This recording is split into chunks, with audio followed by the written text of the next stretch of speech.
Chapter 1: A Blind Date Encounter, 30 Million Falls from the Sky and a Life of Play. The air conditioning in the coffee shop was on full blast. The air was filled with the rich aroma of roasted coffee beans, mixed with a faint bitterness. Wu Yu subconsciously tugged at the collar of her t-shirt, feeling somewhat uncomfortable. I grabbed this shirt on the spot before leaving the house. It's made of pure cotton and has faded a bit after washing. The print on the chest has also cracked in a few places. In such an environment, they seem out of place. My phone vibrated in my pocket. It was a message from my mother urging me on, her words filled with barely concealed anticipation. He sighed and put his phone back in his pocket. Blind date. For someone like him who stays at home most of the time, this social activity is more mentally taxing than clearing the most difficult dungeon. The empty seat opposite me is like an unknown level about to open, where you never know what kind of monsters might jump out. Just then, the wind chimes at the entrance of the coffee shop rang out with a clear, crisp sound. A figure walked in against the afternoon sunlight, the light outlining a soft golden edge around her, making her look somewhat unreal. Wu Yu's gaze was drawn to it, and then she paused slightly. The woman who entered was very tall, estimated to be over 1.7 meters. She wore a well-tailored dark blue silk dress that perfectly accentuated her graceful figure. Her long, black hair was neatly tied into a bun at the back of her head, revealing her smooth, full forehead and slender swan neck. Her eyebrows were like painted strokes, and her phoenix eyes held a commanding presence. She didn't smile, but her aloof temperament naturally emanated from her, carrying the detachment of someone who had long held a high position, making the surrounding noise seem to drop several decibels. Wu Yu subconsciously sat up straight. He saw the woman look around, her gaze locking onto his location with pinpoint accuracy. Then, she took a step and walked straight over. The high heels clicked softly on the smooth wooden floor. The woman sat down opposite him, her movements elegant and without making a sound. She placed a delicate handbag on the table, her gaze calmly settling on Wu Yu's face. Wu Yu's heart raced. He could even smell a crisp, refreshing scent emanating from her, similar to that of a pine forest after a snowfall. "Hello, I am Jinian." Her voice, like her temperament, was calm and aloof, yet every word was clear. "Wu Yu." Wu Yu uttered her name with some difficulty, her throat inexplicably dry. "You must have made a mistake. This is absolutely a mistake." The matchmaker said the other party was just from a wealthy family, but didn't say she was a stunning beauty of this caliber. Moreover, her aura was clearly that of an absolute queen in a business empire. Memorial's gaze lingered on his face for a few seconds, her eyes showing neither criticism nor amazement. "The photo doesn't do you justice." She suddenly spoke. Wu Yu paused for a moment, unsure how to respond. The waiter came over at the right time. Jinian only ordered an iced Americano and then gestured for the waiter to leave. Silence fell again. Wu Yu's fingers twisted unconsciously under the table as her brain raced, trying to figure out how to start a conversation. Talking about games? That's too much of a shut-in idea. Talk about work? He doesn't have a job. Talking about the weather? That's so awkward. However, before he could come up with a solution, the person on the other end spoke again, dropping a bombshell. "Mr. Wu, let's get married." Puff. Wu Yu Gang almost spat out the water he had just taken a sip from his glass. He forced it down, choked, his face turned red, and he coughed violently. Jinian simply watched him quietly, offering no tissues or making any other gesture, as if waiting for him to calm down on his own. "Miss Ji, you're not kidding, are you?" Wu Yu finally managed to stop coughing, but her voice was a little hoarse. "My time is precious, and I never joke around." The tone of the commemoration remained calm. "This is the first time we've met. I reviewed all your information before we met." As Jinian spoke, she shifted her gaze from his eyes, which were red from coughing, to his worn-out t-shirt. Wu Yu, 26 years old, has no fixed occupation and stays at home all year round. Her hobby is playing all kinds of video games. Her parents are an office worker and a teacher. Her family is of average means. With each word she spoke, Wu Yu's heart sank a little deeper. This feeling is like being stripped of all your equipment and attributes in a game by someone using cheats, leaving you completely exposed to them. "I have only one request for you." As he leaned forward slightly, the refreshing fragrance became even more pronounced. "After marriage, you don't need to work, you don't need to bear any household expenses, and you don't need to deal with complicated relatives." Her voice slowed down, as if she were describing a blueprint. "You just need to keep doing what you love." "At home, I play video games." Wu Yu's brain completely shut down. He stared blankly at the woman in front of him, her flawlessly beautiful face displaying an incomprehensible seriousness. What kind of new scam is this? Or was it a prank orchestrated by some mischievous friend? In exchange. Ignoring his shock, Jean Yen continued to present her conditions, each one enough to shatter the worldview of an ordinary person. I don't want a bride price. Our dowry is 30 million in cash. Our wedding home, a top-floor duplex in the city center's Cloudtop Palace, has been bought and will be registered in your name. We have several cars in the garage for getting around. You can drive whichever one you like. I will cover all living expenses. The air conditioning in the cafe seemed to have lost its effectiveness at that moment. Wu Yu felt a fine layer of sweat seeping out from her back. 30 million? Cloudtop Heavenly Palace. That wasn't just any ordinary luxury house, it was the city's most prestigious riverfront property, rumored to cost his parents a lifetime's work. He looked at Jean Yen, trying to find even the slightest trace of a joke in her deep, calm phoenix eyes. But no. Only honesty, and a kind of unwavering determination that he couldn't understand. The immense temptation and deeply ingrained traditional ideas collided and tore at his mind. What if you were a gigolo kept by a rich woman? Or should they cling to their pitiful self-esteem and continue living an ordinary life with no end in sight? Why? Wu Yu's voice was very soft. He had to ask this question. Why me? This question seemed to cause a slight ripple in Jean Yen's usually icy expression. She picked up the iced Americano that had just been delivered, but didn't drink it. She just watched the dark liquid swirl in the glass. I need a home, a place where I can completely relax. Her voice seemed to carry a hint of coolness, or perhaps a trace of weariness. I've seen too many men. When they look at me, their eyes are either filled with desire, calculation, or they want to get something from me or from the G group. They all want to be my business partner, or to conquer me. Jean Yen raised her eyes, her gaze returning to Wu Yu, and something seemed different deep within her eyes. But I don't need another business partner, I've had enough. I just hope. She paused, as if searching for a suitable word. I hope that when I come home, there is someone who can stay there quietly, doing what he likes, and who is happy because I am home, not because I have signed a big contract. I hope to have someone who can help me relax and keep me company. She said those last words very softly. Wu Yu suddenly understood. What she wanted was not a husband, a partner, or a man to fight alongside. All she wanted was a pure, harmless companion who could provide emotional value. And he, a good-for-nothing addicted to games and half out of touch with society, perfectly met all her requirements. Because he is incompetent, he is unambitious.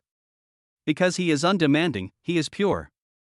This logic is ridiculously absurd, yet so true that it's impossible to refute. Wu Yu looked at her, noticing the fleeting, unspoken loneliness in her eyes. Suddenly, I realized that the woman in front of me, who seemed like a goddess, might just be an ordinary person longing for warmth. He picked up the glass of water in front of him and drank it all in one gulp, as if he had made some important decision. The cup made a soft sound when it was put down. Wu Yu leaned back in her chair, relaxed, and regained her unique languid posture, though her eyes were much clearer than before. Looking at the memorial, he took the initiative to seriously examine his future wife for the first time. Then, he sighed softly and said in his signature, all-knowing tone. Sigh, life. He didn't finish his sentence, but Jean Yen seemed to understand. Meet me at the Civil Affairs Bureau at 9 o'clock tomorrow morning.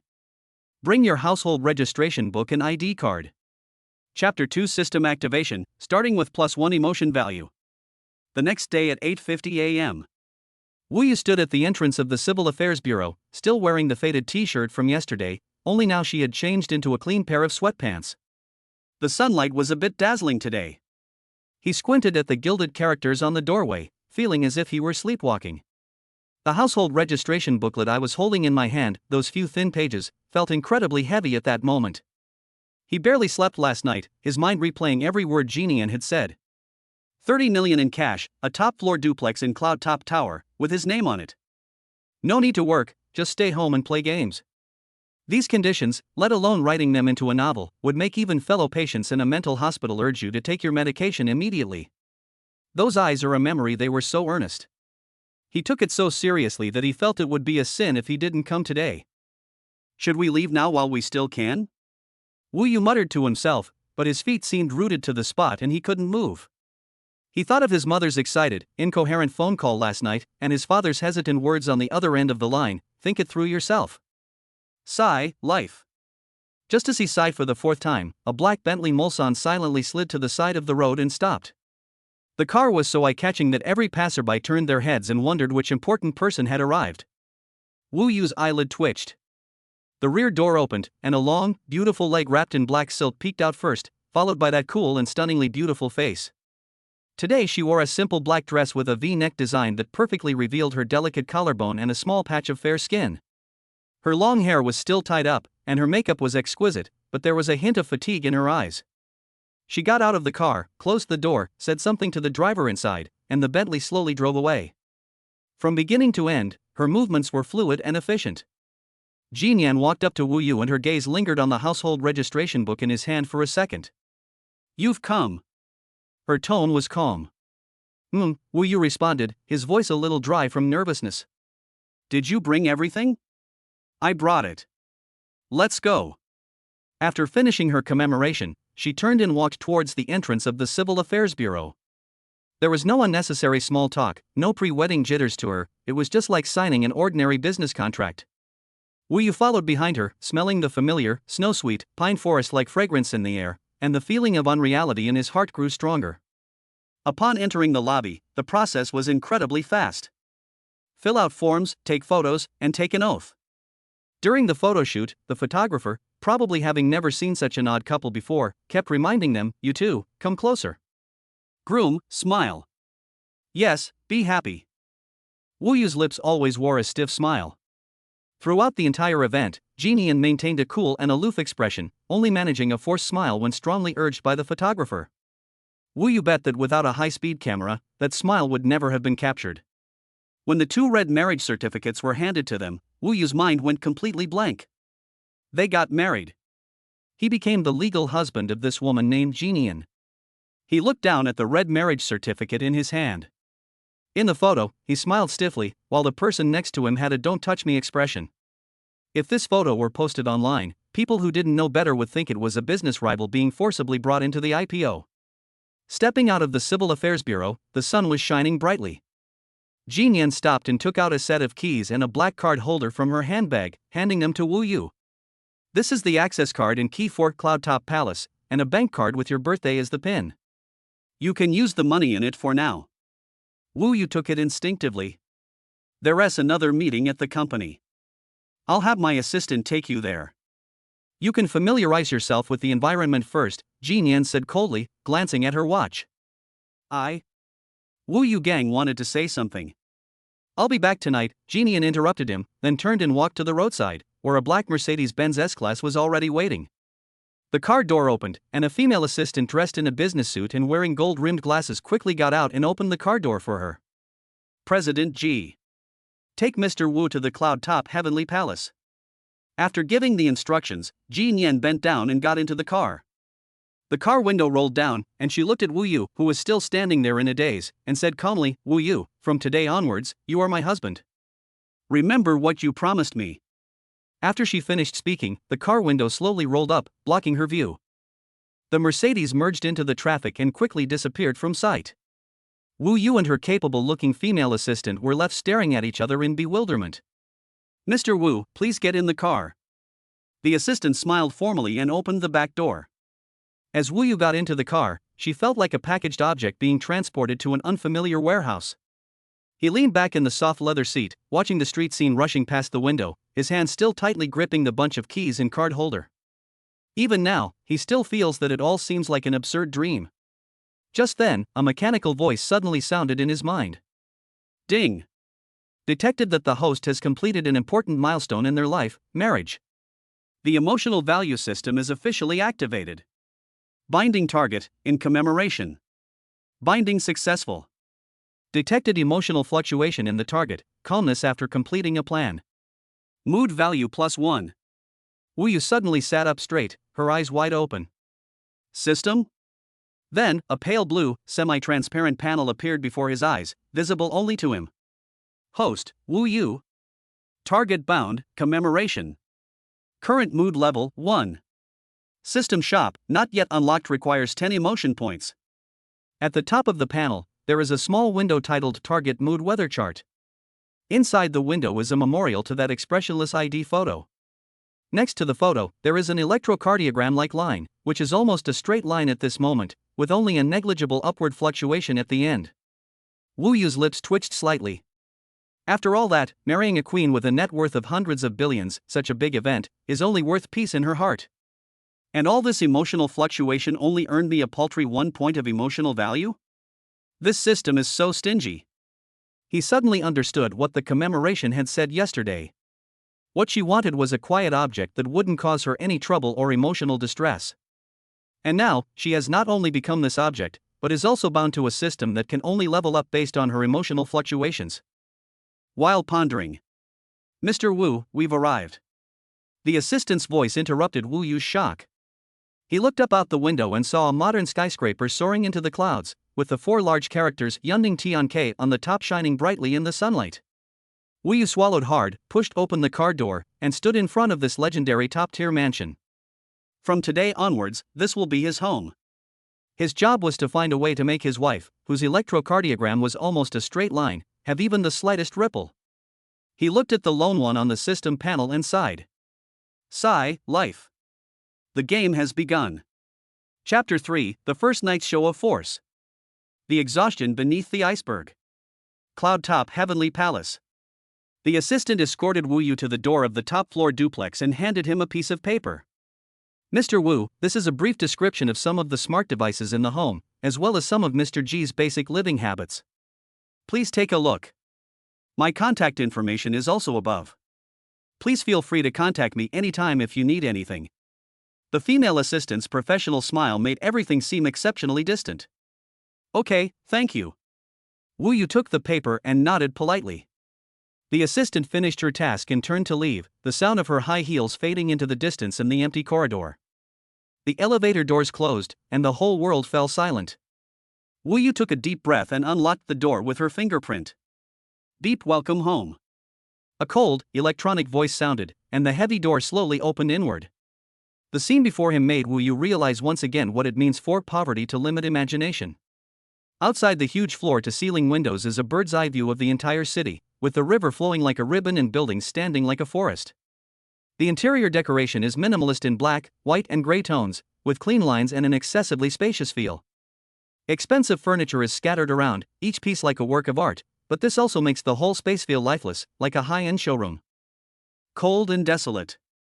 This was Wu Yu's first impression of this home. He changed into the slippers provided in the entryway and went inside. The house is a top-floor duplex, consisting of 2 floors. The first floor features a huge living room, an open kitchen, a dining room, a gym, and a home theater. Wu Yu looked around and finally found an area in the corner of the living room that caught his eye.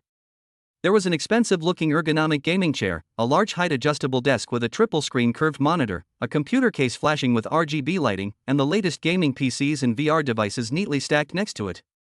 This is prepared for him? Wu Yu walked over and ran her fingers across the table. That woman actually took his job seriously and prepared accordingly. He sat down in the gaming chair, his body sinking into the soft embrace, and a long-lost sense of familiarity welled up in his heart. He turned on his computer, and its top-of-the-line configuration made the boot speed incredibly fast. However, looking at the familiar login screen, Wu Yu hesitated to enter her account information. He looked around at this empty, luxurious, and cold home, and felt a mix of emotions he couldn't quite describe.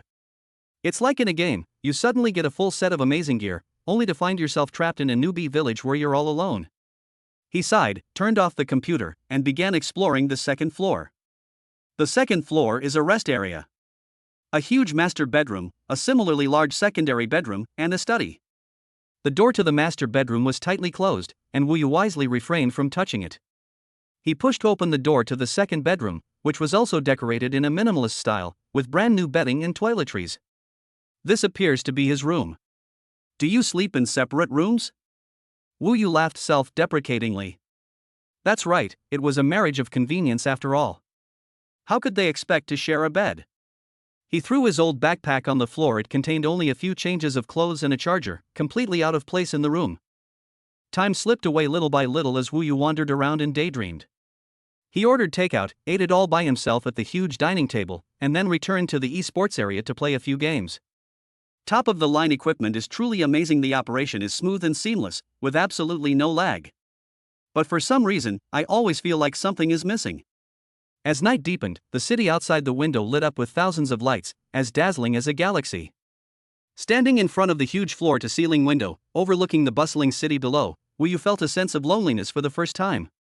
He didn't know how long he waited, until 11:30 p.m., when he heard a slight noise at the door.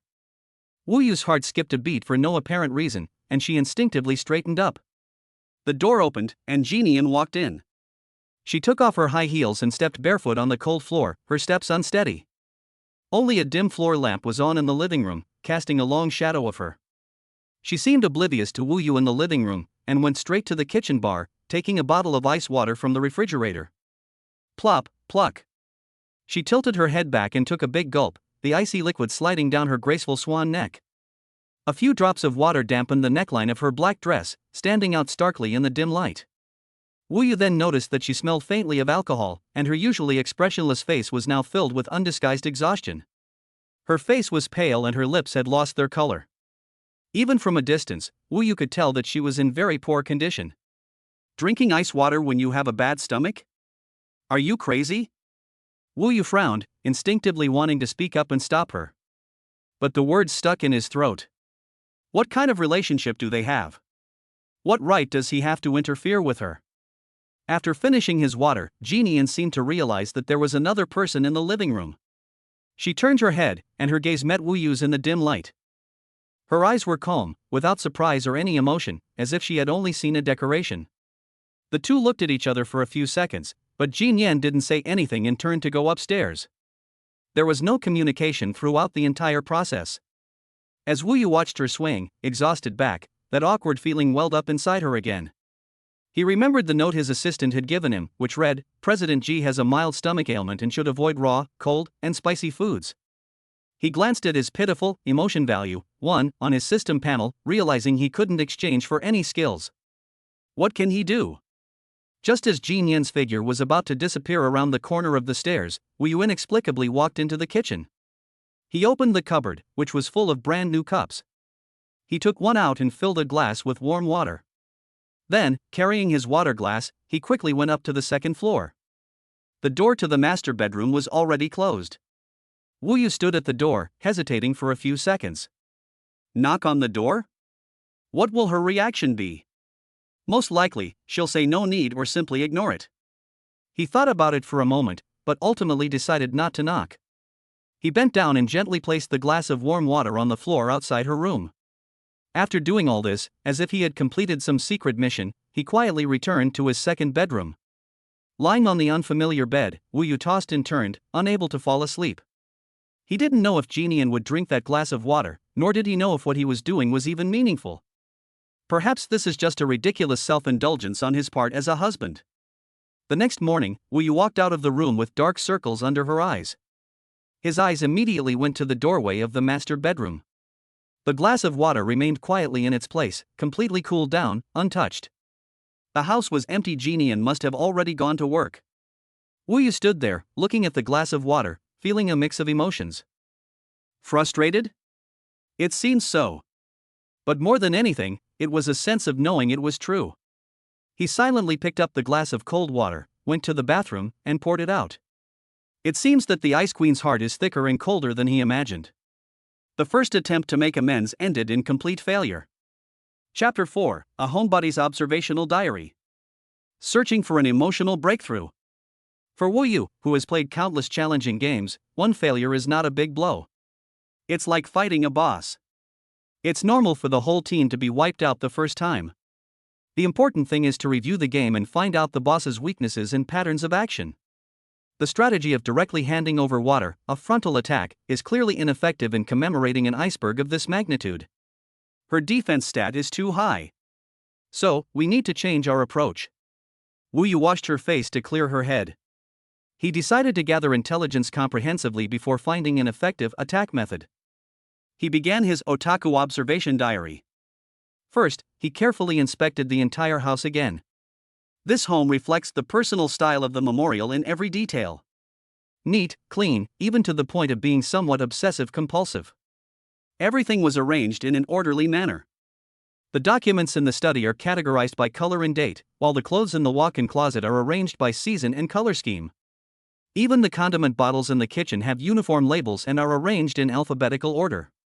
However, beneath this extreme cleanliness, Wu Yu also noticed some discordant details. For example, in the spotless trash can in the study, he found 2 empty instant noodle containers and several instant coffee packets. This shows that although she demands a clean environment, she is extremely perfunctory in her own eating habits. For example, the balcony on the 2nd floor. It was a viewing balcony with a great view, furnished with a set of exquisite rattan tables and chairs. Next to the table and chairs, there were several expensive green plants, including Monstera deliciosa, bird of paradise, and Oncidium orchid. It's clear that these plants were once carefully cared for.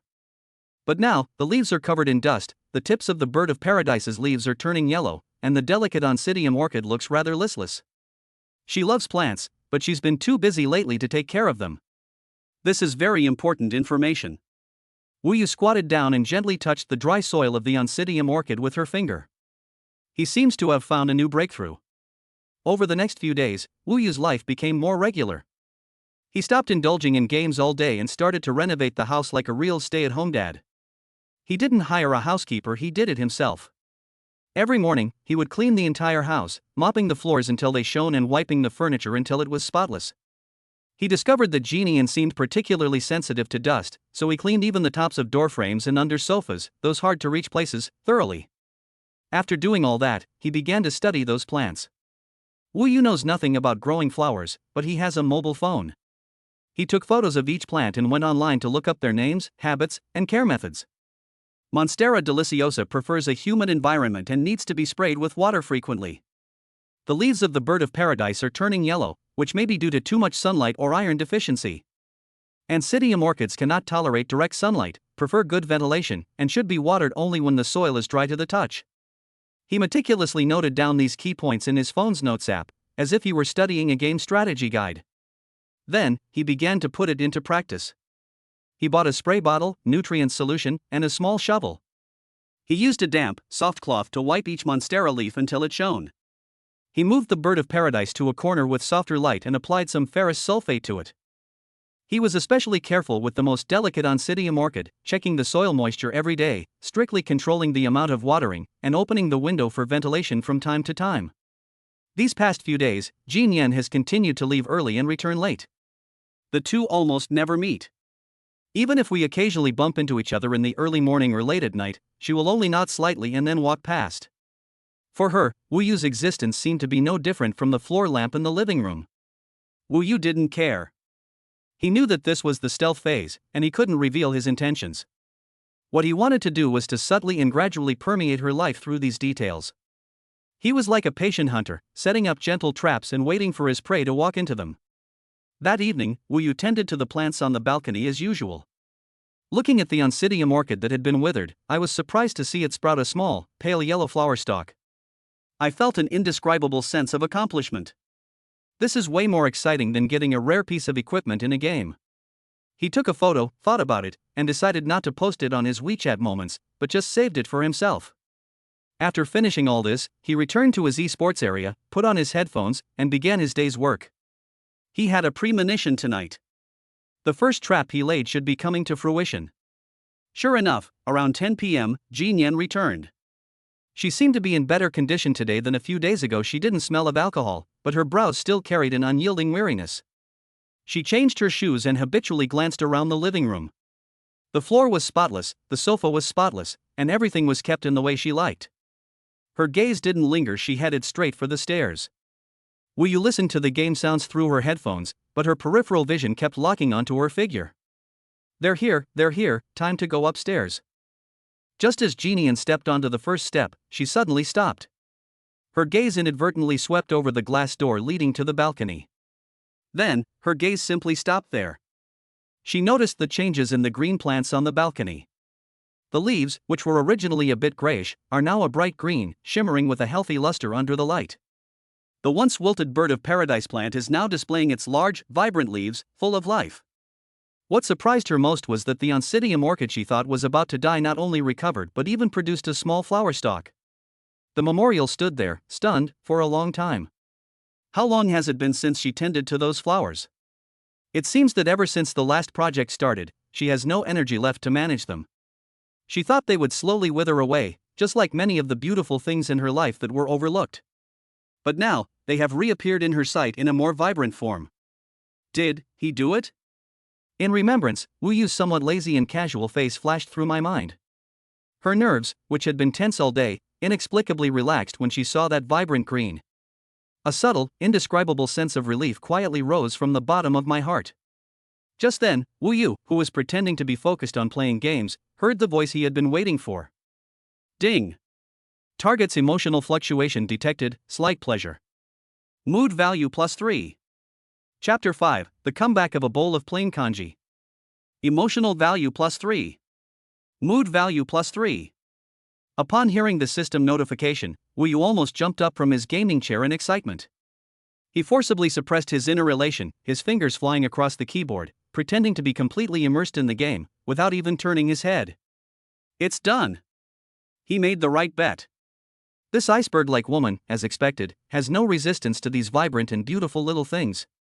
Current mood value 4, 1 + 3. Looking at the changing numbers on the system panel, Wu Yu was overjoyed. Although it was only 3 points, it was the first pot of gold he earned from scratch, which was of great significance. This proves that his stealth infiltration strategy was entirely correct. The distant memorial had no idea of the turbulent emotions churning within Wu Yu's heart. She stood at the balcony door for a while, but in the end she didn't go over. She just looked away and silently went upstairs. Wu Yu saw her figure disappear at the top of the stairs in the reflection of the monitor, and then breathed a long sigh of relief. He immediately opened the system shop that required 10 emotion points to unlock. Unfortunately, with only 4 points of emotion value, you can't even get into the store. Stingy. Wu Yu muttered something under her breath, but she wasn't discouraged. Now that we've found the right way to farm points, accumulating 10 points is just a matter of time. He was about to start another game when he suddenly remembered something. He opened the system panel and began to study it carefully. Below the gray button for the System Shop, there is a line of smaller text. New player bonus, randomly draw a level 1 skill costs 4 emotion points. Draw now? Wu Yu's eyes lit up instantly. Is there really such a good thing? Although it's a random draw, it's still better than just waiting. What if you draw some amazing skill? Like, mind reading? Then conquering other players and collecting memories will be a piece of cake. Of course, he also knew that, given the stingy nature of this system, it would most likely just give him a skill like Master of Mopping. Let's take a gamble. Extract. Wu Yu silently recited in his mind. Emotional value 4, starting to randomly draw level 1 skills. A slot machine lottery screen appeared before his eyes, with various skill icons flashing rapidly across the 3 squares. God level esports skills, musical instrument proficiency, Bajiquan, introduction to quantum physics. Wu Yu was dazzled by what she saw. Stop. Stop. That, God level esports play. However, the slot machine ignored his thoughts and its spinning speed gradually decreased. The first square you stop at is an icon of a chef's hat. The second square is also a chef's hat. Wu Yu's heart was in her throat. The third square slowly came to a stop, and it was still a chef's hat. Ding! Congratulations, host, you have acquired the skill, Beginner Cooking Specialization, Kanji. Skill description: you have now mastered the techniques for cooking various basic porridges, and can precisely control the heat and water volume, ensuring that every bowl of white porridge you cook has a smooth texture and a rich aroma of rice. A complex yet clear stream of information instantly flooded into Wu Yu's mind.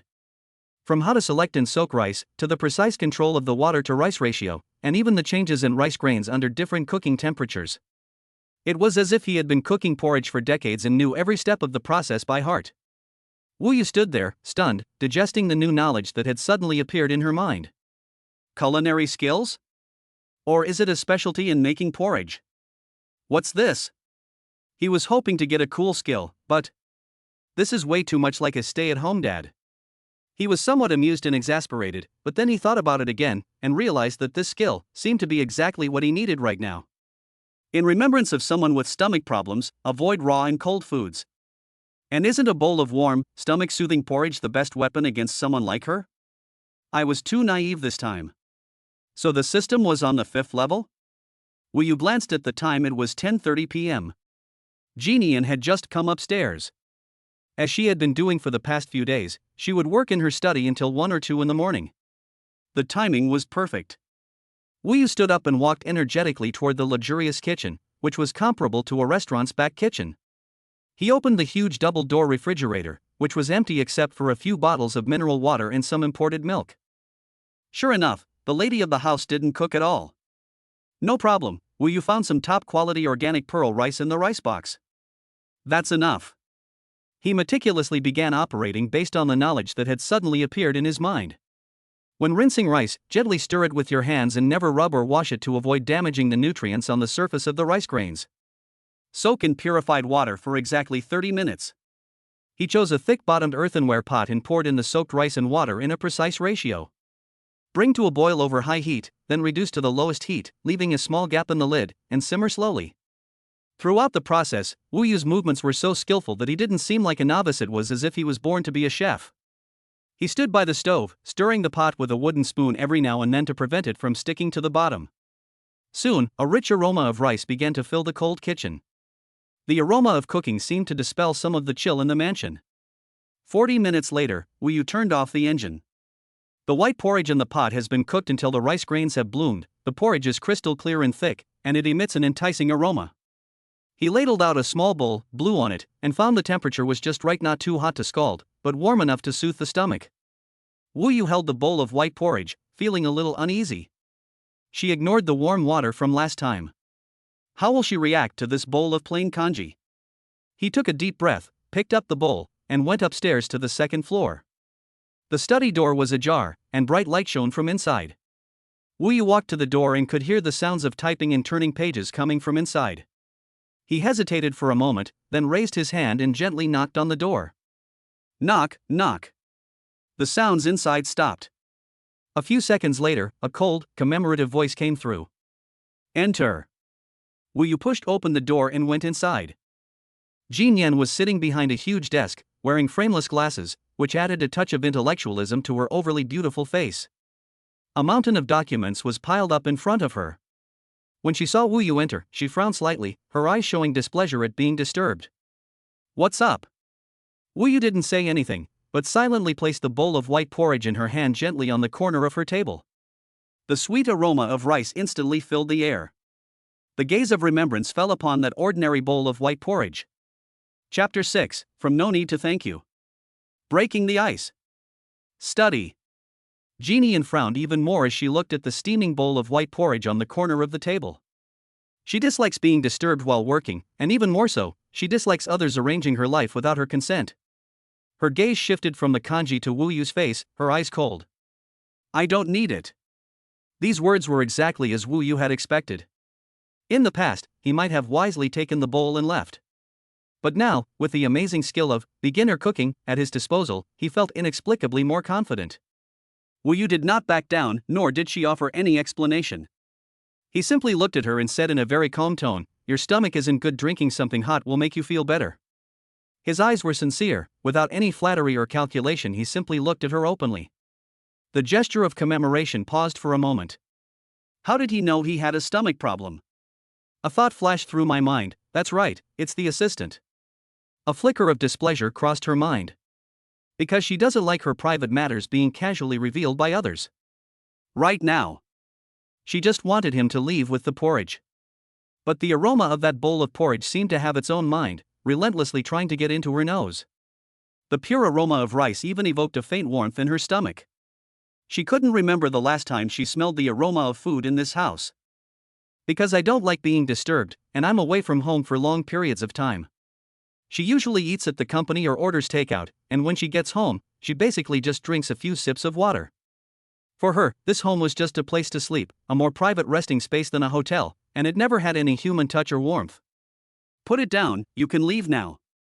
The commemoration's tone softened slightly, but it still maintained a distant and unapproachable attitude. This is the biggest concession she can make. Wu Yu knew she couldn't push him too hard. He nodded, said nothing, turned and left the study, considerately closing the door gently behind him. The study returned to silence. Only that bowl of plain white porridge remained, still steaming. My gaze, as I remember him, keeps drifting uncontrollably toward that bowl of porridge. She was indeed hungry. I barely ate anything at the evening's social gathering, only drank some alcohol. After returning, I worked on documents at a high intensity, and my stomach had already started to ache. She rubbed her stomach and habitually picked up the water glass beside her, only to find it empty. Then, as if guided by some unseen force, she reached out and took the bowl of porridge. The bowl was warm to the touch. She picked up the matching white porcelain spoon and scooped up a spoonful. The rice grains were cooked until they fully expanded, and the porridge was thick, clear, and had an enticing sheen. After a moment's hesitation, Jinyan put the spoon in her mouth. The warm porridge slid down my throat and then slowly settled into my stomach. A warm feeling instantly spread from my stomach throughout my body. It was an extremely comfortable feeling, as if a pair of warm hands gently soothed all the discomfort and spasms in her stomach. At this moment, Jinyan's body completely relaxed. Her nerves, which were constantly on edge because of work, seemed to melt away in this warmth. This porridge tastes very good. It wasn't the complex umami of rare delicacies, but rather the purest and simplest aroma of rice, which perfectly soothed her discerning palate and weary body.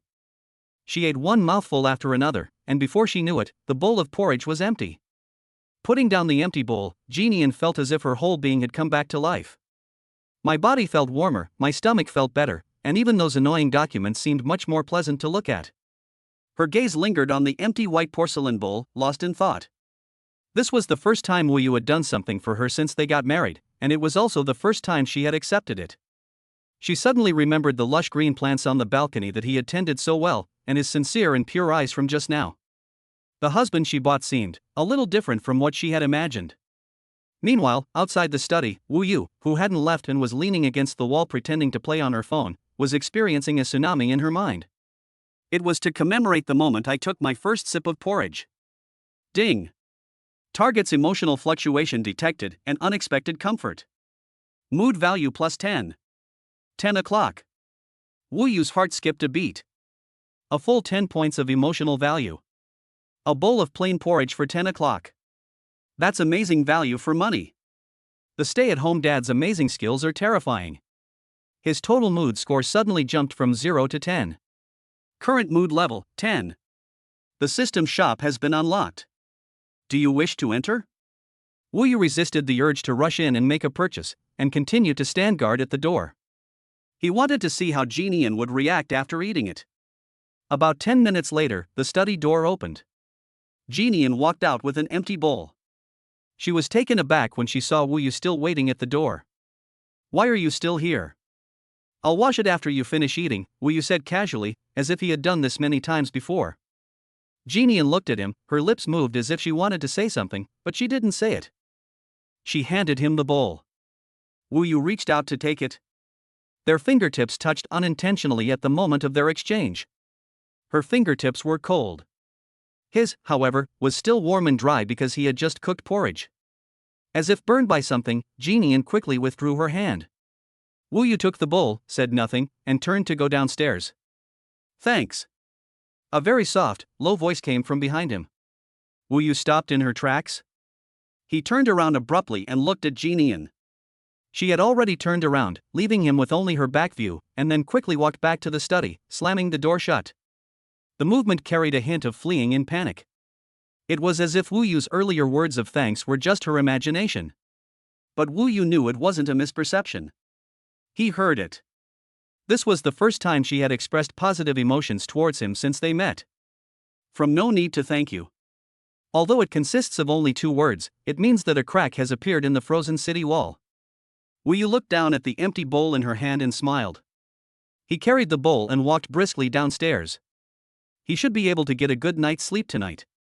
Unbeknownst to him, in the study, Jinyan leaned against the door, his hand unconsciously touching his lips, where the warm taste of kanji seemed to still linger. Her heart was beating faster than usual for some reason. Back in her room, Wu Yu washed and put the dishes away before lying on her bed with a satisfied smile on her face. He closed his eyes and silently recited it in his mind. System, enter the store. Chapter 7 unlocks a new skill. When a shut-in starts studying recipes. System shop. A pale blue light screen unfolded, revealing a dazzling array of goods on a shelf before him. The store is categorized simply as follows: skills and items. Wu first clicked on the skills category. The skills included are incredibly diverse, ranging from everyday life to professional skills. Beginner cooking skills comprehensive, 10 points of mood value. Basic massage technique, 15 points of emotional value.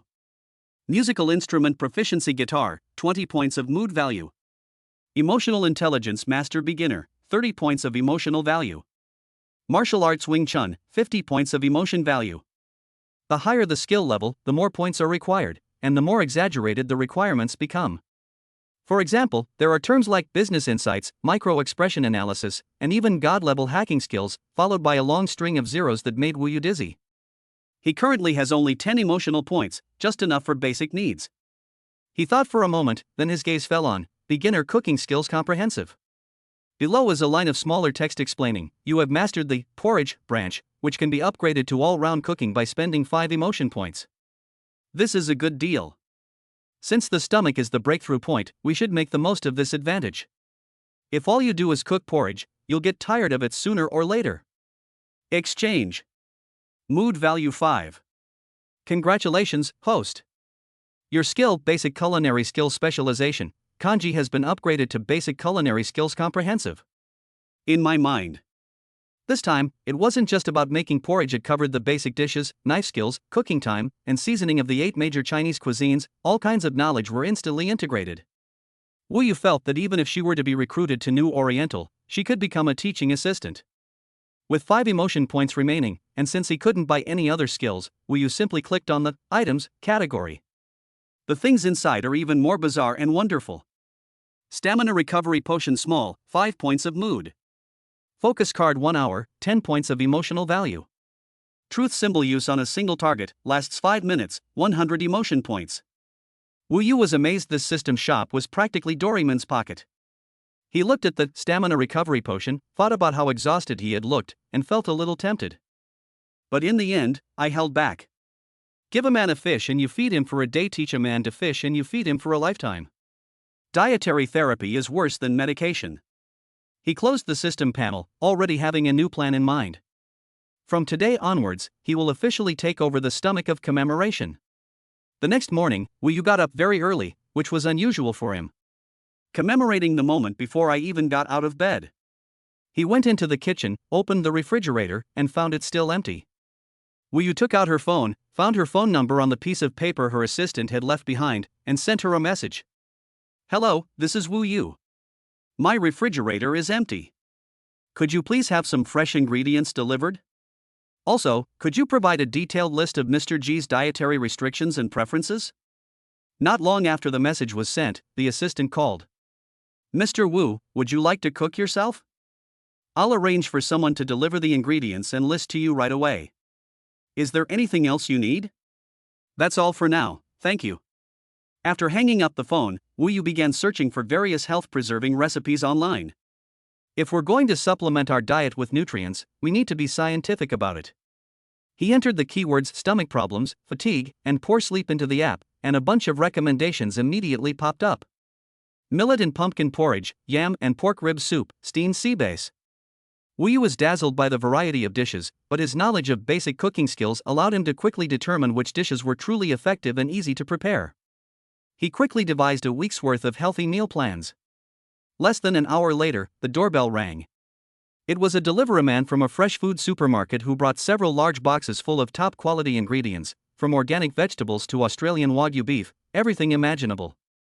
Wu Yu sorted the ingredients and put them into the huge refrigerator. Looking at the full refrigerator, she felt an indescribable sense of satisfaction. A home isn't a home if the refrigerator is empty. Just as he was busy, Jin Yan got up. She wore a high-end silk robe with a V-neck that revealed glimpses of her fair skin, and her long hair was casually draped over her shoulders, exuding a relaxed and sexy vibe. As soon as she stepped out of the room, she smelled the aroma of food. She followed the aroma to the kitchen and saw Wu Yu wearing an apron, busy at the stove. The morning light shone through the window, giving it a soft golden hue. He was frying eggs, his movements were skillful, and his flipping motion was quite elegant. In the pot next to it, millet porridge was simmering, steaming gently. The memorial stood there, watching this scene, somewhat stunned. Is this her home? Is this warm and inviting scene, full of everyday life, real? Wu Yu seemed to sense her gaze, turned around, and saw her. He smiled at her, a very natural smile. Good morning, it'll be ready soon. Go wash up and you can eat. His tone was as if they were an ordinary married couple who had been married for many years. My heart, filled with remembrance, felt as if it had been gently bumped by something. She didn't say anything, just nodded, and turned to walk into the bathroom. When she finished washing up, changed her clothes, and came out, breakfast was already laid out on the dining table. A bowl of golden millet and pumpkin porridge, a perfectly fried soft-boiled egg, 2 slices of slightly charred toast, and a glass of warm milk. It's simple, yet nutritionally balanced, and delicious in color, aroma, and taste. Wu Yu was sitting across from her at the dining table, seemingly afraid of making her feel awkward, and just looking down at his phone. Commemoration sat down opposite him, picked up her spoon, and silently began to eat her breakfast. The millet porridge was cooked until very soft and sticky, and the sweetness of the pumpkin and the aroma of the rice blended perfectly together. It slid warmly into my stomach, making me feel incredibly comfortable. She eats with elegance, but at a surprisingly fast pace. During breakfast, the two did not exchange a single word, but the atmosphere was no longer as cold and awkward as before. The air was filled with the aroma of food and a subtle sense of warmth. After finishing breakfast, Jean Yan got up to go to work. She walked to the entrance, changed into high heels, and picked up her handbag. I'm leaving, she said, facing the direction of the living room. She was stunned for a moment after saying that. She used to never greet anyone when she went out. Okay, be careful on the road. Wu Yu's voice came from the restaurant, still in that unhurried tone. Sitting in the car on the way to the company, Jean Yan was still savoring the breakfast she had just eaten. My stomach felt warm, and my heart felt a little full as well. She took out her phone and sent a message to her assistant. The lunch break at the meeting is cancelled, I'll go home for lunch. From that day on, Wu Yu's feeding plan officially got on track. Breakfast, lunch, and dinner. He prepared all sorts of healthy dishes for the memorial. Although Jean Yan doesn't say anything, her actions speak volumes. She turned down all unnecessary social engagements and started going home for dinner on time. The ice water on her table had been replaced with health-preserving tea brewed by Wu Yu at some point. When she works late at night, a bowl of hot soup or a delicate dessert will always appear on her table at just the right time. On Wu Yu's system panel, the emotion value also began to increase at a slow but very stable rate. Ding! Mood value +1, from stomach satisfaction. Ding! Emotional value +2, from the warmth of being cared for. Although it's only 1 or 2 points each time, it adds up. Wu Yu was immersed in the experience, feeling like a farming game player watching the grain in the warehouse gradually increase, filled with the joy of a bountiful harvest. He used these scattered emotional points to exchange for several small life skills. For example, the Plant Care Mastery feature helps the flowers and plants on the balcony grow better. For example, the Organization Master app helped me organize my huge walk-in closet into an even more organized state. Little by little, he used warmth and the warmth of everyday life to transform this cold mansion into a truly welcoming home. And the act of commemorating it, without even realizing it, has become a habit.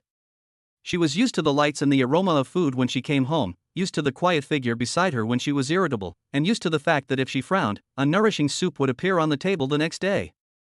This feeling of being cared for and taken care of was something she had never experienced before. Her attitude towards Wu Yu has changed from initially ignoring him to tacitly approving him, and now to getting used to him. She even started to look forward to going home every day. Chapter 8: A Feast for the Eyes, A Rival's Provocation. The peaceful and cozy life lasted for more than half a month. Wu Yu's emotional value has steadily accumulated to 48 points. On this day, Lin Wei, the assistant of the memorial, came to visit. She sent an urgent document to memorial, along with a message. President Chen Xiaoyang, the eldest son of the Chen family in the east of the city, is hosting a private gathering next Saturday. The invitation has been sent to the company. Lin Wei stood in the living room and reported respectfully. Wu Yu was curled up on the sofa playing games when he heard the name Chen Xiaoyang, and his ears twitched. It's been pushed aside. I remember you're looking at the documents, he said without looking up. She has never liked this kind of boring social interaction. But, Mr. Lin Wei hesitated. For this gathering, the Chen family has invited many potential partners we are currently in contact with. Furthermore, the invitation specifically stated that we hope you can attend with Mr. Wu. When Lin Wei mentioned Mr. Wu, she subconsciously glanced at Wu Yu on the sofa. He was wearing loose sportswear, his hair was a little messy, and he was staring intently at his phone screen, muttering to himself. Does the jungler even know how to play? Go for it. Why are you selling me out? Lin Wei's lips twitched. She simply couldn't reconcile the image of this nerdy guy in front of her with that of her high and mighty queen. She couldn't understand what it was about him that President Ji saw in him. A pause in the fingertips of remembrance. Did they specifically ask Wu Yu to come as well? She looked up, and she roughly understood what was going on. This was no elegant gathering at all, it was a trap. Ever since the news of her marriage to Wu Yu spread, there have been constant rumors and gossip in the entertainment circle. Most people think that Queen Ji has lost her mind and married a useless gigolo.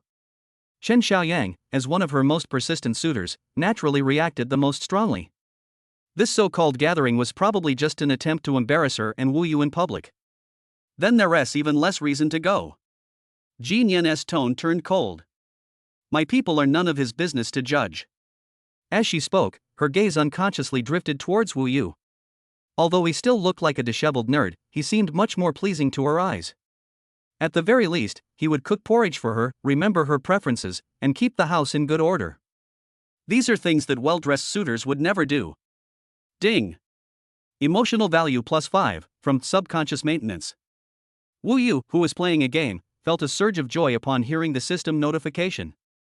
Good, you've learned to protect your food. It would be good to go and take a look. Just then, Wu Yu suddenly spoke up. He put down his phone. The game had just ended, and he had lost. He stretched, stood up from the sofa, and walked over to Jinian. It's pretty boring to stay home playing games all day. I need to go out and see the world. He seemed carefree. Both Jinian and Lin Wei were stunned. Do you know what kind of occasion this is? Jinian frowned as she looked at him. She didn't want him to face the ridicule and mockery of those people. It's just a party, Wu Yu shrugged indifferently. As long as there's free good food, it's fine. Looking at his composed face, Jinian was momentarily speechless. Is he genuinely stupid, or is he faking it? Lin Wei looked at Wu Yu with utter contempt. He really is a naive gigolo who's never seen the world. I thought he was just there to freeload. Then he'll have his day to cry. Since Mr. Wu wants to go, then let him go. Jinian was silent for a few seconds before finally agreeing. She suddenly wanted to see how this man, who always brought her surprises, would react when faced with malice from the outside world. Perhaps, only by experiencing it firsthand will he understand that being the husband she cherishes is not so easy. Alright, President Ji, I'll go and reply to young Master Chen right away. Lin Wei bowed and took her leave. Living room. Are you really going? Jinian asked again to confirm. Go ahead, why wouldn't you? Wu Yu retorted. Are you afraid I'll embarrass you? I just don't want you to be. Jinian paused, not saying the word humiliation. Don't worry, Wu Yu smiled. I'm someone you spent 30 million to bring back, so I need to go out and show off, let them see how good your judgment is, right? Whatever. After she finished speaking, she picked up the documents and quickly went upstairs. As Wu Yu watched her retreating figure, the smile on her face vanished. He opened the system shop, looked at his 53 emotion points, and his gaze fell on a skill. Emotional Intelligence Master Beginner, 30 points of emotional value. Description: this will help you navigate social situations with ease, skillfully diffuse awkward situations, and accurately discern the intentions of others.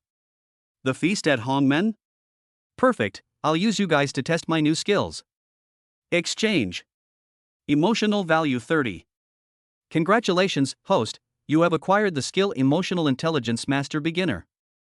In an instant, Wu Yu felt as if her brain had been formatted and reorganized, and many interpersonal skills and methods for understanding people's hearts became crystal clear. He seemed to be able to see through the true intentions behind the words and predict the other party's next reaction. He looked toward the stairwell that had vanished. My wife and I are not people that anyone can mock. Saturday, the day of the gathering. To commemorate the occasion, a top stylist was specially invited to Wu Yu's home to select outfits. How about this Armani suit? It suits your figure very well. This Patek Philippe watch. Wu Yu was forced to sit in a chair, letting the stylist do as he pleased, looking utterly dejected.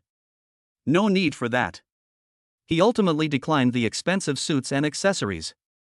He picked out a simple white cotton linen shirt and a pair of dark casual pants from his wardrobe. "This is a gift I bought for him a few days ago. It's very comfortable and understated." The stylist shook his head, feeling it was a complete waste of Wu Yu's delicate features and slender figure. He commemorated the occasion without saying anything. When Wu Yu came out after changing her clothes, her eyes lit up. His simple attire, on the contrary, highlighted his clean and languid temperament. He lacked the slickness and affectation of those rich kids. He was like a rough, uncarved jade, possessing a unique charm. "This outfit is fine, I'll keep it." Jean Yen made her decision.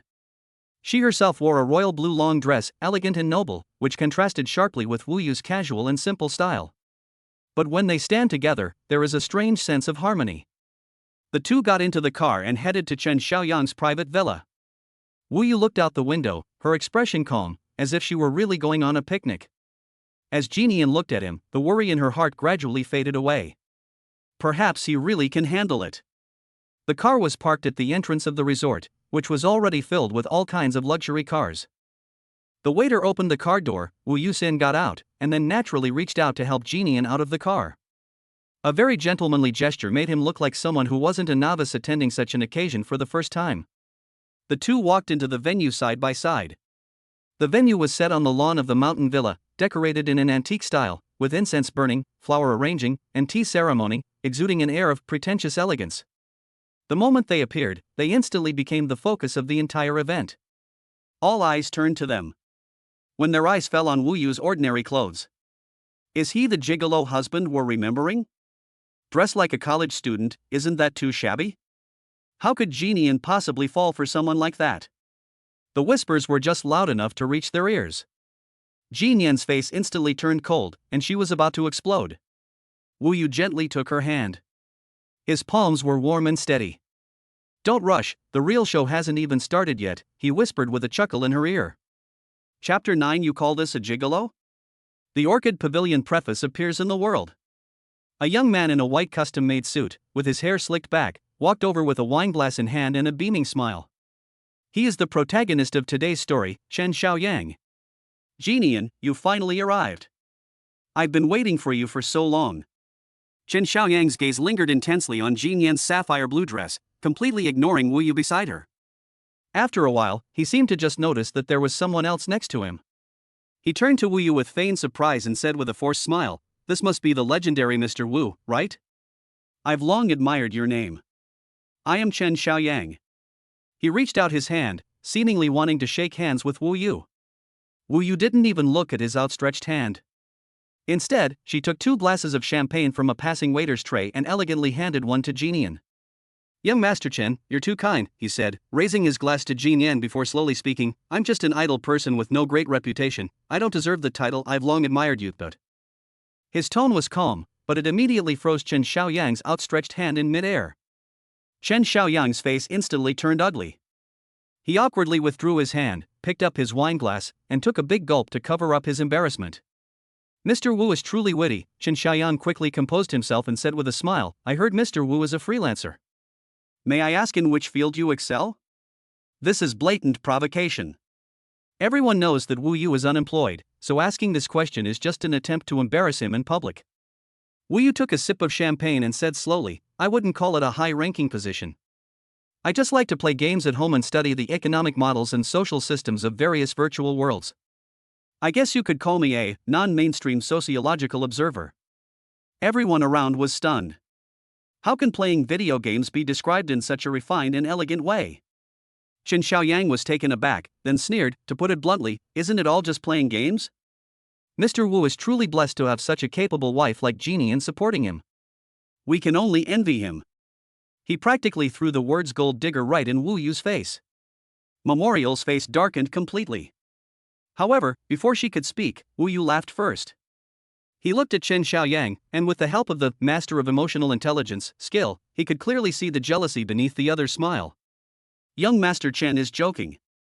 Wu Yu's tone remained calm and composed. "Speaking of good fortune, my fortune is far inferior to young Master Chen's." "Oh? What do you mean?" Chen Xiaoyang asked with interest, thinking that Wu Yu was about to start flattering him. "I'm just leaving my wife to support us alone," Wu Yu sighed, looking ashamed. But you're different, young Master Chen. I heard that your Chen's real estate project in the west of the city is facing a tight cash flow, and is being supported by several banks and trust companies. Wu Yu shook her head, her face full of envy. Young Master Chen, you are truly blessed to be supported by so many financial tycoons. I can only envy that kind of fortune. These words caused an uproar in the audience. Chen's real estate is facing a tight cash flow, which is an open secret within the industry. But no one would say it out loud. That would be like lighting a powder keg. What nonsense are you spouting? Chen Xiaoyang was somewhat embarrassed and angry. Am I talking nonsense? Wu Yu looked completely innocent.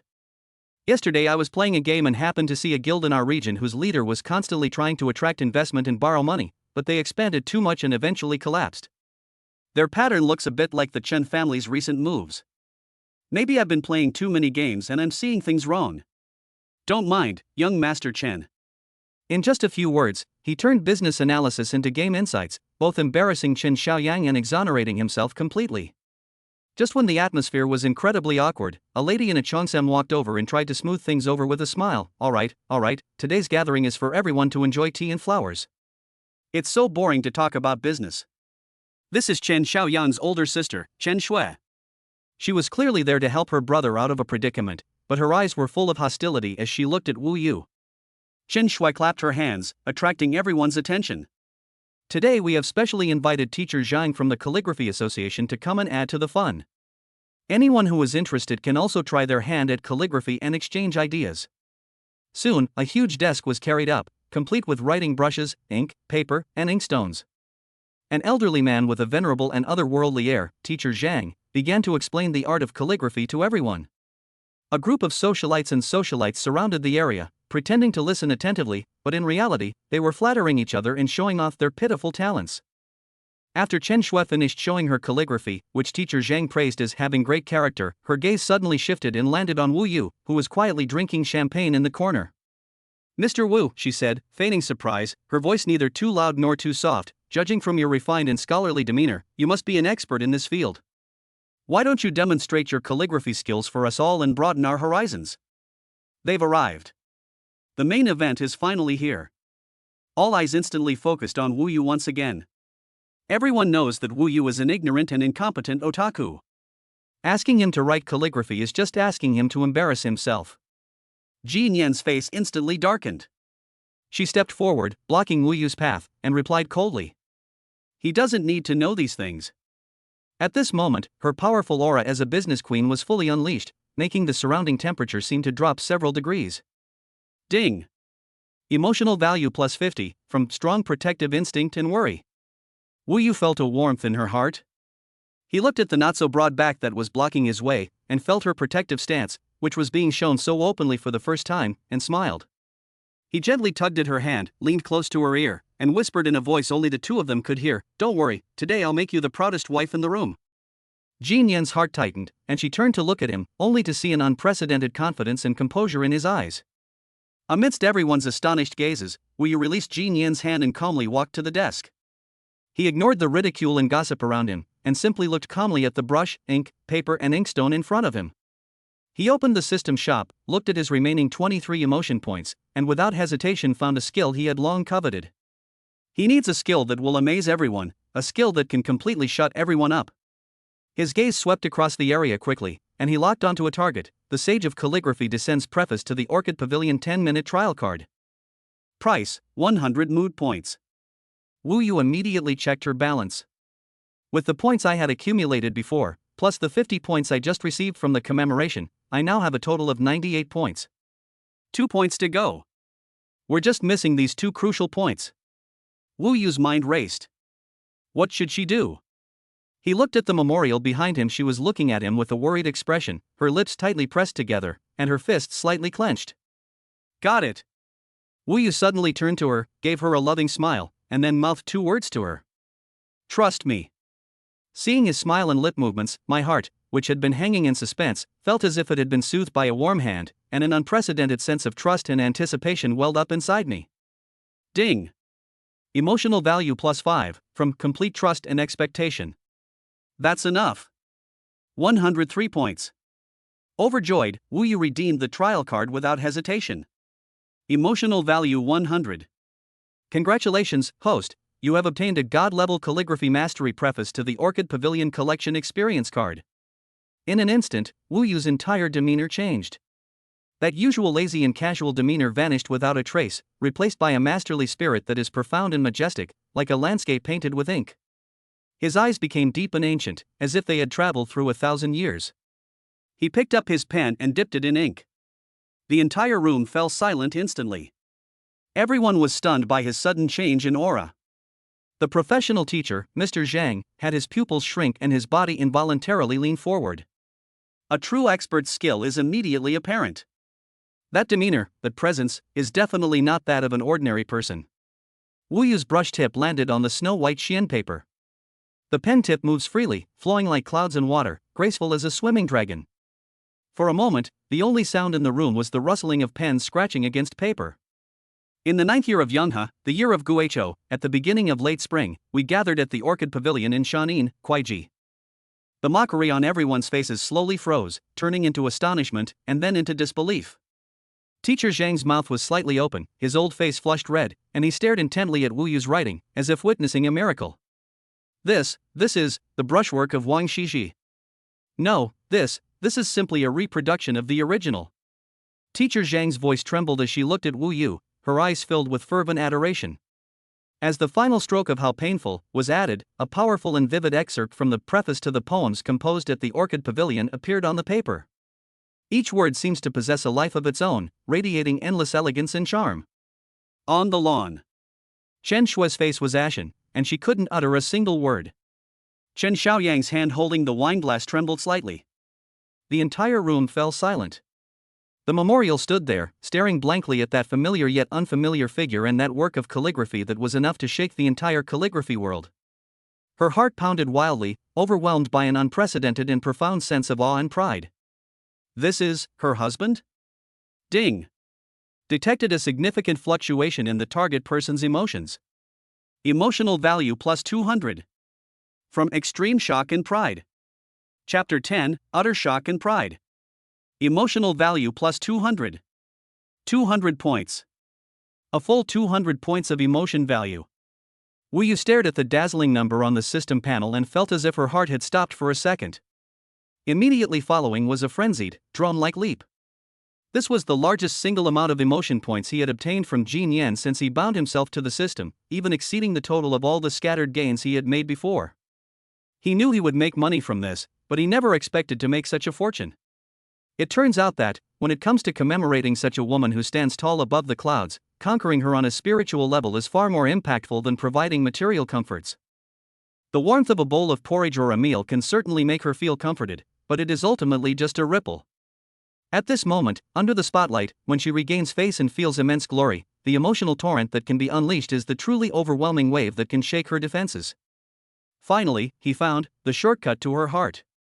Thinking of this, Wu Yu slowly put down the calligraphy brush in his hand, and the experience time for the divine calligraphy was just coming to an end. Immediately afterwards, the aura of a master craftsman receded like the tide, and he reverted to the somewhat lazy Wu Yu.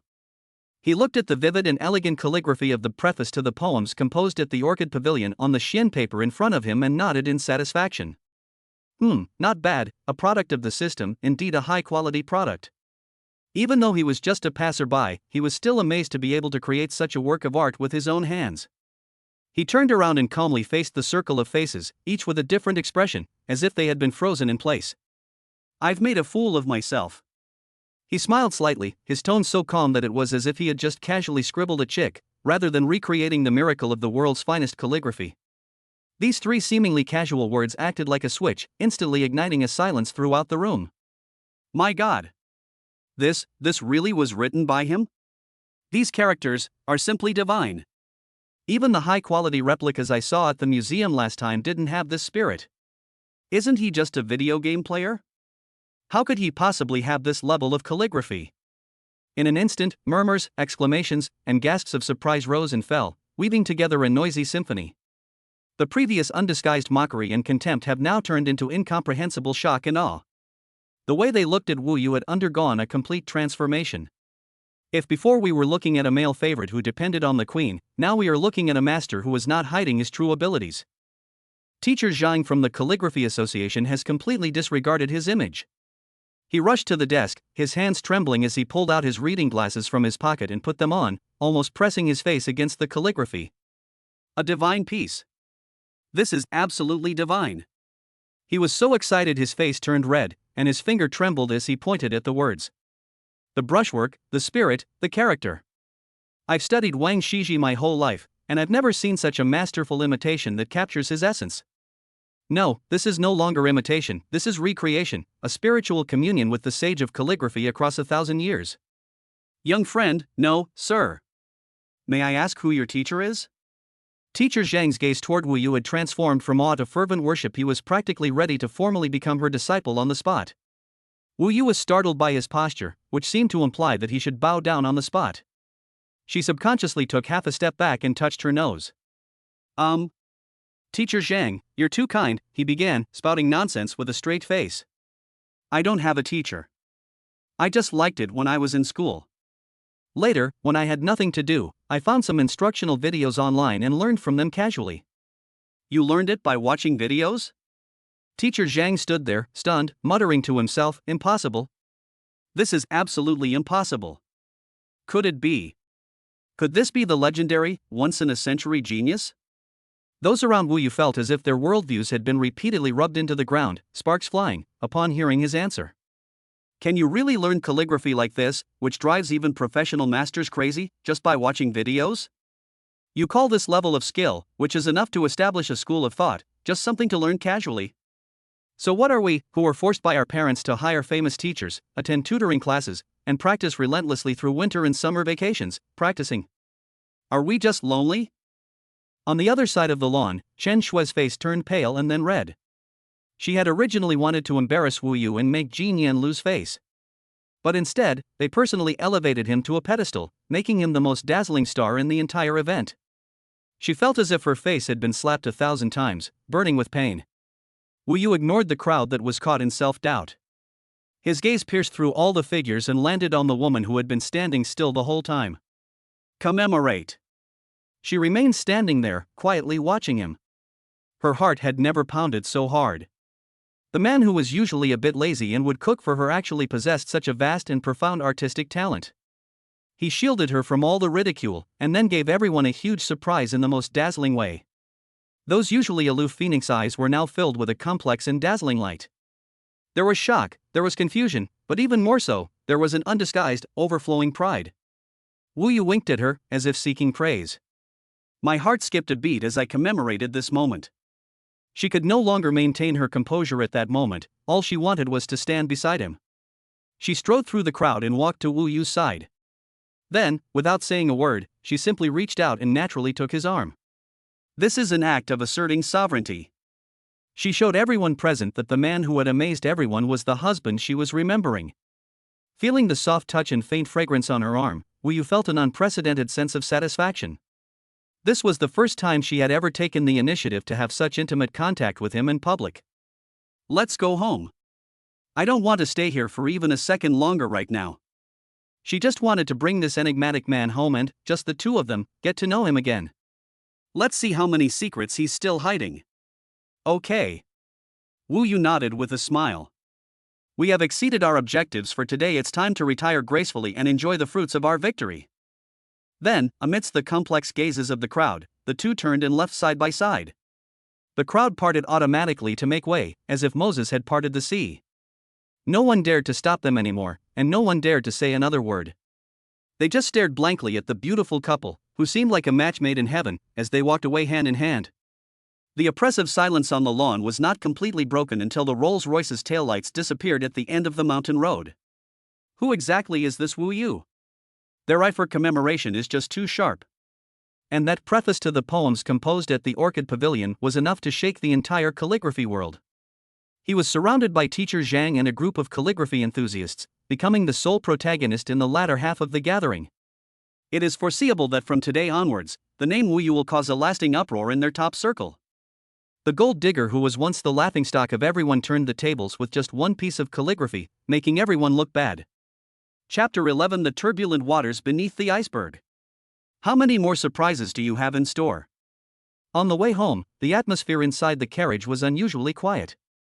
The driver drove smoothly, secretly glancing at the two occupants in the back seat through the rearview mirror.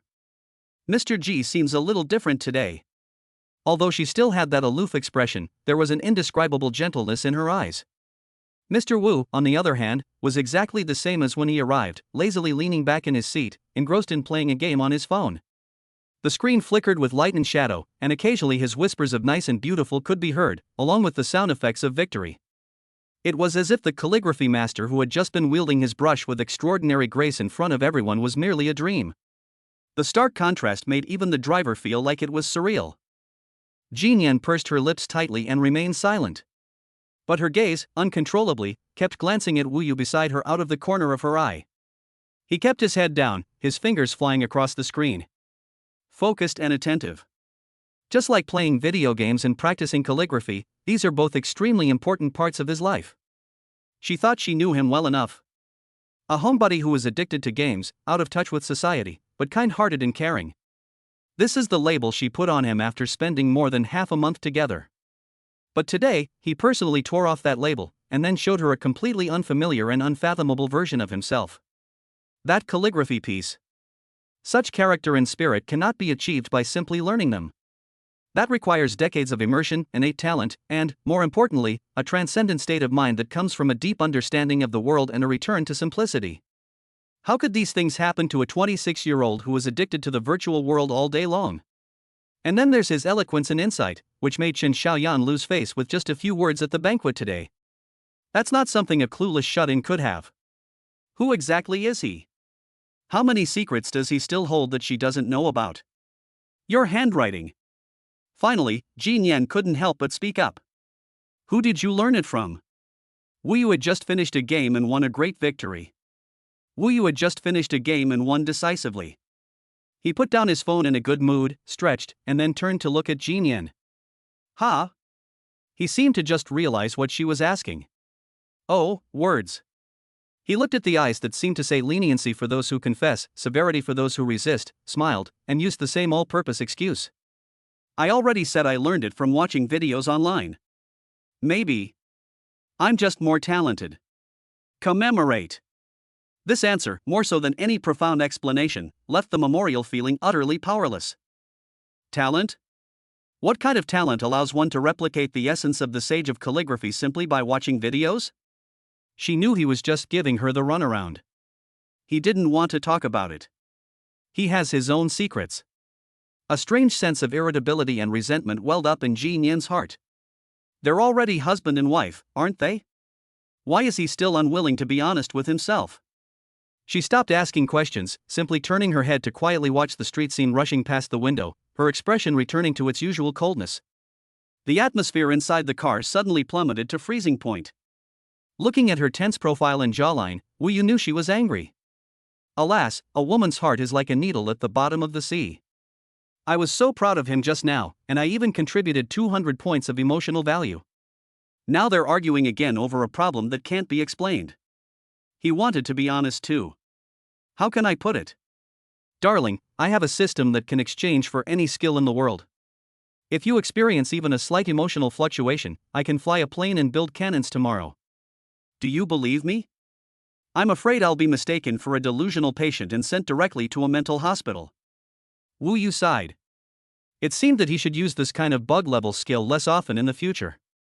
Or, we need to come up with a more reasonable excuse. He thought for a moment and then moved closer to the memorial. Are you angry? He asked in a low voice. Jean Yen ignored him and continued looking out the window. Don't be angry. Wu Yu's tone softened a bit. I didn't mean to hide it from you, it's just that some things are hard to explain. Then you don't need to explain, Jean Yen replied coldly, but the anger in her heart inexplicably dissipated a little. Okay. Wu Yu scratched his head and changed the subject, his tone filled with sincere admiration. But you were quite handsome when you stood in front of me just now. Jean Yen's body stiffened slightly. I just don't want my people to be bullied by outsiders, she stubbornly insisted. Yes, I know. Wu Yu smiled, then suddenly reached out and grasped her hand, which was resting on her lap and slightly curled up in anger. Her hands were cold and soft. The moment her hand was enveloped in his warm palm, Jin Yan felt as if she had been electrocuted and instinctively tried to pull it back. But Wu Yu held on very tightly. "Don't move." His voice was very soft. After struggling for a moment but failing to break free, it simply stopped moving. However, a faint pink blush rose from her cheeks to her ears. The driver in front saw this through the rear-view mirror, smiled knowingly, and silently raised the soundproof partition between the front and rear seats. Wu Yu used her body heat to warm her icy fingers little by little, and her thumb gently rubbed the back of her hand.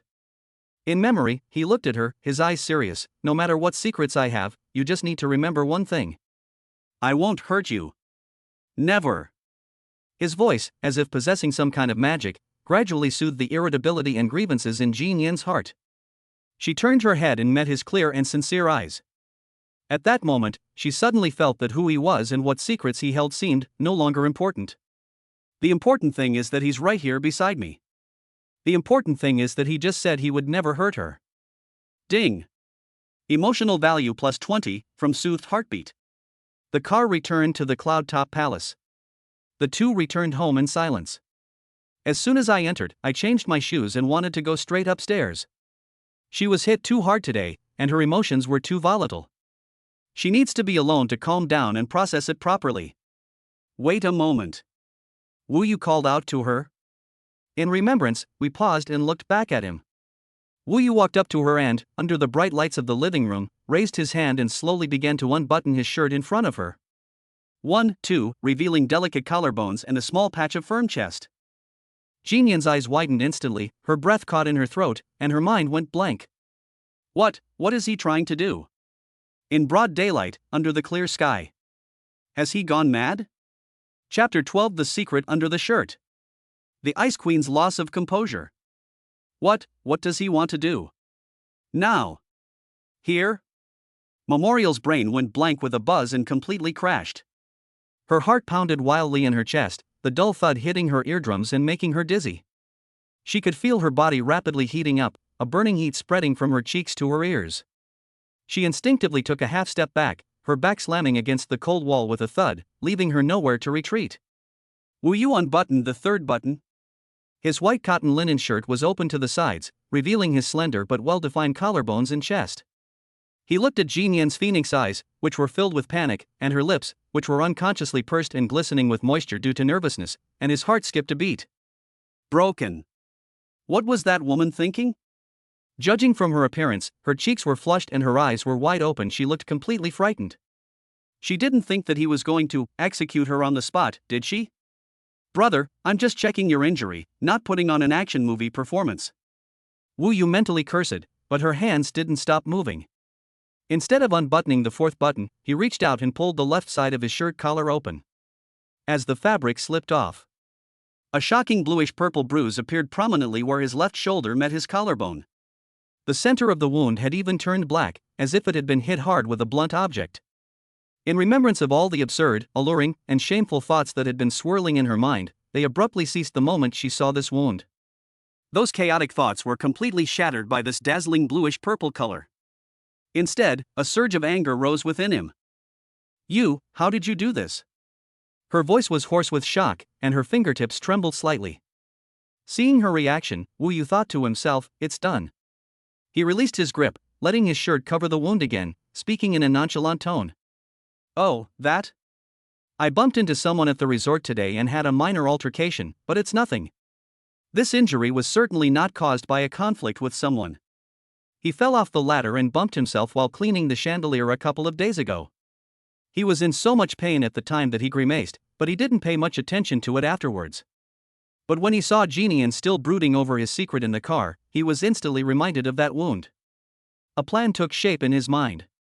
He wanted to use this injury to distract her. I need to use this injury to test what place I hold in her heart. A minor conflict? Jin Yan stared intently at him, not believing his nonsense at all. Was it Chen Xiaoyang and his group who did it?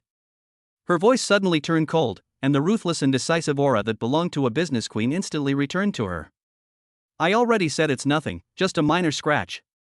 Wu Yu deliberately shrugged, moving the wound slightly, and showed a pained expression on her face. This subtle expression was captured with remarkable precision. Her heart felt like it had been violently clenched. He was bullied and hurt outside because of her. When you get home, you still have to find ways to cheer yourself up. And just now she was actually arguing with him because he had a secret, and she even thought he was going to do something to her. A surge of intense guilt and anger overwhelmed her instantly. The anger was directed at Chen Xiaoyang and his group. Guilt is directed at Wu Yu. Ding. Detected intense emotional fluctuations in the target, strong guilt and anger. Mood value plus 80. Wu Yu was secretly delighted, but on the surface she still maintained her nonchalant demeanor. Alright, I'm going upstairs to take a shower now. You should go early too. Before he could finish speaking, Jinyan suddenly turned around, rushed to the living room cabinet, pulled open the door, and pulled out a white first aid kit. Her movements were quick and urgent, filled with barely suppressed anger. Carrying a medical kit, she strode up to Wu Yu and said in a commanding tone, "Sit down." Wu Yu obediently sat down on the shoe-changing stool in the entryway, commemorating the moment when the medicine box was opened with a snap. Then, to Wu Yu's surprise, she actually knelt down on one knee in front of him. This pose caused the hem of her well-tailored royal blue dress to spread out on the ground, outlining her pert buttocks and long, slender legs. Wu Yu's Adam's apple bobbed. From his angle, he could see a section of her fair and beautiful nape exposed as she lowered her head, along with a few strands of her dark hair. She took out a blood-activating and stasis-removing ointment in cotton swabs from the medicine box. Her movements were a little clumsy, but she was unusually focused. "Take off your clothes," she commanded without looking up. "Huh? All off?" Wu Yu asked subconsciously. He paused in his commemorative gesture, seemingly realizing the ambiguity in his words, and the tips of his ears turned red again. "Take off your shirt," she snapped irritably. Oh. Wu Yu obediently took off her shirt, revealing her upper body. Jin Yan raised her head, her gaze falling on him, but the cotton swab soaked in ointment lingered. Her eyes held a complex expression. Wu Yu felt a little uncomfortable under her gaze. "What's wrong?" Next time, Jin Yan's voice was low, "You're not allowed to do it again. If they dare to touch you, tell me. I will protect my people myself." Looking into her earnest eyes, Wu Yu felt a soft spot in her heart being touched. He smiled, his tone becoming serious. "I can't always hide behind you and let you, a woman, protect me, can I? Sometimes, a husband should stand in front of his wife." The hand holding the cotton swab trembled violently. Husband, wife. These two words, spoken so naturally from his lips, carried an unprecedented weight, striking her heart heavily. She looked at Wu Yu, at his smiling eyes and that glaring wound, and for a moment, she was speechless. She could only lower her head, use a cotton swab to apply the ointment, and carefully and gently apply it to his wound. The cool ointment, along with her trembling, equally cool fingertips, touched his skin. Wu Yu looked at her focused profile and smelled the fragrance emanating from her hair, silently opening the system shop in his mind. Total emotional value, 103 100 calligraphy card plus 200 plus 20 comforting in the car plus 80 looking at the wound equals 303 points. I made a small fortune. Without hesitation, he found the skill he had long wanted to exchange for. Basic micro-expression analysis, 40 emotion points. Description: this allows you to make a preliminary interpretation of the very short-lived facial muscle changes that others experience due to their emotions. Exchange. Emotional value 40. Congratulations, host, you have acquired the skill Basic Micro-Expression Analysis. A surge of new knowledge flooded into Wu Yu's mind, and she felt that the world she saw had instantly become different. He looked again at the memorial in front of him. He noticed that although her lips were tightly pursed, there was a tiny downward twitch at the corner of her mouth for 0.2 seconds, a typical sign of suppressed sadness and guilt. He noticed a slight contraction in her orbicularis oculi muscle, which indicated her current focus and heartache. This skill is amazing. From now on, this iceberg will have no more secrets before him. After finally applying the medicine, she packed up her first aid kit and stood up. You're not allowed to touch water or eat spicy food for the next few days. Her tone had reverted to that of a commanding queen. Yes, my dear wife, Wu Yu replied with a grin. Who is your wife? Jin Yan blurted out, but immediately realized it was wrong. They were already a legally married couple. Looking into Wu Yu's smiling eyes, her cheeks flushed again. Grabbing her first aid kit, she turned and hurried upstairs, leaving behind a sentence. Starting tomorrow, a driver will pick you up and drop you off. Chapter 13: The aftermath of the calligraphy incident. The big shot was right beside me. The next day, it was broad daylight. When Wu Yu opened her eyes, it was already noisy outside the window. He moved his shoulder, and only a slight soreness remained at the wound, no longer the burning pain of last night. Stepping out of the room, the villa was empty. The memorial is gone. On the dining table, a bowl of porridge was being simmered over a low flame, emitting a faint aroma of rice. It was millet and pumpkin porridge that he casually cooked yesterday. There was a sticky note on the rim of the bowl. Her handwriting is sharp and vigorous, just like her. There were only 2 words on it, 8. Wu Yu picked up the note and smiled. This iceberg seems to be becoming more and more humane. He sat down and slowly ate his breakfast while scrolling through his phone. The gathering of scholars incident, after fermenting overnight, has already caused a huge uproar in the circle of people who were commemorating it. Although Wu Yu is not in that circle, there are still many related discussions in some local rich second-generation forums and gossip groups. Have you heard? The husband of that queen of the G family isn't a gigolo, he's a hidden tycoon. I've heard about it too. Yesterday at Chen Xiaoyang's gathering, he wrote a copy of the preface to the Orchid Pavilion on the spot, which even impressed Elder Zhang from the Calligraphy Association. Holy crap? Really? Do you have any photos? There are no photos, they weren't allowed to take pictures at the time. But it said that Chen Xiaoyang wanted to buy that calligraphy for 3 million, but they didn't even raise an eyebrow. 3 million? My god, this isn't just a gigolo, he's a god of wealth. I knew a memorial wouldn't have bad taste, it turns out this was all along. What do you call this? The truly wise hide in plain sight? Wu Yu's gaze swept over the heated discussion, and her smile deepened. The results were better than expected. What he wanted was the mystery that came from this contrast. A universally acknowledged good-for-nothing suddenly reveals unfathomable talent. This impact is enough to completely shatter the label of gold digger. From now on, whatever he does will be taken for granted by others. Does the big shot's behavior need an explanation? This cleared all obstacles for his subsequent actions. Meanwhile, at the top floor of the G Group, in the president's office, Jinian is currently processing documents, but her efficiency is noticeably lower than usual. The images from last night kept flashing uncontrollably through her mind. Wu Yu's glaring wound, his words a husband should always stand in front of his wife, and his playful way of calling her my dear wife. These images, like a movie, played repeatedly in her mind, making it impossible for her to concentrate on her work. The cell phone on the table has been ringing non-stop since morning. It was all calls and messages from friends in the circle.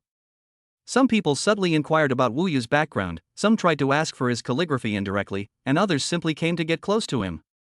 The memorial was completely ignored. But a strange emotion quietly grew in my heart. That's not true pleasure. It is pride. The man who made them change their attitude completely was her husband. Knock, knock, knock. There was a knock on the office door. Assistant Lin Wei walked in. President Ji, Ms. Chen Shui from the Chen family in the east of the city has arrived. She said she would like to see you, but she did not make an appointment, Lin Wei reported. Chen Shui? What is she doing here? Ji Nian frowned. He had made such a fool of himself at the gathering yesterday, and now they were coming to his door today. Did they want to apologize, or were they trying to pick a fight? Let her in, Ji Nian said coldly. Soon, Chen Shui, dressed in a Chanel suit but looking somewhat haggard, walked in. When she saw the memorial, a stiff, unnatural smile immediately appeared on her face. Ji Nian, I came here specifically to apologize for what happened yesterday. Chen Shui adopted a very humble posture. I was blind and didn't know Mr. Wu was such a great person. I have offended you. Please don't take it to heart. Ji Nian looked at her without saying a word. Silence is the most skillful form of oppression. Chen Shui felt a chill run down her spine from that gaze and quickly took out a velvet box from her bag and pushed it to the table. This is a small token of my apology to Mr. Wu. It's just a small token of my appreciation. I glanced at the box, it bore the Cartier logo. She picked up her coffee, took a sip, and said in a flat tone, Miss Chen is very thoughtful. However, he doesn't like these things. Chen Shui's smile froze on her face. Then what do you need? Anything I can do. My husband got a little hurt yesterday because of some minor conflict. Ji Nian put down her coffee cup with a soft thud. What? Chen Shui exclaimed in shock. Mr. Wu is injured. How serious is it? Was it because of that bastard Xiao Yang? I don't care who did it, Jin Yan interrupted her, her eyes suddenly turning cold. I'm just informing you, and all of you. Stay away from him from now on. If this happens again, it won't be something that can be resolved with a little conflict. The color drained from Chen Shui's face in an instant. She understood. This is not a discussion, it's a warning, it's an ultimatum. She knew that if she could commemorate someone, she could do it. Yes, I understand. I will definitely teach Xiao Yang a lesson when I get back. There will absolutely be no next time. Chen Shui's voice was trembling. You can leave now, said the farewell notice. Chen Shui, as if she had been pardoned, fled the office in a disheveled state. The office returned to silence. As he watched Chen Shui flee in disarray, he felt no joy of victory whatsoever. Her mind was filled with Wu Yu's purplish-blue wound. She took out her phone and, almost unconsciously, opened the home security camera app. She installed this surveillance camera for security, but she has never looked at it. She turned on the living room camera. In the video, Wu Yu is nestled in his personal gaming chair, wearing headphones, and engrossed in playing a game. He was wearing simple home clothes, his hair was a little messy, and his posture was crooked. He looks exactly the same as that useless nerd from before. It's a reminder that things are different now. She just stood there quietly, looking at him through her phone screen. Watching him happily pump his fist after winning a round. He scratched his head in frustration because his teammates were terrible. I watched him get up, grab a Coke from the fridge, and then curl up back in his chair. Authentic and vivid. He was a completely different person from the dignified calligraphy master he was yesterday. She was completely different from those men who always wore masks and said things they didn't mean in front of her. What kind of person is he, really? Jin Yan was so engrossed in watching that she didn't even notice when Lin Wei walked in again. President Ji? After regaining her senses, she quickly turned off her phone screen. What's up?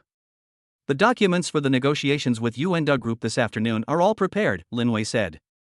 The representative they sent this time is their vice president, Wang Hao, who is a tough nut to crack and is known for his daggers hidden behind smiles. Understood.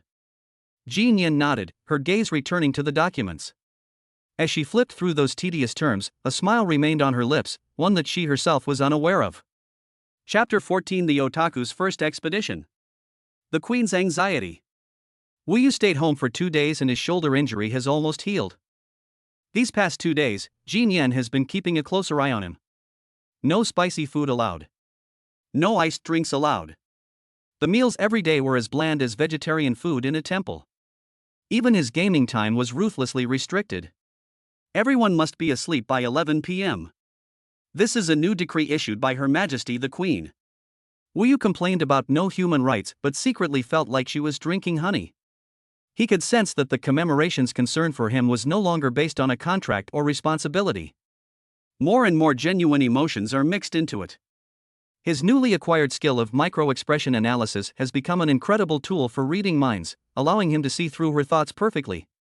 She would secretly watch him while he ate to see if he frowned.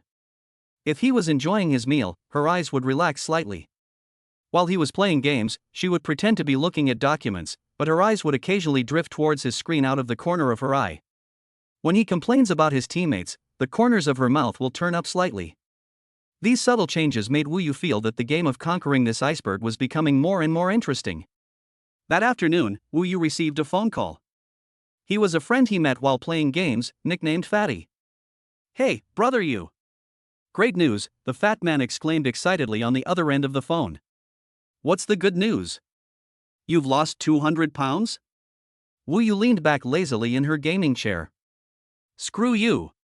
This is even bigger news than my successful weight loss, the fat man exclaimed excitedly. The game we always play, Gods and Demons Era, is having an offline carnival at our city's convention center this weekend. There will be a professional player exhibition match, a new version launch event, and most importantly, the new version's designer, the legendary beautiful planner Moon Goddess, will be there in person. Oh. Wu Yu's reaction was indifferent. He has never been interested in these offline activities. No way. Brother Yu, this is a once-in-a-lifetime opportunity. I've already gotten 2 VIP tickets, let's go together. We'll see the Moon Goddess herself, and we'll die happy, the fat man urged. Wu Yu initially wanted to refuse, but then she thought about it and realized that she hadn't left the house in a long time. Since marrying Jean Yan, his activities have basically been confined to Yunding Tianke. He's practically become a widow-gazing rock. Going out occasionally to get some fresh air and change your mood seems like a good idea. Moreover, he also wanted to take this opportunity to gauge the true reaction to the commemoration. Okay, when? Saturday afternoon. It's a deal. I'll pick you up then. The fat man hung up the phone happily. In the evening, I remember returning home on time.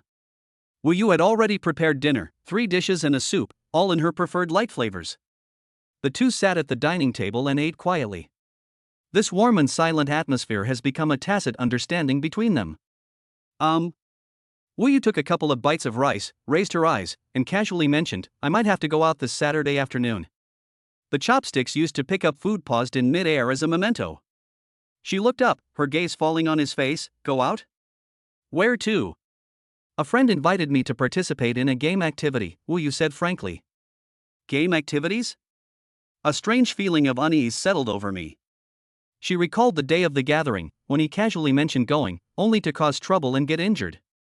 What friend? She pressed. We met, we used to play games together. Male or female?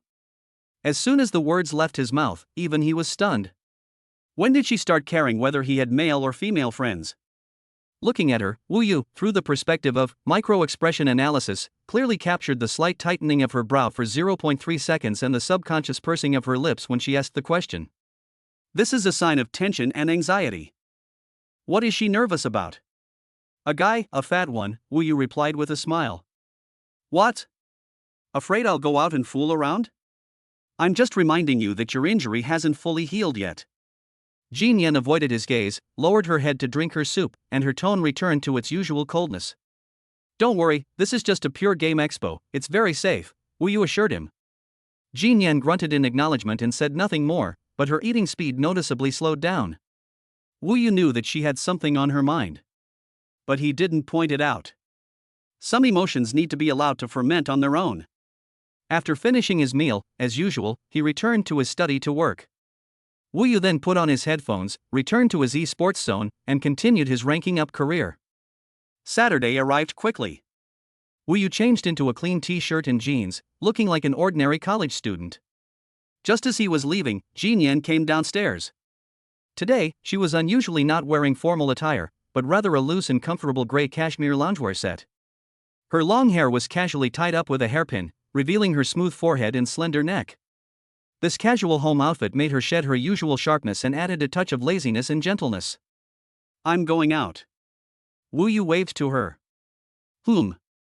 Jean Yan simply responded with a faint sound, walked straight to the sofa, sat down, picked up a financial magazine, and seemed to have no interest whatsoever in where he was going or who he was going with.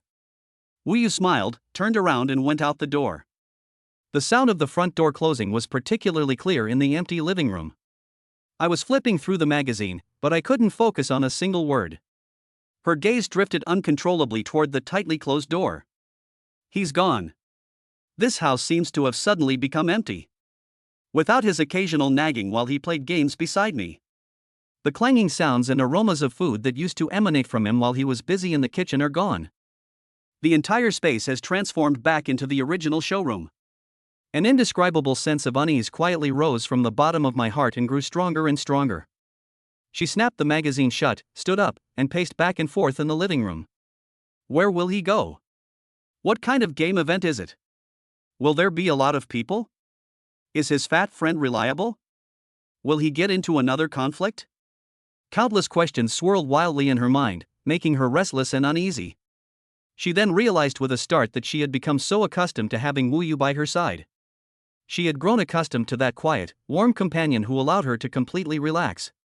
When this companion suddenly left, it felt like a piece of her world was missing. She walked to the floor-to-ceiling window and looked at the endless stream of cars below, feeling uneasy for the first time. Time passed by, second by second. 1 hour. 2 hours. I feel like I'm being driven crazy by this inexplicable anxiety. She finally couldn't take it anymore. She picked up her phone, found Wu Yu's number, and hovered her fingertip over the dial button for a long time. What should I say when I call? Asking him what he's doing might make me seem clingy and insecure. This isn't like her. But she really wanted to know where he was and what he was doing. After a struggle with himself, Jin Yan took a deep breath and pressed the green button. The call was connected. Beep, beep. Hearing the busy tone on the phone, Jin Yan's heart pounded faster and faster. Finally, after ringing 5 or 6 times, the call was answered. Hello? Wu Yu's voice came through the receiver, accompanied by a noisy background with deafening music and a cacophony of voices. The moment I heard his voice, my anxious heart inexplicably calmed down. She opened her mouth, but didn't know what to say. Hello? Jin Yan? Is that you? Why aren't you saying anything? Wu Yu asked on the other end. Jin Yan cleared her throat, trying to regain her former cold and calm tone. Where are you? Chapter 15 First check-in. Where are you? I need you. The convention center was bustling with activity. On the huge stage, the lights are flashing, and the professional players' exhibition match is in full swing. The players in the audience erupted in cheers and shouts. Wu Yu and Fatty stood in a corner of the VIP area, each holding a bottle of Coke. Brother Yu, look at that mage's play, it's so flashy. He baited out 2 ultimate abilities with a single flash. The fat man was so excited that his face turned red, and he was gesturing wildly. Wu Yu just smiled. His attention wasn't really on the competition. He enjoys the feeling of controlling the battle himself more than watching others play. He looked around at the young and excited faces gathered together because of the same hobby, and felt as if he had become a few years younger. This kind of pure liveliness is a completely different world from the elegant gatherings he had previously attended. There are no hypocritical formalities here, no calculations of profit, only the purest love for games. He felt very relaxed. Just then, my phone vibrated in my pocket. He took out his phone, and 2 words appeared on the screen: commemoration. Wu Yu raised an eyebrow. Oh, you couldn't resist anymore? The speed was a little faster than he had expected. He walked to a relatively quiet corner and pressed the answer button. Hello? There was a few seconds of silence on the other end of the phone. Wu Yu didn't urge him, and just waited quietly. He could imagine that at this moment, Xi Jinping must be holding his phone, engaged in a fierce internal struggle. Hello? Jin Yan? Is that you? Why aren't you saying anything? He asked deliberately. A few seconds later, her familiar yet cool voice finally came through the receiver. Where are you? Just 3 words, simple, direct, and full of GR style. But Wu Yu sensed something far beyond the literal meaning of those 3 words.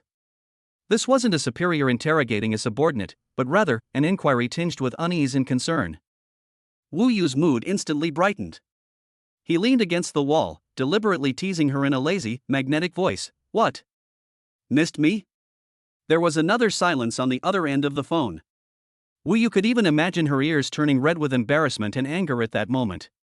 I was just asking when you'd be back, and what dinner is at home. She seemed to be trying to find a plausible excuse for her call. Oh, dinner? Wu Yu drawled. I might be going back a little late. The activities here are quite interesting.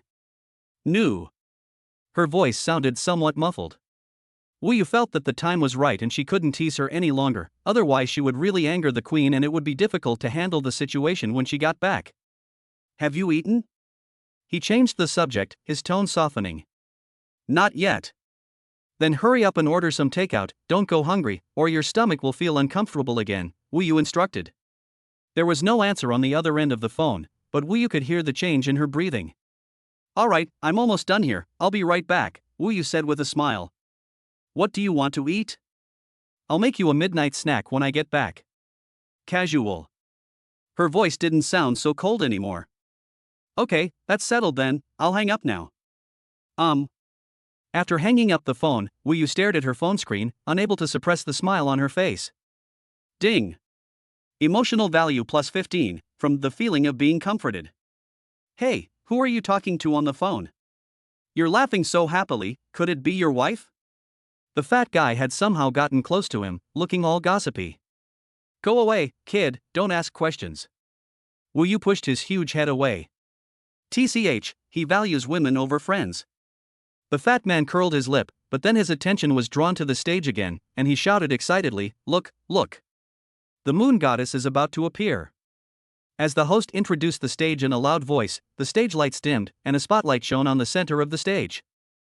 A woman wearing a white dress and a silver mask slowly ascended onto the stage. She was tall and had long, wavy hair like seaweed. Although her face was not clearly visible, her mysterious and elegant aura instantly captivated the entire audience. Moon Goddess. Moon Goddess. The players below the stage were chanting this ID like crazy. Wu Yu also looked up, a sense of curiosity rising in her heart. This moon goddess is the chief planner of Gods and Demons era, renowned for her imaginative designs and precise understanding of player psychology, and enjoys immense popularity among players. However, she never shows her true face and always wears a mask when she appears in public, which adds to her mystique. The moon goddess waved to the audience and walked to the front of the podium. Her voice, clear and melodious, carried an intellectual charm throughout the venue through the microphone. She began introducing the new version, with the PowerPoint presentation displayed simultaneously on the large screen behind her. After listening for a while, Wu Yu had to admit that this female planner was indeed quite capable.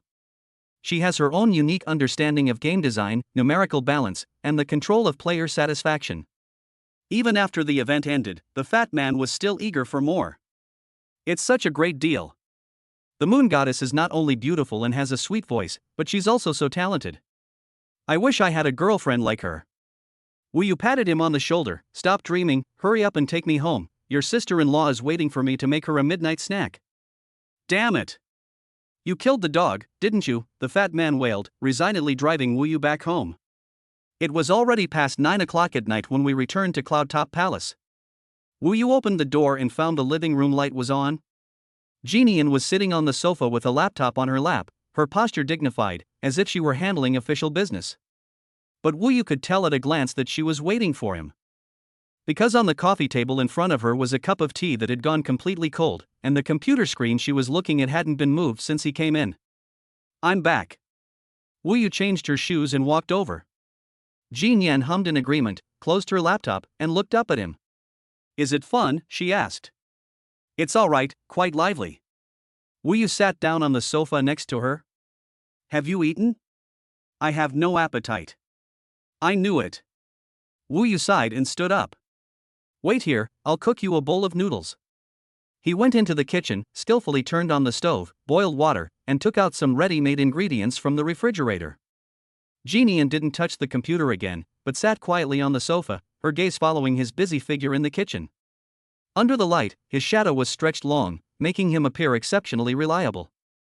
The heart that had been hanging in suspense all afternoon because of his departure settled back into place the moment it saw that figure. So this is what home feels like. It's not this empty mansion, nor those expensive pieces of furniture. Rather, as long as this person is there, this place is called home. Soon, a steaming bowl of tomato and egg noodles was placed in front of her. Golden scrambled eggs, bright red tomato sauce, and a few scallions on top. The aroma is irresistible. Commemoration picked up her chopsticks and silently began to eat. Watching her eat her noodles in small bites, with such a satisfied look on her face, Wu Yu felt it was all worth it. By the way, after finishing her noodles, Jean Yan put down her chopsticks, wiped her mouth, and suddenly asked, You wore this to the event today? She looked Wu Yu up and down, observing his ordinary t-shirt and jeans. Yeah, what's wrong? Wu Yu asked, puzzled. Jean Yan frowned, too casual. I'll have Lin Wei bring you a few sets of clothes tomorrow. From now on, you're not allowed to wear these when you go out. Her tone returned to that commanding, commemorative queenly manner. Upon hearing this, Wu Yu was taken aback at first, then smiled. Is this, starting to care about his clothes and appearance? The queen's possessiveness has officially kicked in. Chapter 16 Business Wisdom from Games. Who exactly are you? Since the last checkup incident, Wu Yu keenly sensed that the ice between him and Jean Yan was quietly melting away. Although the two still slept in separate rooms, their daily interactions were not particularly frequent. But that invisible and intangible yet real barrier is gradually dissolving. Commemoration began to increasingly manage him. From the taste of his 3 meals a day to the brand of clothes he wears when he goes out, he is even nagged about playing games for more than 8 hours a day. Wu Yu was in the middle of it all. He knew that this was a sign that a woman was starting to care about a man. And his emotional state steadily increased under this sweet control. That night, Jean Yan came home very late, and looked very unwell. As soon as she entered, she threw her handbag and coat on the sofa, went straight to the bar, and poured herself a glass of whiskey. Wu Yu was playing a game, and seeing her like this, I knew she must have run into trouble at work. He took off his headphones and walked over. "What's wrong?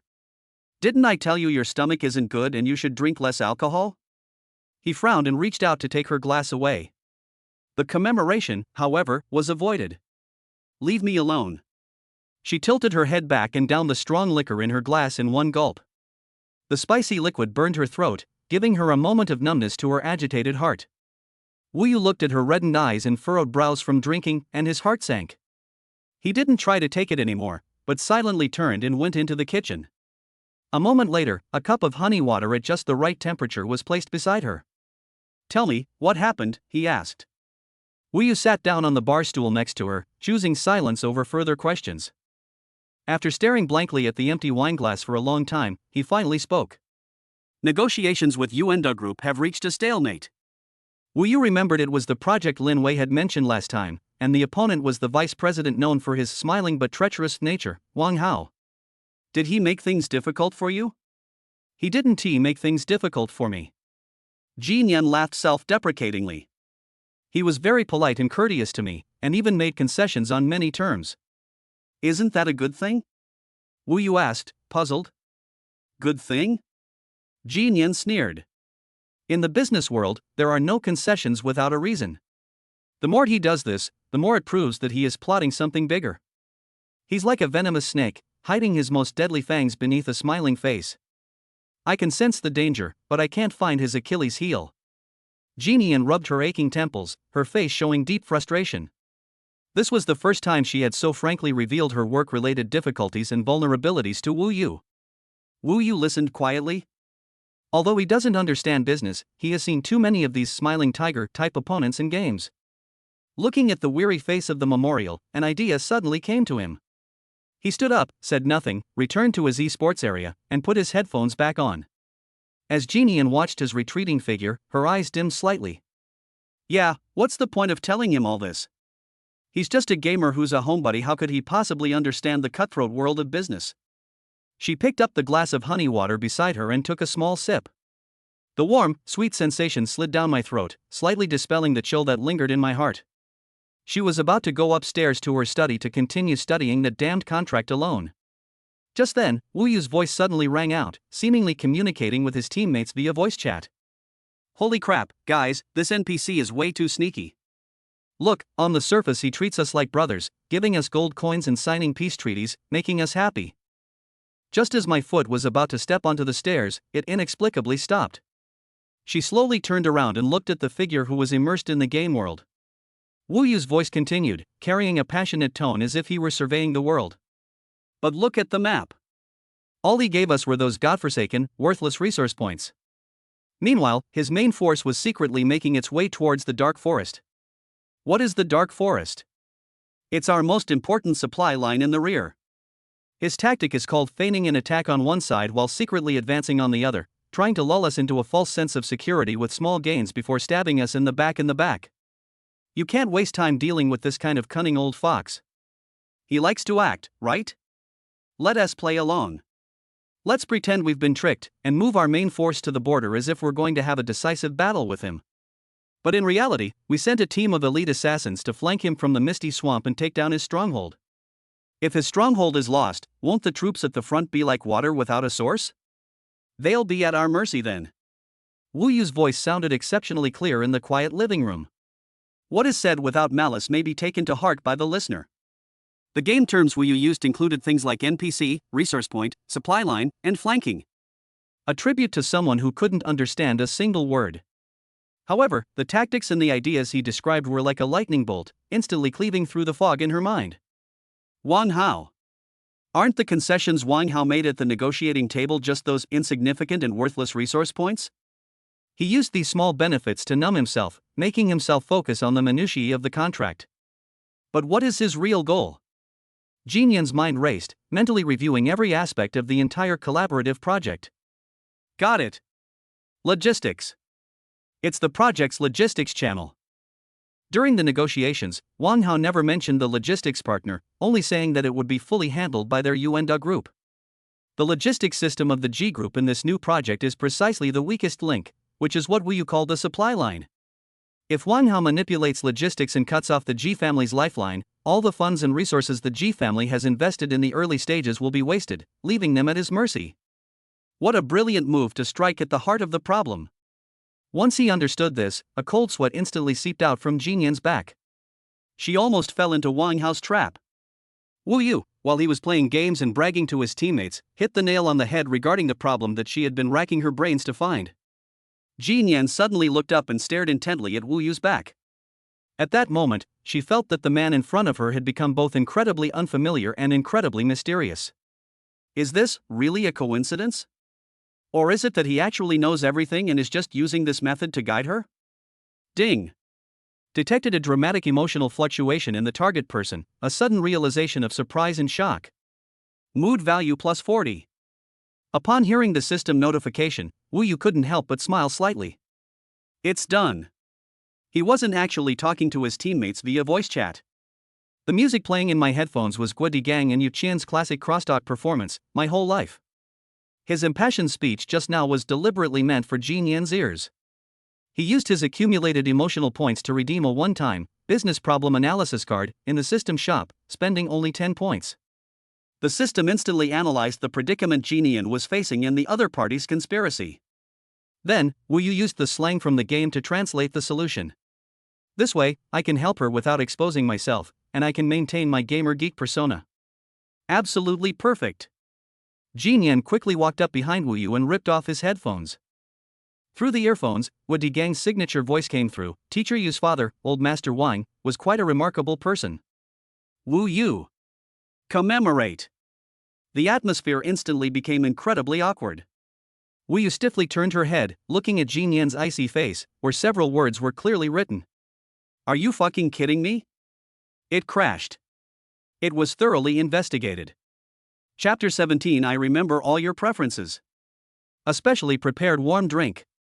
In the living room, the headphones that had been violently ripped off lay forlornly on the table. Guodi Gang's signature voice flowed from the source, still recounting the legendary story of Teacher Yu's father. The sound, combined with the almost frozen air before them, created an extreme sense of absurdity. Jin Yan stared intently at Wu Yu, without saying a word. But her eyes said it all. Shock, confusion, doubt, and a kind of anger at being played. Wu Yu felt a chill run down her spine. He had planned everything meticulously, but he hadn't anticipated this unexpected turn of events at the memorial service. Well, now he's in trouble. He was trying to show off, but his underwear has been exposed. Let me explain. Wu Yu raised her hands in a gesture of surrender, her brain racing as she tried to figure out how to cover up the lie. What I was just doing was actually listening to a tactical recap. Yes, a tactical recap. It was recorded by our guild's commander. They even put in a crosstalk segment to keep us alert. It's perfectly normal, perfectly normal. He himself felt that this explanation was weak and unconvincing. Jin Yan sneered and threw the headphones on the table. Wu Yu, do you think I look like an idiot? She took a step forward, bent down, and placed her hands on the edge of the table in front of Wu Yu. In an instant, she trapped him between the chair and her body. An aroma, a blend of fine red wine and her unique, cool body scent, forcefully invaded Wu Yu's breath. This is an extremely aggressive and oppressive pose. Wu Yu could clearly see her pupils slightly constricted by anger, and that breathtakingly beautiful face so close to hers. He could even see her long, curled eyelashes trembling slightly as she swayed with her emotions. Who exactly are you? The memorial was spoken slowly and deliberately, in a low voice, yet it carried a weight heavier than any interrogation. From the calligraphy at that elegant gathering to tonight's game strategy. Time and time again, you have shown me abilities and insights that you should not possess at all. What exactly do you want to do? What is your purpose? Wu Yu met her gaze, and in the depths of that cold, raging sea, he sensed an indescribable wound. He understood. If this lie can't be covered up today, the fragile trust that he and she have painstakingly built up will be completely shattered. Wu Yu fell silent. He dropped his nonchalant expression, relaxed all the muscles in his face, and his eyes became more serious than ever before. Sigh, life. After a long while, he sighed softly. Remembering, do you believe in seeing? The commemorative figure frowned, puzzled. I wasn't talking about eyes. Wu Yu spoke slowly, as if guiding her into a completely new worldview. I'm talking about an intuition that allows you to see the essential laws governing things. Take calligraphy for example. In my eyes, it is not just characters, but a mechanical model composed of strokes, structure, and spirit. Once I understand the model, I can naturally reproduce it. For example, your predicament tonight. He paused, his gaze sharpening. That Wang Hao you mentioned, all his actions giving up petty gains, delaying key terms, creating the illusion of smooth negotiations. To me, this doesn't sound like a business scheme at all. This is a very classic luring trap model. Just like in a game, the boss deliberately exposes a huge weakness to lure you into using all your burst skills, and then it immediately enters an invincible state and kills you instantly. I don't need to understand business. I just need to identify the model he is using and the supply line he wants to attack, and that will naturally come to light. He did not fabricate any vague or illusory identity as a genius. He simply used logic she could understand to package his cheat code as an incredible, extraordinary talent called pattern insight. Jin Yan was completely stunned. Jin Yan was stunned by his words. This explanation is more absurd than any plot in a novel. But ironically, it was like a key, perfectly unlocking all the irrationality surrounding Wu Yu. She stared intently into his eyes, which held no evasion, only a detached acceptance of everything, and a hint of weariness. Then why did you keep it from me? Her voice softened unconsciously. Conceal? What did I say? Wu Yu laughed self-deprecatingly. If I said I could see through the laws of everything, would you believe me? You'd probably think I'm crazy. Besides, this ability is useless to me. I don't want to be a calligrapher or a businessman. I just want to play my games quietly. If it weren't for you, I wouldn't bother using this kind of brain-intensive ability at all. He said those last words very softly. But to Jin Yan's ears, it sounded like a thunderclap. If it weren't for you. So, everything he did was because of her? My heart aches with a bittersweet feeling, as if it had been struck hard by something. Looking at Wu Yu, at his face that seemed to say, I'm just that awesome, but I'm also helpless, the anger and doubt in her heart vanished without her even realizing it. Instead, a more complex emotion emerged. It turns out that the useless husband she thought he was actually a peerless genius who didn't want to show off his talents. And this genius was willing to use his too-lazy-to-use ability for her. This realization gave her an unprecedented feeling of satisfaction and pride. Ding! Emotional value plus 60, from relieved pride and heartbeat. Wu Yu breathed a sigh of relief. Finally. I managed to fool them. Jin Yan straightened up, resuming her aloof demeanor, but her eyes were much gentler than before. Who else knows about this ability of yours? She asked. Heaven knows, earth knows, and now, you know. Wu Yu shrugged. Jin Yan gave him a deep look and nodded. She will keep the secret for him. She wanted to hold on to this man tightly. She turned around without a word and walked towards the stairs. Just before stepping onto the stairs, she stopped and did not look back. I will take care of Wang Hao's matter tomorrow. Thank you. After saying that, she went upstairs without looking back. Wu Yu watched her retreating figure, let out a long sigh of relief, feeling as if he had just finished a world-class boss battle, utterly exhausted both physically and mentally. The crisis was averted, and we even made a small profit. Not bad. He used those emotional points to redeem a new skill without hesitation. Top barista pour-over specialist, 30 points of emotional value. He had long noticed that although Jin Yan liked to drink coffee, she always put it down after a few sips because of her stomach problems. If we're going to take care of her, we need to take care of her in every way. The next day, at the company, Jin Yan perfectly resolved the negotiations with Yuan Group with swift and decisive action. She played along, outwardly agreeing to Wang Hao's contract. Secretly, they quickly contacted another logistics giant and signed an exclusive cooperation agreement, completely thwarting Wang Hao's hopes of undermining the company. By the time Wang Hao realized he had been outmaneuvered, it was too late. Not only did he not gain any advantage, but his excessive concessions in the early stages caused Yuan Group to suffer heavy losses. This victory brought Jin Yan's prestige within the company to its peak once again. Everyone admired her uncanny business acumen. Only she knows that all of this stems from a strategy her genius husband said in a game last night. In the afternoon, during a meeting, I suddenly felt a little tired. She rubbed her temples, feeling a bit like she wanted some coffee. Just then, Assistant Lin Wei knocked on the door and came in, carrying an exquisite tray. Mr. G, your coffee. Jin Yan paused for a moment, then realized she hadn't ordered coffee. Mr. Wu sent someone to deliver it, Lin Wei explained, her expression revealing undisguised envy. Mr. Wu said that this was specially hand-brewed for you, using decaffeinated geisha coffee beans, and he also added some stomach-soothing ingredients so you can drink it with peace of mind. Jin Yan stared blankly at the cup of coffee, which was served in an exquisite bone china cup and was exuding a wonderful aroma of citrus and jasmine. He remembered everything about her preferences and her health. This gentle control has quietly spread from her home to her company, her work, and her entire world. She picked up her coffee and took a small sip. The warm, mellow liquid slid down her throat, instantly enveloping her stomach and completely melting her heart, which had been disguised as ice. It's all messed up.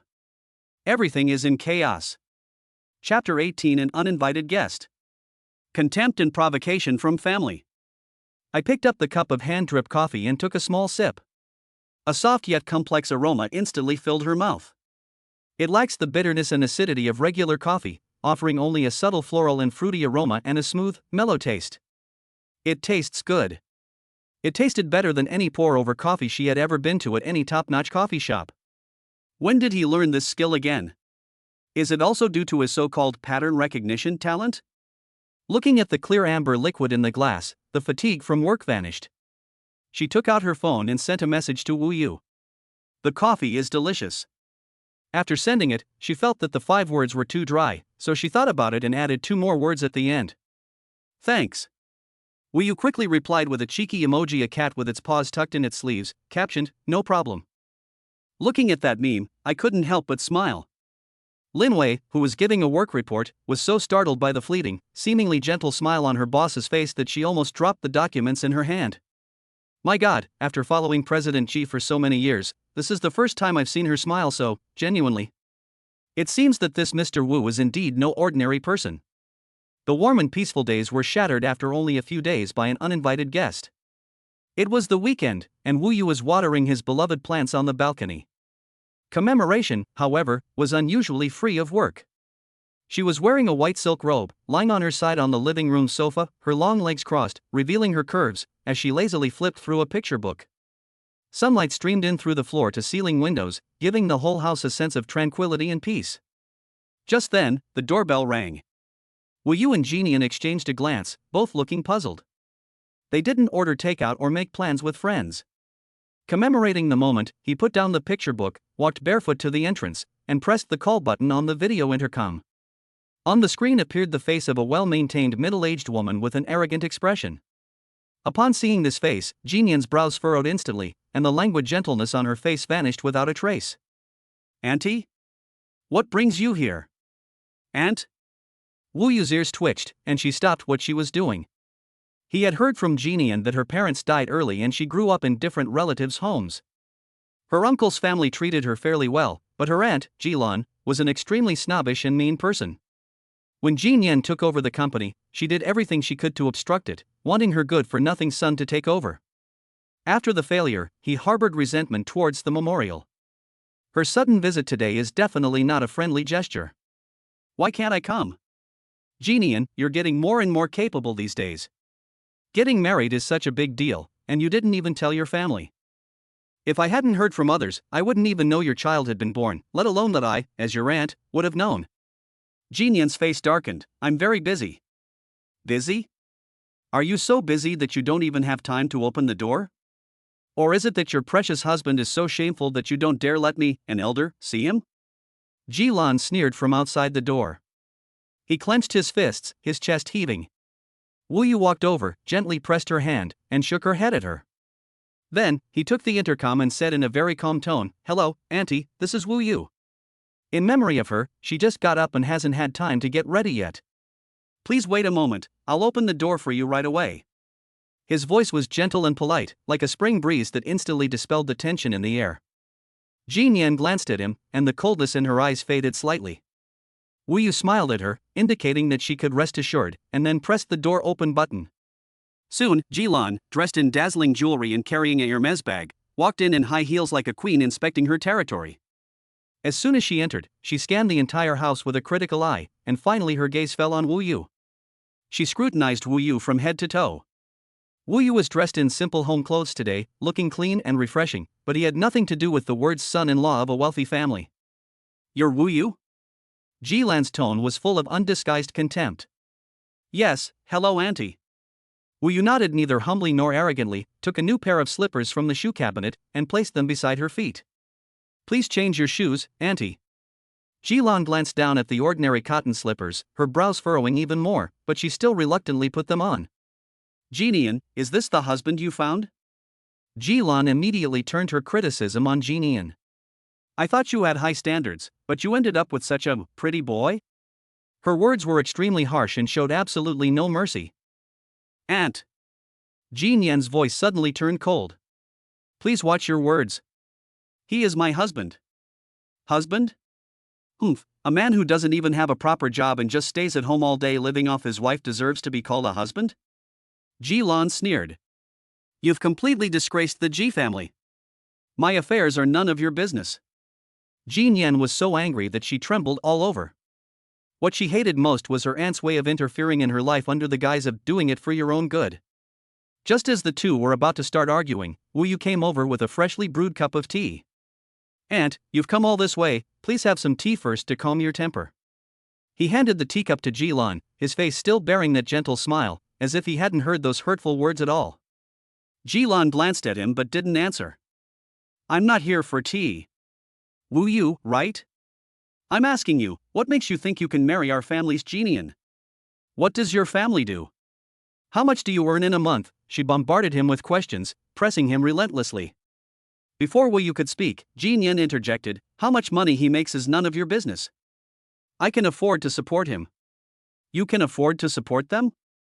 Jilan exclaimed as if she had heard the biggest joke in the world. Jinian, have you been bewitched? A grown man relying on a woman to support him, aren't you ashamed to admit it?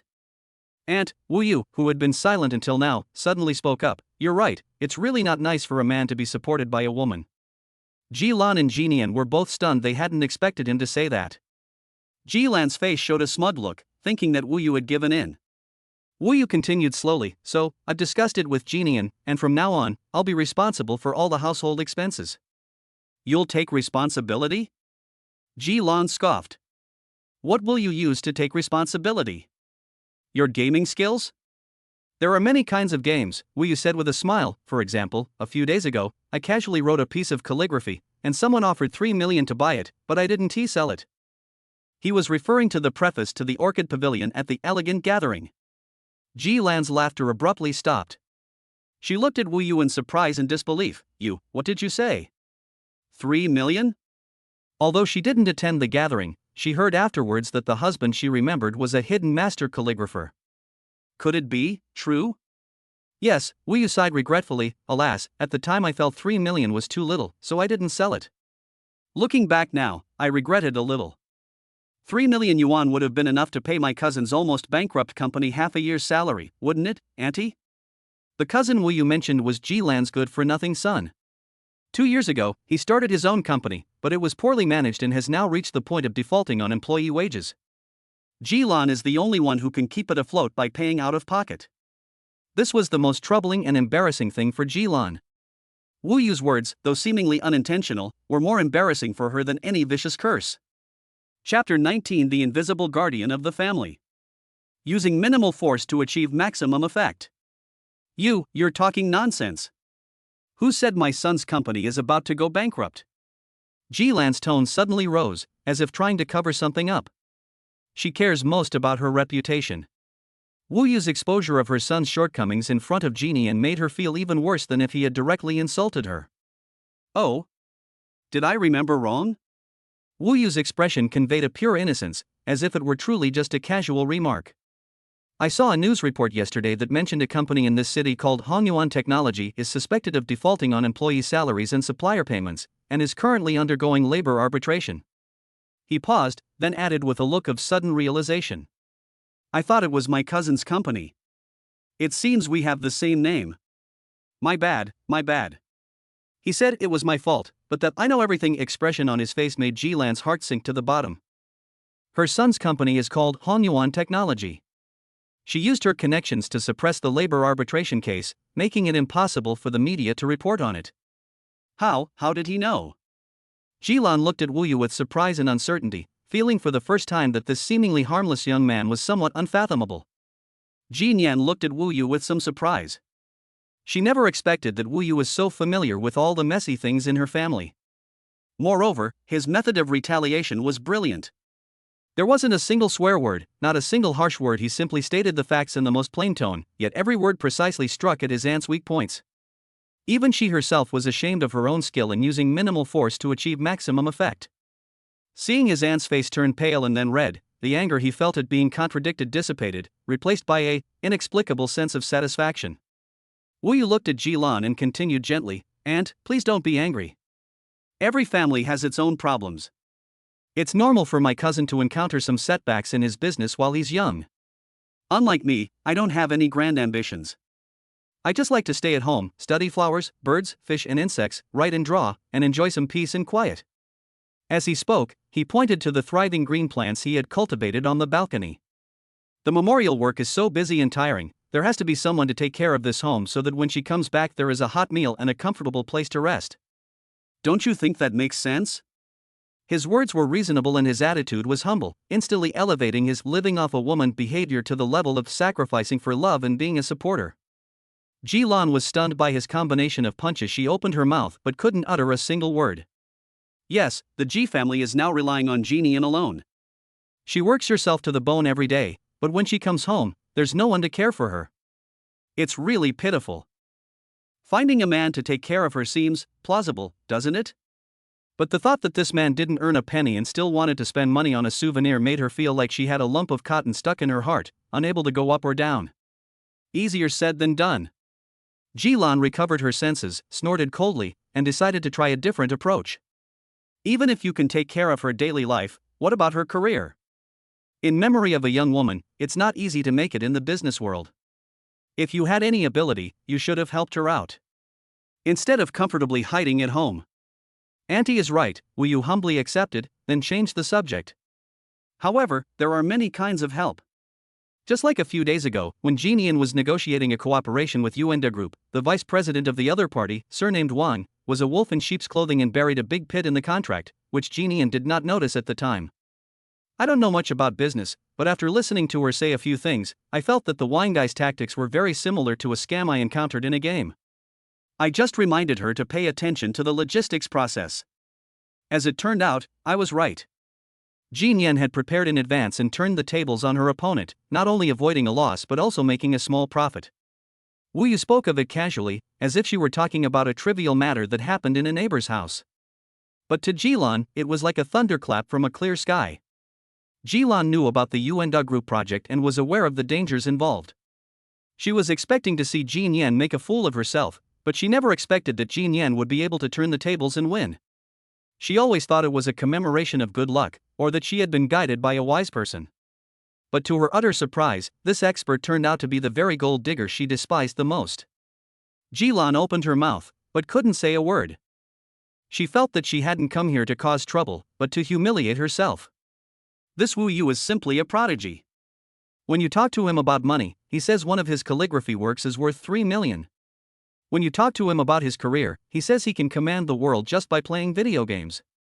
How can we continue this conversation? Looking at Wu Yu, Ji Nian felt a surge of pride, a sense of shared honor. She walked to Wu Yu's side, naturally took his arm, and said calmly to Ji Lan, who was completely stunned. "Aunt, you see. This is the husband I chose. He may not make money, and he may not be very ambitious. But he's always there when I need him. That's enough for me." Her voice was calm, but full of determination. Looking at the two people who were so close to each other, one calm and composed, the other firmly defending her, Ji Lan knew that she had lost today, and lost completely. She couldn't stay there any longer. Fine, you've grown wings, your aunt can't control you anymore." She uttered a harsh remark, turned and rushed to the entrance, hastily slipped on her high heels, and slammed the door shut without looking back. She slammed the door shut with a loud bang. The living room finally returned to silence. Ji Jin let out a long sigh of relief, feeling as if he had won a tough battle. She released Wu Yu's arm, looked at him, and her eyes were filled with complex emotions. "Thank you," she said sincerely. From childhood to adulthood, when faced with her aunt's difficult behavior, she either chose to endure it or confront her head-on. Never before had she won so easily and felt so relieved as she did today. No need to thank me, we're husband and wife, I'm your husband, there's no need to thank me for this. Wu Yu's tone was very relaxed, as if she was joking. He reached out to pinch Jin Yan's cheek, but stopped halfway through. Looking into her exceptionally bright eyes, he suddenly felt that such a joke, said at this moment, was a bit frivolous. He withdrew his hand and scratched his head. I'm going to wash the dishes. After saying that, she turned and walked towards the kitchen, her back view even looking a bit like she was fleeing in panic. Jin Yan watched his retreating figure, her lips moved as if she wanted to say something, but in the end she didn't. She simply stood there quietly, watching Wu Yu busy herself in the kitchen, and the irritation she felt because of her aunt completely subsided. This house seems to be really starting to feel like a home. Chapter 20 My first time losing sleep for you. The thrilling sensation of a sleep aid massage. That evening, the aftereffects began to appear. Although Wu Yu gave her a brilliant retort, the unpleasant memories of being bullied by relatives since childhood were still dredged up like ghosts. Jin Yan lay in bed, tossing and turning, unable to fall asleep. In my mind, it's like a movie playing. One moment it's her aunt's harsh face, the next it's Wu Yu's back standing in front of her, and then it's his words, a husband should always stand in front of his wife. These images intertwined, making her feel agitated, and her temples throbbed with pain. She glanced at the clock on the bedside table. It was already 1 in the morning. She has an important board meeting at 8 o'clock tomorrow morning, so she needs to be well rested. She sat up irritably and decided to go to the living room to pour herself a glass of warm milk. Gently turn the doorknob, and the corridor is quiet, with only the cool moonlight streaming in through the window, spreading a layer of silver frost on the floor. She had only taken 2 steps when the door to the adjacent bedroom clicked open from the inside. Wu Yu emerged with messy hair and sleepy eyes, wearing a set of comical cartoon-patterned pajamas. Did I disturb you? He lowered his voice, clearly having heard what was happening on her end. No. I can't sleep, I want to get a glass of water, Jin Yan replied, her voice hoarse and tired. Wu Yu yawned and walked over to her in a few steps. He didn't turn on the light, but by the moonlight, he could clearly see the slightly pale face of the memorial, and the furrowed brows that remained even in the darkness. She looked like a cat that had been soaked by a downpour and was trying hard not to shiver. It seems that today's events have had a far greater impact on her than they appear on the surface. Wu Yu felt a sudden tightness in her chest for no apparent reason. He silently recited the command, and his consciousness instantly sank into the system. Current mood score, 113. I need to let her get a good night's sleep. He frantically searched through the shop list in his mind, his eyes immediately locking onto a skill he had previously been eyeing. Basic sleep aid massage technique. By pressing specific acupoints, this technique effectively relieves mental stress, promotes blood circulation, and helps the target quickly enter a deep sleep. Price, 25 emotion points. This is it. Exchange. He didn't hesitate at all. Mood value 25. Congratulations, host, you have acquired the skill Basic Sleep Aid Massage Technique. In an instant, countless pieces of knowledge about the human body's meridians and acupoints, as well as professional massage techniques, flooded into Wu Yu's mind like a data stream. He felt that his fingers had become longer, more flexible, and filled with some kind of wonderful perception. Come here. Wu Yu beckoned to Jin Yan, then sat down on the floor against the wall in the corridor and patted the floor next to her. Jin Yan was a little puzzled, but seeing his serious eyes, she still did as he asked and sat down next to him. Come closer. Wu Yu's tone was firm, yet carried a hint of gentleness that was hard to detect. Jin Yan hesitated for a moment, thinking that the posture was too intimate. Don't overthink it, just think of me as a body pillow. Wu Yu saw through her concerns and urged her half-jokingly, hurry up, or it'll be dawn soon. Jin Yan bit her lip, but eventually yielded and gently rested her head on his shoulder. His shoulders weren't broad, but they were sturdy. Through the thin nightgown, she could clearly feel the reassuring warmth emanating from his body, and a faint, clean scent of soap lingered around her nose, inexplicably bringing her peace of mind. His body stiffened slightly as he recalled the moment. Just then, she felt a pair of warm, dry hands gently placed on her temples. Close your eyes, relax, and don't think about anything. Wu Yu's voice rang in my ears, deep and magnetic, like the overtones of a cello. He unconsciously closed his eyes in remembrance. Wu Yu's fingers began to press on her temples with a professional yet gentle force that she had never experienced before. The pressure was just right, not too light, not too heavy, as if each finger had eyes and precisely found her taut nerve. A comfortable, tingling sensation spread from her temples, instantly easing the tension that had been building up inside her. His fingers slowly moved from his temples to his brow, and then to the Feng Qi acupoint behind his ear. He pressed each acupoint with extreme precision. His fingertips were calloused, and each massage seemed to dispel the gloom in her mind. In remembrance of the feeling that my restless and chaotic mind was being gently soothed little by a pair of warm hands. All the unpleasantness and frustration slowly dissipated under his gentle pressure. Consciousness began to blur. A deep drowsiness washed over her like a warm tide, gently lifting her up. She couldn't remember the last time she felt sleepy so quickly.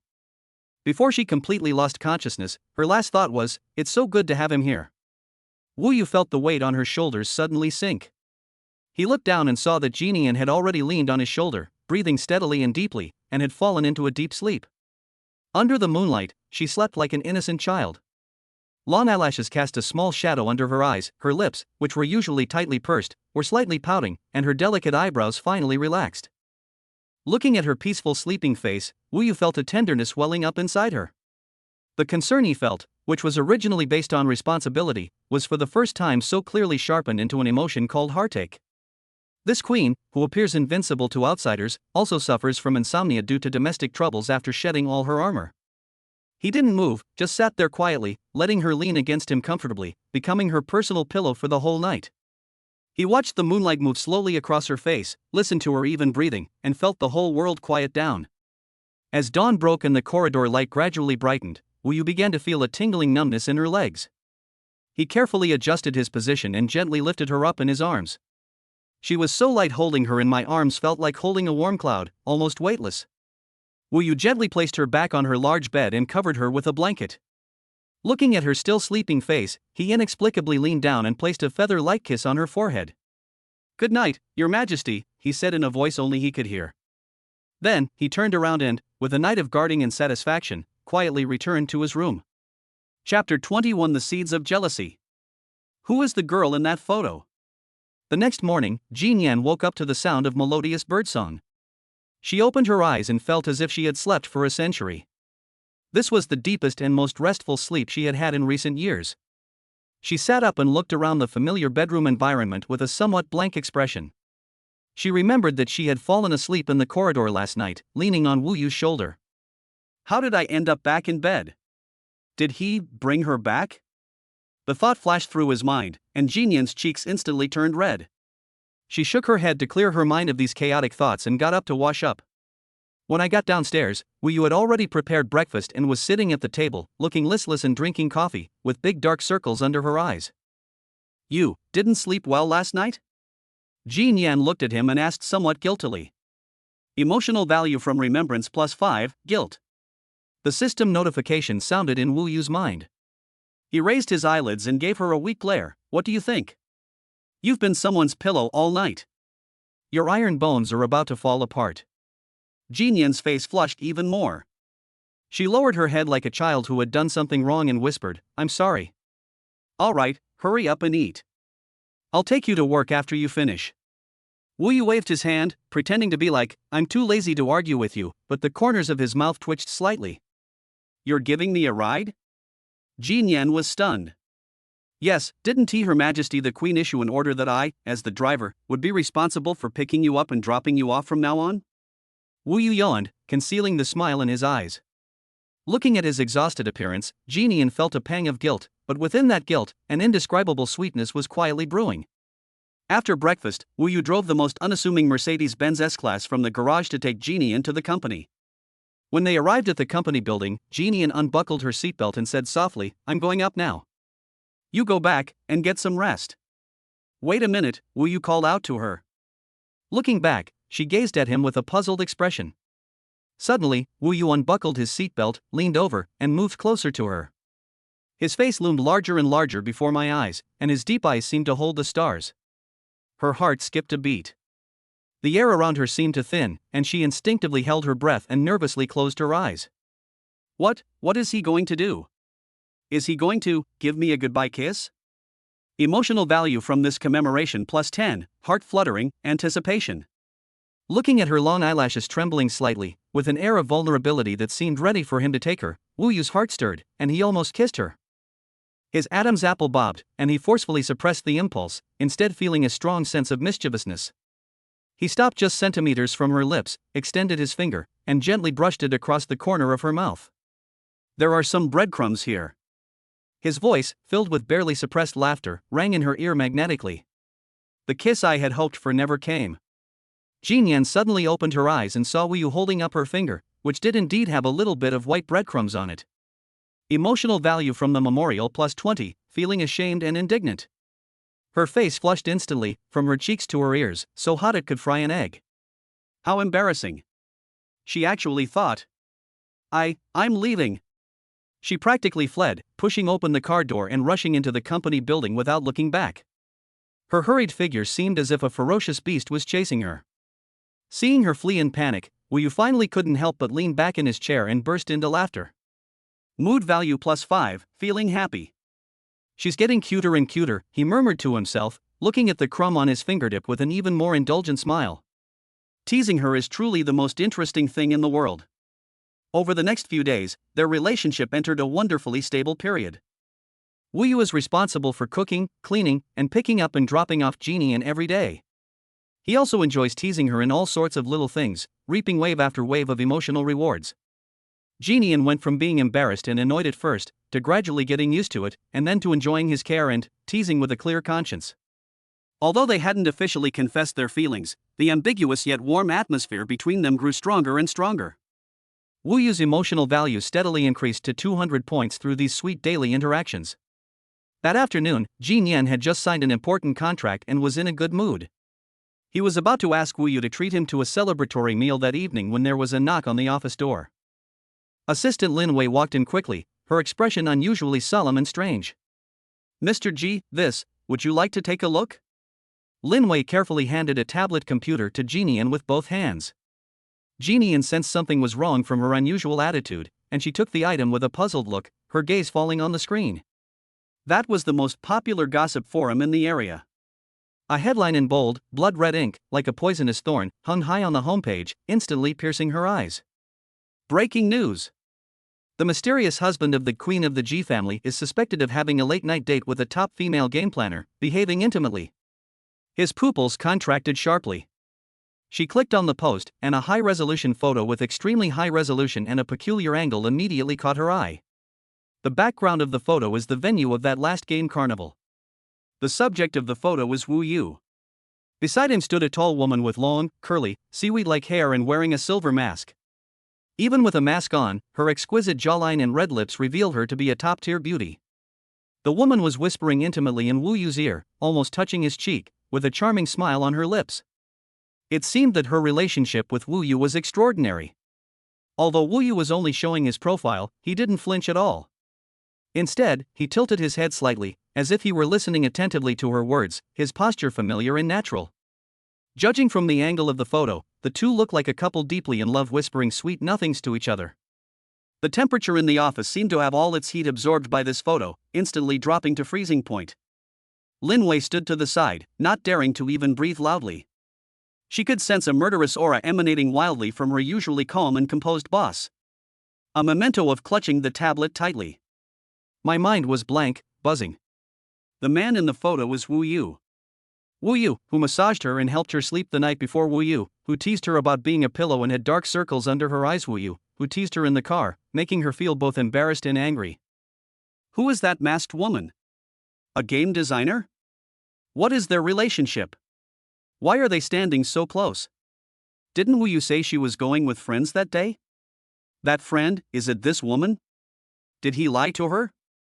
Just as she began to lower her guard, get used to his presence, and even start to expect more, reality slapped her hard in the face. Could it be that all of this is fake? She slammed the tablet computer down on the table with a loud thud. Check. Find out who took this photo, who posted it, and who was behind it. And this moon goddess, she paused, all her information, put it on my desk within half an hour. Chapter 22: The Queen's Low Pressure. The entire company is trembling. Half an hour later, a detailed document about the moon goddess was placed on the memorial's desk. Lin Wei's efficiency remained as high as ever.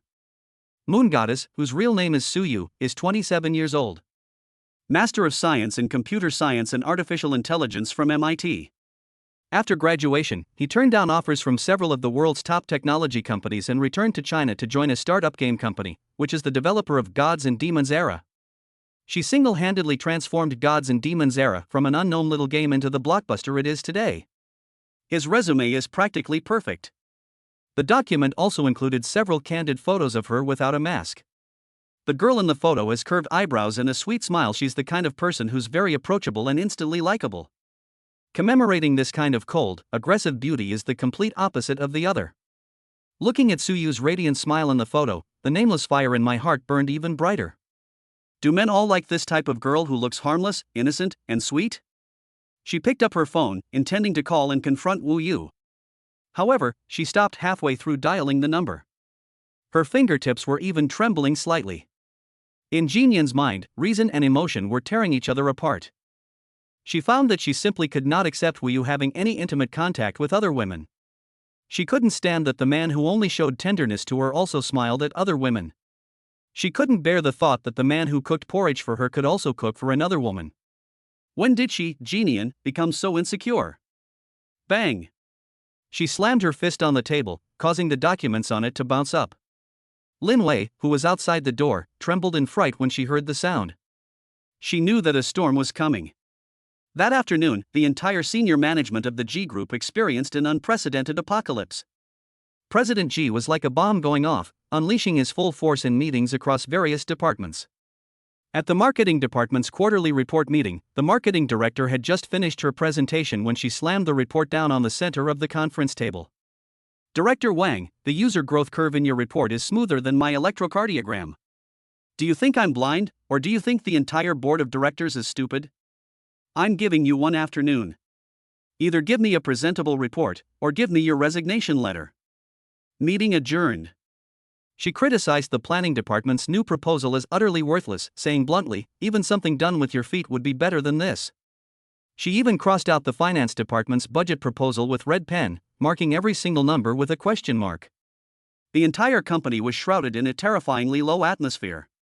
Everyone was trembling with fear, wondering who had offended this female demon. Only Lin Wei knew that the root of all this lay in that photograph. It's time to leave work. As usual, Wu Yu drove to wait for anniversary downstairs at the company. He was humming a little tune, in a very good mood. Today he accumulated another dozen or so emotion points, bringing him one step closer to the next god-level skill. He had decided to make a new dish he had learned, Buddha jumps over the wall, for Jin Yan that evening to help her recover. Soon, Jin Yan appeared at the company entrance. Today she wore a black suit skirt, her long hair was neatly pinned up, and her face was covered with exquisite makeup, her red lips as red as fire. His whole being was like a drawn sword, exuding a cold, unapproachable aura. Wu Yu saw her and waved with a smile. Jin Yan acted as if she hadn't seen anything, walked straight to the car, opened the door, and got in. She didn't look at him once throughout the entire process. With a loud bang, the car door slammed shut. Wu Yu's smile froze. Something's not right. Something's really wrong. He turned his head to look at the memorial. She was staring straight ahead, her profile taut, radiating an aura of "don't touch me." Wu Yu's heart skipped a beat. What happened? Did things not go well at work today? He asked tentatively. There was no reply from the memorial. The air inside the car was eerily quiet. Wu Yu immediately opened the micro-expression analysis tool. He saw that the orbicularis oculi and orbicularis oris muscles in the memorial were contracting, a typical expression of suppressed anger. Moreover, there was a very subtle, involuntary tremor between her eyebrows, which indicated extreme inner pain and struggle. Anger? Pain? Wu Yu was stunned. He couldn't understand what had happened to cause her to have such intense emotions. In remembrance, he called out again. Drive. 2 cold words escaped her lips. Wu Yu had no choice but to shut up and silently start the car. The two did not exchange any further words along the way. The atmosphere inside the car was so oppressive that it was hard to breathe. Wu Yu felt as if she were sitting next to a powder keg that could explode at any moment. When she got home, as soon as she entered the door, she threw her high heels aside, went straight upstairs, and slammed the door to the master bedroom shut. Wu Yu stood in the empty living room, looking completely bewildered. What on earth is going on here? It seems the dinner he prepared will be useless. He walked into the kitchen, looked at the top quality ingredients, and sighed. He couldn't figure out where the problem lay. Has something major happened at the company? Or has her family put pressure on her again? He quickly scanned all the possibilities in his mind, but none of them felt right. He tried knocking on the memorial door, but there was no response from inside. He sent a message, but didn't reply. If you make a phone call, just hang up. Cold War. This was the first time since they got married that they had fallen into such a thorough Cold War. Having no other option, Wu Yu returned to her esports area, hoping to play a few games to calm down. But he found he couldn't calm down at all. He held the mouse in his hand, but hesitated to click the game icon. His mind was filled with memories of that cold face and her eyes, which were filled with pain. For the first time, he felt so upset because of a woman's emotions. No, we have to find out. Frustrated, he opened his browser and, almost unconsciously, typed in keywords such as G group and commemoration into the search box. He wanted to see if there was any negative news about the company that he was unaware of. The page redirected, and the financial news appeared normal. He scrolled through the messages with his mouse, and suddenly a link from a local gossip forum was pushed to the top of the entertainment section. The blood-red headline was strikingly clear: Queen Ji's husband's secret meeting with a beautiful woman. Is their marriage in trouble? The accompanying picture in the article is the photo of him and Moon Goddess at the event. Wu Yu's head buzzed. All the clues connected instantly at that moment, and he felt a chill run from the soles of his feet straight to the top of his head. He finally understood. Chapter 23: A clumsy explanation. The survival instinct of a straight man. So that's what it was about. Wu Yu looked at the deliberately enlarged photo on the computer screen and the obscene headlines below it, and was at a loss for words, not knowing whether to laugh or cry. He said, "Why did the sky suddenly fall down when everything was fine?" It turns out it was this lousy photo that caused all this trouble. He carefully recalled the scene at the meeting that day. After the event ended, the female planner named Suyu did come over and greet him. Because Wu Yu is a well-known veteran player in Gods and Demons era, he has made several core suggestions to the official team that have been adopted. As the planner, Suyu had long wanted to meet him. The two chatted briefly about the game's design philosophy. The venue was very noisy at the time, and Suyu did move closer so that he could hear her clearly. But honestly, their friendship is absolutely pure, revolutionary, and between a player and a game planner. I didn't even touch him. But this photo is exceptionally well taken. From this angle, with this lighting, a pure academic exchange was captured in a way that gave the impression of a late-night bar pickup operation. Coupled with these sensationalist headlines from unscrupulous media outlets, Wu Yu sighed, knowing he could only imagine how furious Ji Neon must have been when she saw the photo. If it were him, he would also be furious if his wife were so intimate with another man. No, he might just draw his knife and charge straight at them. Thinking about it this way, the fact that Ji Neon only gave him the cold shoulder and locked him out was already quite restrained. No, this needs to be explained clearly. Otherwise, this hard-won goodwill might be wiped out overnight. Wu Yu stood up, took a deep breath, and walked to the master bedroom door again. Knock, knock, knock. Ji Neon, open the door, I have something to tell you. Inside, there was still a deathly silence. I know you saw that photo. Let me explain, it's all a misunderstanding. Wu Yu raised her voice. Still no response. If you don't open the door, I'm going to break it down. This door is quite expensive, and if you break it, you'll have to pay to fix it. Wu Yu started acting like a rogue. If you dare to hit me, I'll jump out of the window. Finally, a cold, mournful voice came from inside. Wu Yu. Sister, this is the 38th floor. If you jump, it won't be something that money can solve. If the hard approach doesn't work, we have to try the soft one. Wu Yu cleared her throat and adopted a pitiful tone. In memory of my wife. I was wrong. I was so wrong. I shouldn't have gone to that stupid event, I shouldn't have talked to other women, and I shouldn't have let her get so close to me. Don't be angry. When you're angry, I feel like my heart is being scratched by a cat. I can't eat, I can't sleep, and I even keep losing when I play games. He's a straight man, and he's never apologized to anyone so humbly before. He abandoned all moral principles to appease his wife. Inside the door, Ji Neon leaned against the door panel, listening to Wu Yu's incoherent confessions outside. Unconsciously, the raging anger in his heart dissipated somewhat. But the thought of that glaring photo and the sarcastic comments below it made her angry again. Are you done talking? If you are, then get out. Her voice remained icy. No. Wu Yu cried out anxiously. Honey, let me explain. There's really nothing between me and that woman. She's the game planner. We only chatted about the game for a few minutes. It was too noisy at the time, so she moved closer. I swear, we're absolutely innocent. The friend who went with you that day, was she? Jin Yan grasped the key to the question. No. Wu Yu quickly denied. It's Fatty. My buddy. If you don't believe me, I'll call him over so we can confront each other. Then why didn't you say so sooner? I forgot.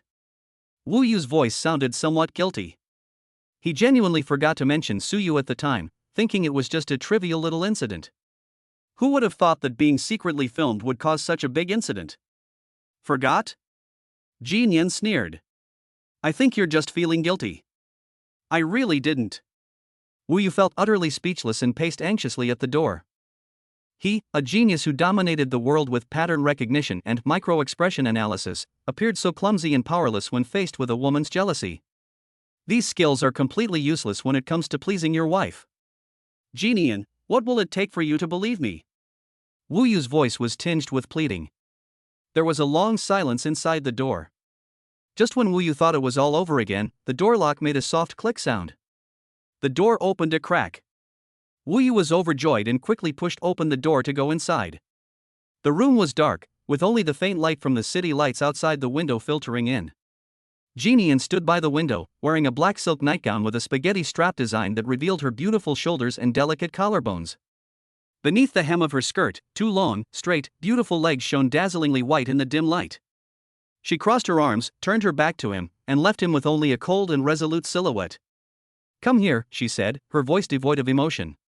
Wu Yu obediently walked over and stood behind her. Do you think I should believe you? Jin Yan turned around and looked at him.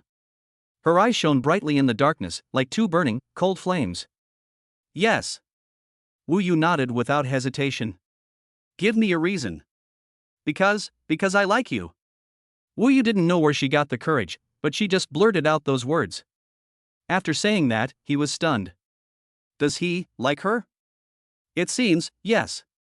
I don't know when it started, but his kindness towards her was no longer just about gaining emotional points. He would be happy when she was happy, and heartbroken when she was sad. He wanted to take care of her, protect her, and see her smile. Isn't this feeling just liking someone? Jin Yan was also stunned. She never expected that Wu Yu would suddenly and so directly confess to her.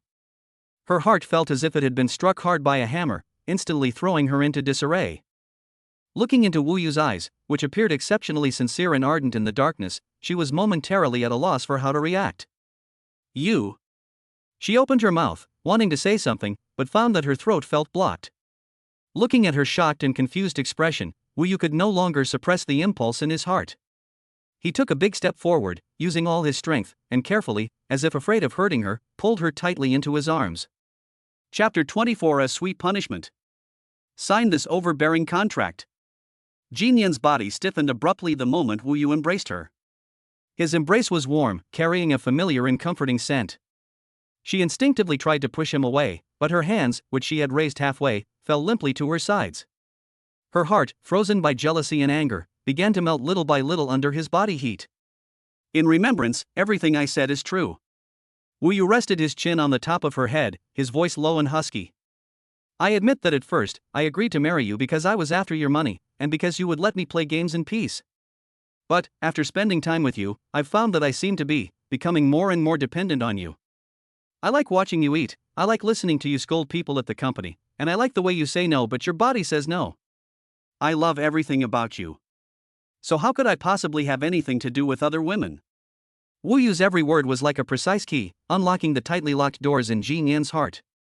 Those specific moments spent together, just the two of them, are the best proof of his sincerity. She leaned against him, listening to his strong heartbeat, and her eyes unconsciously reddened. All the grievances, anger, and unease transformed into a bittersweet warmth that welled up in my heart at that moment. She didn't say anything, but simply reached out and hugged him tightly, burying her face in his chest. Wu Yu felt a damp coolness coming from the fabric of her clothes against her chest. She cried? Wu Yu's heart felt as if it had been violently clenched by something. He was somewhat at a loss, gently patting her back as if comforting a wronged child. Okay, don't cry. It's all my fault. I'm such a jerk for making you suffer. The two embraced quietly in the darkness until her sobs gradually subsided. It was unclear how much time had passed before Jian finally lifted her head from his embrace. Her eyes were red, like a rabbit's, but the coldness and anger in them were gone. Is everything you said true? She asked, looking at him with a thick nasal tone. More real than real gold.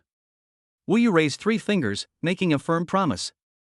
If I ever tell a single lie, may I always get a 460 milliseconds ping in games and be eliminated immediately upon landing. Seeing his expression, or even his vows couldn't be separated from games, Jian burst out laughing through her tears. Her smile was like an iceberg melting and everything coming back to life. The entire dimly lit room seemed to light up. Ding! Detected a qualitative change in the target person's emotional state, from extreme anger to joy after the storm. Mood value plus 150. Indeed, the greater the risk, the higher the reward. You can actually make so much money just by having an argument.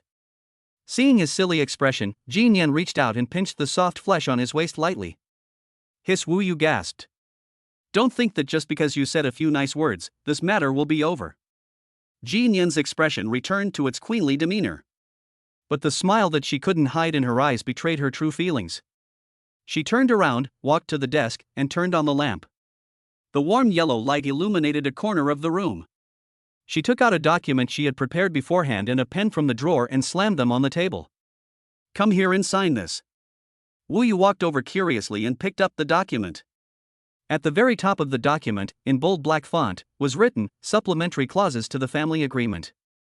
Wu Yu's eyelid twitched. He opened the document and saw a list of clauses that could be described as humiliating and detrimental to the nation. Article 1. Party A. Wu Yu shall not have any unnecessary physical contact with other members of the opposite sex without the accompaniment of Party B. Jian, including but not limited to shaking hands, hugging, or getting too close.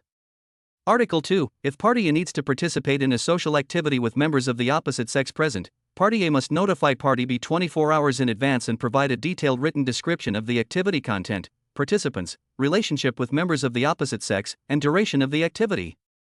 Article 3. Party A's mobile phone must be kept accessible to Party B 24 hours a day, and Party A shall not set any passwords or permissions for Party B, including but not limited to fingerprint, facial recognition, all apps, and chat history. Article 4. Wu Yu was dumbfounded. This isn't a supplementary clause, it's practically a new era of unequal treaties. This woman's possessiveness is just too strong. He looked up at Jian and saw her standing with her arms crossed, calmly watching him, her chin slightly raised, giving off a domineering air that said, you have to sign whether you want to or not. He knew that this was how she expressed her concern and insecurity. Naive, but cute. He picked up the pen and, without saying a word, signed his name in a flamboyant style at the end of the document. All right, my dear wife, all signed. He handed her the documents, grinning. Any other punishments? Like kneeling on a washboard or something? Jian took the document, glanced at his signature with satisfaction, and then rolled her eyes at him. Dream on. She carefully put the documents into the drawer and locked it, as if they were some priceless treasure. After doing all this, she turned around, her face stern, and walked to the bedside. It's getting late, time for bed. Wu Yu was stunned. Huh? I sleep here too? Jian didn't say anything, but simply lifted a corner of the blanket, lay down, and patted the empty space next to her. The meaning is self-evident. Wu Yu felt her heart start pounding uncontrollably again. Happiness came so suddenly. He swallowed hard, unsure of what to do with his hands and feet. What are you still standing there for? Came Jian's disgruntled voice from the bed. If you're not coming up, then go back to your own room.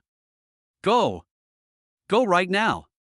Wu Yu rushed over, quickly took off her coat, and crawled into bed. The bed was filled with the pleasant, cool fragrance of my body. He lay beside her, his body stiff as a log, forgetting even to breathe. In the darkness, he felt that Jian had turned over and was facing him. Her warm breath gently brushed against his cheek, tickling him.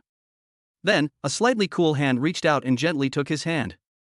Wu Yu, her voice was exceptionally clear in the quiet night, you're not allowed to lie to me anymore. Okay. Wu Yu turned around and held her slightly cool little hand tightly in his warm palm. He gently stroked the back of her hand with his fingertips and solemnly promised, "I swear, every word I say from now on will be truer than gold." Chapter 25: The Iceberg Melts. The first kiss on the sofa. The next morning, Wu Yu woke up feeling suffocated. He opened his eyes and found that Jin Yan was wrapped around him like a clingy octopus, using both hands and feet. One of her long legs was wrapped around his waist, and one arm was tightly wrapped around his neck. She pressed herself tightly against his warm chest, as if he were a treasure she had lost and found again. Her face was buried in his chest, her breathing steady, she was sleeping soundly. If Wu Yu looked down, you could see the top of her fluffy hair and her slightly pouting lips because her cheeks were being squeezed. He didn't dare to move at all, and even his breathing was slowed down, for fear of waking her up. This woman, when she's asleep, is like a clingy little kitten. She was completely different from her usual aloof and queen-like demeanor. Looking at her defenseless sleeping face, his heart melted completely. He carefully tried to move her legs a little so he could catch his breath. As soon as he moved, Jin Yan seemed startled, let out a soft moan, and hugged him even tighter. He mumbled something indistinctly, "Don't go." Wu Yu's heart was instantly struck by these words spoken in his sleep. He completely gave up struggling, resigned himself to lying flat, and even adjusted his position to make it more comfortable for her to hold him. It turns out that this woman, who seems all-powerful and always keeps people at arm's length, is actually so afraid of being abandoned deep down. He reached out and gently stroked her soft, long hair again and again. He secretly vowed that he would never let her feel this uneasy again. After a while, Jin Yan finally woke up. She opened her eyes groggily, her long eyelashes fluttering like butterfly wings. When I looked up, I met Wu Yu's eyes, which were full of smiles and tenderness. She was stunned for 3 seconds before she realized what position she was in. Her face flushed red from her neck to her ears. "Ah!" She screamed, scrambled off Wu Yu, wrapped herself up in the blanket like a dumpling, and shrank to the other side of the bed. I. She pointed at Wu Yu, stammering, unable to finish a single sentence. "Good morning, honey." Wu Yu propped his head up, lying on his side, looking at her with amusement. "Did you sleep well last night?" Who is your wife?" You shouldn't call me that." Jin Yan was so embarrassed that she wanted to crawl into a hole in the ground. "Don't call me that, it's written on the marriage certificate." Wu Yu looked completely innocent. You get out of here." Jin Yan grabbed a pillow and threw it at him. Wu Yu caught it easily and got off the bed with a smile. Fine, I'll get out of here, I'll go make breakfast for Her Majesty." "Please calm down, don't get upset." He picked up his clothes from the ground and put them on. Before closing the door, it peeked back and winked mischievously. "Would you like a fried egg or a sandwich for breakfast, my octopus lady?" "Get out." Another pillow flew over. Hearing the door close, Jin Yan peeked out from under the covers, her face a mixture of shame and annoyance. She actually slept in his arms all night. He caught them red-handed. Jin Yan buried her face in the pillow and let out a silent wail. She had never been so humiliated in her entire life. Although they experienced a minor social crisis, the jealousy storm has finally passed completely. Their relationship became even closer after sharing a bed. Although Jin Yan wouldn't admit it, she had tacitly allowed Wu Yu to freely enter and leave her bedroom. At night, the two would lie in the same bed and chat, or each play on their own phones. Although they haven't reached the final step yet, Wu Yu feels incredibly satisfied with this warm, family-like way of getting along. That evening, Wu Yu cooked a large table of dishes to celebrate the two of them making up as before. To commemorate my good mood, I even made an exception and opened a bottle of red wine. The two had a few drinks, and the atmosphere was just right. After dinner, Wu Yu went to wash the dishes, while Jin Yan nestled on the sofa in the living room to watch a newly released art film. When Wu Yu finished washing the dishes, she saw that Wu Yu was engrossed in watching the show, so she didn't disturb her. Instead, she sat down in the empty seat next to Wu Yu and watched with her. The sofa is large and very soft. There was a cushion between them. The movie's plot was somewhat dull, and Wu Yu felt drowsy while watching it. He turned his head and looked at the memorial. She watched intently, her slightly flushed cheeks appearing exceptionally beautiful in the light and shadow of the television screen. Her nightgown had slipped up a bit because of her sitting posture, revealing most of her smooth, jade-like thighs. Wu Yu felt her throat was a little dry. Without making a sound, he removed the cushion between them and moved it closer to her. Jin Yan seemed to notice his subtle movements, but did not flinch, instead focusing her attention on the movie. This reaction gave Wu Yu tremendous encouragement. His heart began to pound like a drum. He moved again. He could clearly feel the warmth and smoothness of her skin, as well as the intoxicating fragrance of her body, a blend of shower gel and red wine. In the movie, after a series of misunderstandings and entanglements, the male and female protagonists finally share a passionate kiss in the rain. The atmosphere in the living room instantly became somewhat ambiguous. Wu Yu felt that the time had come. He turned his head, looked at Jin Yan's profile, mustered his courage, and called out to her. Commemorate.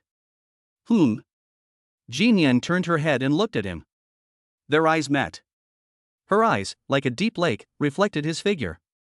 Wu Yu could no longer control herself. He leaned over and kissed her soft lips, which he had long coveted. His body stiffened for a moment. But this time, she didn't push him away. She simply closed her eyes and awkwardly responded to his kiss. Wu Yu's kiss was light, gentle, and full of tenderness, as if she were touching a fragile treasure. He suppressed the surging emotions within him, wanting only to use this kiss to tell her how much he loved her. There is no desire, only pure, heartfelt liking. When the kiss ended, both of them were a little out of breath. Looking at Jin Yan's bright, watery phoenix eyes and her slightly swollen lips from being kissed, Wu Yu felt a surge of happiness. He wanted to say something, to tell her how he felt. Jin Yan reached out her finger and gently pressed it against his lips. Don't speak. She looked at him, at the genuine joy in his eyes. That joy was like a beam of light, instantly illuminating all the uneasy corners of her heart. The tension that had been building up inside me finally snapped at that moment.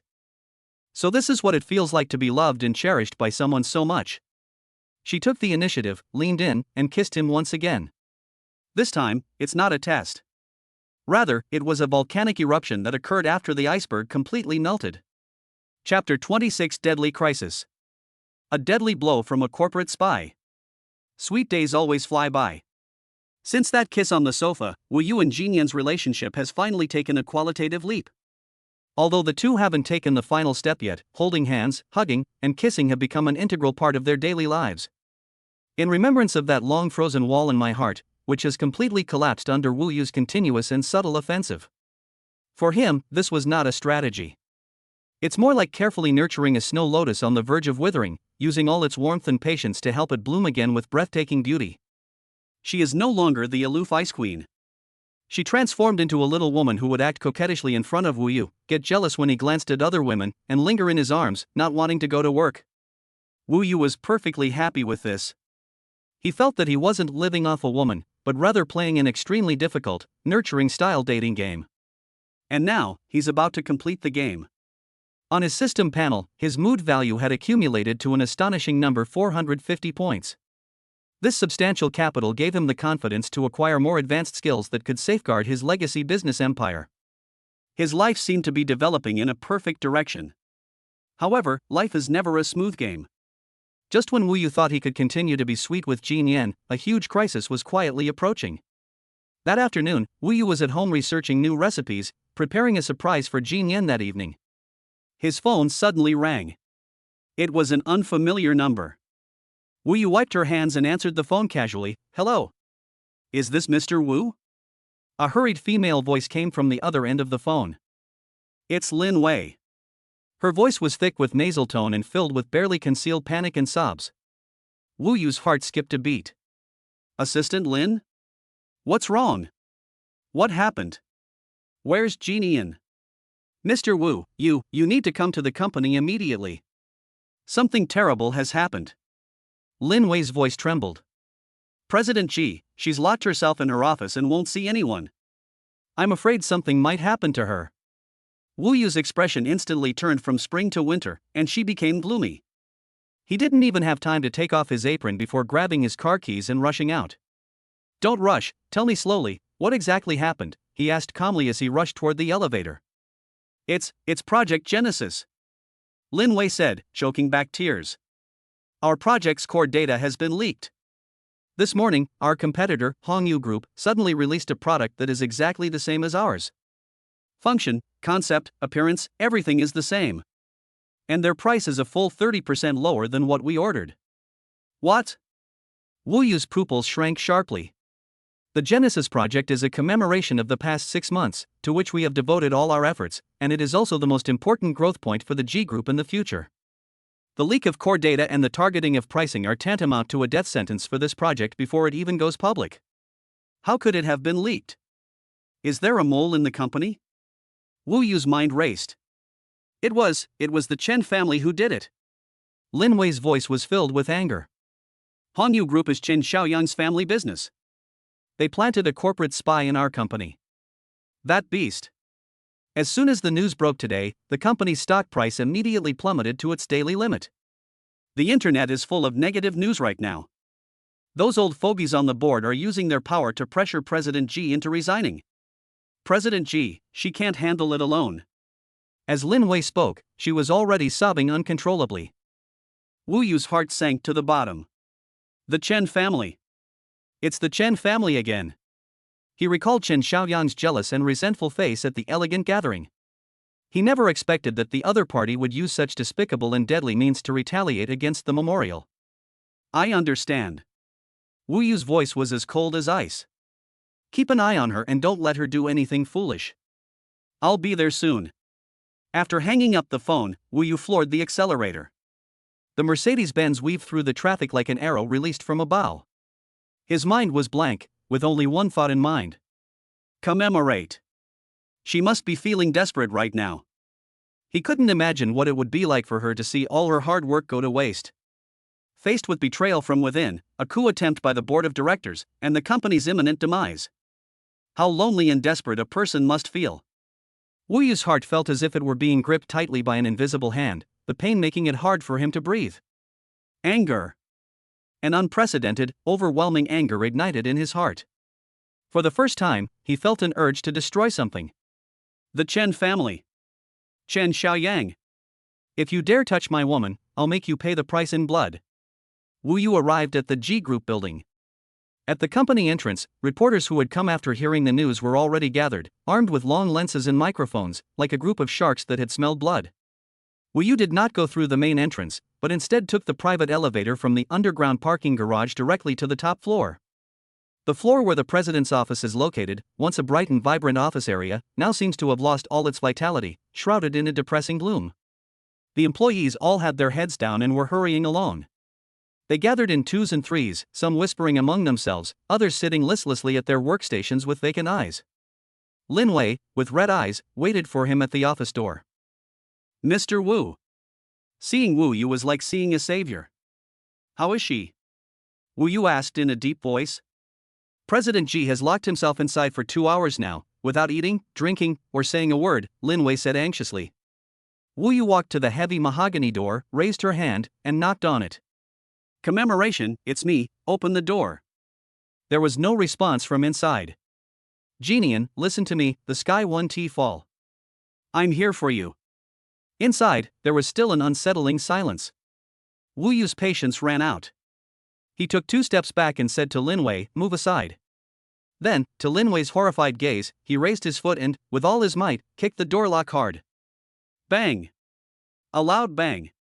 The valuable solid wood door trembled violently. Then, the second kick, and the third kick. Clang! With a piercing sound of metal breaking and wood cracking, the sturdy lock was kicked off, and the heavy door burst open. Behind the door was a messy office, and a lonely, desperate, and shaky figure sitting at the desk. Chapter 27: The Queen's Despair. I feel like I'm about to lose everything. The moment the door was kicked open, Wu Yu rushed inside. The huge CEO's office was dark, with the curtains drawn and the lights off. A suffocating atmosphere of despair permeated the air. Memorial was sitting behind that huge desk. She didn't cry, nor did she become hysterical. She simply sat there quietly, dressed in a well-fitting business suit, her hair neatly combed. But her face was as pale as a sheet of paper, and her usually bright and spirited phoenix eyes. At this moment, there is only grayness, with no light to be seen. Before her lay a pile of torn documents, the culmination of the Genesis project. She was like a beautiful doll whose soul had been taken away, so fragile that she seemed to shatter at the slightest touch. Seeing her like this, Wu Yu felt as if her heart had been ripped out by a knife. He would rather see her cry, see her make a scene, see her throw a tantrum. It's a million times better than seeing her looking so utterly despondent. What are you doing here? Jinian slowly raised her head, looking at Wu Yu, who burst through the door. Her voice was hoarse, hollow, and devoid of any emotion. Are you here to laugh at me? Watch how I, the once invincible queen of the Ji family, have become penniless overnight. Wu Yu remained silent. He walked step by step towards her. He walked around the desk, knelt down on one knee in front of her, looked up, and gazed into her empty eyes. In remembrance, his voice was soft, but filled with undeniable power. Look at me. The gaze of remembrance is unfocused. Look at me. Wu Yu emphasized, reaching out to cup her cold cheeks and forcing her to meet his gaze. Jinian's body trembled slightly. Her gaze finally landed on Wu Yu's face. She saw the heartache in his eyes, the anger in his eyes, and even more so, the unwavering and steadfast tenderness in his eyes. You are not without anything, Wu Yu said, looking into her eyes and enunciating each word clearly. Even if the G group is gone, even if the Genesis project fails, you still have me. I'll take care of you. These three simple words, like a warm current, instantly touched the softest and most vulnerable part of my heart. Finally, a glimmer of tears appeared in her lifeless eyes. That hard, deceptive outer shell shattered at that moment. Wow! She could no longer control herself. Like a child who had been lost for a long time and finally found her way home, she suddenly threw herself into Wu Yu's arms and burst into tears. The grievances, resentment, despair, and fear that had been suppressed for so long all turned into a torrent of tears at this moment, soaking Wu Yu's shoulders. Wu Yu held her tightly, letting her vent all her emotions in his arms. He didn't say anything, but simply stroked her back gently with his hands, again and again. Outside the office, Lin Wei saw this scene through the crack in the door, silently retreated, closed the broken door, and stood guard outside, not letting anyone disturb her. I don't know how long she cried, but the mournful sobs gradually subsided and turned into soft sobs. It seemed like all her strength had been drained by crying. She nestled in Wu Yu's arms, her voice thick with nasal tones and tinged with confusion. Wu Yu, what should I do? I feel like I can't do anything anymore. The board wants me to step down, the banks are withdrawing loans, the company's stock price, it's all over, everything is over. This was the first time she had shown her helplessness to someone else. It's not over yet. Wu Yu gently pushed her away and used her fingers to wipe away the tears on her face. His gaze became incredibly serious, and with a hint of icy sharpness. Jinian, do you believe me? Jinian looked at him, at his eyes that seemed to see through everything, and subconsciously nodded. Okay. Wu Yu smiled. That smile carried a reassuring confidence, and a hint of bloodthirsty madness. From now on, you don't need to worry about anything. Go home, take a hot shower, and get a good night's sleep. Leave the rest to me. Jinian was stunned. Give it to you?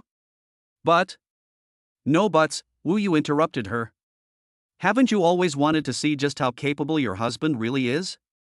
Today, I'll show you. He stood up and pulled up the memorial. Let's go home. His tone left no room for argument. Jinian was pulled along by him, and in a daze, she followed him out of the office. The employees outside cast complicated glances at them as they came out. Wu Yu, however, ignored it. He took Jinian's hand, walked through the crowd, and entered the elevator. Just before the elevator doors closed, he said something to Lin Wei. Tell those old geezers on the board to wash their necks and wait. After saying that, the elevator doors slowly closed. Lin Wei stared at the closed elevator doors and listened to Wu Yu's domineering words, momentarily forgetting to react. She suddenly felt that this Mr. Wu, who usually seemed harmless, was even more terrifying than President Ji. Wu Yu took Jinian home, watched her drink a cup of hot milk, then pressed her onto the bed and ordered her to sleep. After settling the memorial, he turned around and returned to his battlefield, the esports area with its triple screen display. He sat down in that familiar gaming chair, but this time, he didn't open any games. His face no longer held its usual laziness and casualness. Instead, it was filled with a cold, impending, solemn expression. He opened the system store. Current mood level, 450. He stared at the number, his eyes remaining completely unmoved. He scrolled directly to the bottom of the list. Those were some of the most expensive and most overpowered skills in the entire mall. God-level hacking skills permanent, 1000 emotion points. Not enough. God of capital operation permanent, 1200 emotion points. That's not enough. Wu Yu's gaze fell on those experience cards. God-level hacking skills 24-hour trial card, 200 emotion points. Crisis PR Master Permanent, 150 emotion points. A resolute glint flashed in Wu Yu's eyes. System, redeem, God-level hacking skills 24-hour trial card, and Crisis Management Master. Chapter 28. The mastermind behind it all has arrived. Don't touch my woman. Emotional value 350, redemption successful. Congratulations, host, you have obtained God-level hacking skills 24-hour trial card. Congratulations, host, you have acquired the skill Crisis Management Master Permanent.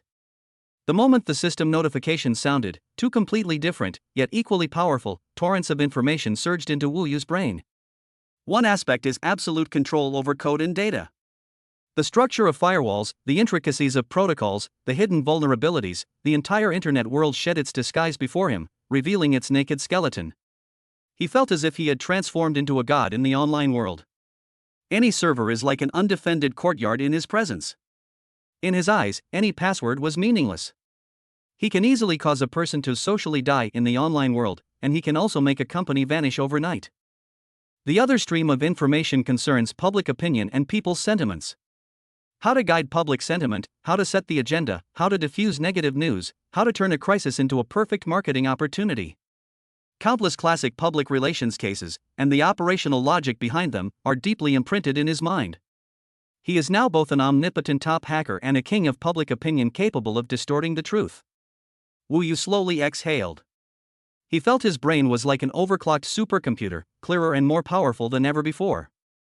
He opened his eyes, and the laziness and casualness that belonged to humans completely disappeared from those eyes, leaving only an absolute calmness and precision like that of a machine. His fingers landed on the keyboard.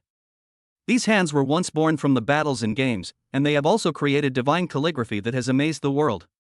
From this day forward, these hands will become the sword of judgment. Chen's Group. Hong Yu Group. Wu Yu softly uttered the name. His fingers began to tap on the keyboard.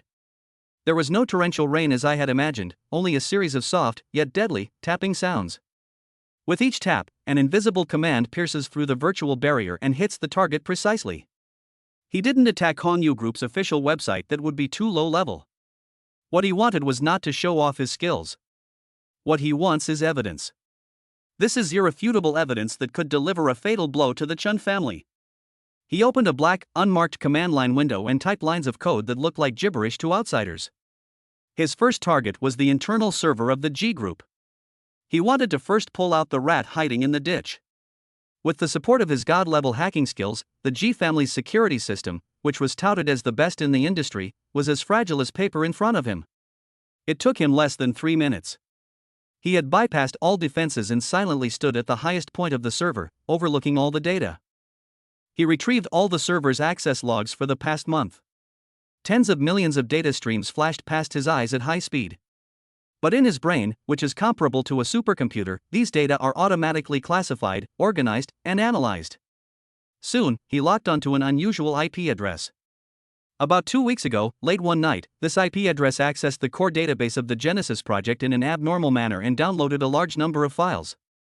The physical location of this IP address points to a workstation in the planning department of the G Group. The person who occupants of the workstation is named Li Ming. He is a deputy director in the planning department and has worked at G's for 5 years, but his performance has always been mediocre.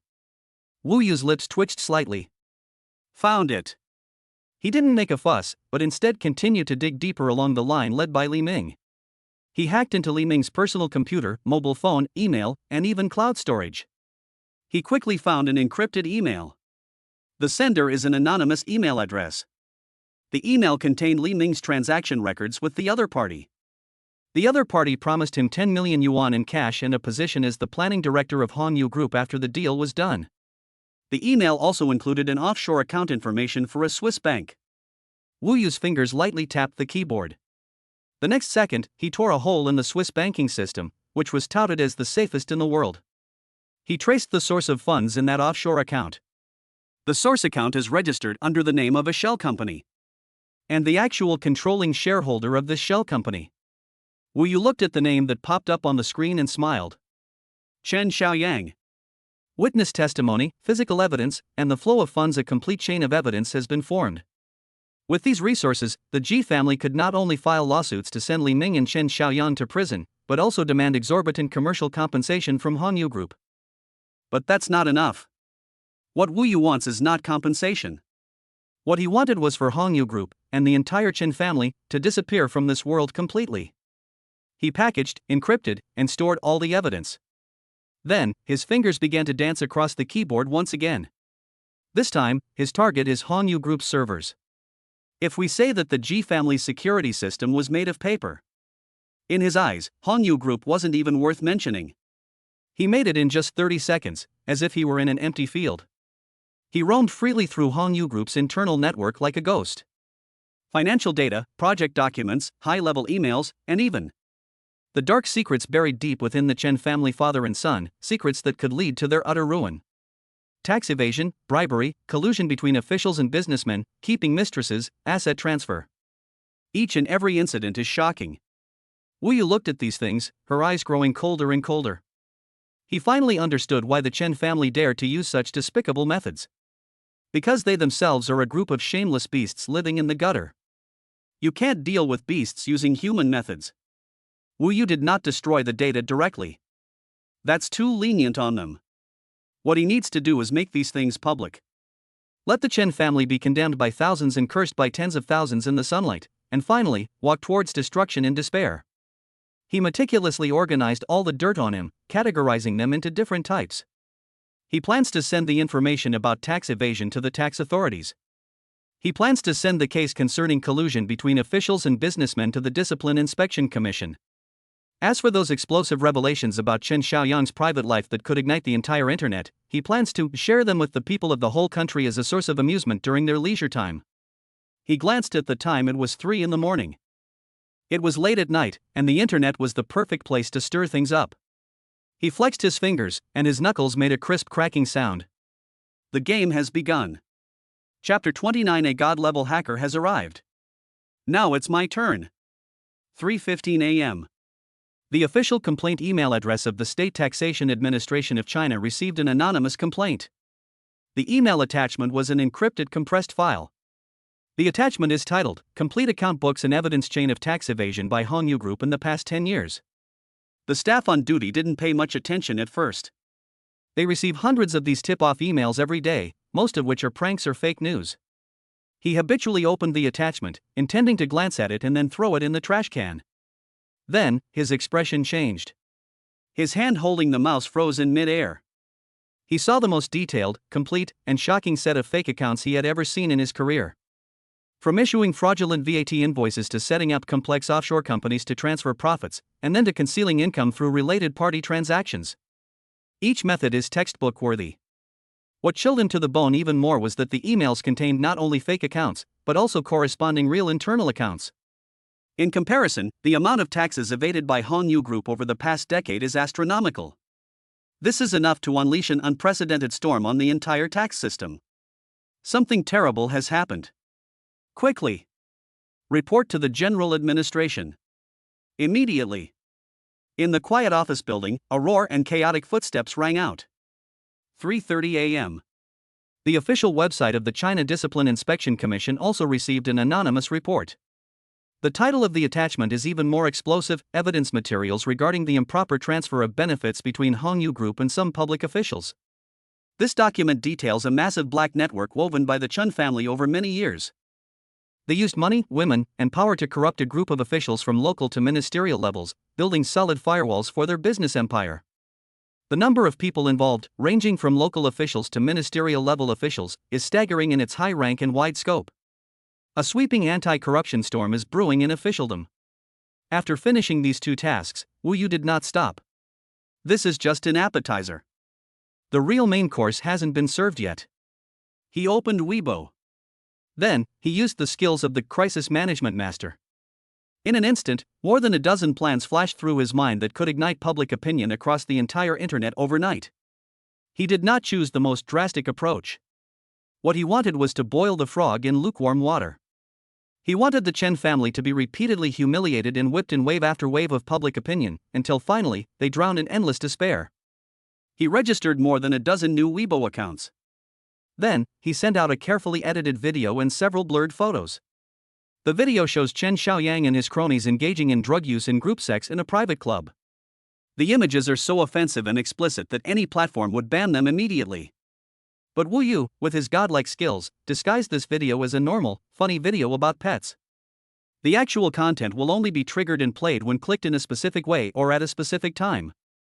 This is an extremely sophisticated anti-censorship technique. He uploaded these disguised videos and those censored, suggestive photos, accompanied by some ambiguous and speculative copywriting. At the same time, they tagged more than a dozen of the most well-known entertainment gossip bloggers in China. Late-night food porn. Guess which rich young master, known for his pure and innocent persona, is this? This entertainment industry is truly chaotic, it's mind-blowing. The video is even more exciting, DM me if you want to see it. After doing all this, Wu Yu typed the last line of code, directly hacking into Weibo's backend. He used a little bit of privilege to precisely push these few Weibo posts he made to users who were most interested in gossip about the rich and powerful. At the same time, he also bribed several marketing accounts to go live at 4 a.m. sharp, set the tone, and ignite the topic. A series of well-coordinated moves, executed flawlessly. He was like a master chess player hidden behind the scenes, laying a trap that could not be escaped. The Chen family was the pitiful prey about to fall into the net. Wu Yu leaned back in his chair, looking down at the chessboard he had set up himself, his eyes completely calm. He knew that from the moment the sun rose tomorrow, the Chen family's good days would come to an end. First, there will be a swift investigation by the tax and disciplinary authorities, which will directly freeze their assets and sever their political ties. Following this, the online scandals about Chen Xiaoyang's private life will completely ignite public opinion, causing Hongyu Group's brand image to plummet and its stock price to suffer even more. Then, Wu Yu will release a second and third wave of damaging information. For example, the quality problems of the properties under Hongyu Group, and the evidence of their failure to pay migrant workers wages. One wave after another, each higher than the last. He wants to plunge Hongyu Group into an endless ocean of public condemnation. Finally, he will hand over the irrefutable evidence of commercial espionage to Jianian. The G Group, portrayed as a victim, launched a fatal blow against the already crumbling Hongyu Group. The entire plan was meticulously crafted, a masterpiece of art. Wu Yu glanced at the time. It was 4:30 a.m. He stood up, walked to the window, and drew back the curtains. The sky was beginning to lighten with the first hint of dawn. A massive storm that will sweep through the business world, government, and even the media is about to break out. But he, the one who created this storm, only wanted to return to his room and see if his woman was sleeping peacefully. He gently pushed open the door to the master bedroom. Jianian was still fast asleep, her brows had relaxed, and there was a faint smile on her lips, as if she was having a sweet dream. Wu Yu walked over, sat down beside her bed, and quietly looked at her. He could imagine the shocked expression on her face when she woke up and saw the news. But none of that matters anymore. The important thing is that from now on, no one will dare to hurt her anymore. He leaned down and placed a soft, apologetic kiss on her lips. "I'm sorry, I've made you suffer." His voice was deep and powerful, as if addressing her as she slept, or as a declaration to the world. "But don't worry. From now on, it's my turn." Chapter 30. The storm arrives. The end of the Chen family has begun. The morning sunlight streamed through the huge floor-to-ceiling windows, casting a warm golden glow on the soft wool carpet in the bedroom, commemorating waking up in a warm and gentle atmosphere. She opened her eyes and stared blankly at the magnificent crystal chandelier on the ceiling, her mind going blank for a few seconds. What happened last night? Company crisis, data breach, the board members' manipulative faces, stock price plummeting. Those desperate, chilling memories flooded back like a tidal wave, causing her heart to clench and her back to be instantly soaked with cold sweat. She instinctively sat up in bed, gripped by a massive, overwhelming panic that seemed to threaten to consume her. But then, another memory surfaced. Wu Yu kicked open the door, knelt on one knee in front of her, cupped her face in his hands, and said to her, "You still have me, I will take care of you." Then, he took her home, put her on the bed, and made her sleep. It was him. Thinking of him, remembering that panicked heart, I inexplicably felt calmed down. She looked around. She was all alone in the room. Where did he go? She threw back the covers, got out of bed barefoot, and quickly walked out of the bedroom. The aroma of food wafted from the kitchen downstairs. "It tastes like fried eggs and toast." Commemoration walked to the top of the stairs, held onto the railing, and looked down. Wu Yu was wearing an apron and busy in the kitchen. He was humming an off-key tune as he skillfully scooped a perfectly fried sunny-side-up egg onto a plate. The morning light shone on his profile, making him appear to radiate a soft glow. It's as if yesterday's terrifying crisis was just a nightmare. It's as if he's still that lazy homebody who only cares about 3 meals a day and winning or losing games. Seeing this scene, my heart, filled with remembrance, finally and completely settled back into reality. She stood there quietly, watching, her eyes welling up with tears. Awake? Woo Yu seemed to sense her gaze, turned around, and smiled at her. Go wash up quickly, breakfast will be ready soon. His tone was as relaxed and natural as ever, as if nothing had happened. Jean Yen responded, then turned and walked back to her bedroom. When she finished washing up, changed her clothes, and came downstairs again, Woo Yu had already placed breakfast on the table. Warm milk, sunny-side-up egg, toast, and a small fruit salad. Woo Yu had finished eating and was sitting across from me, leisurely scrolling through her phone with a mischievous, amused smile on her face. Commemoration sat down opposite him, picked up her milk and took a sip, but still felt somewhat uneasy. The company she couldn't help but say. Don't talk while eating or sleeping. Woo Yu interrupted her without looking up. No matter how important the matter is, we have to finish eating first. Seeing his calm and composed demeanor, Jean Yen swallowed back the words that were on the tip of her tongue. She lowered her head and ate her breakfast silently. I don't know why, even though the crisis is still ongoing. But whenever she saw him like this, she felt that things hadn't gotten to the worst yet. After finishing breakfast, Woo Yu cleaned up the dishes. Jean Yen finally couldn't hold back any longer. She walked up to him and said, Woo Yu, can you tell me now? Tell me what I'm giving you. Don't rush. Woo Yu put the plate in the dishwasher and wiped her hands. The show is just beginning. He took out his phone, opened a financial news app, and handed it to Jean Yen. Look at this. Commemoration accepted it with a puzzled expression. On the phone screen was a breaking news report. Breaking news, Hongyu Group's stock price suddenly plummeted without warning after the market opened this morning, hitting the daily limit down within 15 minutes. What? Memorial's pupils suddenly contracted. Hongyu Group's stock price surged yesterday after it stole G's core data, so why did it suddenly plummet to the daily limit today? What's going on? She looked up, staring at Woo Yu in shock. Don't rush, there's more. Woo Yu smiled, picked up her phone again, and swiped to another page. It's on Weibo's trending topics list. Surprisingly, 3 out of the top 10 trending topics were related to Chen Xiaoyang. Hashtag Chen Xiaoyang's private life. Hashtag breaking news. Hashtag Hongyu Group's heir was caught using drugs in a group. Hashtag hot topic. Hashtag the entertainment industry is really messy. Hashtag new. His hands trembled slightly as he commemorated the occasion. She clicked on the first trending topic. Inside is a video that has been processed using special technology. It is both blurred out and its true content can be seen from a specific angle.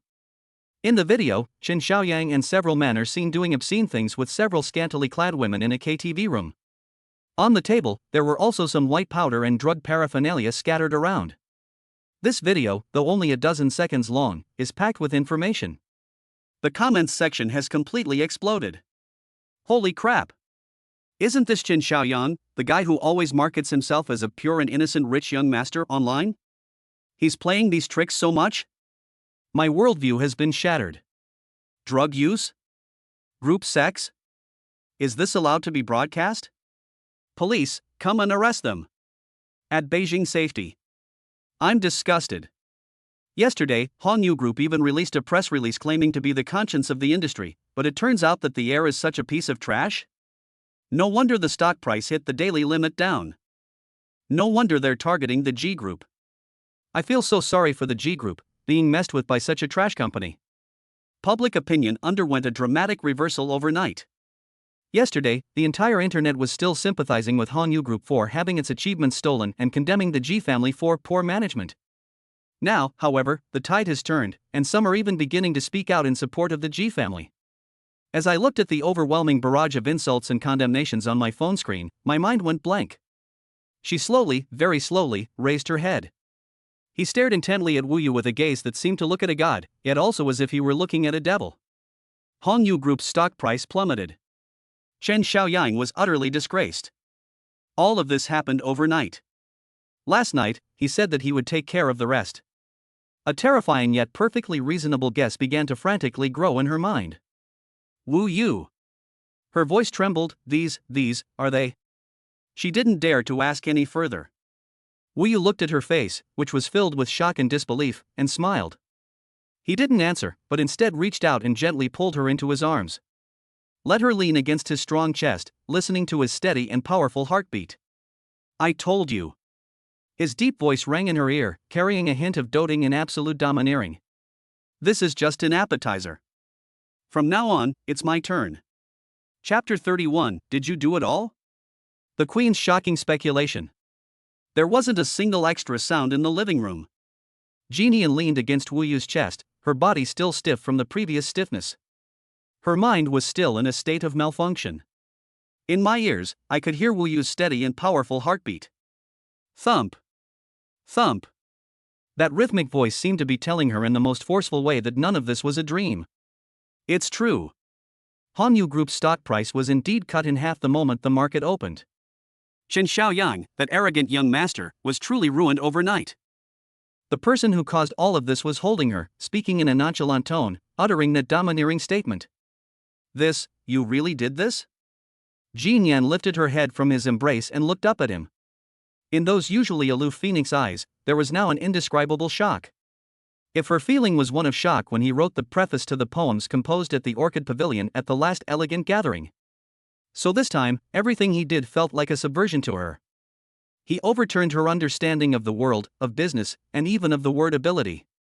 Overnight, the stock price of a listed company with a market value of hundreds of billions of yuan plummeted, and a wealthy young man with a powerful background was ruined. What kind of tactic is this? This is a power only a god possesses. What else? Wu Yu found her dumbfounded look amusing and reached out to pinch her cheek. Do you think it's because the Chen father and son suddenly had a change of heart and decided to detonate themselves to set off fireworks for society? But how did you do that? Jin Yan's voice was trembling. Those videos, those trending topics, and Hanyu's stock price. She couldn't understand it. This was beyond her comprehension. Sigh, life. Wu Yu once again brought out his all-powerful genius theory, only this time it was an upgraded version. Didn't I tell you? I have a special intuition about patterns and regularities. He pulled Jeannie down to sit on the sofa and began to spout nonsense with a straight face. Hanyu Group's stock price looks very stable, but in my eyes, its entire financial model is like a poorly constructed building block. There were several fatal structural flaws. I just found one of the weakest points and then gently pushed it. What he said was, of course, false. The truth is, he used hacking techniques. Late last night, an untraceable overseas account precisely shorted Hanyu Group's stock. And before the market opened today, they anonymously contacted several large investment institutions. A leaked, modified, and seemingly precarious financial report from Hanyu Group has surfaced. The two-pronged approach led to the flash crash after the market opened. Then, what about Chen Xiaoyang's video? Jin Yan pressed. That's even simpler, Wu Yu said, shrugging. How clean can someone like Chen Xiaoyang's private life be? I just, got these things through some special channels, like, through one of his cash-strapped friends. As for trending topics, isn't that something you can buy with money? He used his uncanny hacking skills and public relations abilities. It was casually explained as analysis, spending money to buy information, and spending money to get on the trending topics list. This explanation, although it still sounds somewhat unbelievable. But at least, it's still within the realm of commemoration that can be understood. After all, in her mind, Wu Yu was already an unparalleled genius in pattern recognition.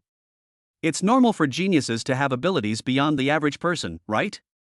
Jeannie Yan looked at him with a complicated expression. She knew he was definitely hiding something. Things are definitely not as simple as he makes them out to be. But she didn't ask any further questions. She knew that everyone had their own secrets. Just like him, he never questioned her shady business tactics. The important thing is that everything he did was for her. That's enough. How much did you spend? Jin Yan suddenly asked. Buying materials, getting on trending topics, shorting stocks, all of these require money, and a lot of money at that. It didn't cost much. Wu Yu waved her hand dismissively. I still have a lot left of my 30 million dowry. My heart, filled with remembrance, was pierced once again. He used the money she gave him to settle everything for her. This feeling made her both heartbroken and moved. Wu Yushi looked at him and said seriously, "From now on, don't use your own money anymore." My money is your money. Oh, so generous? Wu Yu laughed. Then I won't stand on ceremony. After this is over, you have to buy me a top-of-the-line computer and a few rare, collector's edition games. I'll buy them all for you. Jinian looked at him with unprecedented tenderness in her eyes. Forget computers and games, even if he wanted the stars in the sky right now, she would find a way to get them for him. Oh, right, there's one more thing. Wu Yu's smile faded, and her expression turned serious. He stood up, took a USB drive and a file folder from his room, and placed them in front of Jinian. What is this? Jinian asked, puzzled. I've found the mole in your company for you, Wu Yu said. The USB drive contains all the evidence of his contact with Chen Xiaoyang. This includes emails, bank transfer records, and his operation logs for downloading the company's core data. In the file folder were some dirt about Hongyu Group and the Chen family that I had casually picked up. Wu Yu spoke of it casually. But as Jinian listened, her heart was pounding. With trembling hands, she opened the file folder. After reading only the first page, her expression completely changed. Tax evasion ledgers, lists of officials colluding with businessmen, evidence of embezzlement. Each and every single incident, every single detail, is enough to bring the Chen family to utter ruin. She suddenly looked up at Wu Yu, her voice tinged with fear. Where did you get these things? This can no longer be explained by pattern recognition. This is simply the power of God. Seeing the terrified look in her eyes, Wu Yu realized that she had gone a bit too far this time and had scared her. He walked over, gently hugged her from behind, and rested his chin on her shoulder. Don't be afraid. His voice rang in her ear, gentle yet firm. All you need to know is that these things will ensure the Chen family never recovers. Now, Hongyu Group is beset by internal and external troubles, and the Chen family is too busy to take care of themselves. This is the best time for us to strike back. My queen, he whispered in her ear and gently kissed her earlobe. Now, it is your turn to enter. Chapter 32 Perfect PR. Now it's our turn to fight back. Wu Yu's warm breath brushed against Jinian's sensitive earlobe, causing her body to tremble slightly. The phrase "my queen" carries a hint of teasing, yet it contains an unquestionable trust. Like a powerful warm current, it instantly flowed into her heart, which had turned cold from shock. Yes. Now is not the time to investigate where these things came from. Now is the time to fight back. In remembrance of those phoenix eyes, which had become somewhat unfocused due to shock, they regained their light. That decisive and ruthless aura that belonged to a business queen returned to her once again. She took a deep breath, broke free from Wu Yu's embrace, turned around, and faced him. You're right. Her voice had regained its usual calmness and sharpness. Now, it's our turn to fight back. She picked up the USB drive and file folder from the table, her eyes as cold as iron. With these things, I can immediately have the legal department sue Hongyu Group and make them pay a heavy price. At the same time, hand over this dirt to the media to completely ruin their reputations. No. Wu Yu shook her head, rejecting her idea. Why? Jinian asked, puzzled. Now that the evidence is conclusive, isn't this the perfect opportunity to strike a fatal blow when the enemy is down? Wu Yu looked at her and smiled. At this moment, the skills of the crisis public relations master in his brain were operating at high speed. Countless public relations plans flashed through his mind. In the end, he chose the most perfect, and also the most heart-wrenching plan.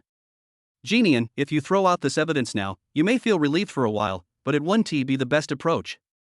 He pulled Jinian back down to sit on the sofa and began to lecture her. Think about it, what is the public opinion right now? Although Chen Xiaoyang's scandal has been exposed and everyone is criticizing him, it doesn't affect the business competition between the Ji family and Hongyu. Most people still think, it's like dogs fighting, leaving a mess behind. Some people might even think that the dirt on Chen Xiaoyang was deliberately released by your side as revenge. Under these circumstances, releasing more damaging information about Hongyu's business dealings will only reinforce the public's impression that the business world is treacherous and capitalists are all bad. Even if you win the lawsuit, the Ji family's brand image will still be damaged. With a frown, she had to admit that Wu Yu was right. She was indeed blinded by anger, thinking only of revenge, without considering the subsequent impact on the brand. Then, in your opinion, what should we do? Without realizing it, she had begun to habitually seek Wu Yu's opinion. "What we need to do now is not to be avengers," Wu Yu said, his eyes gleaming with wisdom. "What we need to do is be victims." "Victim?" "Yes." Wu Yu snapped his fingers. "A strong, independent company that has poured its heart and soul into building a national brand. A perfect victim whose achievements were stolen by a despicable opponent through underhanded means, yet who remained indomitable and fought hard." He looked at the memorial and slowly sketched out a blueprint. "What we need to do is not to crush Hanyu Group. Instead, we need to guide public opinion so that people across the internet spontaneously feel sorry for you and support you. Finally, the torrent of public opinion will completely drown Hanyu Group. This is what you call killing someone by destroying their spirit." As Jinian listened to Wu Yu's words, her eyes grew brighter and brighter. She seemed to see a door to a new world slowly opening before her. She never knew that business competition could be played out in such a way. It turns out that public opinion can be such a sharp, bloodless knife. Looking at Wu Yu in front of her, she felt that he was radiating light. Just how many other skills does this man possess that she doesn't know about? "How exactly do we do it?" she asked impatiently. "The first step is to hold a press conference immediately." Wu Yu held up one finger. "The time is set for this afternoon. At the press conference, you don't need to say anything, you don't need to criticize Hanyu, and you don't need to play the victim. All you need to do is take the Genesis project from its initial idea to its final form. During this time, how much effort did you and your team put in, how many nights did you stay up, and how many difficulties did you overcome? Tell me sincerely. You must let everyone know what Genesis means to you and to the G family. It's not a cold, impersonal product, it's your child."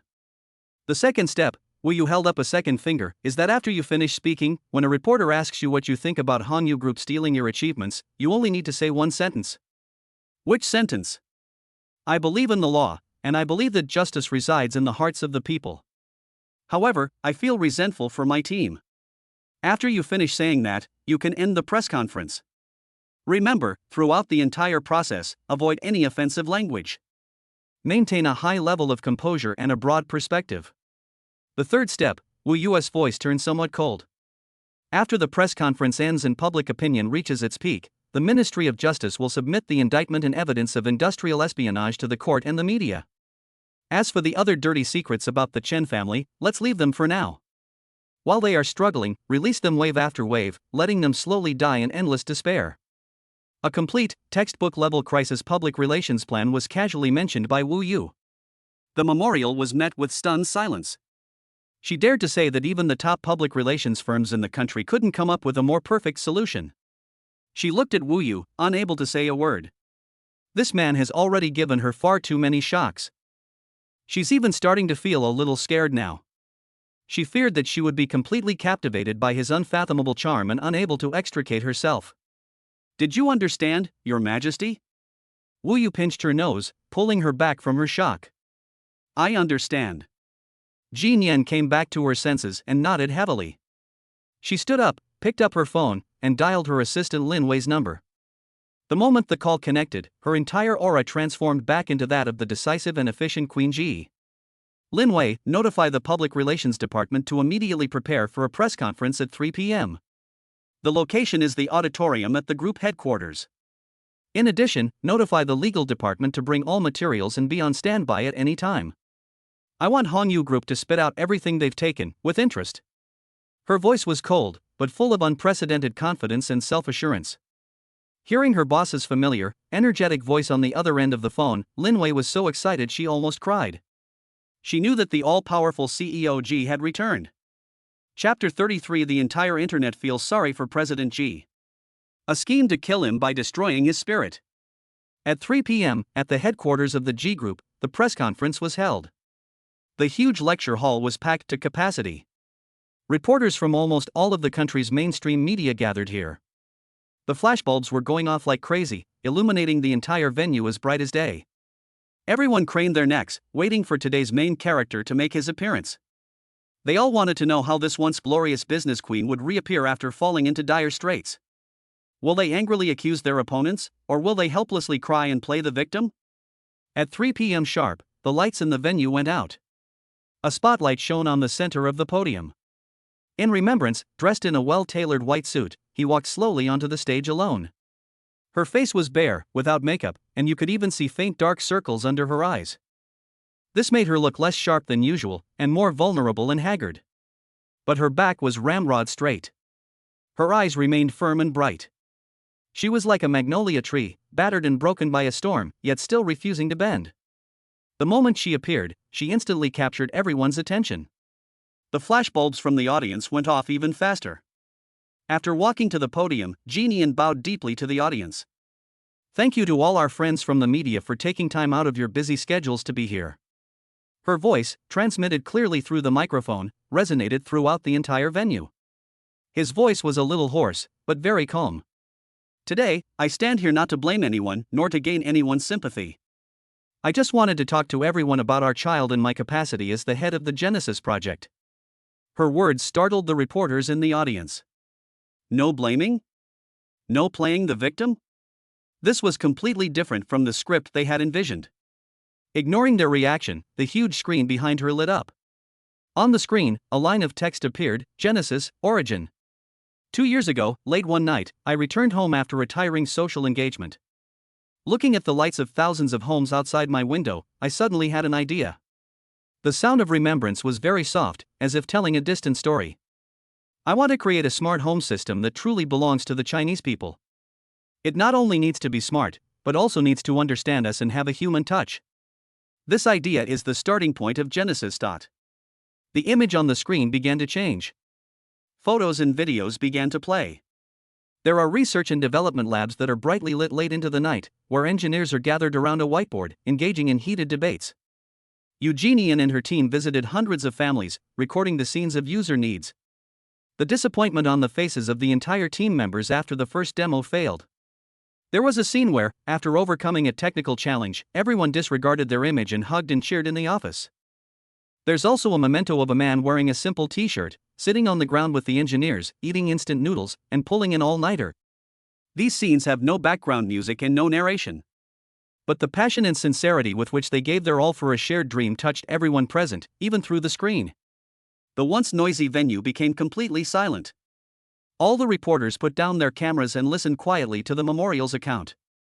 More than 700 days and nights, a team of over 100 people, and more than 100,000 tests. For us, Genesis is no longer a cold, impersonal concept. It is our hard work, our dream, our child. At the end, Jeannie's voice trembled slightly with emotion. She paused, took a deep breath, and calmed herself down. My story is over. She bowed again to the audience. Thank you, everyone. The entire venue was silent for a good 10 seconds. Then, someone, I don't know who, was the first to applaud. Immediately afterwards, thunderous applause resounded throughout the entire lecture hall. Many of the journalists, who were known for their heartless nature, had tears in their eyes at this moment. They were moved. I was deeply moved by the entrepreneur's pure and selfless initial aspirations. The press conference then moved into the Q&A session. One reporter managed to get the first chance to ask a question. President G, hello. What are your thoughts on Hanyu Group stealing the core achievements of your Genesis project? All eyes were once again focused on the memorial. This is the main event of today. After a few seconds of silence, he slowly began to speak. I believe in the law, and I also believe that justice resides in the hearts of the people. Her gaze swept calmly across the room, but beneath that calm lay an intense, suppressed grief. But I feel resentful for my team. After saying that, she did not give the reporter any further questions. She bowed one last time to the audience, then turned and walked off the stage decisively. The reporters left in the venue stood there, savoring her last words. Unwilling to accept it. These 2 words are more powerful than any angry accusation. An hour later, the press conference held by the G Group completely ignited the entire internet. The video of the commemorative speech was edited into various versions and spread wildly on Weibo, Douyin, and Bilibili. Hashtag Chief Chancellor Genesis is my child. Hashtag I feel indignant for my team. Hashtag my heart aches for President G. Hashtag 3 topics, in an almost savage manner, swept the trending search lists of major platforms. The entire internet was in an uproar. I cried. I'm a grown man, and I cried while watching President G's speech. This is a true entrepreneur. It's heartbreaking. Their own child was stolen, and now they're being sued. Hanyu Group is a disgrace. I feel indignant for my team. That sentence instantly broke my defenses. This vision, this sense of responsibility, President G is awesome. Support President G. Support the G family. Support national brands. Boycott Hanyu. Get them out of the market. Public opinion is like a torrent, like a tsunami. All the previous doubts and ridicule about the G family were instantly washed away. The official website of the G Group was temporarily paralyzed due to excessive traffic. Meanwhile, the official Weibo account of Hanyu Group has been completely flooded with hundreds of millions of get-out comments from angry netizens. At the same time, in the top floor CEO's office, Wu Yu put down his phone and looked calmly at the online media storm he had orchestrated, a veritable miracle. He knew that his scheme to kill the enemy's spirit had succeeded. Just then, his phone rang. It is a memorial. Wu Yu, the press conference is over. The results were even better than we expected. Her voice still trembled with excitement and disbelief. I see. Wu Yu smiled. Then, Your Majesty, are you ready to proceed to the next step? Chapter 34 Eradicate the Weeds at the Root. The Chen family's last struggle. On the other end of the phone came a resolute yet cold voice. Let the Ministry of Justice take action. At the moment of commemoration, the legal department of the G Group instantly went into full capacity operation. A strongly worded lawyer's letter and a lengthy indictment of over 100 pages were simultaneously sent to Hanyu Group and the Intermediate People's Court of the city. Immediately afterwards, the official Weibo account of G's Group posted a pinned statement. The statement was simple and blunt. The G Group has officially announced its response to the theft of core technology secrets from the Genesis project. A commercial lawsuit has been filed against Hanyu Group, its legal representative, and project-related personnel. To claim 1 billion renminbi in damages. At the end of the statement, a cloud drive link was provided, which requires no password and is open to the entire internet. The link contained the complete chain of evidence provided by Wu Yu, enough to nail Chen Xiaoyang and the commercial spy Li Ming to the pillar of shame. Email screenshots, transaction records, server logs. The evidence is irrefutable and irrefutable. This statement, like a bombshell, once again ignited the entire internet. If the afternoon press conference garnered enough sympathy and support for the G Group, this statement, therefore, is like turning overwhelming public opinion into fuel, pouring it on the crumbling edifice of Hanyu Group, and then striking a match. Holy crap! It's confirmed. It really is a corporate spy. 1 billion. President G is so domineering. Sue him. Sue him until he's bankrupt. Chen Xiaoyang not only has a chaotic private life, but his character is also so despicable. Why isn't this scum in jail working as a sewing machine? I'll never touch Hanyu Group again. I'll never touch any of their products again. Hanyu Group was completely engulfed in the vast ocean of people's war. The company's customer service hotline was overwhelmed with calls. The physical stores were completely surrounded by angry crowds. Some consumers who had already purchased Hanyu products launched a massive return campaign. After the flash crash in the morning, Hanyu Group's stock price was locked at the daily limit, down by a massive amount of sell orders in the afternoon, leaving it no chance to struggle.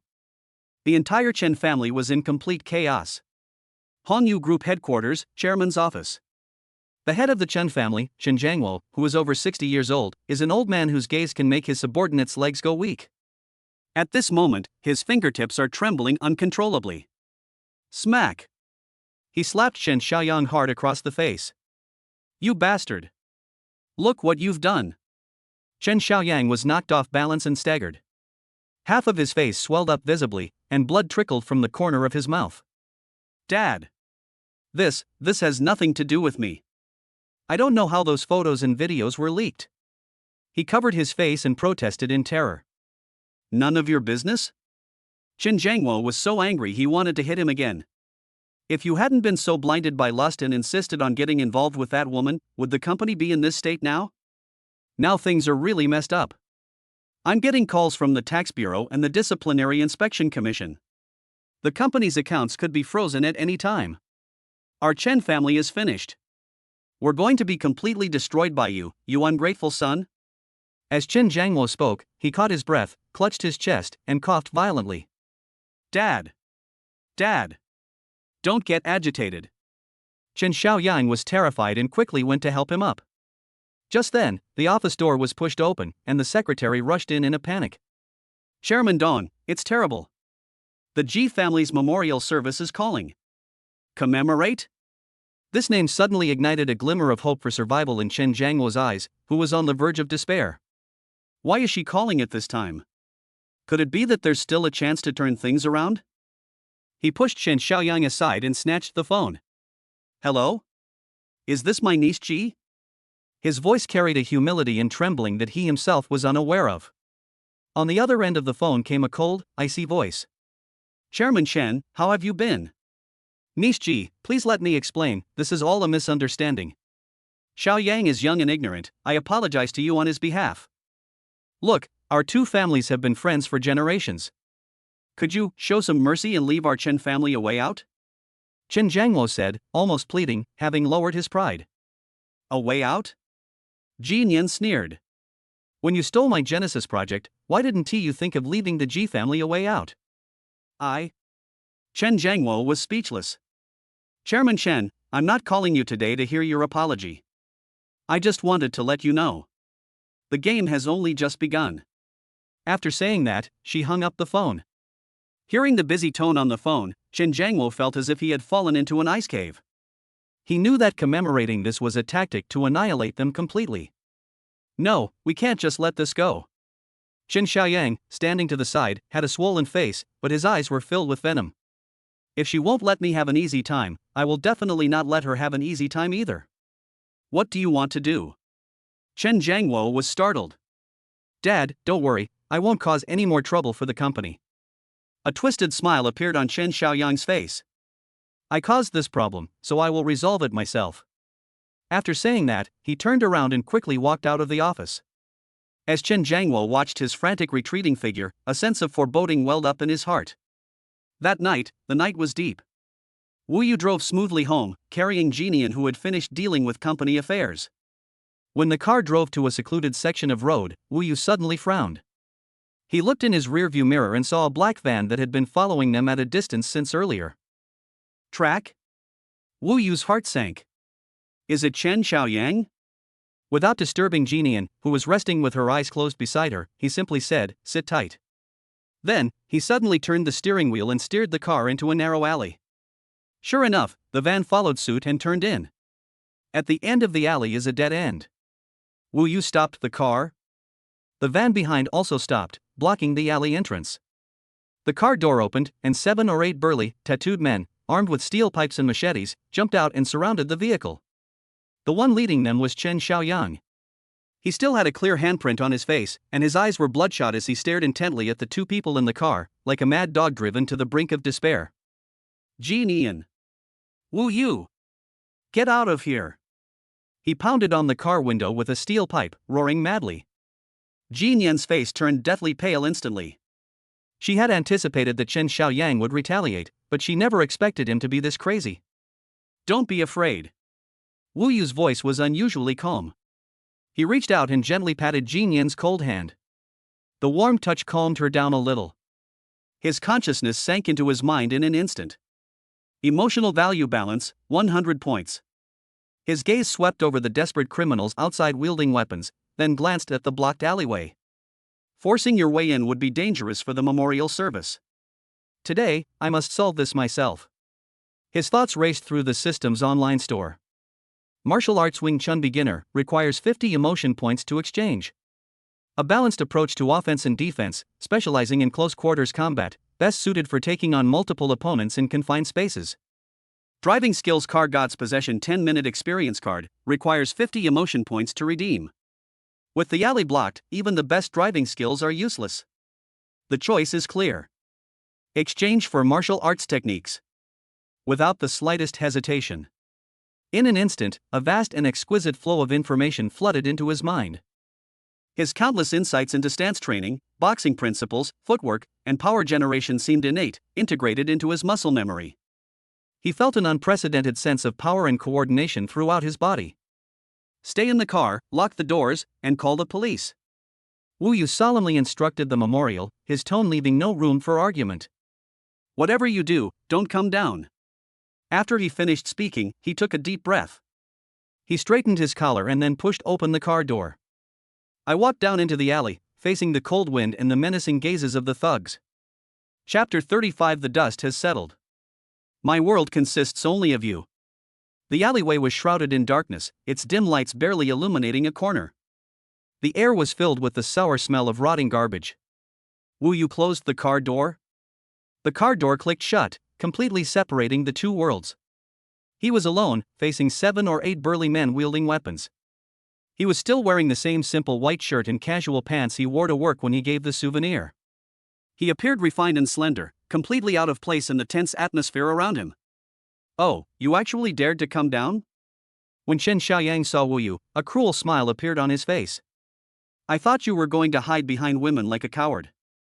The group of thugs behind him also let out malicious jeers. In their eyes, Wu Yu, this seemingly weak and helpless pretty boy, was someone they could take on 10 of at once. Chen Xiaoyang, Wu Yu looked at him, her tone as calm as if she were discussing the weather. Are you desperate? I'll beat your mother to death. Chen Xiaoyang was hit where it hurt and instantly flew into a rage. It's all your fault. It's all you're doing, you pretty boy.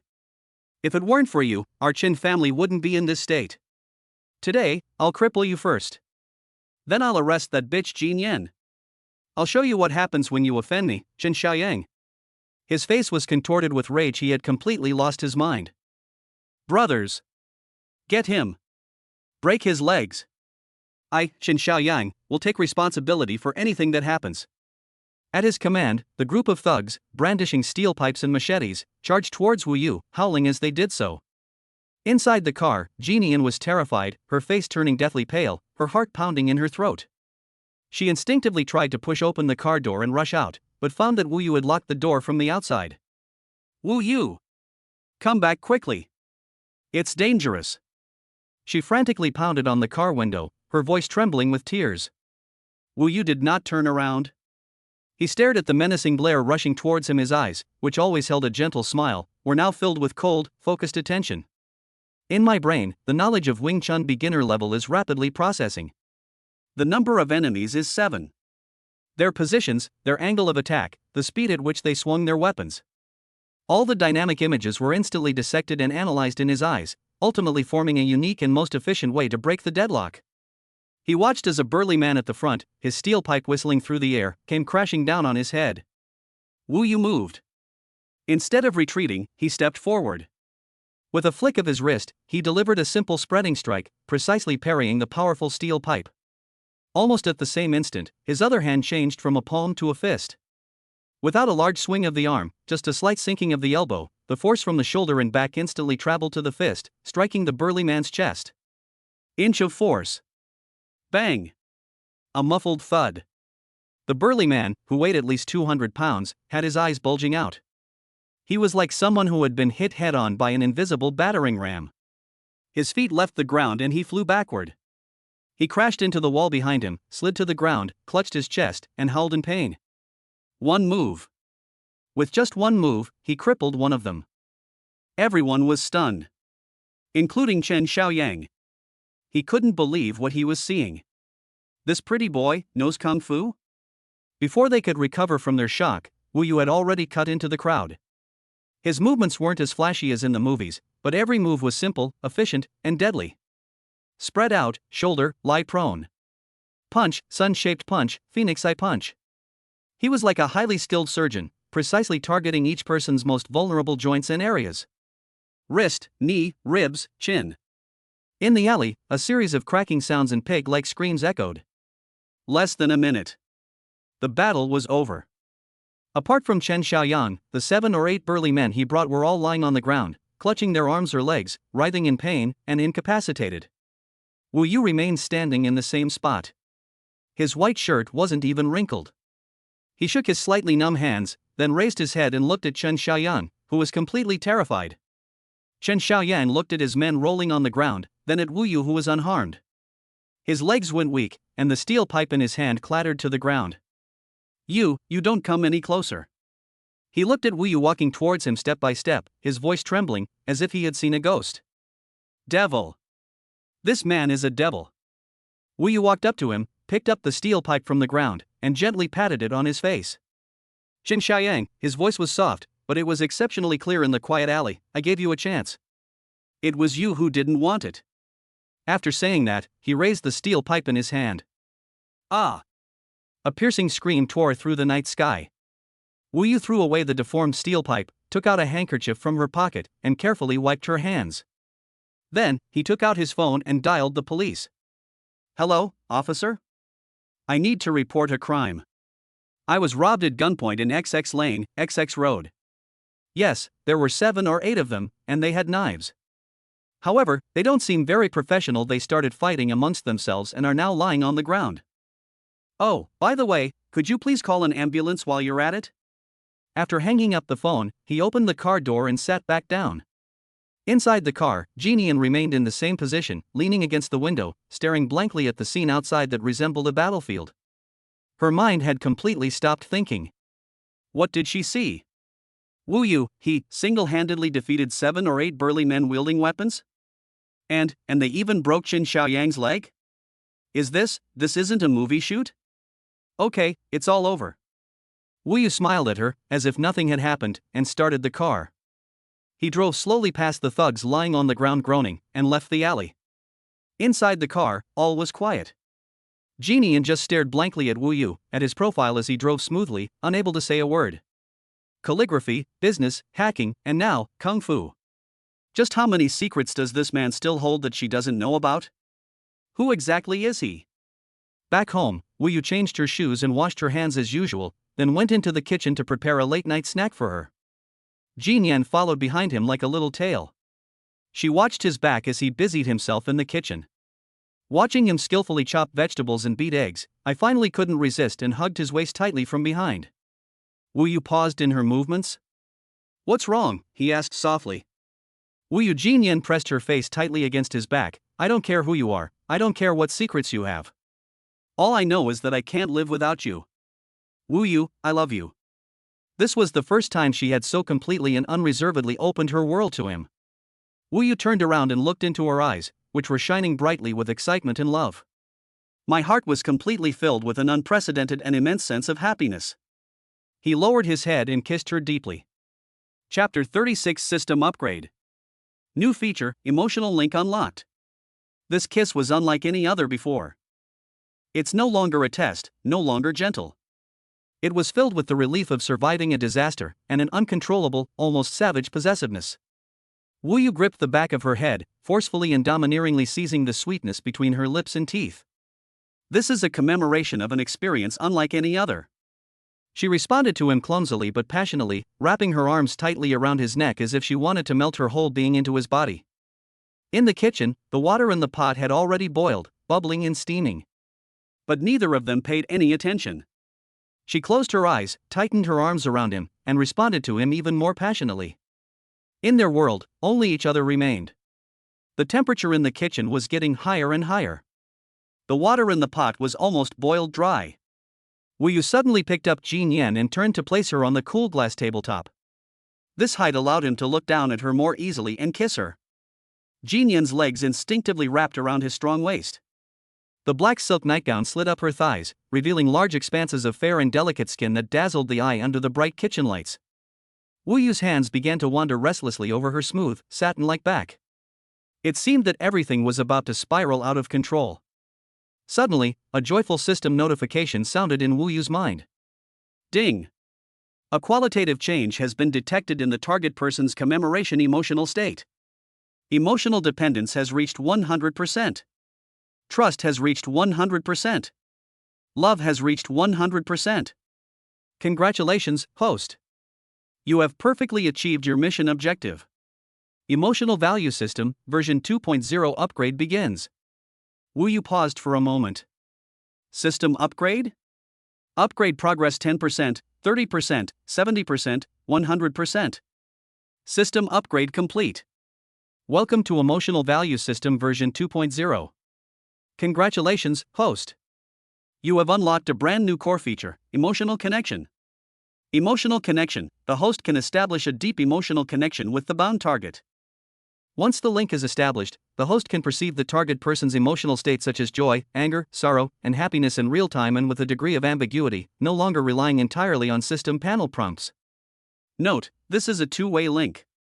The host's own emotional fluctuations will, to some extent, be perceived by the target. Please use this link with caution. Wu Yu was stunned. Emotional connection? Two-way? Isn't this the legendary telepathic connection? Before he could recover from the shock, the system notification sounded again. Ding! Because the host has perfectly completed the first stage of the strategy and exceeded all the targets, a special reward is now being issued. Reward 1, Mood Points plus 1000. Reward 2, unlock the special items category in the system shop. Reward 3, a newbie gift pack has been given to you and has been stored in the system warehouse. Please check it. 1000 emotion points. Wu Yu's heart skipped a beat. We've struck it rich. This is truly a windfall.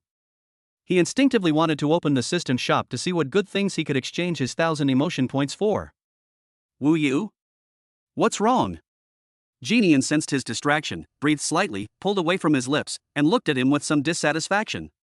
No. It's nothing.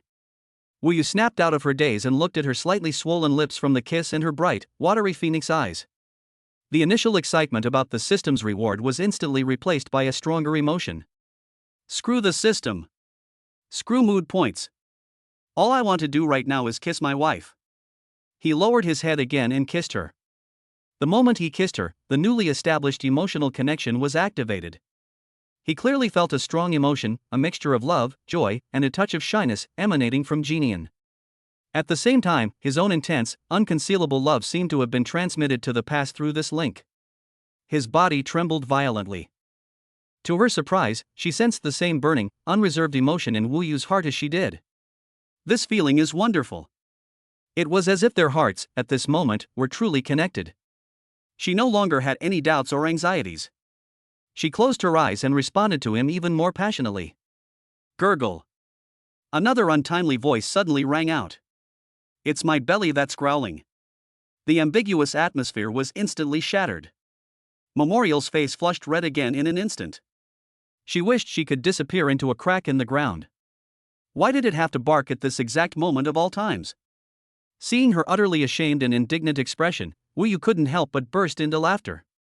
He stopped what he was doing and gently pecked her reddened lips. Well, Your Majesty, it seems your stomach is more honest than you are. He turned off the fire, which was almost burnt out, and lifted her off the table. Wait, your husband will cook you noodles. He turned around and skillfully began preparing the ingredients. Genian stood behind him, watching his busy figure, and a happy and content smile appeared on her face that she herself was unaware of. She knew that from tonight onwards, everything would be different. While cooking noodles, Wu Yu mentally opened the newbie gift pack. Do you want to open the new player gift pack?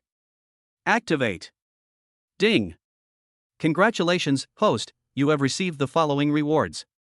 1. Skilled God level driving skills permanent.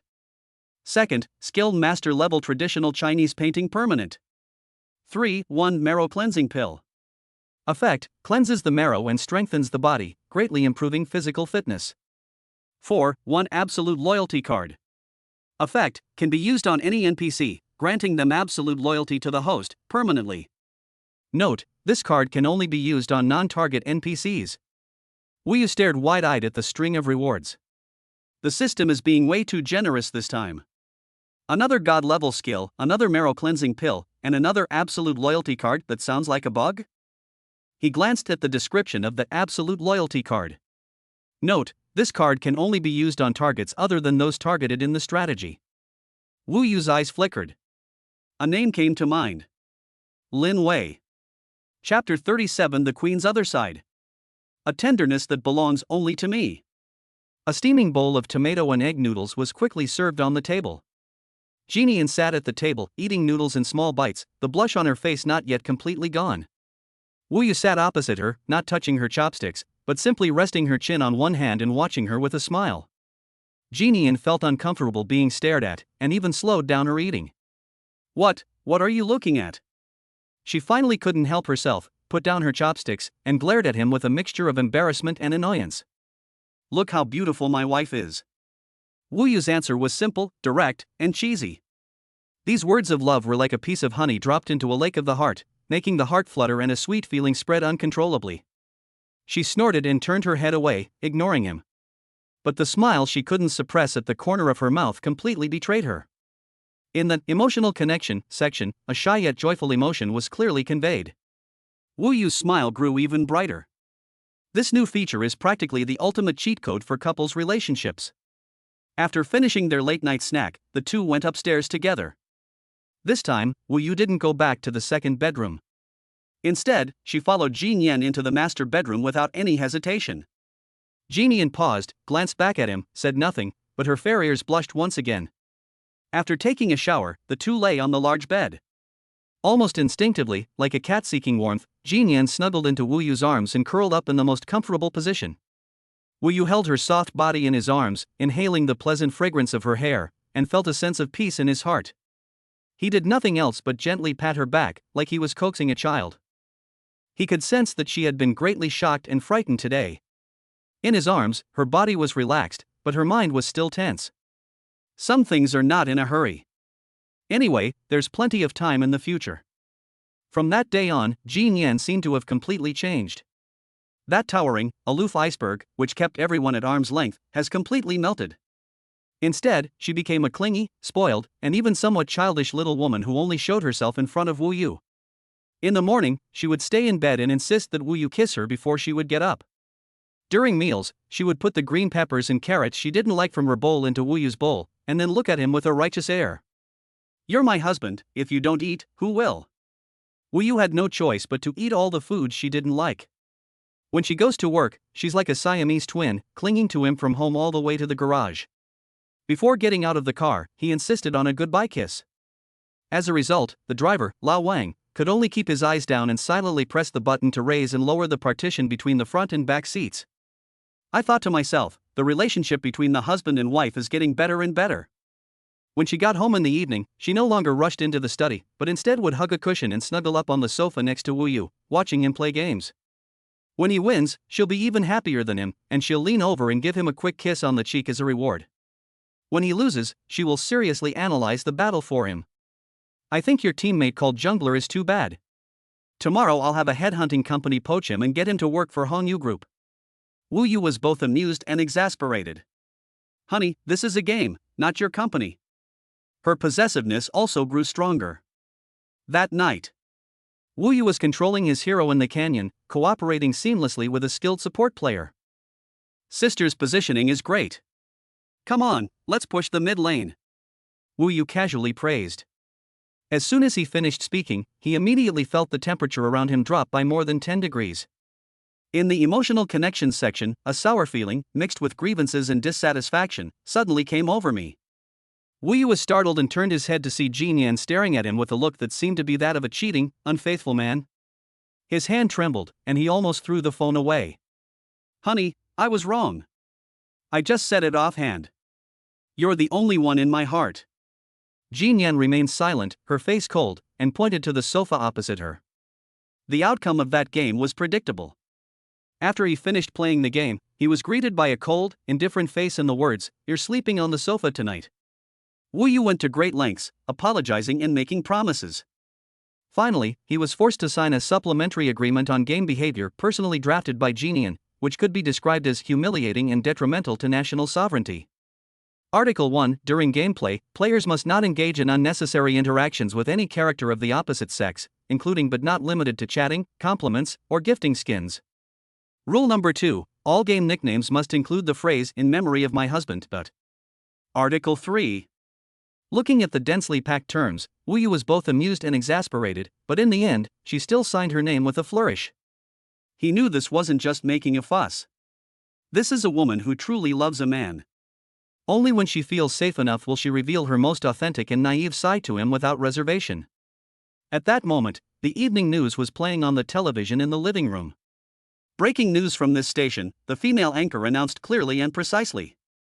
Chen Zhangwo, chairman of Hong Yu Group, was apprehended by police in our city early this morning while attempting to illegally cross the border at the Shenzhen-Hong Kong border. The footage shows the former business tycoon looking haggard, a stark contrast to his previous high-spirited image. On the television screen, a close-up shot of Chen Jiangwo being escorted away by 2 police officers was shown. His hair was disheveled, his eyes were vacant, and he looked as if he had aged 20 years overnight. It is understood that a joint investigation team was established by the Tax Bureau and the Discipline Inspection Commission. It has been verified that Hongyu Group has committed multiple serious illegal acts, including massive tax evasion, financial fraud, and embezzlement of state-owned assets. All company accounts have been frozen, and several senior executives have been restricted from leaving the country. The once glorious business empire collapsed in just a few days, turning into a pariah. Meanwhile, the stock price of the G Group soared during this turmoil, even surpassing its pre-crisis peak. The Genesis project has also garnered unprecedented attention, with countless consumers leaving messages expressing their willingness to support G's and waiting for the actual product to be launched. Everything is moving in the best possible direction. At this moment, Jinyan came out after taking a bath, wearing a silk nightgown. She glanced at the news, her expression completely unmoved, as if it were just a stranger to her. She walked behind Wu Yu and gently hugged him from behind. Wu Yu. What's wrong? Why are you being so clingy today? Wu Yu smiled, turned off the TV, and took her hand that was wrapped around his waist. As she pressed her cheek against his back, feeling his warm body temperature and strong heartbeat, she made a decision. She wanted the whole world to know that the man who had sheltered her was her husband, her only source of pride. Tomorrow, she said softly, come with me to the company. Chapter 38: Accompanying my wife to work. The shock of the G Group. Come with me to the company tomorrow. Jinyan pressed her cheek against Wu Yu's broad back, her voice soft and carrying a hint of barely perceptible dependence. Wu Yu looked down at her. Today she was wearing a beige cashmere loungewear dress. The soft fabric clung to her body, outlining her graceful curves. She still looked tired, but her eyes were bright and sparkling, as if they were filled with starlight. Going to the company? What for? Wu Yu reached out and tucked a stray strand of hair behind her ear, asking with a smile, isn't President G's company off limits to unauthorized personnel? You're not an idle person. Jinyan shook her head, looked up, and corrected him with utmost seriousness. You are my husband. She paused, as if organizing her thoughts. Although the matter concerning the Chun family has been settled, morale within the company is unsettled due to this crisis. Especially those old guys on the board of directors, although they don't dare to say anything on the surface, they are definitely not convinced in their hearts. Moreover, that mole, Li Ming, must be dealt with. I'm going to hold a meeting of all senior executives and expose him in front of everyone. I hope that you'll be by my side when the time comes. As she finished speaking, her voice lowered again. Wu Yu understood.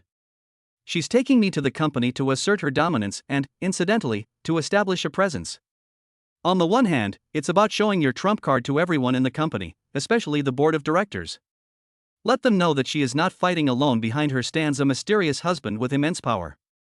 On the other hand, she also wanted to see with her own eyes how she, as a queen, would clean house and restore order to the court. This is both a form of showing off and a form of dependence.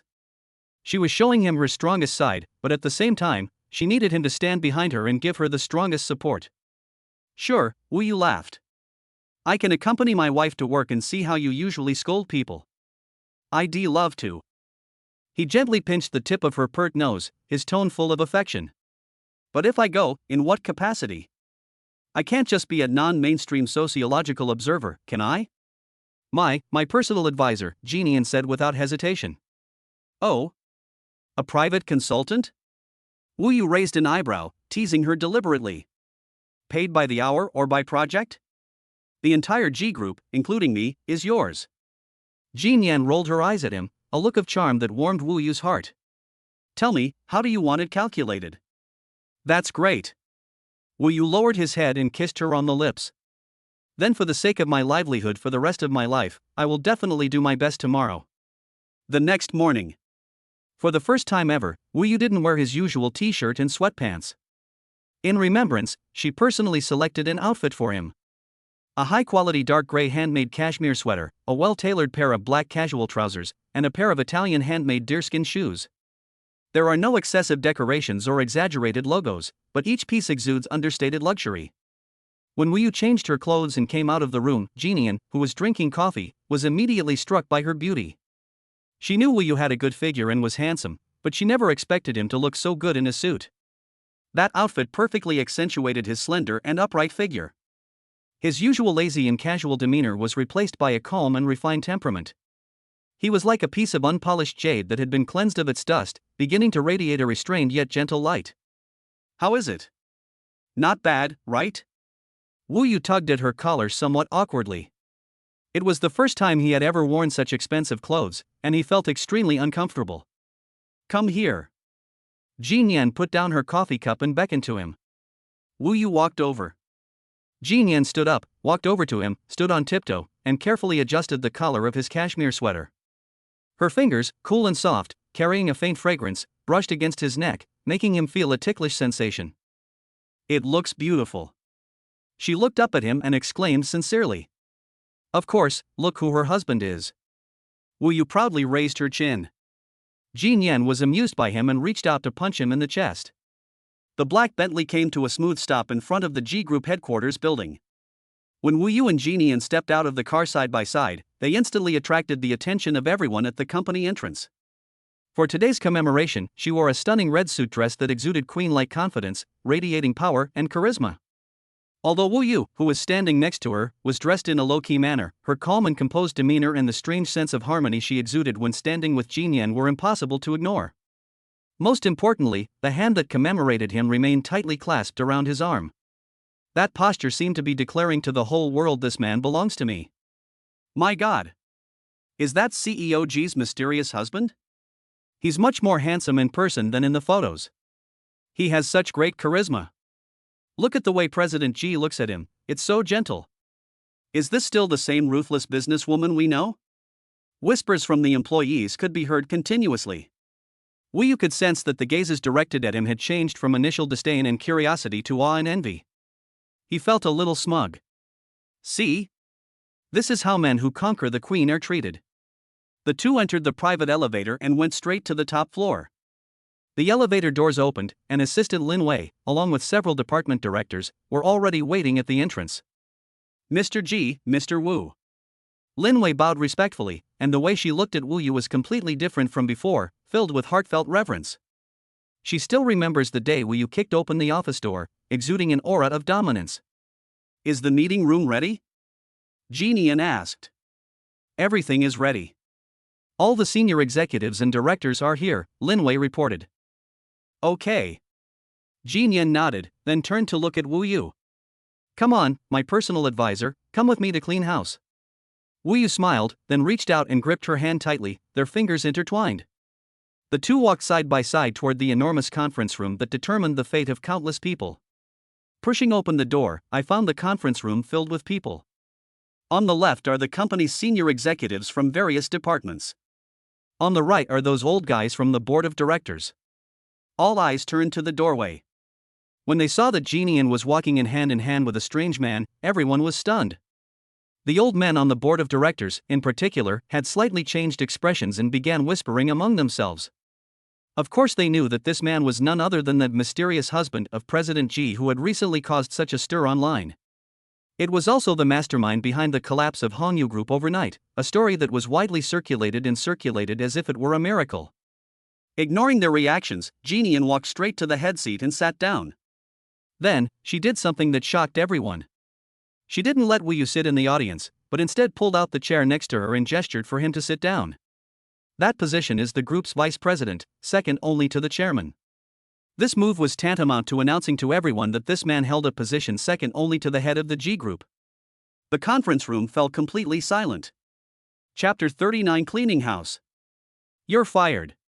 Beside the huge oval conference table, everyone's gaze, intentionally or unintentionally, drifted toward the man sitting next to Jean Yan.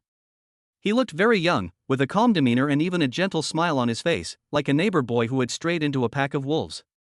But the more he acted this way, the more uneasy the group of people present became. They were all seasoned veterans who had spent half their lives navigating the business world, and they naturally understood one principle: a dog that bites doesn't bark. This man. The fact that someone as powerful as Jean Yan could trust him so much, even going so far as to place him in the position of vice president at such an important meeting, speaks volumes about his influence, far exceeding everyone's expectations. Especially those old men on the board of directors who had previously clamored to remove Nian Jin, were now extremely uneasy, with cold sweat seeping from their backs. Cough. Sitting opposite the memorial was a bald old man, Mr. Wang, the most senior member of the board of directors. He coughed lightly, trying to break the awkward silence. President Ji, who is this? He asked, feigning ignorance. Jean Yan raised her eyelids and glanced at him indifferently. Let me introduce you. Her voice was cold and clear. This is my husband, Wu Yu. From today onwards, he will serve as my personal advisor and attend all important company meetings. Husband. Private consultant. Although there had been suspicions, a collective gasp still filled the conference room when Jean Yan confirmed it in person. Chairman Wan's expression turned somewhat unpleasant. President Ji, this isn't in accordance with the rules, is it? This is a sensitive company premises. How can we allow outsiders here? An outsider? Jean Yan interrupted him. Chairman Wang, are you getting old and your memory is failing? I own 51% of the shares in the G Group, making me the controlling shareholder. Do I need your consent to appoint a private advisor? Her words were merciless, like a slap in the face to Chairman Wang. Chairman Wang was so choked up that his face turned red, his lips trembled, and he couldn't utter a single word. The other directors also lowered their heads, not daring to provoke this bad luck any further. Wu Yu sat beside him, watching the scene with great interest. This was the first time he had seen Jean Yan in working mode.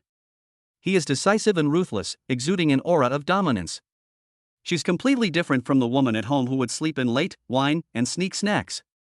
This contrast made him feel damn charming. Through the emotional connection, he could clearly sense that the emotions he felt in commemorating this moment were both calm and angry. But her anger was not outwardly expressed. Instead, it was like a volcano about to erupt, which she suppressed with her powerful willpower. All right, enough chit-chat. Jean Yan surveyed the room, his gaze sharp as a knife. I've gathered everyone here today for only one thing. Her gaze slowly fell on Li Ming, the deputy director of the planning department.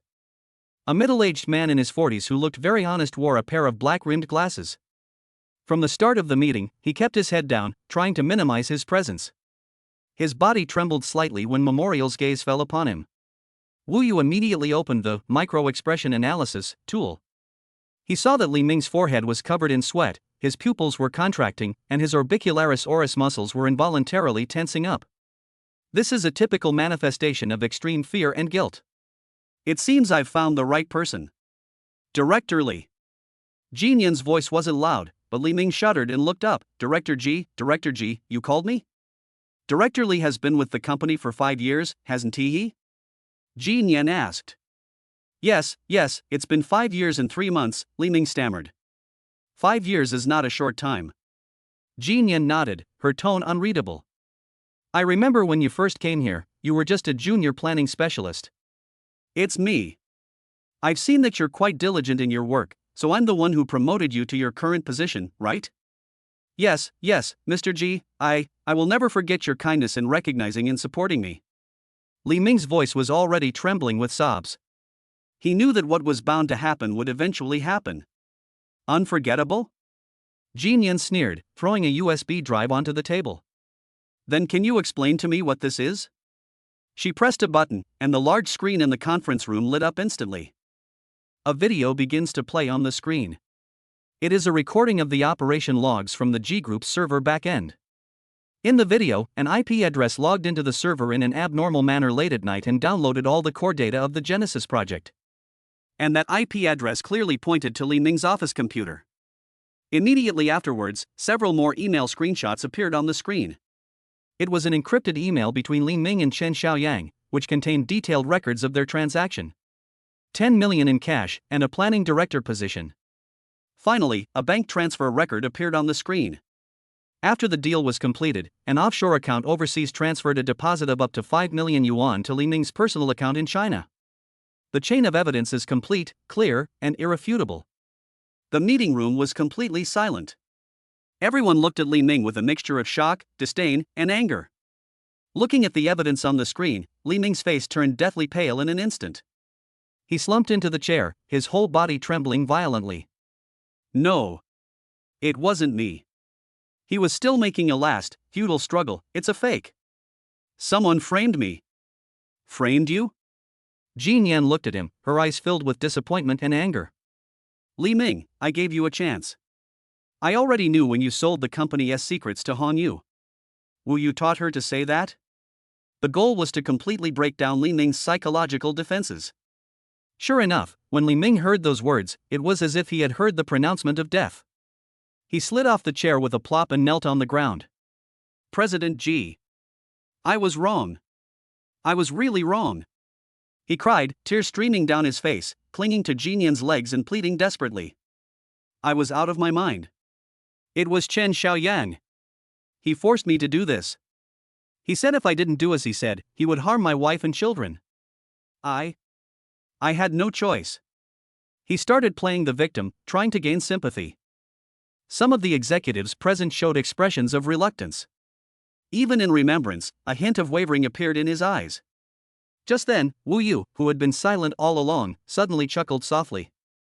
He picked up the teacup on the table, took a sip of tea, and said slowly, directorly, "What you're saying is a bit dishonest." All eyes turned to him. Wu Yu looked at Li Ming kneeling on the ground and said calmly, "As far as I know, your son just received an offer to study in the United States last month. The school is Yale, and the tuition alone must be over $10,000 a year, right? Your wife has recently become obsessed with collecting Hermes bags. Last month alone, she spent over $1 million at SKP. And that mistress you're keeping on the side, isn't she a recent college graduate? You just bought her a large apartment in the city center last week, cash on delivery." With each sentence Wu Yu spoke, Li Ming's face paled a little more. In the end, he was pale as a ghost, slumped on the ground like a lump of mud. What Wu Yu said were his most private matters, things that even his wife didn't know. This man, how did he know? Silence fell over the meeting room once again. Everyone looked at Wu Yu with an indescribable expression. If their previous feelings towards Wu Yu were merely awe, then. So now, it's pure and utter fear. This man is terrifying. He was like an all-knowing god, no one's secrets could be hidden from him. Jean Yan also looked at Wu Yu in shock. She never expected that Wu Yu would have found out so much about these things. She looked at Li Ming, who was lying paralyzed on the ground, and the last trace of pity in her eyes disappeared. She stood up, looking down at him, and announced his trial. "Li Ming, from this moment on, you are fired. The company's legal department will formally sue you, pursuing your criminal liability and civil damages. You'll spend the rest of your life in jail, reflecting on your actions." Chapter 40 Absolute Loyalty. The boss is actually right beside me. No. Upon hearing the memorial's verdict, Li Ming let out a desperate roar. He knew he was finished. It's completely over. He will not only be disgraced and spend his life in jail, but he will also be burdened with a huge civil compensation claim from the G Group. He will spend the rest of his life in endless regret and debt. Two security guards rushed in and dragged the limp Li Ming out of the conference room like a dead dog. Silence returned to the meeting room. But the atmosphere was even more somber than before. All the executives lowered their heads, remaining silent as if trembling with fear. What happened today had a huge impact on them. To kill the chicken as a warning to the monkey. They knew that President Ji was using Li Ming's fate as a warning to all of them. But what terrified them even more was the man who sat calmly and nonchalantly beside the main seat throughout. Wu Yu. This man is like a ghost shrouded in mist. You can see him, but you can never truly understand him. His methods and his power are unfathomable. With him by my side, who would dare to have any disloyal thoughts in the future? The commemorative figure surveyed the entire audience, taking in everyone's expressions.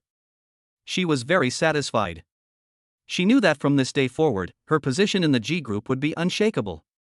And all of this was brought to her by the man beside her. She turned to look at Wu Yu, her eyes filled with undisguised love and trust. Wu Yu smiled at her, then his gaze fell on his assistant, Lin Wei. During the trial just now, Lin Wei stood respectfully behind Jean Yan with a calm expression, but Wu Yu could read the excitement and admiration in her micro-expressions. Wu Yu silently opened the system repository in her mind. He found the bug-level card that he got from the newbie gift pack. Absolute Loyalty Card. He needs an absolutely reliable and loyal eye in hand within the company. Lin Wei is undoubtedly the best candidate. She was exceptionally capable, fiercely loyal to the memorial, and had already witnessed her own methods, reaching a peak of self-awareness. Now, all that's needed is to add one last spark. System, use the Absolute Loyalty Card on Lin Wei, Wu Yu silently commanded in his mind. Ding. Use that absolute loyalty card on target Lin Wei? The card will disappear after use. Yes. Ding. Absolute loyalty card successfully used. A faint golden light, visible only to Wu Yu, flew out from his body and silently merged into Lin Wei's body. Lin Wei, who was standing there, suddenly trembled. Somewhat bewildered, she looked up, her gaze meeting Wu Yu's in mid-air. The moment she met Wu Yu's eyes, she felt as if her very soul had been seen through. An irresistible sense of awe and worship, emanating from the depths of her soul, instantly overwhelmed her. She felt that the man in front of her was a god. And she was willing to give everything for him, including her life. Her eyes changed. Before, it was reverence. Now, it is fanatical, believer-like, and loyal. Lin Wei, Wu Yu said. Yes. Lin Wei instinctively stood up straight, her voice firm and powerful. Li Ming's position is now vacant, Wu Yu said calmly. Starting today, you will take over his position as the director of the planning department. Without consulting with Jinian, he made the appointment directly. This is a major taboo in the workplace. But not a single person present dared to raise any objection. Because they knew that Wu Yu's words meant remembrance. It's even more effective than simply commemorating someone. Jinian only glanced at Wu Yu without saying anything, which was considered tacit approval. She knew that Wu Yu must have his reasons for doing this. Lin Wei was stunned. She never expected that happiness would come so suddenly. From president's assistant to director of a core department, this is an unprecedented 3-level jump in the G group. I'm afraid I won't do a good job. She was somewhat apprehensive and also somewhat agitated. If I say you can do it, then you can do it. Wu Yu's tone left no room for argument. Yes, Mr. Wu. A fierce flame ignited in Lin Wei's eyes. I will certainly live up to your expectations. She knew that this was an opportunity given to her by Wu Yu, but also a test. From this day forward, her life belongs to Mr. Wu. After the meeting ended, everyone walked out of the conference room as if they had lost their souls. Everything that happened today has had a tremendous impact on them. They knew that from this day forward, the G Group was about to undergo a major transformation. Or rather, the G Group has welcomed a true retired emperor. Only Wu Yu and Jinian remained in the conference room. Why did you promote Lin Wei? Jinian walked up to Wu Yu and asked curiously. Because she is loyal, capable, and smart enough. Wu Yu smiled. More importantly, she is one of your people. I only feel at ease when I have your people in key positions. A warm feeling washes over me as I remember this. This man always seemed to have everything planned out for her without her even realizing it. And what about you? She asked, looking at him. What are your plans, you personal consultant? Me? Wu Yu stretched. My mission is complete. Next, of course, is to go home and play games. Ha? Jinian was stunned. You're not going to handle company matters anymore? Why bother with that stuff? It's such a waste of brainpower. Wu Yu said with a look of disgust. Wouldn't it be better to play a couple more ranked games instead? He took Jinian's hand and said, Let's go, honey, it's time to go home and cook dinner. Looking at his nonchalant attitude, as if he had accomplished his task and left without a care in the world, Jinian was at a loss for words, not knowing whether to laugh or cry. She realized that she could never truly understand this man. He could be the mastermind behind stirring up trouble and overturning the world for her sake. It could also be that he's just an ordinary otaku who wants to stay by her side, eat 3 meals a day, and play games. But no matter which aspect it was, she loved it to the core. Once the two returned home, Wu Yu immediately went into his esports room and began his career. Looking at his carefree attitude, Jinian shook her head helplessly, went into the kitchen, and for the first time, took the initiative to wash her hands and cook for him. Meanwhile, Wu Yu, during a break from the game, opened the system inventory and took out the marrow cleansing pill that he had obtained from the newbie gift pack. It was a crystal clear pill that emitted a faint fragrance. Marrow cleansing pill cleanses and strengthens the body, significantly improving physical fitness. Note: severe pain may occur during use. Please use in a safe environment. Wu Yu's eyelids twitched as she looked at the note intense pain. Last time he fought Chen Xiaoyang and his gang of thugs, although he won by using Wing Chun techniques, his body, which had been lacking exercise for many years, almost fell apart. It's time to upgrade the hardware. He looked at the pill in his hand, took a deep breath, and then swallowed it without hesitation. Chapter 41: The Secret of the Body. The Ice Queen's astonishing discovery. The marrow cleansing pill melts instantly upon entering the mouth, transforming into a warm current that slides down the throat and into the abdomen. Wu Yu smacked her lips, feeling that the taste was not bad, somewhat like fruit candy. I didn't feel anything, is the system exaggerating? He was muttering to himself when, in the next second, his expression changed. An indescribable, violent surge of heat suddenly erupted from his dantian. This heat, like surging magma, instantly rushed to his limbs and bones, frantically washing over his meridians and bones. Well. Wu Yu let out a muffled groan that he couldn't suppress. Excruciating pain. Excruciating pain that penetrates to the bone. He felt as if his body had been thrown into a high-speed blender, every muscle and every bone was being torn apart and then reassembled. His skin instantly turned bright red, like a boiled shrimp. Large beads of sweat seeped from his forehead, quickly soaking his clothes. He tried to shout, but found he didn't even have the strength to open his mouth. He could only grit his teeth and curl up in the gaming chair, enduring this inhuman torture. He finally understood what intense pain meant in the system notes. This is more than just intense, it's downright deadly. I don't know how much time has passed, maybe a few minutes, maybe half a century. The raging heat gradually subsided, transforming into gentle, nourishing currents that flowed slowly through his reshaped meridians. Wu Yu slumped in the chair, panting heavily, feeling as if she had just been pulled out of the water, her whole body soaked in sweat. An indescribable, fishy stench emanated from him. He looked down and saw that his skin had expelled a layer of black, oily impurities. This is the process of cleansing the body and washing away the marrow? Wu Yu stood up unsteadily, feeling as if her body was so light she could float away. He tried clenching his fist. An unprecedented, explosive sense of power surged from the muscles in my arms. He felt that he could kill a bull with a single punch. He walked to the full-length mirror in the room. In the mirror, his body underwent an astonishing change. His originally slender figure became more proportionate and upright. Her skin also became whiter, smoother, and even had a jade-like luster. He lifted his shirt, and there was his abdomen. His once flat stomach now had 6 well-defined abdominal muscles. Although not exaggerated, each piece is full of power. Wu Yu was stunned. This is way too buggy. Is it true that taking one pill can not only strengthen your body, but also have beauty and body-shaping effects? If this were sold, wouldn't it be snapped up by men all over the world? He was looking in the mirror, marveling at his reflection, when there was a knock on the door. Wu Yu? What are you doing in there? I smell something weird. It is a sound of remembrance. Wu Yu was startled and quickly put down the clothes. And nothing. I accidentally spilled a bottle of ink. I'll go take a shower right away. He hurriedly made up an excuse. After saying that, he grabbed his change of clothes and rushed into the bathroom as if he were escaping. He didn't want Jin Yan to see him looking so greasy now. After washing for a full half hour, Wu Yu finally felt that the impurities expelled from her body had been completely washed away.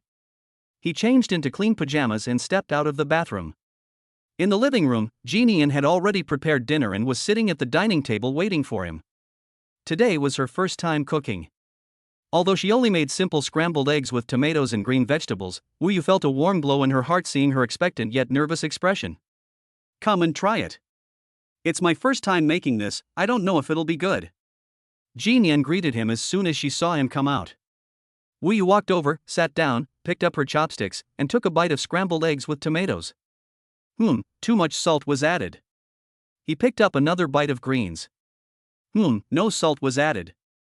How is it? Jin Yan looked at him expectantly. Delicious. Wu Yu gave her a thumbs up without hesitation. It's so delicious. 100 times better than what I make. You're a genius, honey.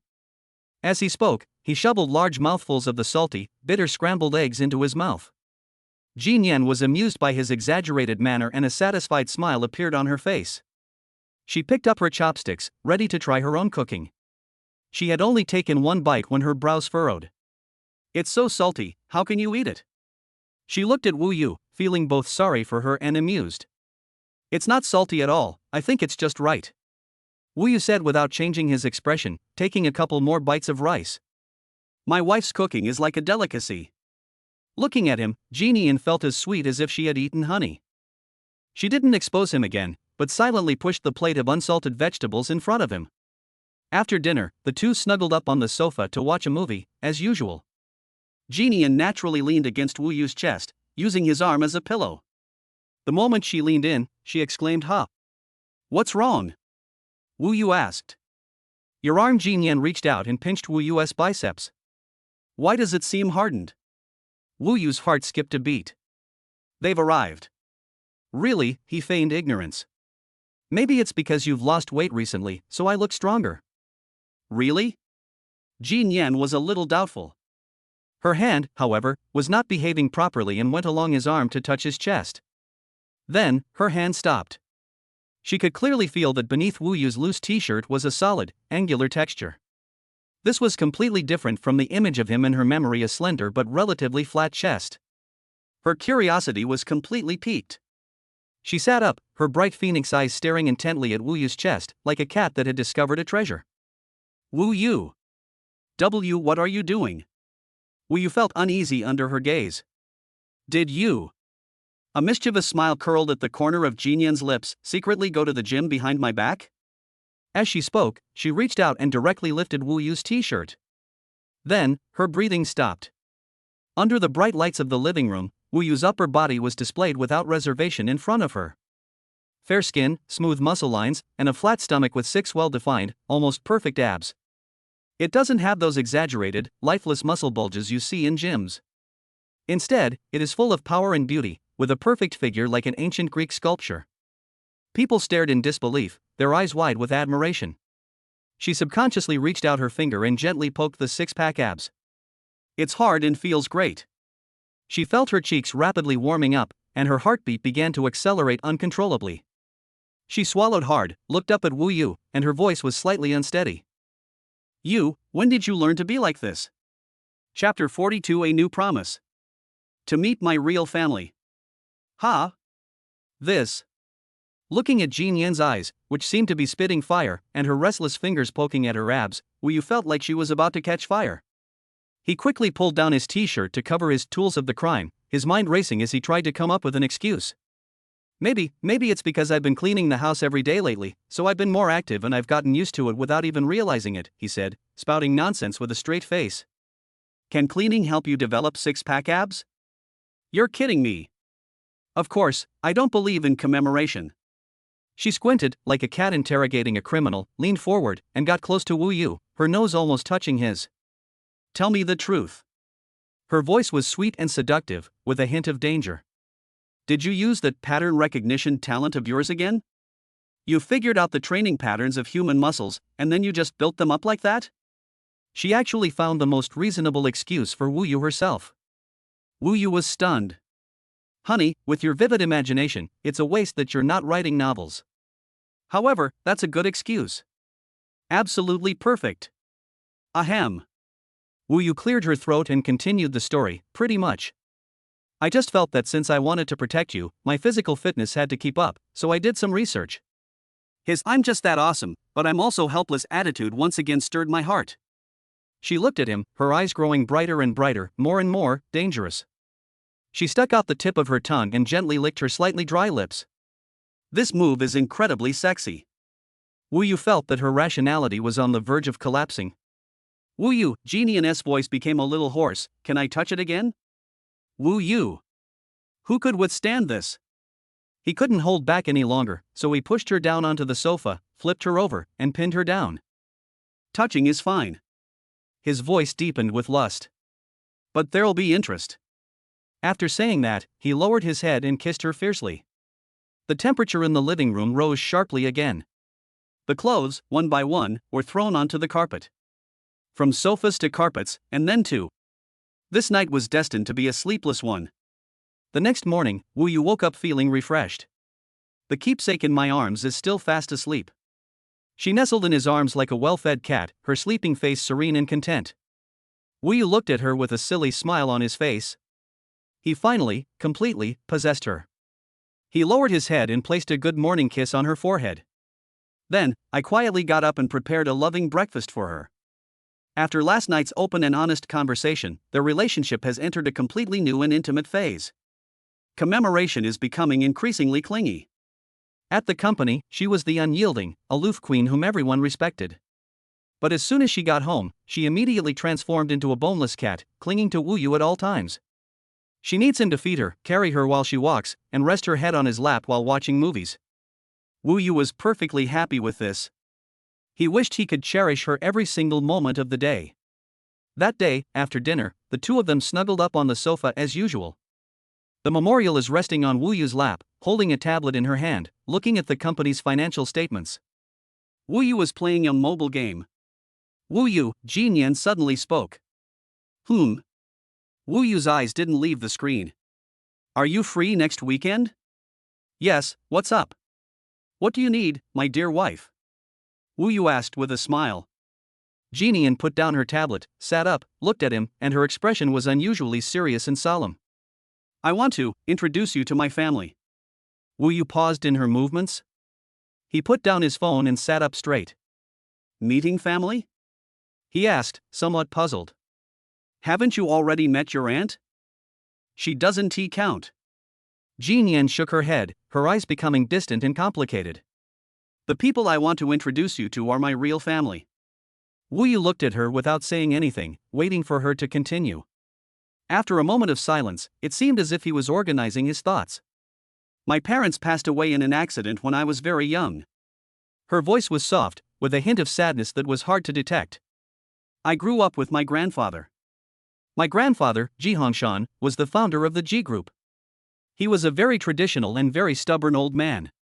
When I took over the company, he was the most opposed one. He felt that girls should be good wives and mothers and manage household chores. The company should be handed over to my uncle's cousin. Later, I proved myself with my abilities, and he reluctantly agreed.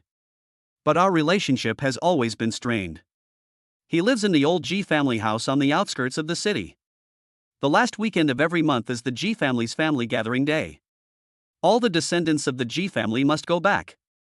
In the past, every time I went back home, he would urge me to get married and arrange all sorts of blind dates for me, all of whom were the so-called young talents that he had his eye on. I've always been against it, so I've never told him about our marriage. Upon hearing this, Wu Yu roughly understood. This is what meeting the parents is really like.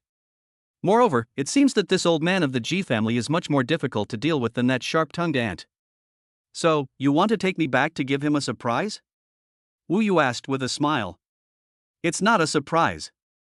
Jin Yan shook her head, looking at Wu Yu with an unprecedented seriousness and determination in her eyes. It's a notification. I want to tell him in front of all the members of the Ji family that you, Wu Yu, are the only husband I have ever recognized in my life. I don't want his approval, nor do I need his blessing. I just want to formally introduce you to my most important family members. In the past, I wanted you to be a member of my family. She reached out and grasped Wu Yu's hand tightly. Now, I want to be a member of your family. Wu Yu looked at her, at the unwavering determination in her eyes, and at the unreserved love in them.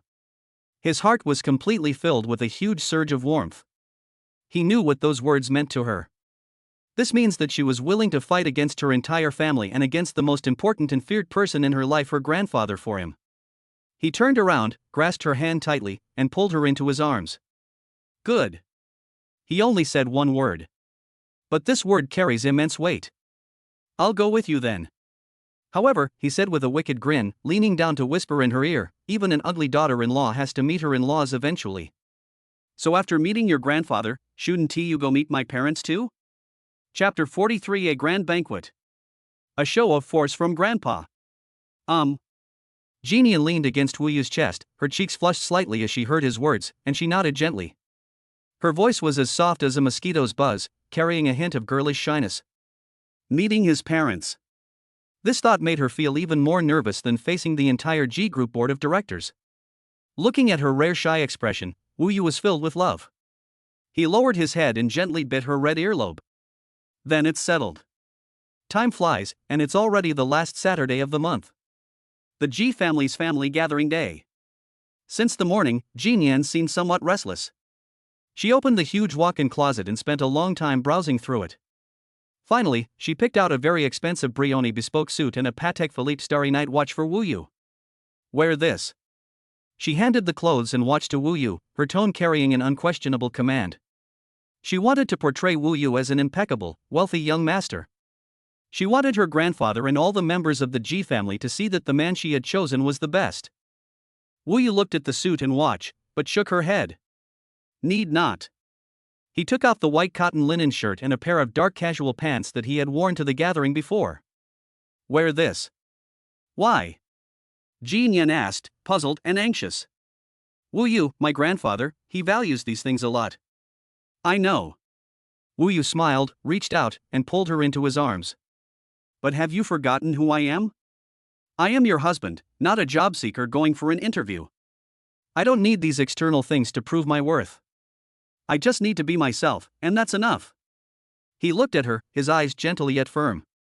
Believe me. Looking into his eyes, which seemed to see through everything, Ji Nian's anxiety and unease gradually subsided. Yes. He is Wu Yu. It's Wu Yu, the one who can see through business conspiracies at a glance, whose calligraphy can amaze everyone, and who can bring down a business empire overnight. He really doesn't need to use these things to prove himself. Okay. She nodded and didn't insist anymore. In the afternoon, Wu Yu drove his car, carrying Ji Nian, to the Ji family's old house on the outskirts of the city. The Ji family's old residence is located on a scenic hillside. It is a large-scale manor in the style of a Chinese garden. Pavilions, towers, bridges, and flowing water all exude an antique charm, revealing the profound heritage and grandeur of a centuries-old prominent family. The car stopped at the entrance of the manor, where all sorts of luxury cars were already parked. An elderly butler dressed in a Zhongshan suit was already waiting at the door. Upon seeing the commemorative car, he quickly went to greet it. Young miss, you're back. The old butler respectfully opened the car door to mark the occasion. Uncle Fu. Ji Nian nodded to him and then, quite naturally, took Wu Yu's arm as she got off the bus from the other side. When the old butler saw Wu Yu, a hint of surprise flashed in his eyes, but he quickly regained his composure and bowed even more respectfully to Wu Yu. This must be the son-in-law, right? The master and the gentleman are all waiting in the main hall. Led by Uncle Fu, the two walked through the long corridor and headed towards the main hall at the deepest part of the manor. Even before you get close, you can hear lively conversations and the clatter of mahjong tiles coming from inside. Upon entering the main hall, Wu Yu discovered that there were already 20 or 30 people sitting inside. Men and women, young and old, dressed smartly and adorned with jewels. These people should be all the members of the Ji family. When Ji Nian appeared at the door arm in arm with Wu Yu, the lively atmosphere in the main hall instantly fell silent. All eyes turned to them. There was curiosity, exploration, surprise, and also ill intent. Wu Yu could clearly feel several hostile gazes falling on him. He glanced around calmly. He saw her. He had seen her before, that sharp-tongued aunt, Jilan. She was sitting with a middle-aged man who looked a bit chubby. That man must be Ji Nian's uncle. Beside them sat a young man of similar age, with slicked back hair and an arrogant expression, looking at them with a defiant gaze. This should be Jilan's good-for-nothing son, Jiwan, who was also Jilan's cousin. Seated in the main seat of the main hall was an elderly man dressed in a dark tang suit, with gray hair but vigorous spirit, a lean face, and an imposing presence. In his hands, he held 2 glossy walnuts, and his eyes, though somewhat cloudy, revealed a shrewdness and sharp insight into the ways of the world. He must be Ji Hongshan, the patriarch of the Ji family. Ji Hongshan looked at Ji Nian, then at Wu Yu beside her, and his brows furrowed imperceptibly. But he didn't react immediately. He just spoke calmly. You're back. Have a seat. His voice wasn't loud, but it carried an air of authority from someone who had long held a high position. Grandpa. Ji Nian nodded to him, then pulled Wu Yu to sit down at an empty table next to them. As soon as she sat down, her aunt Jilan spoke in a sarcastic tone. Oh, Ji Nian, you're really getting more and more capable. Bringing an outsider back on such an important day, are you trying to make the Ji family proud? Aunt. Ji Nian's voice turned cold. He is not an outsider. He is my husband, Wu Yu. Husband? Ji Lan scoffed. A gigolo who doesn't even have a proper job, does he even deserve to enter the Ji family? You. Ji Nian was so angry she was about to explode. Lanji. Ji Hongshan, who was in the main seat, suddenly spoke up and reprimanded. His voice wasn't loud, but Jilan, like a duck being choked, instantly shut her mouth. Ji Hongshan's gaze slowly fell on Wu Yu. He scrutinized Wu Yu carefully from head to toe. That look in his eyes was like he was examining a piece of merchandise. Young man, he began, his voice devoid of any emotion, I've heard that you're the expert who brought down Hanyu Group overnight? These words shocked everyone present. No one expected that the old man would raise this question so directly. Wu Yu looked at him, smiled, and spoke in a tone that was neither humble nor arrogant. You flatter me, sir. I'm just a leisurely person who enjoys playing video games. Playing games? Ji Hongshan's lips curled into a meaningful smile. What a leisurely person who likes to play games. He put down the walnuts in his hand and instructed Uncle Fu beside him, Uncle Fu, bring out my chess set. Uncle Fu responded and soon came over carrying an antique wooden box. The wooden box was opened, and inside was a go set, smooth and lustrous like jade. Young man, Ji Hongshan looked at Wu Yu, his eyes sharpening, since you like playing games, then I suppose you can also play chess? How about playing a game with this old man? Chapter 40 for the game of chess. You are not worthy of her at all. Playing chess? Looking at the jade chessboard in front of him, which was clearly very valuable, Wu Yu felt a little amused. This old man is quite the shrew. He didn't ask about family background or job, he immediately wanted to play chess with himself. This is an attempt to test one's own character, mindset, and wisdom through the game of chess. Chess character is the same as personal character. This tactic was far more sophisticated than Aunt Jilan's sarcastic remarks. Grandpa, Wu Yu usually only plays computer games, how could he download something like this? Ji Nian was getting a little anxious and wanted to help Wu Yu out of the predicament. She knew that her grandfather's chess skills were renowned throughout the entire circle. Professional chess players have all been defeated by him. Letting Wu Yu, a complete novice, play chess with him is just deliberately making him look bad. It's all right. Wu Yu held her hand and gave her a reassuring look. Then, he stood up, smiled slightly at Ji Hongshan. Since you, sir, are in such a good mood, then this junior will gladly accompany you. However, I'm really not very good at playing. Please don't laugh at me if I lose too badly. His words were humble and polite, accepting the challenge while leaving himself an escape route. Ji Hongshan looked at him, a barely perceptible hint of approval flashing in his cloudy eyes. Be neither arrogant nor impatient, neither humble nor overbearing. This kind of composure alone makes him far superior to his loud and boisterous grandson, Ji-won. All right. Ji Hongshan nodded. Uncle Fu, please take a seat. Soon, a chess table was placed in the center of the main hall. Wu Yu and Ji Hongshan sat facing each other. The rest of the Ji family gathered around, ready to watch the show. His cousin, Ji-won, in particular, had a gloating look on his face. That arrogant brat dares to play chess with his grandfather. Let us see how he dies, he whispered to his mother, Jilan. Jilan also had a look of anticipation on her face. Only in remembrance, standing behind Wu Yu, my heart was in my throat. She was so nervous that her palms were sweating. Wu Yu, however, was very relaxed. He really doesn't know how to play Go. But he has a system. He opened the system shop and looked at his remaining 1,000+ emotion points. God level Go Mastery Permanent, 300 emotion points. It's not expensive. It seems that, in the system's eyes, the difficulty of Go is about the same as that of hand-drip coffee. Without hesitation, he chose to exchange it. Emotional value 300. Congratulations, host, you have obtained the skilled God-level Go Mastery Permanent. In an instant, countless chess scores, patterns, brilliant moves, and the highest realms of chess gameplay flooded into his mind. From Wu Qing Yuan's new strategy to Li Changho's endgame mastery, and then to AlphaGo's divine move. At this moment, the wisdom of all Go masters, past and present, from all over the world, is integrated and becomes his own. He felt that he was now a chess god. You play black, and you go first, Ji Hongshan said calmly, pushing the black chess set towards Wu Yu. This is an elder showing deference to a younger person. Wu Yu didn't stand on ceremony. He picked up a black piece and, without the slightest hesitation, placed it directly on the Tengen point of the chessboard. Tengen is the very center of the chessboard. The rules of Go emphasize gold corners, silver edges, and grass belly. Placing your first move in Tianyuan is absolutely a major taboo. This is a mistake that only beginners make.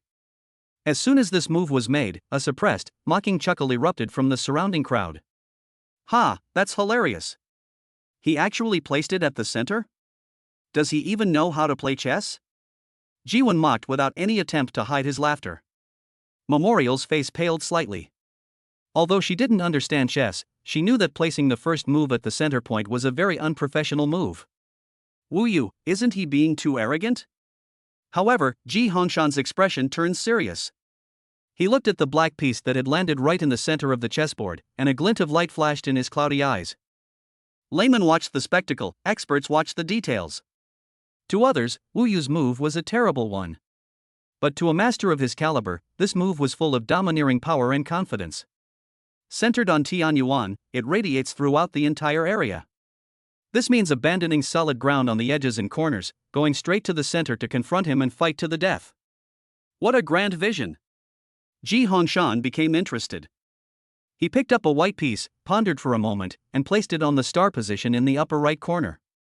Use solid ground to confront the central region. This is the most prudent approach. However, Wu Yu's next move once again surprised everyone.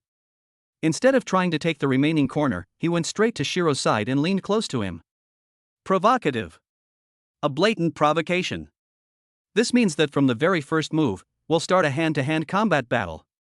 Ji Hongshan's brows furrowed even more deeply. He felt that he was not facing a young man, but a peerless master with a treacherous playing style and a murderous aura. He mustered all his strength and began to deal with the situation with all his might. The game became intense from the very beginning. The people around him gradually stopped laughing. Although most of them were laymen, they could still see that the situation on the board was intricate and intertwined, with two large black and white dragons engaged in a fierce battle in the center. Every step was fraught with traps and dangers. One wrong step and you're doomed. Sweat began to bead on Ji Hongshan's forehead. He placed his pieces at a slower and slower pace. On several occasions, he pondered for more than 10 minutes before finally managing to place a piece. In contrast, Wu Yu remained calm and composed throughout. He makes his moves almost without thinking, as fast as lightning. But every move seemed to be the result of the most precise calculations, aimed directly at the vital points of the white pieces. He was like a god with a cheat code, able to predict every move Ji Hongshan made. Time passed, second by second. An hour later, Ji Hongshan looked at the chessboard and let out a long sigh. The white piece in his hand hovered in mid-air, unable to fall for a long time. Because he had nowhere else to go. His large white dragon was surrounded by layers of black pieces, and it no longer had an eye. The entire plate was covered in ink. He lost. They lost miserably, utterly humiliated. He raised his head and looked at Wu Yu with an extremely complicated expression. "Who exactly are you?" he asked, the same question he had asked before, in remembrance. Wu Yu smiled but did not answer. He simply put the chess pieces back into the jar, one by one. Then, he looked at Ji Hongshan and slowly spoke. "Grandpa, I've finished playing chess with you. Now, shouldn't we talk about me and the memorial?" Ji Hongshan remained silent for a long time. He looked at Wu Yu, his sharp eyes filled with scrutiny and struggle. Finally, he spoke, his voice hoarse and heavy. "Your chess is very good. However, just knowing how to play chess is not enough. Our Ji family is a century-old prominent family, and the Ji Group is a business empire with a market value of hundreds of billions. And Jinian is my most valued granddaughter, and she is the future leader of the Ji family." His gaze became incredibly sharp, like a knife piercing Wu Yu. "You, a leisurely person who only knows how to play games, write, and play chess. Tell me, what makes you think you're good enough for her?" Chapter 45 Master-Level Traditional Chinese Painting. Is this what you call casual drawing? What makes you think you're good enough for her? Ji Hongshan's question was like a boulder crashing heavily into the main hall. The atmosphere instantly plummeted to freezing point. All the members of the Ji family held their breath, watching Wu Yu, wanting to see how he would answer this question that could be described as a soul-searching interrogation. Ji Wen and his mother, Ji Lan, even wore expressions of schadenfreude. "That's right, you're a bit strange, kid. You can write and play chess. But what do all these things amount to compared to the Ji family's immense wealth? In the end, you're still a penniless gigolo." A sense of remembrance also arose. She looked at Wu Yu nervously, her palms sweaty. She wanted to speak, to say, "I'm willing, that's enough." But she knew that these words carried no weight in front of her grandfather. Wu Yu looked into Ji Hongshan's oppressive eyes, but felt no tension whatsoever. He even smiled. "Sir, that's a good question." He stood up, walked to Jinian's side, and naturally took her hand. Then, he looked at Ji Hongshan and said neither humbly nor arrogantly, to be honest, in my opinion, it's not that I'm not good enough for her. But besides me, no one else in her life is good enough for her. These words caused an uproar in the audience. Mad. That's insane. Is this kid crazy? How dare you say such a thing in front of the Ji family patriarch? Insolence. Jiwon was the first to jump out, pointing his finger at Wu Yu's nose and cursing, "Who do you think you are? How dare you spout nonsense here?" Ji Hongshan's face also darkened. In his 80-plus years of life, he had never seen a young man so arrogant in front of him. Oh? His voice turned cold. Young man, you've got quite the nerve. I'd like to hear what gives you the confidence to say that. Confidence? Wu Yu smiled. He glanced around at the Ji family members present, and finally his gaze settled on Ji Hongshan. My confidence stems from the fact that all of you, including yourself, only see the president of the Ji group, the aloof and icy queen. What you see is her value, her ability, and how much glory and wealth she can bring to the Ji family. But only I see commemoration. She is a little woman who drinks ice water late at night because of stomach pain, suffers from insomnia when faced with difficulties from her family, and cries in despair when she encounters betrayal and crisis. Wu Yu's voice wasn't loud, but every word struck Ji Hongshan and the entire Ji family like a heavy hammer blow. Upon hearing his words, Ji Nian's eyes instantly welled up with tears. She turned around and tightly grasped Wu Yu's hand. In this world, there is only him. Only he could see through all her strong facade and see the softest, most vulnerable part of her heart. You all want to get something from her. And all I want to give her is everything I have. Wu Yu looked at Ji Hongshan and said, word by word, I can't give her a business empire worth hundreds of billions, nor can I give her boundless wealth. But I can give her a home where she can completely relax, where she can cry and laugh freely. I can cook her a bowl of hot porridge when she's tired. I can massage her temples when she has insomnia. I can stand in front of her when she is in crisis and tell her that even if the sky falls, I will hold it up. Which of you can do this? Wu Yu's voice was firm and resonant. The entire main hall was deathly silent. All the members of the Ji family lowered their heads. They were speechless. Yes. They all treat commemoration merely as a tool, a symbol. A tool that can bring glory to the family. Has anyone truly cared whether she's tired, whether she's in pain, or whether she's happy? Ji Hongshan looked at Wu Yu, at the pure sincerity and love in his eyes, and his heart, which had long been as hard as iron, was moved at this moment. He remained silent for a very long time.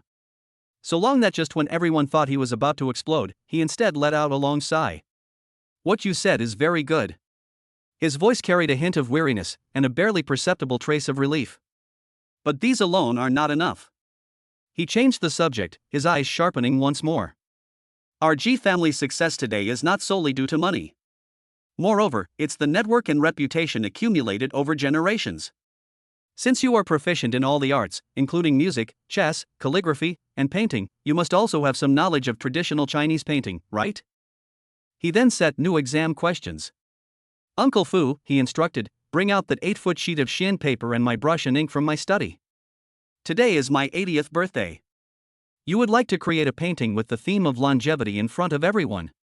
If you can paint a picture that satisfies me and convinces everyone here. I admit it, you are my grandson-in-law, Ji Hongshan. This is the final test. Yes, it is the most difficult test. Because Ji Hongshan himself is a renowned master of traditional Chinese painting. He was particularly skilled at painting pine trees. One of his paintings can fetch a staggering 10 million at auction. The difficulty of creating a painting that would satisfy him is self-evident. My heart leaped into my throat once again in remembrance.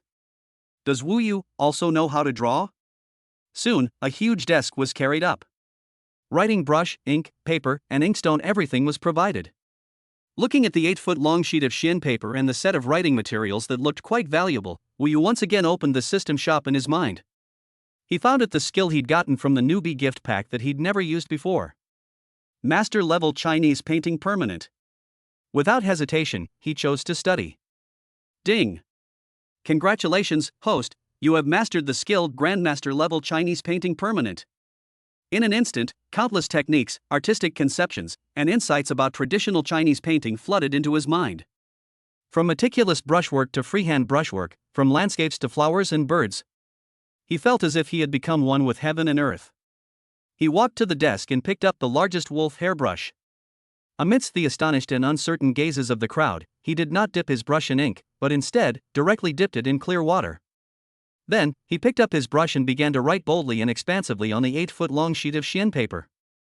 His movements were fluid and graceful, full of the charm of following the natural way. Everyone was completely baffled. Painting with water? Is this kid out of ideas and resorting to trickery? Only Ji Hongshan, watching Wu Yu's actions, suddenly felt his pupils shrink. He figured it out. Wu Yu, this is the draft. Use clear water as a base, have a clear plan in mind, and let your thoughts precede your brushstrokes. This is a technique that only master-level painters dare to use. Wu Yu quickly finished the draft. He put down his pen and then picked up the inkstone on the table. Amidst everyone's astonished gazes, he poured a full plate of ink from the top of the rice paper. Chapter 46: A single stroke that astounds the world. This is the true master. Splash! A whole plate of pitch-black ink, like a black waterfall, cascaded down from the top of an 8-foot-long sheet of chien paper. He's gone mad. He's completely gone mad. His cousin, Jiwon, couldn't hold back any longer, pointing at Wu Yu and laughing so hard he was doubled over. If you're not capable, don't pretend. Now look what's happened, he's ruined Grandpa's favorite Huizhou ink and chien paper. Let's see how he gets out of this mess. A malicious glee also appeared on Aunt Ji-lan's face. She seemed to already see him being thrown out of the Ji family's gate. The Ji family members around them were also discussing amongst themselves, all their eyes fixed on Wu Yu. In an instant, the color drained from the face of the memorial. Looking at the shocking blackness in Wu Yu's unusually calm profile, an unprecedented despair welled up in her heart. This time, they really messed up. Is he too confident in himself? However, amidst the noise and chaos, Wu Yu's expression remained completely unchanged. He put down the inkstone and picked up another blank sheet of chien paper of the same size from the table. Amidst everyone's puzzled gazes, he gently placed the clean sheet of chien paper over the ink-soaked paper. The two pieces of paper were pasted together perfectly. What does he want to do? A huge question mark popped into everyone's mind. Immediately afterwards, Wu Yu made an even more unbelievable move. He stretched out his hands, palms open, and gently pressed them onto the top layer of chien paper. Then, he closed his eyes. His palm began to slowly move across the paper. Sometimes it presses down hard, sometimes it caresses gently, sometimes it moves like a dragon swimming, sometimes it schemes the water like a crane.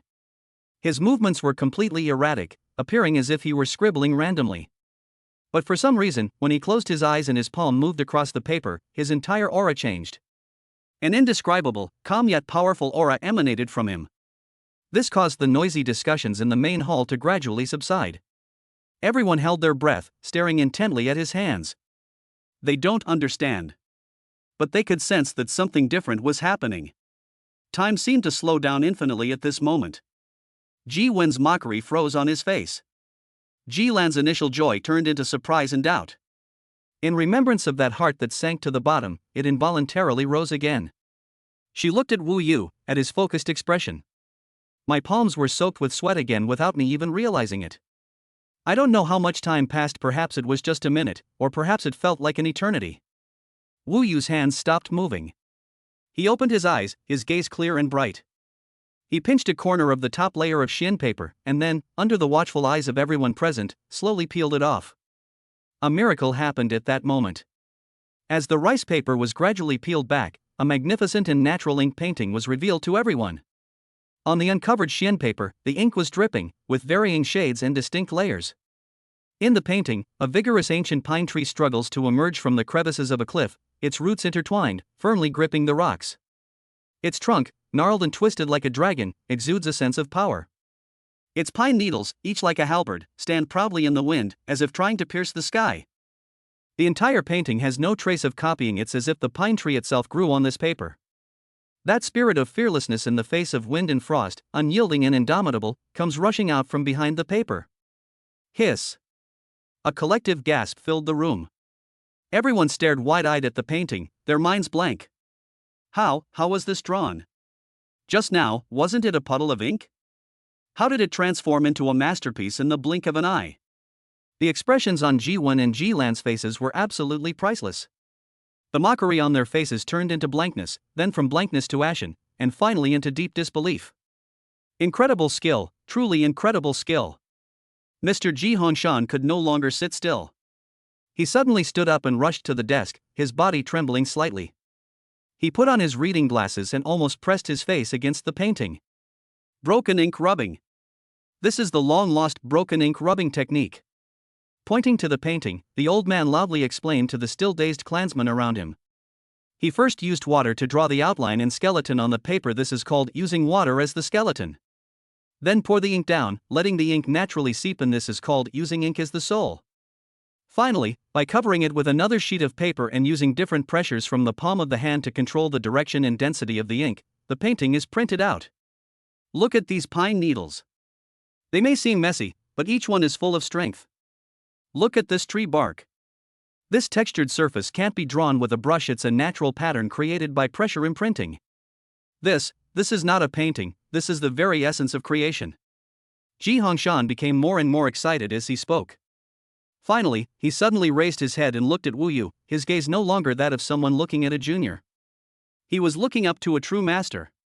I've painted pine trees my whole life, and I pride myself on being unmatched in the country. But after seeing your painting today, I realize what it means to be truly exceptional. Ji Hongshan sighed deeply and bowed slightly to Wu Yu. Been taught a lesson. This caused another uproar in the audience. The patriarch of the Ji family was a leading figure in traditional Chinese painting. To think that such a grand gesture would be directed at a young man in his 20s. Commemorating the moment, I witnessed all of this. Look at that man, who remained calm and composed amidst everyone's shock and admiration. Her eyes gradually reddened. In her heart, an indescribable sense of pride and love surged like a tide, almost overwhelming her. This is her man. It's that person who can change the course of a chess game with just a few words. It's that one that can turn waste paper into masterpieces with the flick of its wrist. It was that man who, with his unfathomable talent and wisdom, conquered her most revered and feared grandfather, step by step. Wu Yu smiled slightly at Ji Hongshan, showing no arrogance or pride. He walked up to the painting, looked at the old man, and slowly began to explain the artistic conception of the painting. Grandpa, this pine tree grows on a cliff face, undeterred by wind, frost, rain, or snow.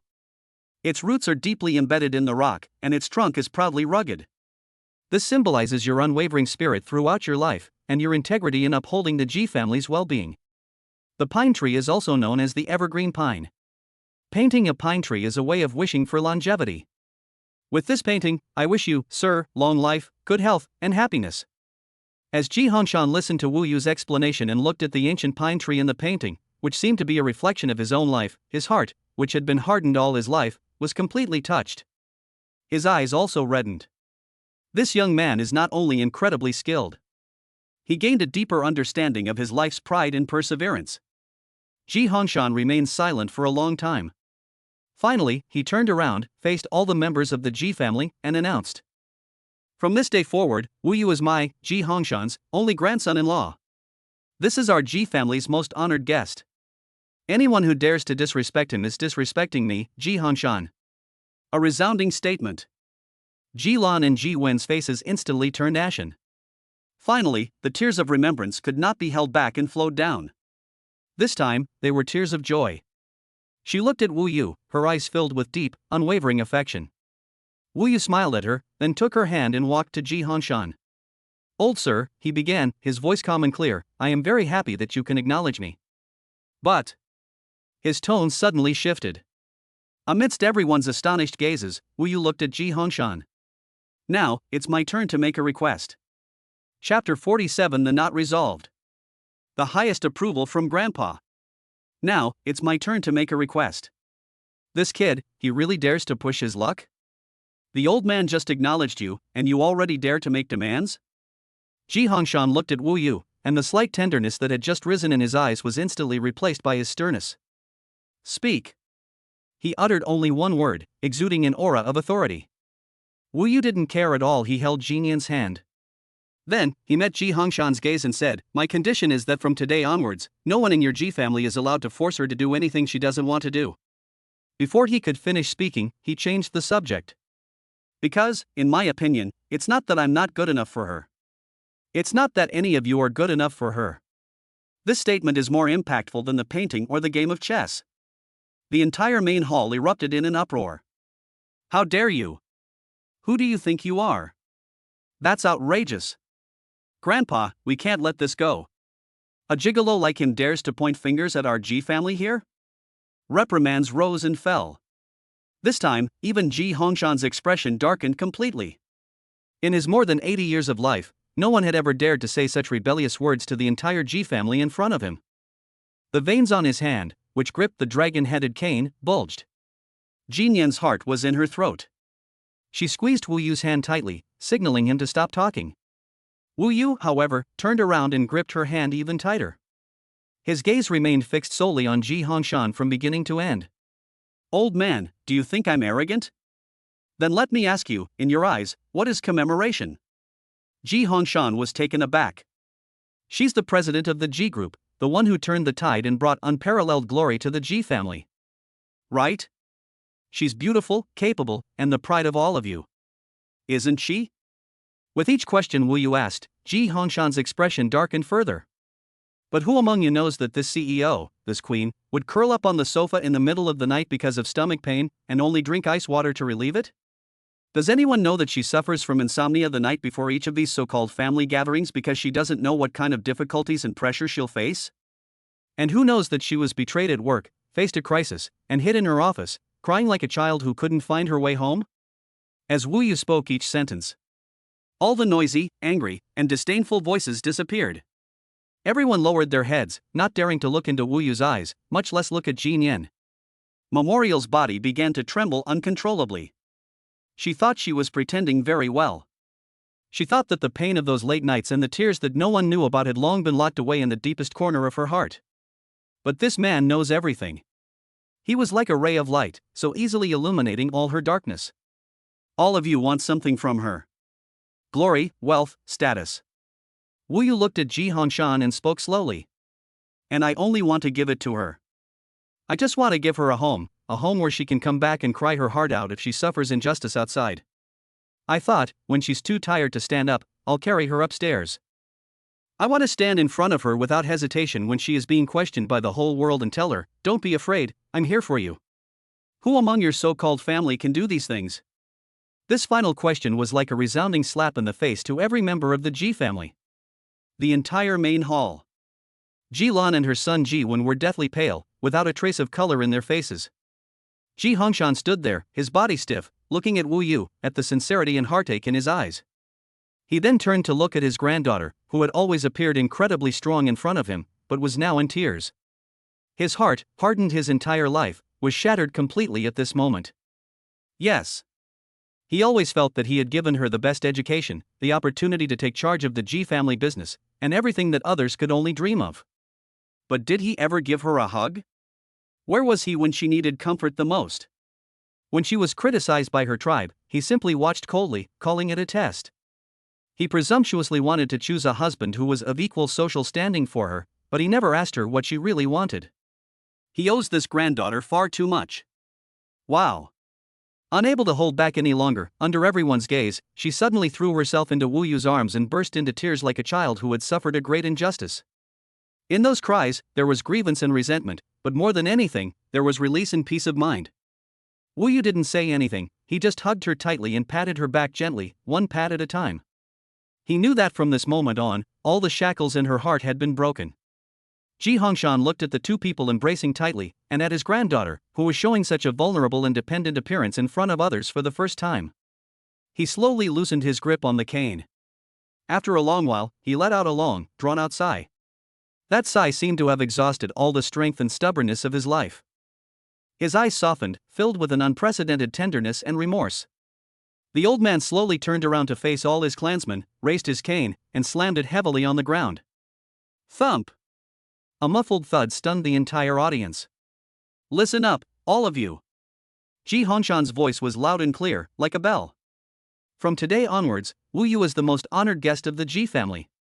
He looked around, and finally his gaze settled on Ji Lan and Ji Wen, whose faces were ashen.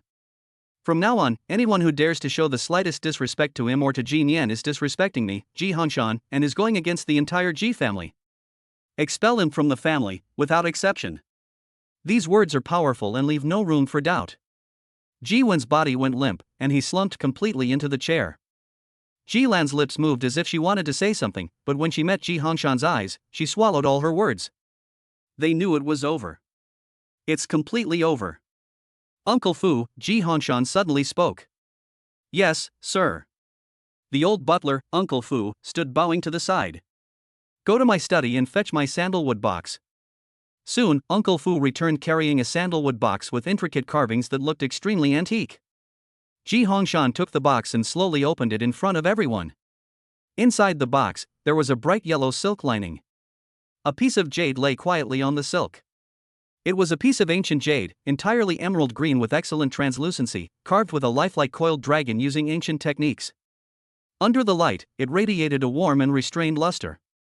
This is a family heirloom passed down for 300 years in our Ji family.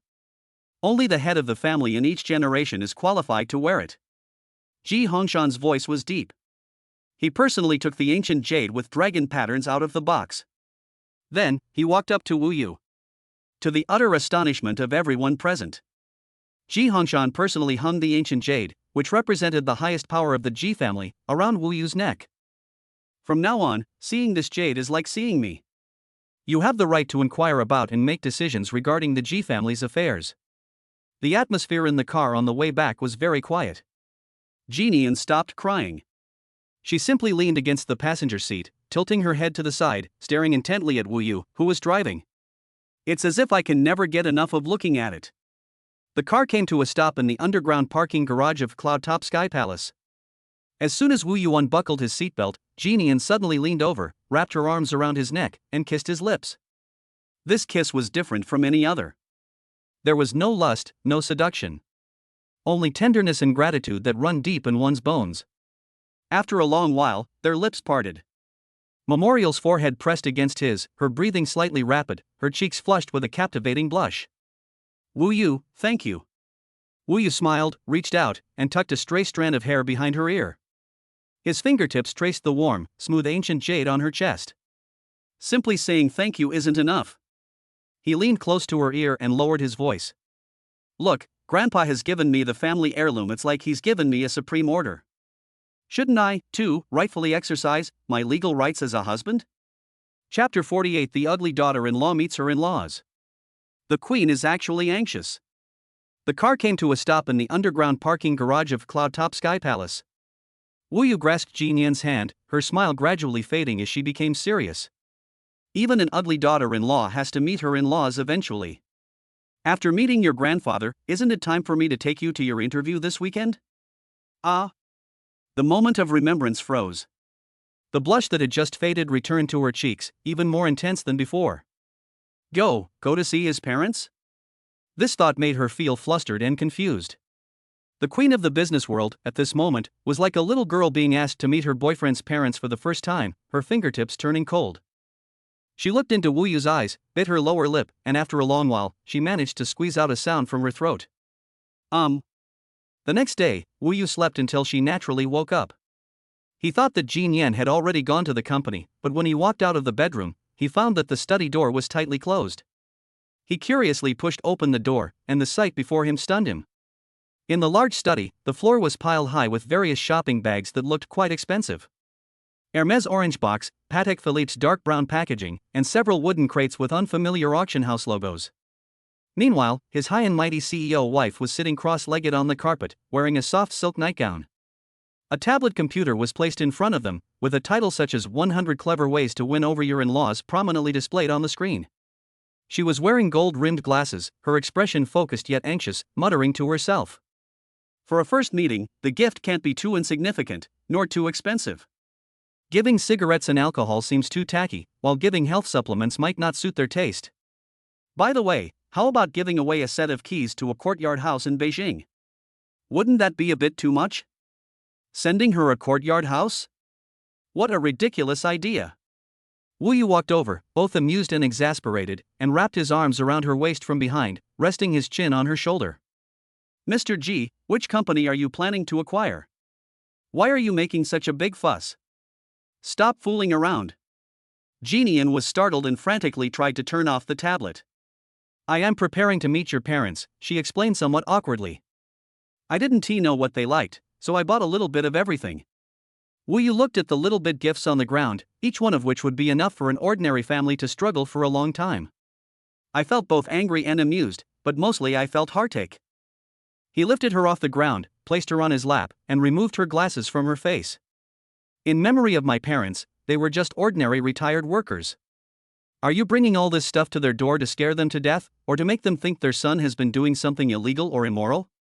His voice was very gentle. They won't care how expensive your gift is. They just want to know if their silly son, who only knows how to play video games, has found a wife who is someone who can live a good life with him. Jin Yan stared at him blankly, seemingly understanding something. Then, what should I give as a gift? I'm sending you a token of my affection. Wu Yu gently pinched her nose. A unique token of my affection, something that belongs only to our family. He comforted the anxious queen in his arms while silently repeating a phrase in his mind. System. An interface that only he could see unfolded before his eyes. Ding. Detected that the host has successfully resolved the internal conflict within the Ji family, gained the highest approval from the family, and completely conquered the target Jinyan's family background. This is a major plot point. Congratulations, host. You have received a mood points reward of 500.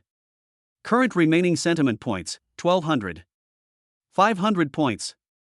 Wu Yu was overjoyed. The reward this time was indeed generous. He quickly opened the system store and scanned the dazzling array of skills. God-level racing skills, hacking master, firearms proficiency. These all seem cool, but they don't seem to be of much use to his current life. His gaze eventually fell on a newly unlocked skill. Life Artist Intermediate, requires 200 emotion points to redeem. This skill allows the host to achieve an artist-level grasp of life aesthetics, interpersonal relationships, and atmosphere creation. Make every time you cook, every time you give a gift, every time you have a conversation, it be full of artistry and sophistication. This is great. It's practically a divine skill tailor-made for a gold digger like him. Exchange 4, Life Artist Intermediate. Emotional value 200. Congratulations, host, you have acquired the skill Life Artist Intermediate. A mysterious feeling surged into Wu Yu's mind, and he felt that the way he viewed the world had changed. The swirling dust in the air, the angle of the sunlight outside the window, the intensity of the fragrance emanating from the woman in his arms, everything seemed to transform into a poem that he could compose. He smiled at Jin Yan and said, "Come on, I'll take you to make a gift that will make your future in-laws very happy." In front of Jin Yan, Wu Yu unfurled a huge painting in the living room. Today, instead of using that shocking broken ink rubbing method, he picked up his paintbrush and began to carefully sketch, stroke by stroke. His masterful Chinese painting skills, combined with the artistic conception of a life artist, imbue every stroke of his brush with vitality. Soon, a charming and heartwarming painting titled Pine and Crane Longevity appeared on the paper. The old pine tree in the painting is vigorous and powerful, symbolizing the father. The crane is elegant and serene, symbolizing the mother. The pine tree and the crane lean against each other, with auspicious clouds and the rising sun in the background. The whole painting is auspicious and full of blessings and love for parents. Jin Yan stood aside, completely absorbed in watching from beginning to end. She looked at the man who was painting intently, at the landscapes and creatures under his brush, and her eyes were filled with unwavering admiration and love. She couldn't resist and quietly hugged him from behind, pressing her face against his back. "Consultant Wu, you're so capable, shouldn't I give you a bonus?" Wu Yu put down her pen, feeling the softness coming from behind her, and a slight smile appeared on her lips. He suddenly turned around, picked up Jin Yan before she could react, and pressed her down on the painting table next to him, carefully avoiding the still wet painting. "Forget about the bonus." He leaned down and looked at the stunningly beautiful face beneath him, a face that was both shy and alluring. "Why don't you, on behalf of my parents, inspect the quality of their future grandson?" An ambiguous atmosphere instantly ignited in the air. Jin Yan's breathing became erratic. She closed her eyes, her long eyelashes trembling slightly, waiting for the kiss that was about to fall. However, at this moment, ring ring ring. An urgent cell phone ringtone broke the enchanting atmosphere of the room. Wu Yu frowned slightly. He picked up his phone, saw the caller ID showed Mom, and answered the call. "Hello, Mom, what's up?" Sun, the mother's voice on the other end of the phone was unusually anxious. "Mom, what's wrong? Tell me slowly." Wu Yu's heart sank.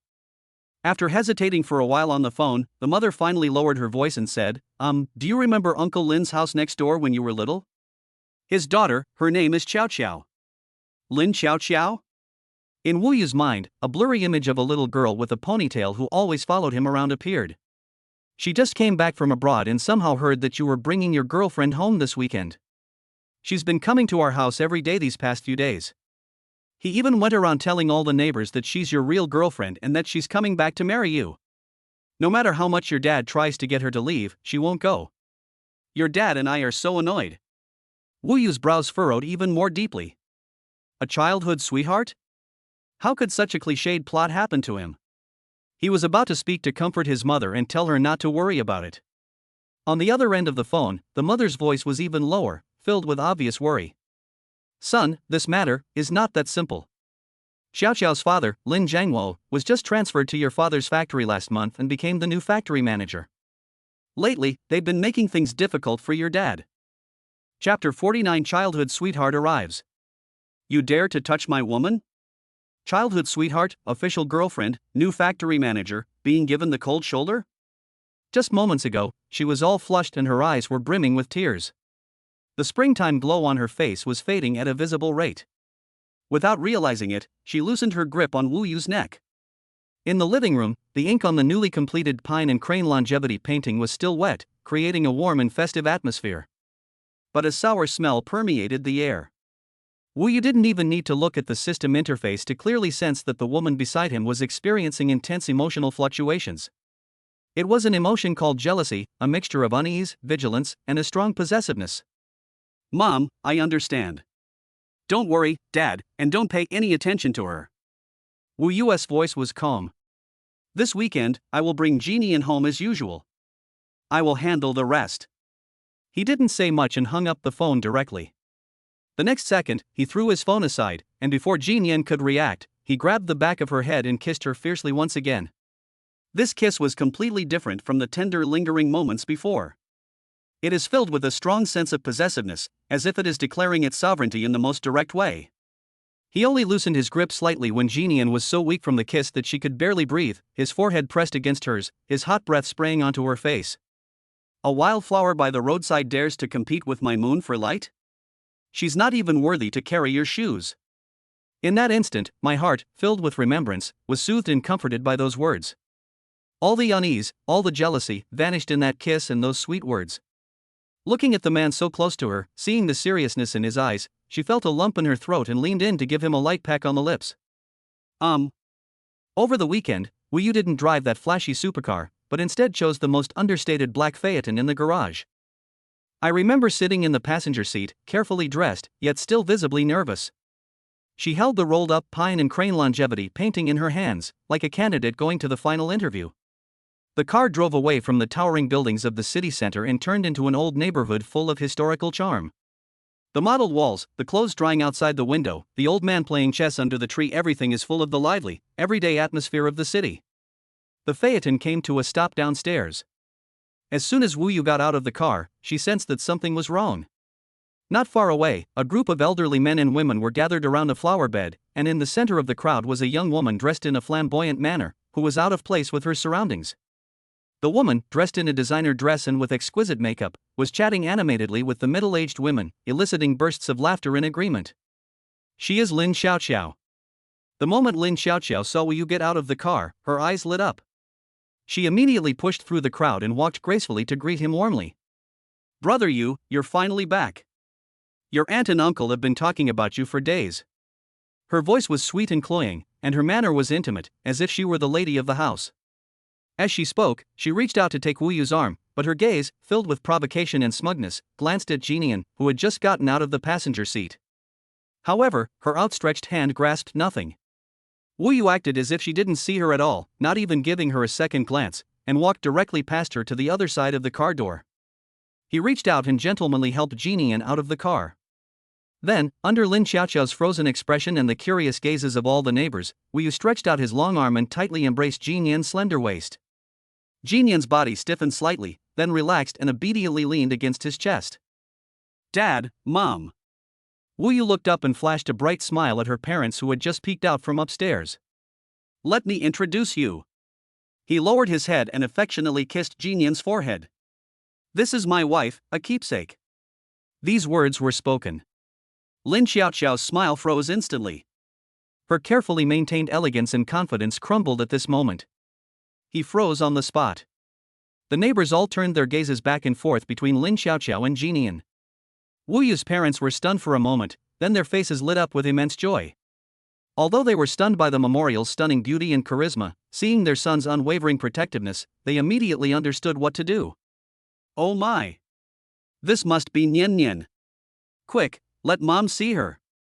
Wu Yu's mother hurried downstairs, completely ignoring Lin Xiaoxiao, and enthusiastically grabbed Jinian's hand, looking her over from left to right, becoming more and more satisfied with what she saw.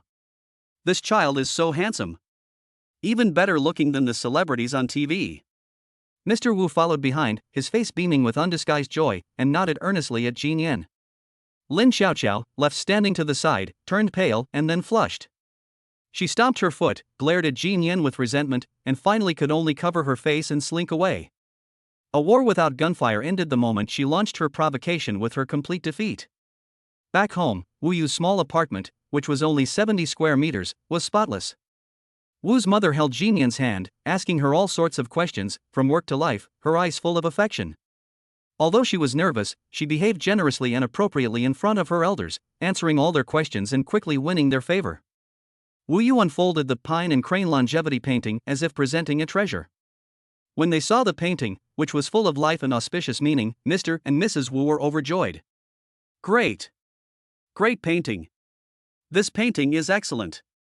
Mr. Wu was an honest and hard-working worker with little education, but he could still tell that the painting was extraordinary. The room was filled with laughter and joy for a moment. However, amidst this warm atmosphere, Wu Yu noticed a hint of worry hidden in her father's smile. While his mother was pulling Jeannie into the kitchen to see the soup she was making, Wu's father gave him a wink, and the two of them went to the balcony. Mr. Wu took out a crumpled pack of cigarettes from his pocket, lit one, took a deep drag, and exhaled a cloud of smoke that carried a sense of melancholy. Dad, what's wrong? Wu Yu asked. After a moment of silence, Mr. Wu lowered his voice and spoke with a worried expression. Son, Lin Xiaoxiao's father, Lin Zhangwo, is the new factory director I told you about. He spoke with me specifically a few days ago. Mr. Wu took another drag of his cigarette, his hands trembling slightly. Although he didn't say it explicitly, I could tell from his words. He has taken a liking to you and wants you to be his son-in-law. He said that as long as I cooperate with him and bring you and Xiaoxiao together, he will promote me to deputy factory director. If I don't cooperate, find a pretext to fire me early. The wind outside on the balcony is a bit chilly. The smile on Wu Yu's face gradually turned cold. What he hates most is being threatened with his family. This Lin Zhangwo has touched a nerve. Dad, don't worry. Wu Yu reached out, took the cigarette from her father's mouth, and stubbed it out in the ashtray. Just a lousy factory manager. I'll make sure he can't do it tomorrow. Chapter 50 Dragons have scales that cannot be touched. To touch them is certain death. The atmosphere at the dinner table was warm and lively. Holding Jinian's hand, Wu's mother asked her all sorts of questions, from her usual dietary preferences to whether she was tired from work, and her smile never stopped. Jinian also changed her usual aloofness, answering patiently and gently, and occasionally putting a piece of food on Wu's mother's plate, making the old lady very happy. Mr. Wu didn't talk much, but he always had a kind smile on his face. Every now and then, he would pick up his wine glass, take a sip, and look at his son and daughter-in-law with eyes full of satisfaction. Only Wu Yu was picking at the rice in her bowl, somewhat absent-mindedly. But Jinian immediately sensed that something was wrong. She didn't say anything, but silently placed a piece of his favorite braised pork in Wu Yu's bowl. Then, with her eyes, she silently questioned him. Wu Yu smiled at her and mouthed two words to her. Fine. After dinner, Wu's mother warmly invited Jinian to watch TV in the living room, while Wu Yu called Jinian into his own room. It's called a room, but it's more like a small study. The room wasn't big, but it was very clean. There was also a faded game poster from over a decade ago on the wall. On the desk sits an old computer. Jinian walked in and gently hugged him from behind. Stop pretending. Jinian's cheek was pressed against his back, her voice very soft. What happened? The moment his back touched that soft warmth, and the scent of her hair filled his nostrils, the pent-up anger in Wu Yu's heart instantly dissipated. He turned around and recounted exactly what his father had said on the balcony. However, with each additional word he uttered, the smile on his face faded a little. When Wu Yu mentioned that Lin Jiangwo forced his father to make him divorce Jinian, the smile on Jinian's face vanished completely. Hongfa Machinery Factory, is that right? She asked softly. Wu nodded. The memorial was left unsaid. In front of Wu Yu, she took out her phone, walked to the other side of the balcony, and dialed a number. The call was answered quickly. Mr. Wang. You have 5 minutes. Hongfa Machinery Factory, Factory Director, Lin Jiangwo. Terminate all cooperation between Ji's heavy industry and them, immediately. Then, make him disappear from that position. Mr. Wang on the other end of the phone seemed stunned and stammered, why? Reason? Jin Yan turned her head to the side and glanced at Wu Yu beside her. Her eyes instantly softened. He made a move, my man. At the same time, in the factory manager's office of Hongfa Machinery Factory, Lin Jiangwo was sitting with his legs crossed, sipping wine and humming a tune. He could almost see that old man from the Wu family coming to him crying and begging for help tomorrow. Then there's the scene of his ungrateful son kneeling before his daughter, begging for her forgiveness. Just as he was happily imagining the future, his cell phone on his desk rang shrilly. He glanced at the caller ID. It was the purchasing manager of Ji's Heavy Industry, the factory's biggest customer. Lin Jiangwo quickly cleared his throat, put on a fawning smile, and answered the phone. Hey, managerly, what are your instructions so late? A cold, indifferent voice came from the other end of the phone. Director Lin, I am formally informing you that, effective immediately, Ji's Heavy Industry is unilaterally terminating all cooperation contracts with your factory. The relevant penalty and legal documents will be sent to your company by our legal department tomorrow. What? Lin Jiangwo's smile froze instantly. Managerly, you're not kidding, are you? Weren't we working together perfectly well? The orders for next quarter were already. Beep, beep, beep. The phone call was abruptly ended. Lin Jiangwo stood there, holding his phone, his mind completely blank. Ji's Heavy Industries orders account for 70% of their factory's business. Termination of cooperation? This is fucking killing him. Before he could recover from this huge blow, his personal cell phone started ringing incessantly again. This time, it was his immediate superior, the chairman of the head office. Lin Jiangwo's hand trembled, and he almost dropped his phone on the ground. Chairman Dong. Lin Jiangwo. A thunderous roar came from the other end of the phone. Who the hell did you offend? Mr. Wang from the G Group personally called me and told you to get the hell out of here. Now. Immediately. Right now. You're fired. You don't need to come tomorrow. The call was disconnected again. Lin Jiangwo's legs went weak, and he collapsed to the ground. In the office, only his heavy, desperate breathing could be heard. The atmosphere in the Wu family's living room was warm and cozy. Suddenly, Mr. Wu's phone rang. He picked it up and saw that it belonged to an old colleague from the factory. Hey, Lao Zhang, it's so late. Old Wu.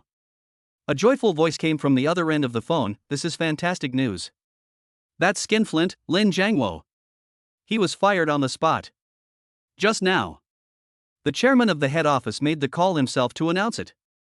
I heard that he offended a very important person he shouldn't have. The whole company is in an uproar. Mr. Wu was completely stunned as he held the phone. He and his wife looked at each other, their faces showing the same shock and bewilderment. They instinctively turned their heads to look at Wu Yu and Jinian, who had just come out of the room. The elderly couple heard it. It was the phone call that was being made from the balcony.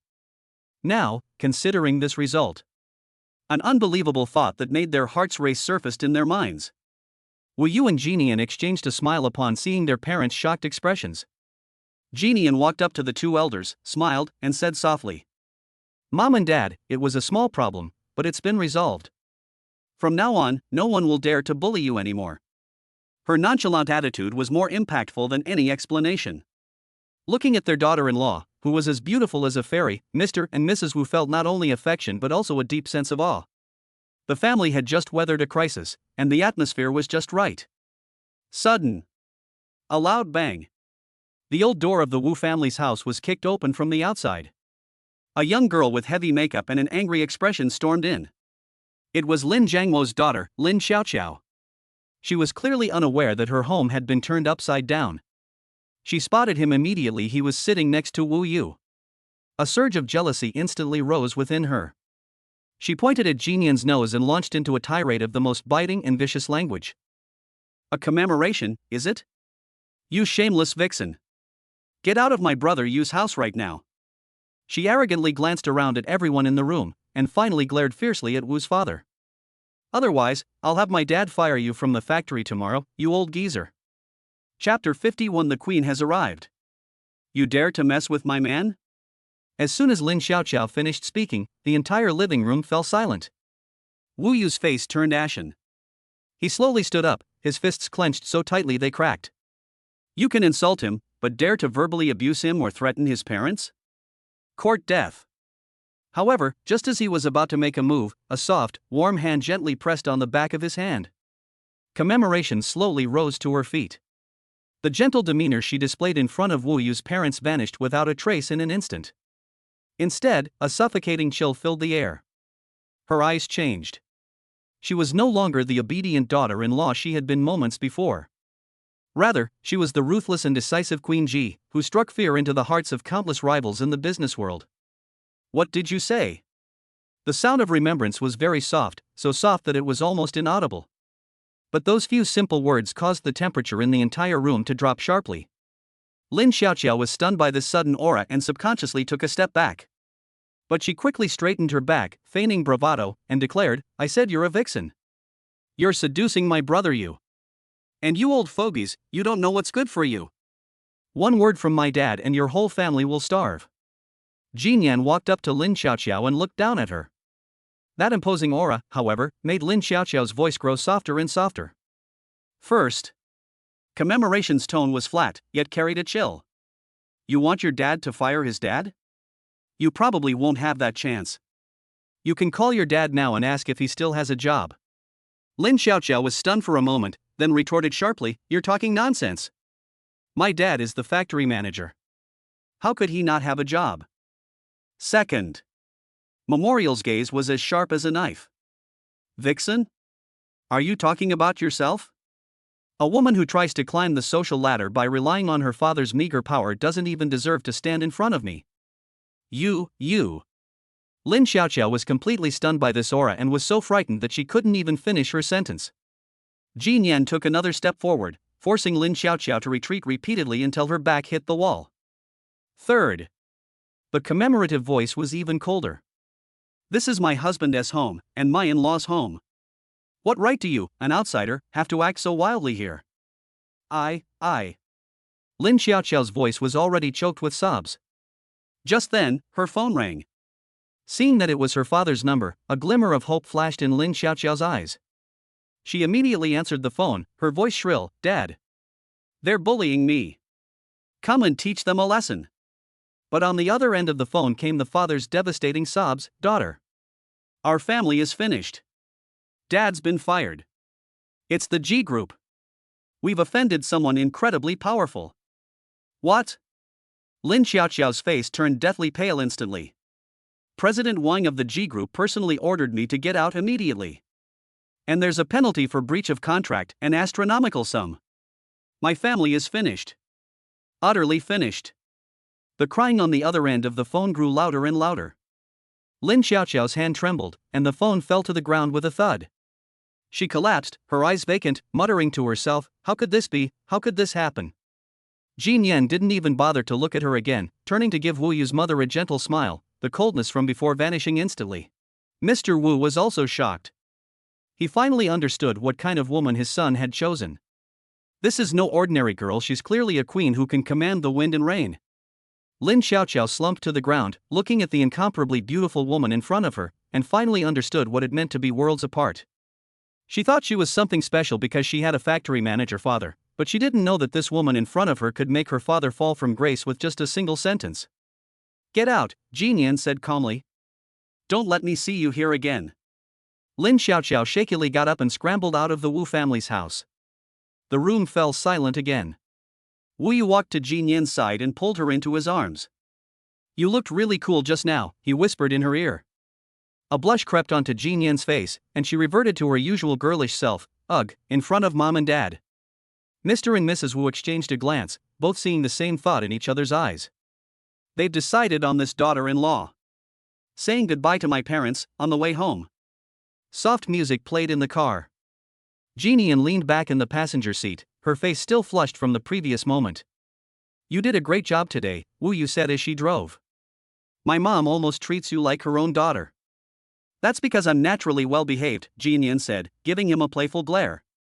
Wu Yu extended her right hand and grasped her hand. From now on, we'll go back to see them every weekend. Jeannie nodded obediently. In this warm atmosphere, the commemorative phone screen suddenly lit up. A text message appears on the screen. Jeannie glanced at it casually, and her expression changed instantly. The text message was simple. In remembrance, the game has begun. Hope you still remember me, your senior, Jin Tian.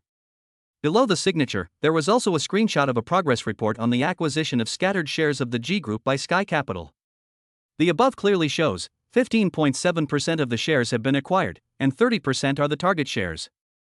Jeannie's hand involuntarily tightened its grip on the phone, her knuckles turning white. What's wrong? Wu Yu noticed her unusual behavior. Jeannie took a deep breath and handed him her phone. Take a look at this. Wu Yu took the phone and frowned after reading the text message. Jin Tian? He was my senior in college. Jin Yan's voice was somewhat heavy. He is also the person I least want to see again in my life. The car stopped at the traffic light, and Wu Yu turned to look at her. What does he want to do? Hostile takeover. He wants the G Group. Then let him give it a try. Wu Yu smiled faintly. He's just a clown. However, Jin shook her head. You don't understand. Jin Tian is not a nobody like Lin Jiangwo. He is dangerous and very cunning. The red light turned green, and the car started moving again. As Wu Yu drove, he said, so what if it's dangerous? We'll deal with whatever comes our way. But Jin Yan wanted to say something, but was interrupted by Wu Yu. No buts. Wu Yu's voice was firm. You are my woman, and the G family business is your life's work. Anyone who dares to touch you will be taught a lesson. Looking at his resolute profile, a warm feeling welled up in my heart. But at the same time, a sense of unease was spreading in my heart. Jin Tian's appearance was no coincidence. This text message is more like a declaration of war. A real storm is coming. Chapter 52 Rival declares war. The Queen's secret fear. The temperature inside the car dropped sharply. The hand holding the phone trembled, not with anger, but with a fear that ran deep in his bones. Wu Yu had never seen such a commemoration before. That ruthless queen in the business world, that domineering CEO who could just dismiss Lin Jiangwo with a single sentence. At this moment, however, he was like a frightened little animal, curled up in the passenger seat. Show me. Wu Yu reached for her phone and saw the text message. In remembrance, the game begins. I hope you still remember me, your senior, Jin Tian. Below is a screenshot of the progress report of Sengxiong Capital's acquisition of scattered shares of G's Group, 15.7% of shares acquired, target 30% of shares. Wu Yu's eyes instantly turned cold. Who is Jin Tian? With her eyes closed, she said in a trembling voice, he was my senior in college. He's also the person I least want to see again in my life. The car stopped at the traffic light. Wu Yu turned around and pulled Jeannie into her arms.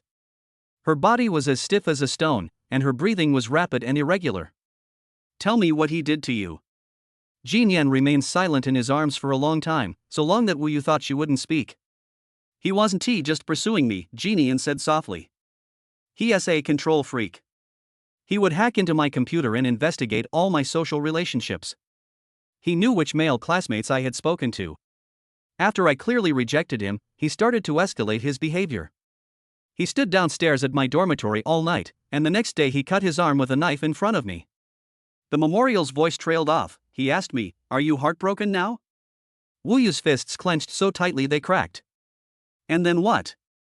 Later, I applied to change my major, changed my dormitory, and even considered dropping out of school. Jin Yan smiled bitterly. That was the first time in my life that I felt powerless and fearful. The green light came on, and Wu Yu restarted the car. His voice was eerily calm. Don't be afraid, baby. What frightens you most about him is his ruthlessness and unscrupulousness. Well then, I'll let him taste what true despair is. Doesn't he like playing games? I'll make sure he doesn't even have a chance to save his game. Ding. The host's strong protective instincts have triggered a significant emotional fluctuation in the target person. 200 emotion points have been gained. Current remaining sentiment points, 1400.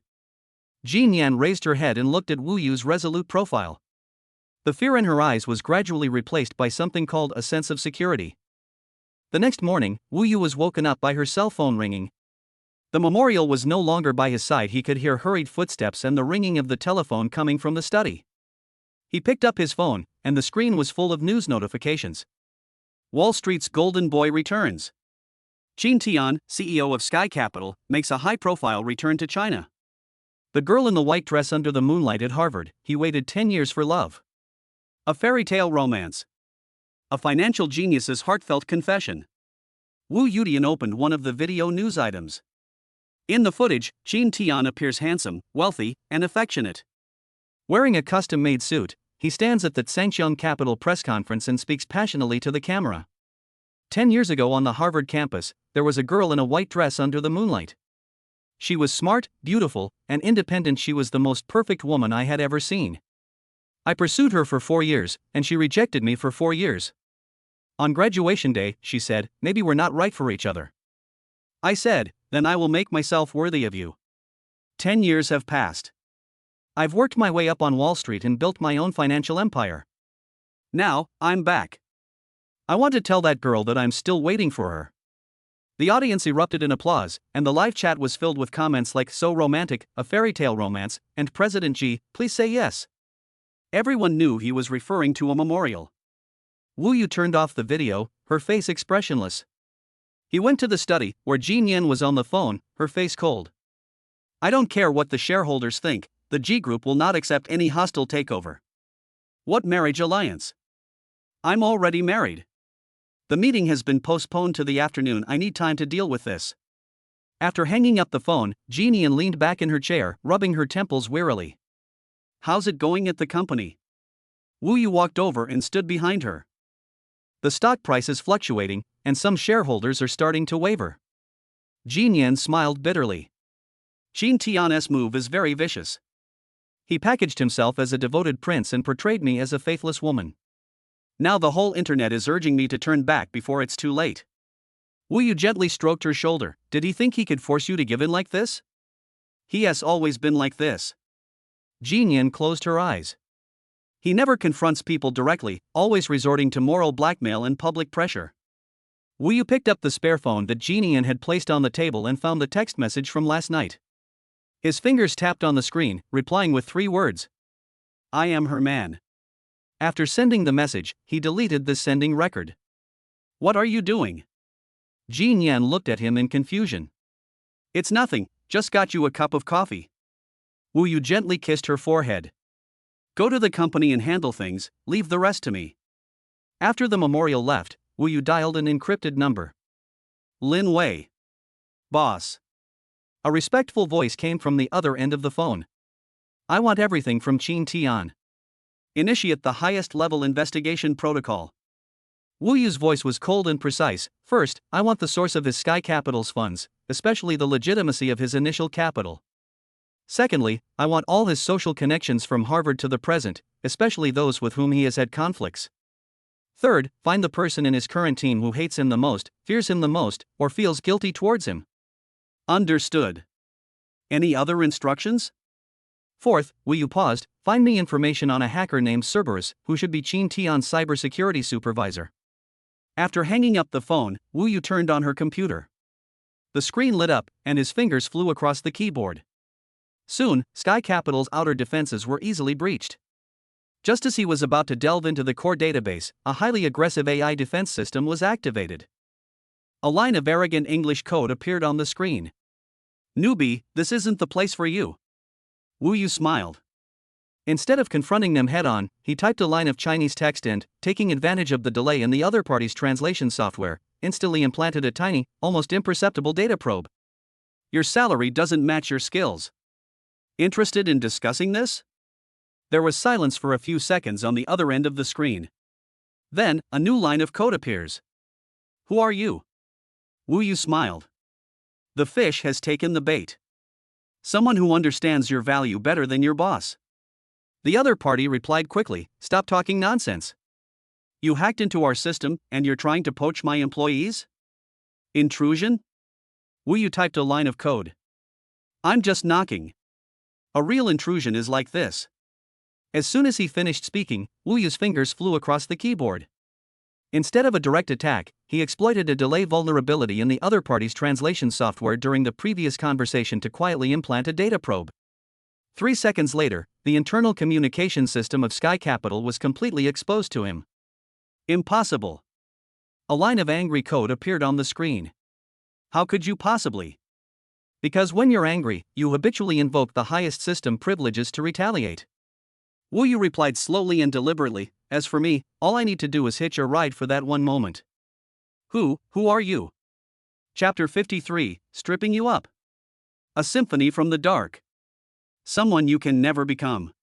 Wu Yu typed the last line of code. By the way, I've seen all of your boss's little secrets, including those special collections he made you delete. There was complete silence on the other end of the screen. Wu Yu turned off the computer and picked up her phone. Lin Wei's phone rang right on time. "Boss, the data has been compiled." Lin Wei's voice carried an unusual coldness. "This Qin Tian is dirtier than you think." "Explain." 3 years ago, during his hostile takeover of a family business, he drove the owner to commit suicide by jumping off a building. That boss has a daughter who just returned from studying abroad and wants to avenge her father. Lin Wei paused, her voice growing even colder. Qin Tian didn't kill her, but he did something far more heinous. He first used various means to make it difficult for the girl to make any progress in the business world, and then pretended to lend a helping hand when she was most desperate. And then what happened? The girl committed suicide by poisoning herself in his office. And Qin Tian recorded the whole thing. Wu Yu's hand, gripping the phone, was bulging with veins. What is even more disgusting is that he kept this video as trophy. Our people found a backup on his private server. Where is the girl's father?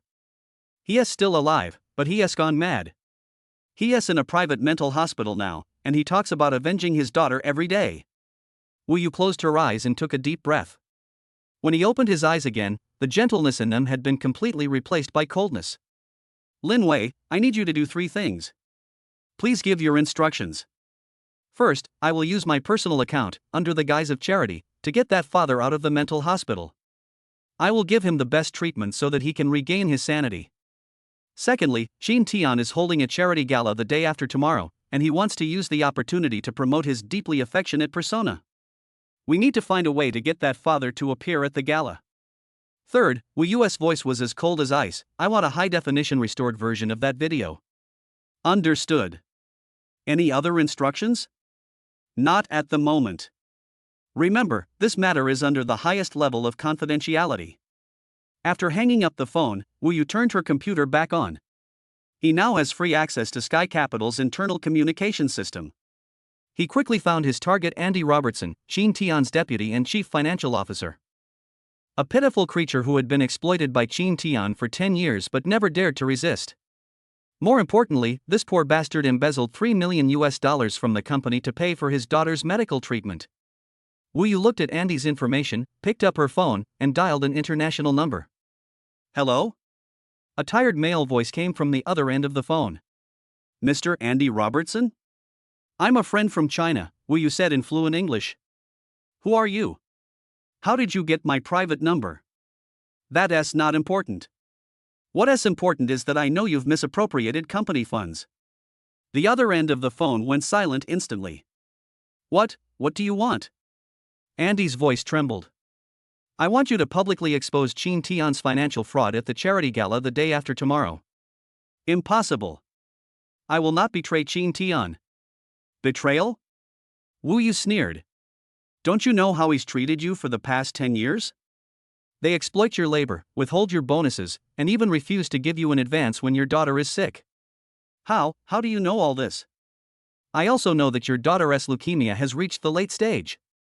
And the $3 million you embezzled is simply not enough to cover the subsequent treatment costs."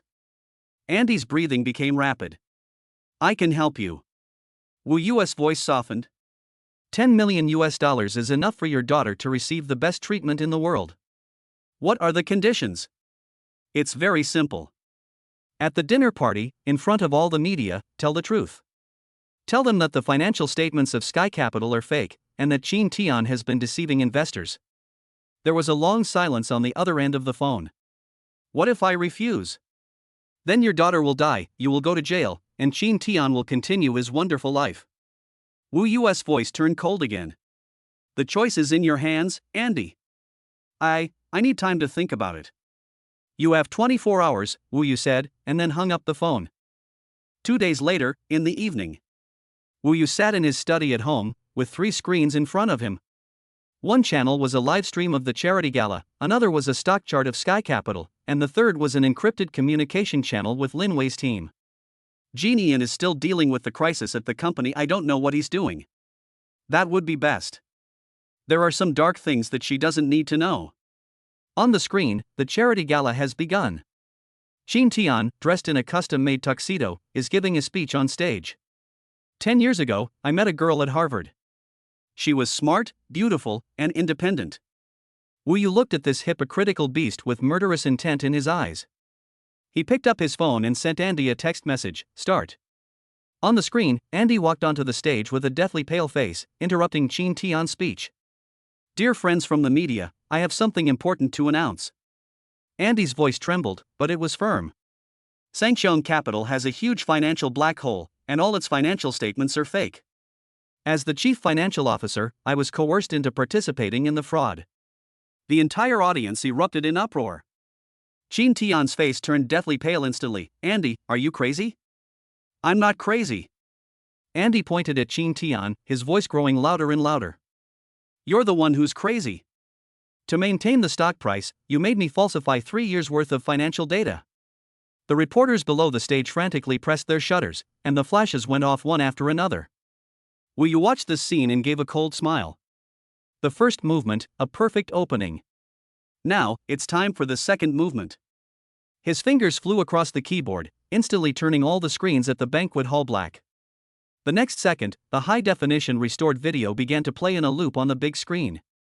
In the video, a young girl kneels in front of Chin Tian, crying and begging him to spare her family business.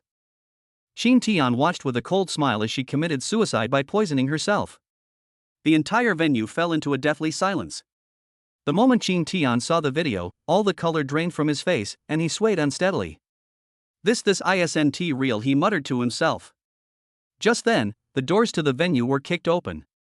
An elderly man with gray hair and tattered clothes rushed in, supported by 2 bodyguards. "Chin Tian." The old man pointed at Chin Tian on the stage and roared in a heart-wrenching voice, "Give me back my daughter's life." The third movement makes its perfect debut. Witness testimony, physical evidence, and complete alienation from family and friends. 3 deadly attacks from 3 directions detonated at the same time. Amidst countless flashes of light and questions, Chin Tian's legs gave way, and he collapsed to the ground. His meticulously built empire was reduced to ashes in just 10 minutes. Wu Yu turned off all the screens, and the room returned to silence. He went into the kitchen and began preparing a steaming bowl of soup noodles for his wife, who was about to come home from get-off work. The turbulent waves of the outside world stand in stark contrast to the warm tranquility here. At the same time, someone dialed an encrypted number on the dark web. "Grim Reaper. I just want that man dead, and to bring the memorial to me, alive and well." A emotionless voice came from the other end of the phone. "Price? $5 billion. Make a deal." Chapter 54: The Eve of the Storm. A gaze from the abyss. Wu Yu carried the cooked noodle soup out of the kitchen and just happened to see Jian Yan push open the door. The weariness on her face vanished the moment she saw him.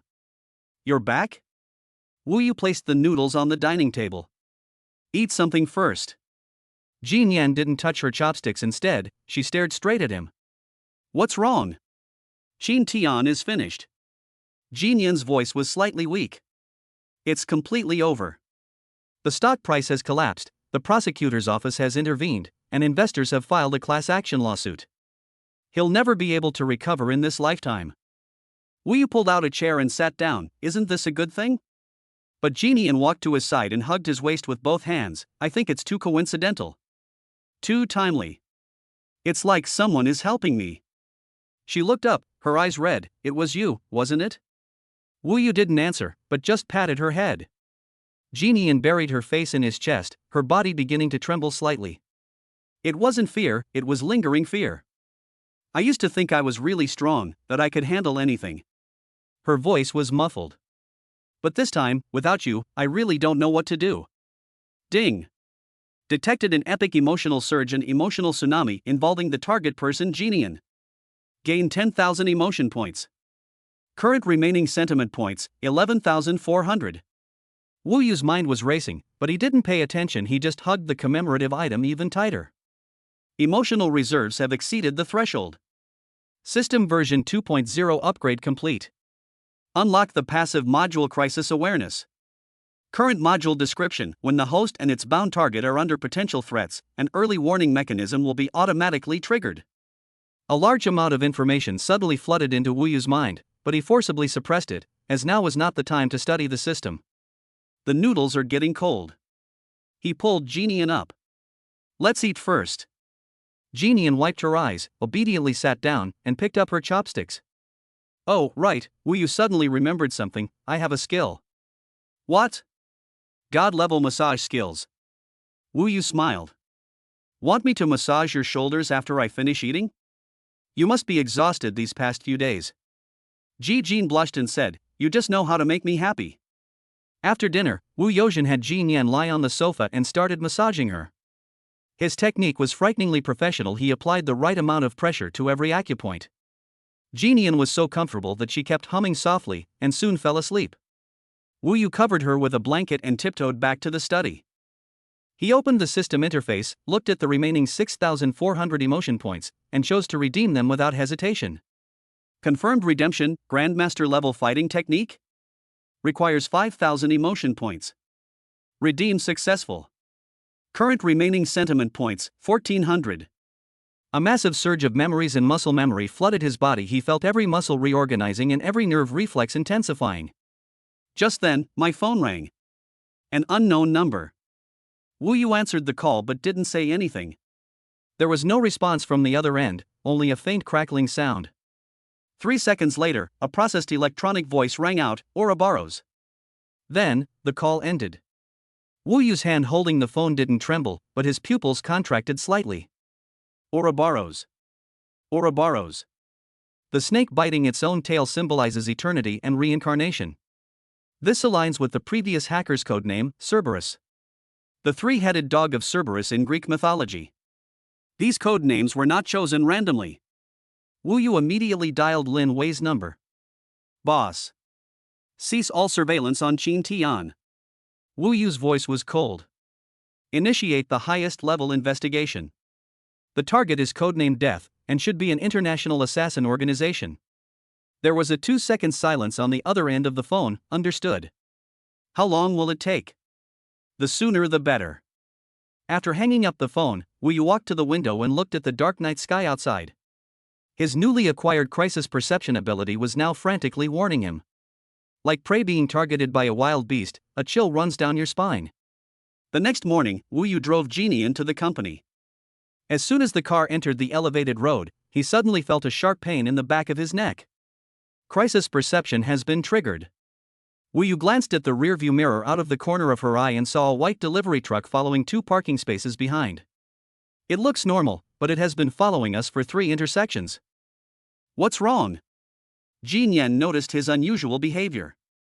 It's nothing, Wu Yu smiled, I just remembered I have some things to take care of. He gently turned the steering wheel, and at a complex overpass, suddenly accelerated and turned onto a side road. The white van sped up to catch up, but lost sight of its target at the next corner.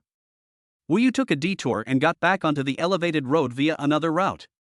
Throughout the entire process, he remained oblivious to anything amiss, continuing to look at documents on his phone.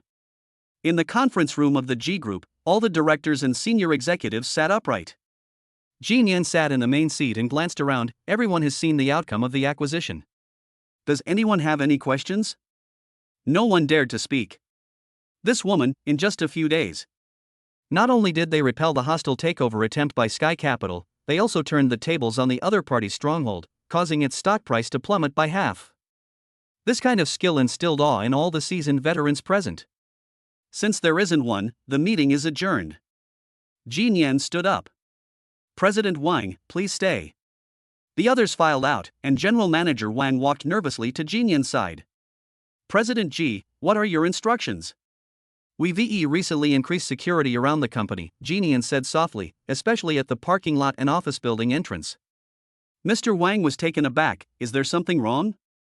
It's just for prevention. Ji Nian didn't explain further. Go and do it. When Wu Yu returned home, she found a gift box at the door. It's black, sophisticated, and looks very high-end. He didn't open it immediately, but first scanned it with his phone to confirm that there were no explosives or listening devices. Then he put on gloves and opened the box. Inside is a chess piece made of obsidian. King. Underneath the chess piece was a gold embossed card with a line of text written on it. General, it's your turn. Wu Yu stared at the chess piece, a cold smile creeping onto his lips. He took out his phone, took a picture, and sent it to Lin Wei. 3 minutes later, Lin Wei called back. We found it. Her voice was heavier than ever before. This is the signature notification method of the death organization. Black King, it means they accepted the assassination commission against you. Price? Intelligence indicates $5 billion. Wu Yu laughed. Looks like I'm quite valuable. Boss, this is no joke. Lin Wei's voice was tense. The Death God organization has never failed since its inception. None of their targets have survived more than 7 days. Then I'll be the first one. Wu Yu hung up the phone and held the Black King in her hand. The chess pieces felt icy cold to the touch, like a gaze from the abyss. He walked to the window and looked out at the bustling city. A storm is coming. And he was ready. Chapter 55 The Queen's Barrier. A cleansing from heaven. Obsidian King. This thing is so exquisitely crafted. It's abnormally exquisite. Wu Yu picked up her phone, opened the multifunctional scanning app, and aimed it at the chess piece. The screen immediately displayed a dense array of radio wave signals. Miniature eavesdropping device, also equipped with GPS positioning. Wu Yu smiled. It turns out the other party wanted to play psychological warfare and, incidentally, track his location. Then let you chase me as much as you want. He took a roll of tin foil from the kitchen, wrapped the chess pieces tightly, then opened a food delivery app and randomly selected a milk tea shop 5 kilometers away. The notes section read, "Do me a favor, there's a gift in the takeout box, could you please deliver it to the entrance of the welfare home in the west of the city? Thank you for your help, I'll give you an extra 100 yuan tip." 10 minutes later, an unsuspecting food delivery driver rode his electric scooter, carrying the chess piece, and began to wander around the city. Wu Yu stood by the window, watching the guy's real-time location jump around on the map, and couldn't help but laugh. Just then, Lin Wei called. "Boss." Her voice trembled with urgency. The $5 billion order is confirmed. The objective is to kill you and capture President Ji alive. Wu Yu's smile froze. The Death Organization has dispatched a strike team codenamed Joker. The number of members is unknown, but they are equipped with top-of-the-line weaponry. Lin Wei's breathing was heavy. Moreover, I just received intelligence that the person who sent out the King's Pawn is their leader, codenamed the Overlord. Dominate? This person never makes a move, but once he locks onto a target, it means Lin Wei said. Before he could finish speaking, Wu Yu's sense of crisis suddenly exploded. This is no ordinary alarm. It's the kind of screaming that comes from the entire nervous system. But strangely, the source of danger wasn't him. Instead, it points to the city center. Pointing towards the G Group building. Grass. Wu Yu hung up the phone and immediately dialed the number for commemoration. Beep beep beep. No one answered. He typed it again. Still no one answered. Wu Yu's fingers flew across the phone screen, and 3 seconds later he hacked into the security system of the G's building. Everything appeared normal on the surveillance footage. Security guards patrolled the lobby, receptionists answered phones, and employees were busy in the office area. But when he switched to the monitoring of the top floor, the CEO's office, the screen suddenly went black. The signal was interrupted. Wu Yu's pupils suddenly contracted. He immediately pulled up the building's structural plans, ventilation ducts, fire escape routes, elevator shafts, and went through all possible intrusion routes in his mind. Then he saw it. On the infrared sensor in the fire escape, 3 humanoid heat sources are approaching the CEO's office in tactical formation. They were wearing IT maintenance uniforms and carrying toolboxes. But the steps, the positioning, the distance between them. They are definitely killers who have received professional military training. Wu Yu's mind was racing. It takes at least 20 minutes to drive from here to the G building. It's too late. He took a deep breath and forced himself to calm down. Then he made a crazy decision. He hacked into the building's fire control system and typed a string of code on the keyboard. 3 seconds later, the fire alarm in the top floor corridor suddenly went off. The piercing alarm ripped through the silence, and the sprinkler system on the ceiling sprang into action, spraying water from all directions. The 3 assassins were caught completely off guard. Their silent raid was completely thwarted. At the same time, Wu Yu dialed an encrypted number. Rock solid. His voice was as cold as ice. Don't ask why, take the president to conference room 3 immediately. Now. The man on the other end of the phone paused for a second, but as a former Special Forces soldier, obedience to orders was ingrained in his bones. Receive. In the surveillance footage, Pan Shi rushed into the president's office and grabbed Ji Nian, who was still flipping through documents. President Ji, come with me. What happened? Ji Nian was startled by his imposing manner. There's no time to explain. Rock protected Memorial as they rushed out of the office. Just as they reached the corner of the corridor, they bumped into an assassin. The other person's hand had already reached into the toolbox, but Rock was faster. He delivered a straight punch to the man's throat, and the assassin let out a muffled groan and staggered backward. But the next second, another assassin rushed out from the side, his tactical knife aimed straight at Rock's lower back. Rock reacted extremely quickly, dodging to the side and kicking at the opponent's wrist. The knife fell to the ground, but the assassin used the momentum to sweep his leg, tripping the boulder. The two of them instantly started fighting. Ji Nian was completely stunned by the bloody scene before her. Just then, a third assassin rushed out of the fire escape and headed straight for the memorial. Run! Rock roared, grabbing the legs of the 2 assassins with all his might. Ji Nian finally realized what was happening and turned to run away. Conference room 3 is at the end of the corridor. She rushed in, slammed the door shut behind her, and then entered a string of numbers into the combination lock on the wall, following the text message Wu Yu had sent her. Click. The entire wall, along with the conference table, recedes inward, revealing a heavy alloy door. Ji Nian was stunned. When was this installed? She had no idea there was a safe house here. The door opened automatically, and Ji Nian rushed inside, the door slowly closing behind her. At the same time, Pan Shi's screams echoed down the corridor. He was stabbed in the back by one of the assassins and collapsed in a pool of blood. The 3 assassins arrived at the door of the safe house, looked at the alloy door that was strong enough to withstand a rocket launcher, and exchanged glances. The team leader, nicknamed the Clown, removed his disguise hat, revealing a face covered in bizarre makeup. Instead of launching a direct attack, he walked to the public address system and pressed the button. Mr. G, let's make a deal. The Clown's voice echoed throughout the entire floor via the loudspeaker. I think you might be interested in the files related to that accident when your father started his business. Inside the safe house, Ji Nian's face turned deathly pale. Come out of here yourself, and I'll give you everything. The Clown laughed. Otherwise, tomorrow's global headlines will be the G family's original sin. Memorial leaned against the wall, her hands trembling. Her father's secret remained the deepest scar in her heart. Just then, her phone vibrated. It was a message from Wu Yu. Don't be afraid, I'm here. Just these few words. But commemorating it was like grasping at a straw, and tears welled up in her eyes. Meanwhile, Wu Yu, far away at home, stared at the system interface on the screen. The entire interface was blood red, and a line of text never seen before appeared. Emergency protocol activated, Lover's Guardian mode is now available. Target Ji Nian detected, facing a fatal crisis. Consume all 1400 emotion points to activate absolute control over the current area heavenly cleansing? Wu Yu did not hesitate. Confirm. The next second, all the electronic systems of the entire G Group building were taken over by a mysterious force. The elevator is out of service. The fire door is locked. The security system has been restarted. In the corridor on the top floor, all the lights suddenly went out. The 3 assassins instantly became alert and quickly pulled out their tactical flashlights. But as soon as the flashlight was turned on, the overhead sprinkler system started up again. This time, it wasn't water that sprayed out. It is a colorless and odorless gas. The clown's expression changed instantly. Withdraw. But it was too late. All three people felt dizzy and their vision began to blur.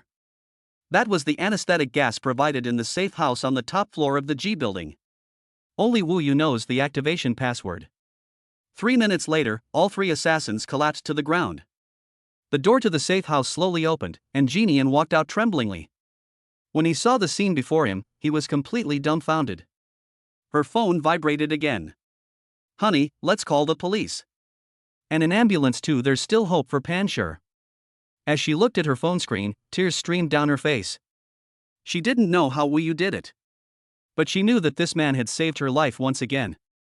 Meanwhile, Wu Yu, at home, looked at her emotional value, which had dropped to 0 on the system interface. It was worth it. Chapter 56: The Devil's Whispers, the Queen's Questioning. The sound of sirens shattered the midnight silence. More than a dozen police cars surrounded the G Group building. Criminal Police Captain Lu Weiman led his team to the top floor, only to be dumbfounded by the scene before them. 3 young men in IT maintenance uniforms lay on the floor, breathing evenly, as if asleep. The hallway was covered in water stains, and the sprinklers on the ceiling were still dripping. Rock lay in a pool of blood, a screwdriver stuck in his back, the most common Phillips head screwdriver, the kind sold everywhere in hardware stores. "Captain, there's nothing on these men." After searching the 3 unconscious men, the officer opened the toolbox. "It's full of standard repair tools, network cable cutters, electrical tape, voltage testers." Lu Weiman frowned. He squatted down to examine one of the men's hands, and the distribution of calluses was no different from that of an ordinary technician. "President Ji, you said they are assassins?" Lu Weiman turned to look at Jin Yen, who was standing to the side. Memorial's face turned deathly pale. "They were hunting me down, and Rock did it to protect me." "But there were no weapons at the scene," Lu Piman interrupted her, "except for this screwdriver, and the surveillance footage shows that your bodyguard struck first." "What?" Jin Yen couldn't believe her ears. Lu Weiman pulled up the restored surveillance footage, and Panshur rushed out of the office, punching the maintenance worker who was walking towards him. Then came the melee, and the last repairman stabbed Rock in self-defense. Throughout the entire process, it appeared that Rock was a thug who suddenly went berserk and attacked innocent maintenance workers. And this so-called anesthetic gas. The technician walked over with the test report. "It's a new type of environmentally friendly fire extinguishing agent. The building's fire protection system was just upgraded. It's harmless to the human body, only causing a slight drowsiness." My mind went completely blank during the memorial. All the evidence points to one conclusion: this was a misunderstanding, or rather, a farce she orchestrated herself. "President Ji, you must be under a lot of pressure at work lately?" Lu Weiman's tone softened. "I understand, but I'm not crazy." Jin Yan's voice trembled. "They really want to kill me.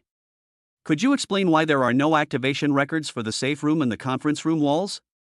Lu Weiman stared at her. The property management said the door was never opened. He was speechless with remembrance.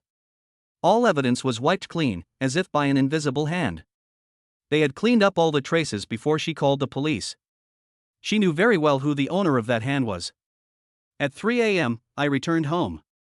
The living room light was still on, and Wu Yu sat on the sofa with a cup of hot milk in her hand.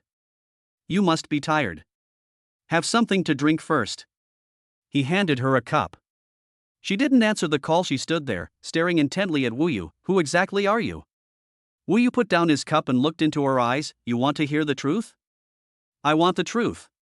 Jin Yan's voice trembled with tears. "You deleted the surveillance footage, didn't you? You destroyed the evidence, didn't you? You also set up that safe house beforehand, didn't you?" "Yes," Wu Yu calmly admitted. He took a step back in remembrance and his body slammed into the wall. She thought Wu Yu would deny it and make up a lie to appease her. But the man admitted it so bluntly that she didn't know what to say. "Do you know what situation I'm in right now?" Tears finally streamed down Jin Yan's face.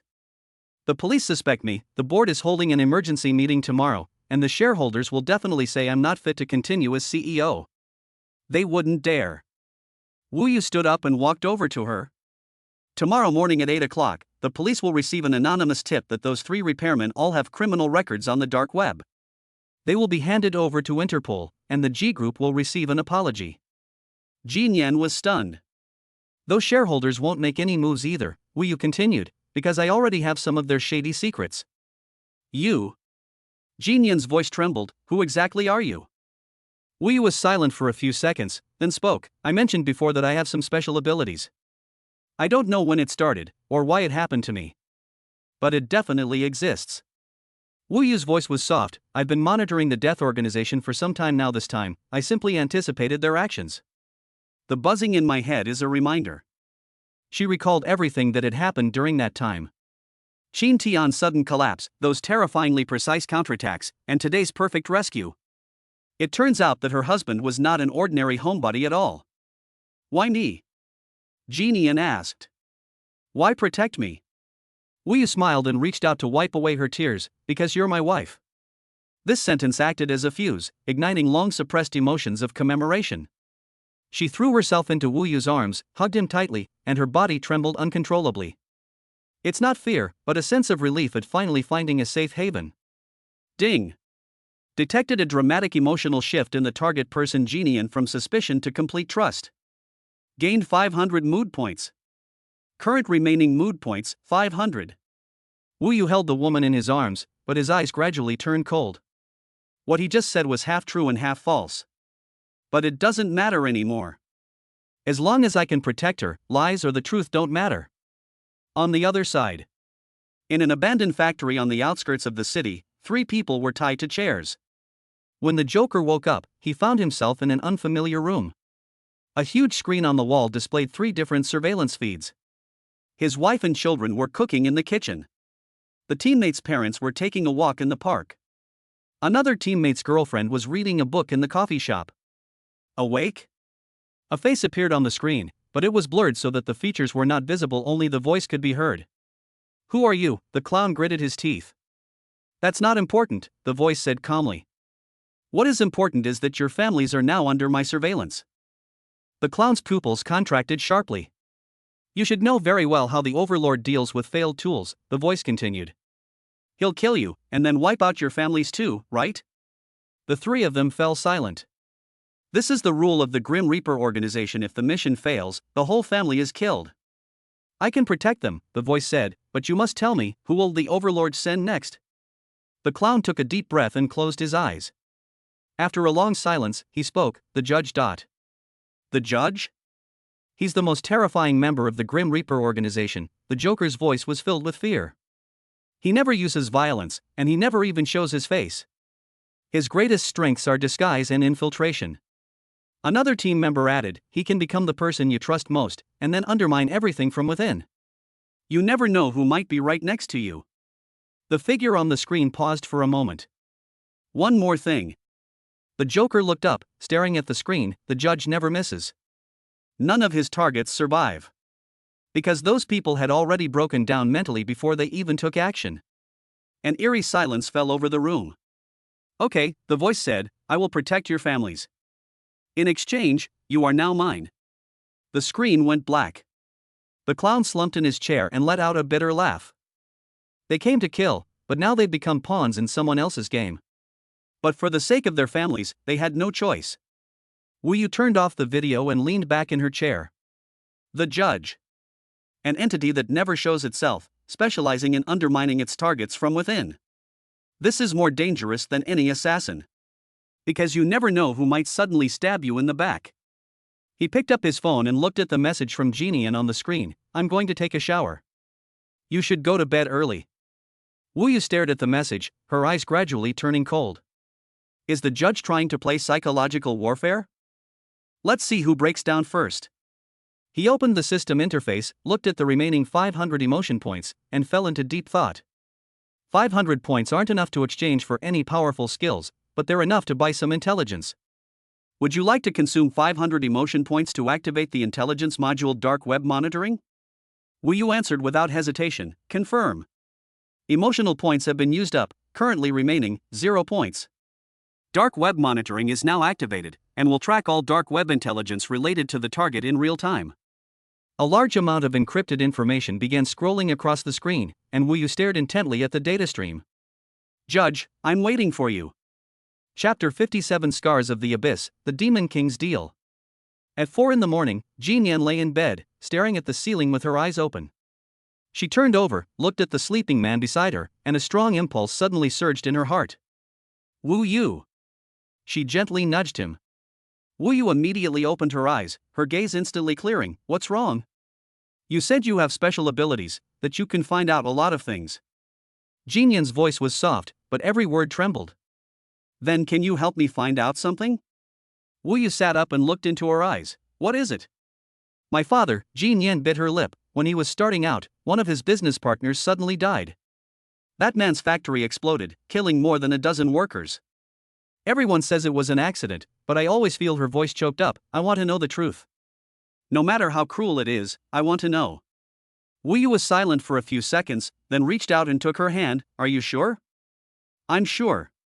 Jean Yan nodded, tears streaming down her face. This has weighed on my mind for over a decade.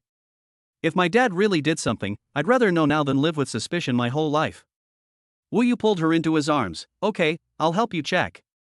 Jean Yan buried her face in his chest, her body trembling slightly. Ding! Detected intense emotional fluctuations in target Jean Yan, revealing her deepest fears. Gained 500 mood points. Current remaining mood points, 500. Not long after. Wu Yu looked down at the woman in his arms. She was already asleep, but her brows were still tightly furrowed. He gently kissed her forehead, then got up and went into the study. Inside the abandoned factory, 3 people were still tied to chairs. The screen lit up, and Wu Yu's voice came through. Let's make some terms. The clown looked up, his eyes filled with wariness. What are the conditions? I will protect your families, move them to a safe place, and give them new identities and new lives. Wu Yu's voice was calm. In exchange, you will work for me. Work for you, the Joker sneered. Who do you think you are? The Overlord will hunt us down for the rest of our lives. The Dominator cannot find you, Wu Yu said. Because from this moment on, you are already dead. 3 photos switch on the screen. A car accident, 3 charred bodies, and a DNA test report. This is the evidence I've prepared, Wu Yu said. The Dominator will assume that you committed suicide out of guilt after failing your mission, and your families will receive a sum of money, which will then be secretly transferred. The 3 of them were stunned at the same time. You were prepared all along? The Joker couldn't believe it. I never fight a battle unprepared. Wu Yu's voice carried a hint of amusement. Now I'm giving you 2 choices. First, return to the Death God organization and continue being tools, subject to being discarded at any time. Second, follow me and live like a human being. The Joker glanced at his 2 teammates, took a deep breath, and said, Why should we believe you? Because you have no choice. Wu Yu's voice suddenly turned cold. Even if you don't agree, I will still move your families away. But if that happens, they'll never know where you are and will think you're really dead. We promise. The clown closed his eyes. But you have to swear that you really will protect them. I swear, Wu Yu said, from now on, you'll be called the Hellhound Squad, specifically responsible for intelligence, assassinations, and security. The first thing I need you to do is tell me the internal communication methods of the Grim Reaper organization. The Joker hesitated for a moment before finally speaking. We have an encrypted frequency, and before each mission, the Overlord will issue commands through this frequency. What is the frequency? 7.83 Hz. Wu Yu typed the number on the keyboard, and a large amount of encrypted information immediately popped up on the screen. We caught them. The investigation report arrived at 6 o'clock in the morning. Wu Yu stared at the content on the screen and fell silent. In remembrance of his father, Ji Jiangwo, it is true that he did not directly cause the death of that business partner back then. But when he learned that the other party's factory had major safety hazards, he chose to remain silent. Because as long as he waits for something to happen to the factory, he can acquire the other party's assets at a very low price. The explosion killed 13 workers. Ji Jiangwo acquired the factory and the land, which was later developed into the first commercial building of the Ji Group. This was the starting point of the Ji family's wealth. This is also the original sin that the Ji family can never wash away. Wu Yu turned off the computer and rubbed her temples. The truth is too cruel. But he had promised Jean Yan that no matter how cruel it was, he would tell her. He walked out of the study and found that Jean Yan had already woken up and was sitting at the dining table in a daze. You found out? She looked at Wu Yu, her voice hollow. Tell me. Wu Yu sat down opposite her and handed her the investigation report. Jinian took it, her fingers trembling.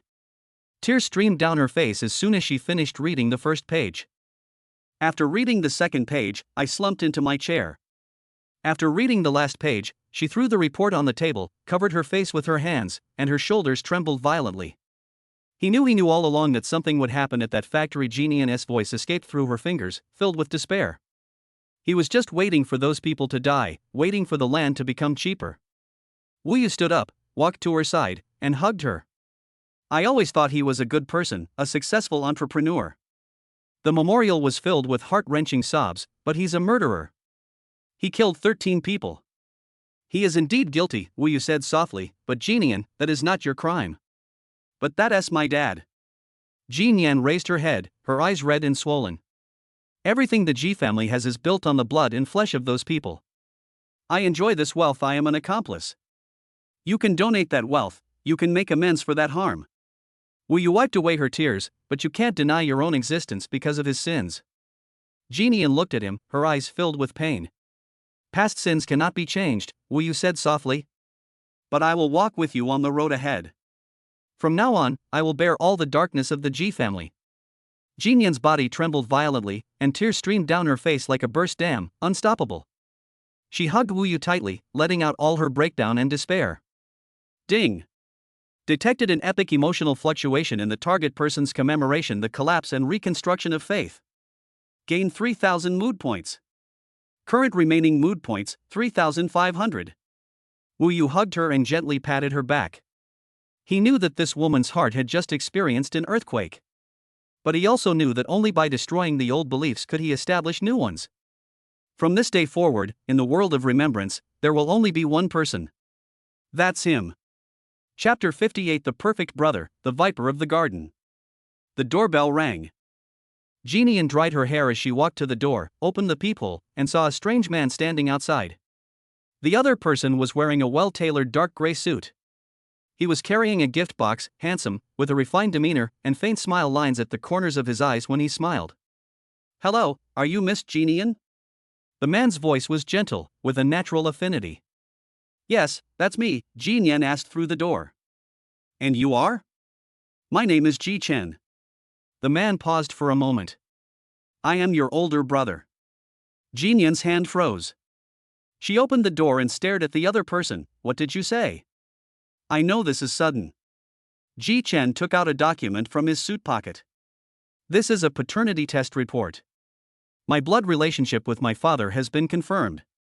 Memorial, his fingers trembled as he received the document. She turned to the first page and saw her father's name, then turned to the next page and saw the number 99.99%. My mother was your father's secretary during the early stages of his business. Ji Chen's voice was calm.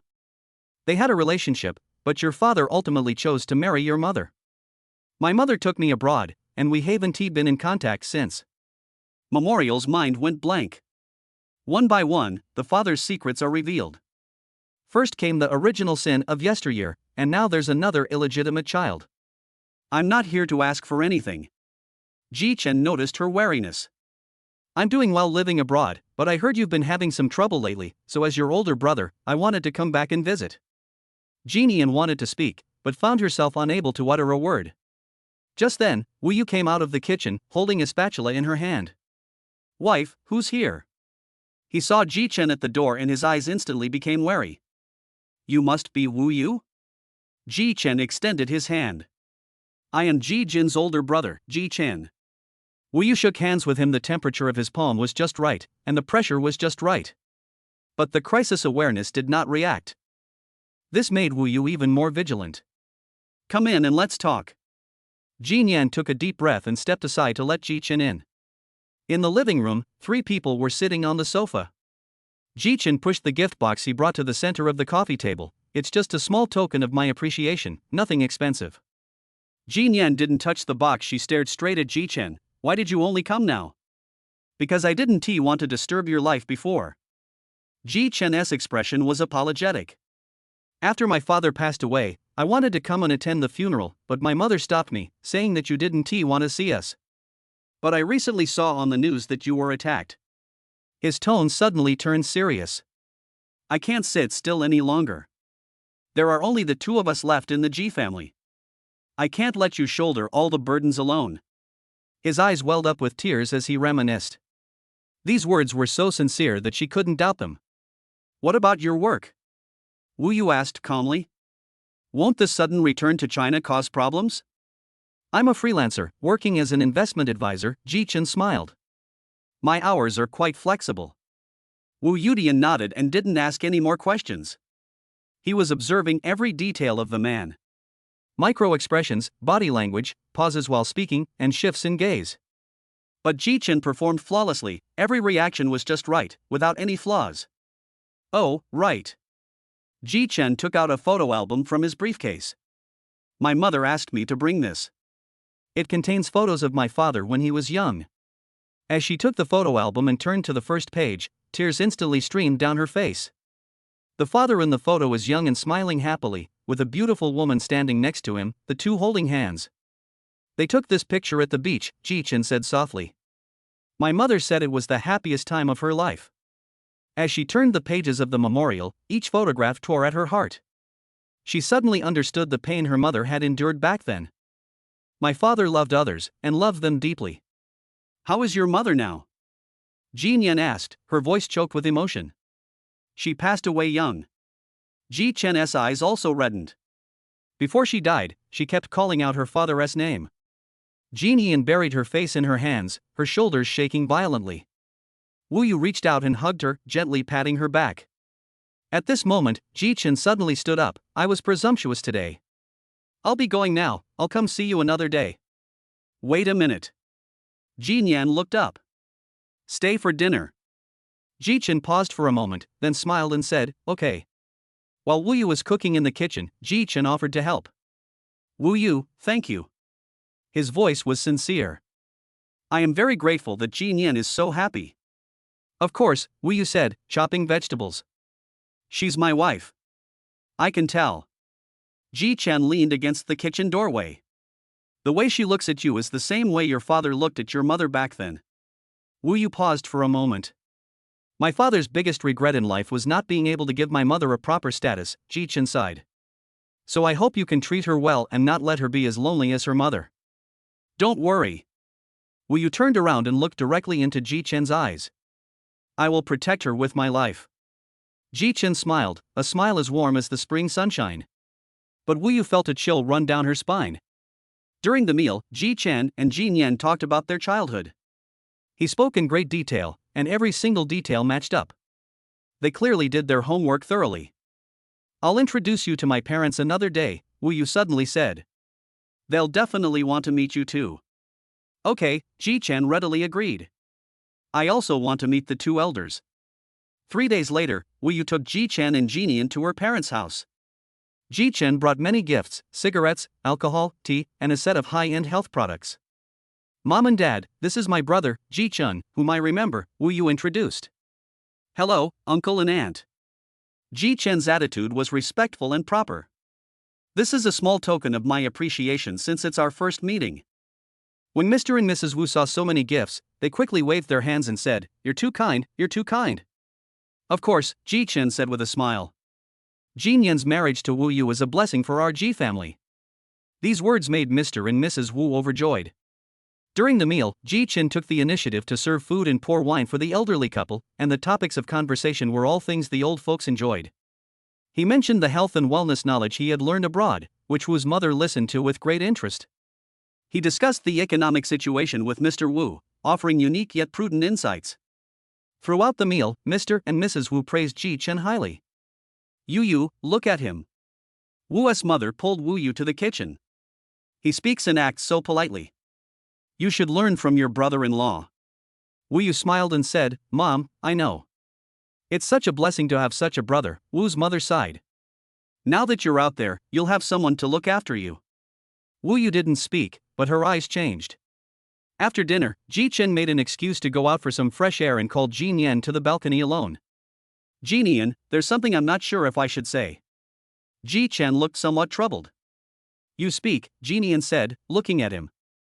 I overheard your aunt and uncle chatting privately during dinner, Ji-Chen said after a moment's hesitation.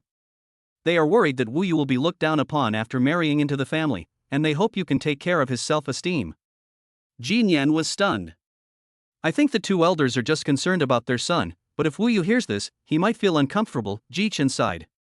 You should be mindful of your behavior and not let him feel like he owes you anything.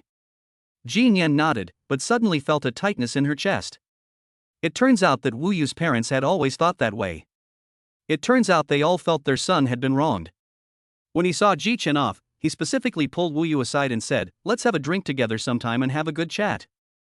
Okay, Wu Yu replied with a smile. Ji-Chen took out an exquisite box from his bag. This is a gift for you, please don't mind it. Wu Yu opened the box. Inside was an antique pocket watch.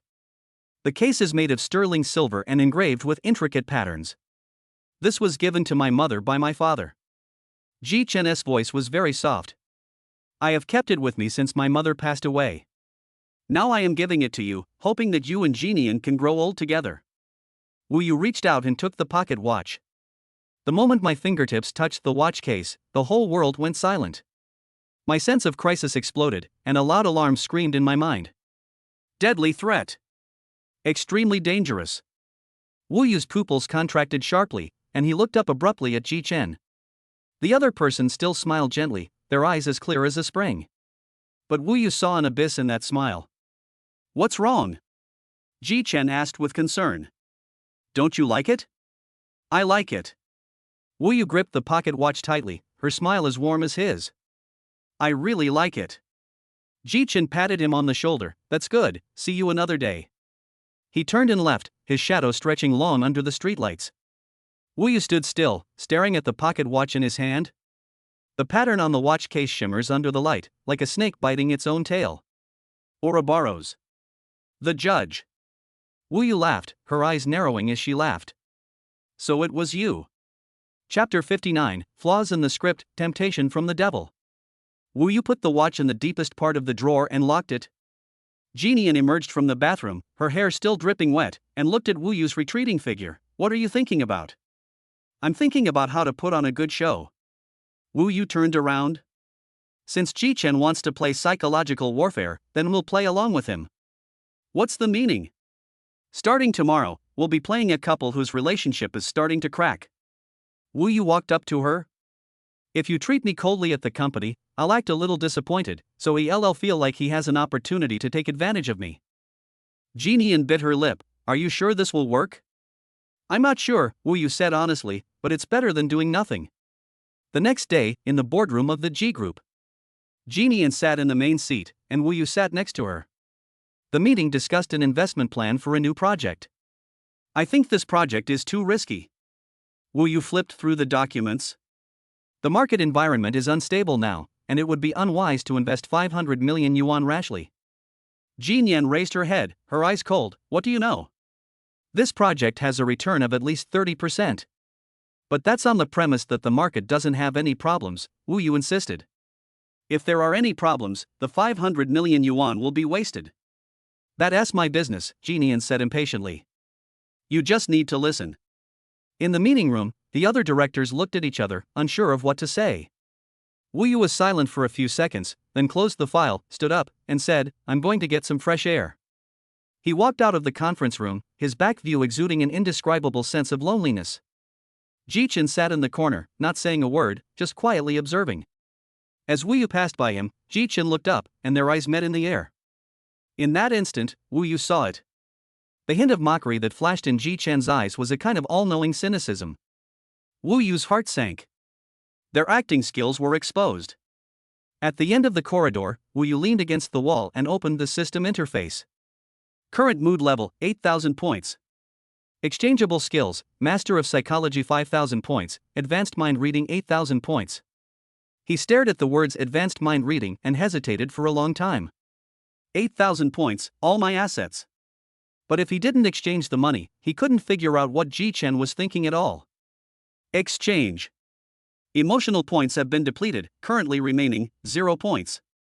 Advanced Mind Reading skills activated. A vast amount of knowledge flooded into his mind. Wu Yu closed his eyes and waited for the dizziness to pass.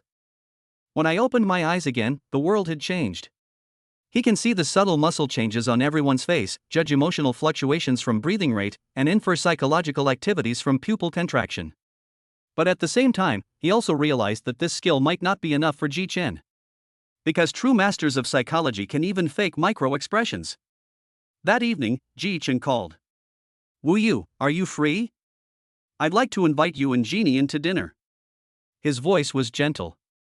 "And please invite your aunt and uncle as well, so the whole family can get together." Wu Yu tightened her grip on the phone. "Okay, when?" "Tomorrow night, I've booked a private room at the Grand Hyatt Hotel." After hanging up the phone, Wu Yu looked at the night outside the window, her eyes turning cold. Ji Chen is trying to make trouble in front of his parents again. The next evening, at the Grand Hyatt Hotel. The private room was filled with a table of dishes, all made from carefully selected, expensive ingredients. Ji Chen, dressed in a dark blue shirt, smiled warmly as he poured wine for Wu's father and served food to Wu's mother, acting even more affectionately than a biological son. "Uncle, this bottle of wine is a 1982 Lafite, please have a taste." "Auntie, this bird's nest is something I specially brought back from Indonesia, it's good for your skin." Mr. and Mrs. Wu were flattered and waved their hands repeatedly, saying that it was too kind of them. "Of course," Ji Chen said with a smile. "It's a blessing for our Ji family that Jeannie is able to marry Wu Yu." These words caused the smile on Wu's mother's face to freeze for a moment. What does the Ji family's good fortune mean? It sounds so awkward. Ji Chen continued, "Jeannie has been outstanding since childhood, excelling in her studies and possessing strong abilities, and now she manages such a large company.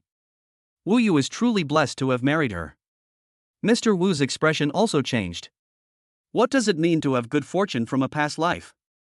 Does that mean his son isn't good enough for her? Jeannie sensed that something was wrong and was about to say something when Ji Chen suddenly took out an exquisite box from his bag. "This is a keepsake, for you." When Jeannie opened the box, she was stunned. It was a necklace with a simple yet artistic design.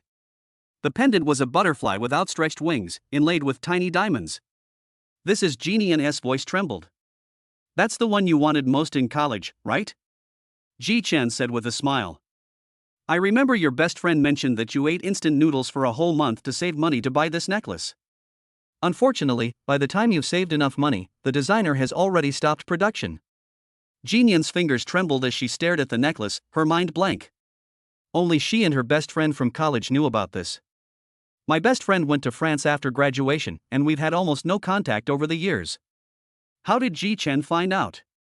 "She is doing well now," Ji Chen said softly. "She opened an art gallery in Paris, and business is pretty good. She asked me to tell you that she has always remembered the promise she made back then." Tears of remembrance suddenly fell. The promise they made back then: they agreed to go to Paris together to see the Louvre, to paint along the Seine, and to be friends for life. But later they went their separate ways, and those promises became nothing.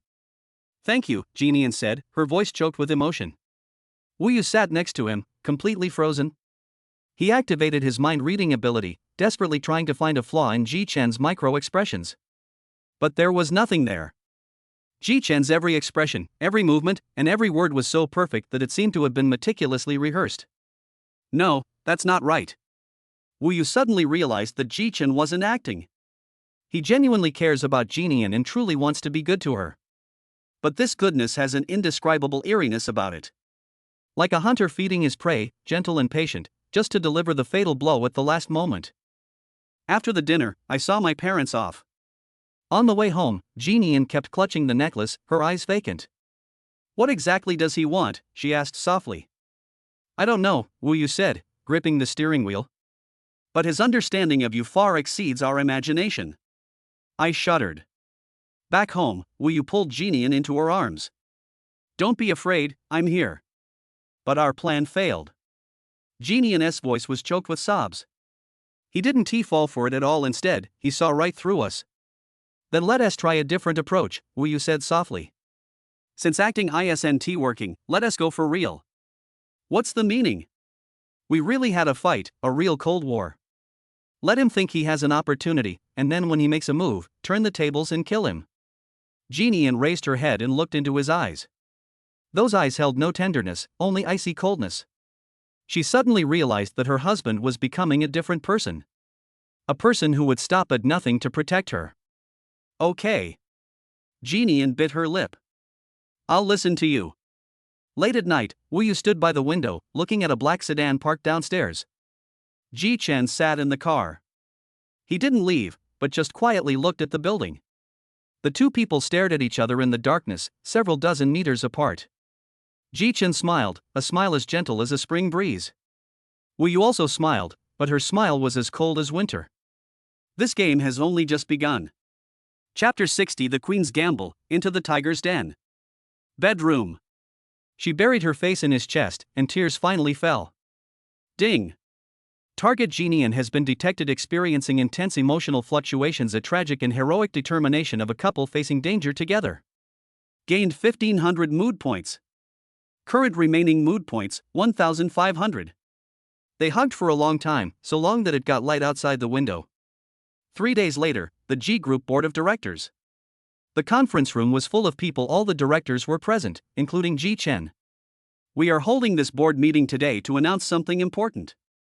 Jian stood at the head of the table, his face pale. I need to make some adjustments regarding the company's future development direction. First, there's the issue of the Guardian Clause. She took a deep breath. I've thought about it, and this clause definitely needs to be re-examined. The board members exchanged bewildered glances, unsure of what she was trying to say. Ji Chen sat in the corner, his eyes calm, but his fingers tapped lightly on the table. But before that, Jian's voice suddenly trembled. I have a personal matter to announce. She paused for a moment, her eyes reddening. My marriage with Wu Yu has encountered irreconcilable conflicts. Starting today, we will be living separately. The meeting room erupted in chaos.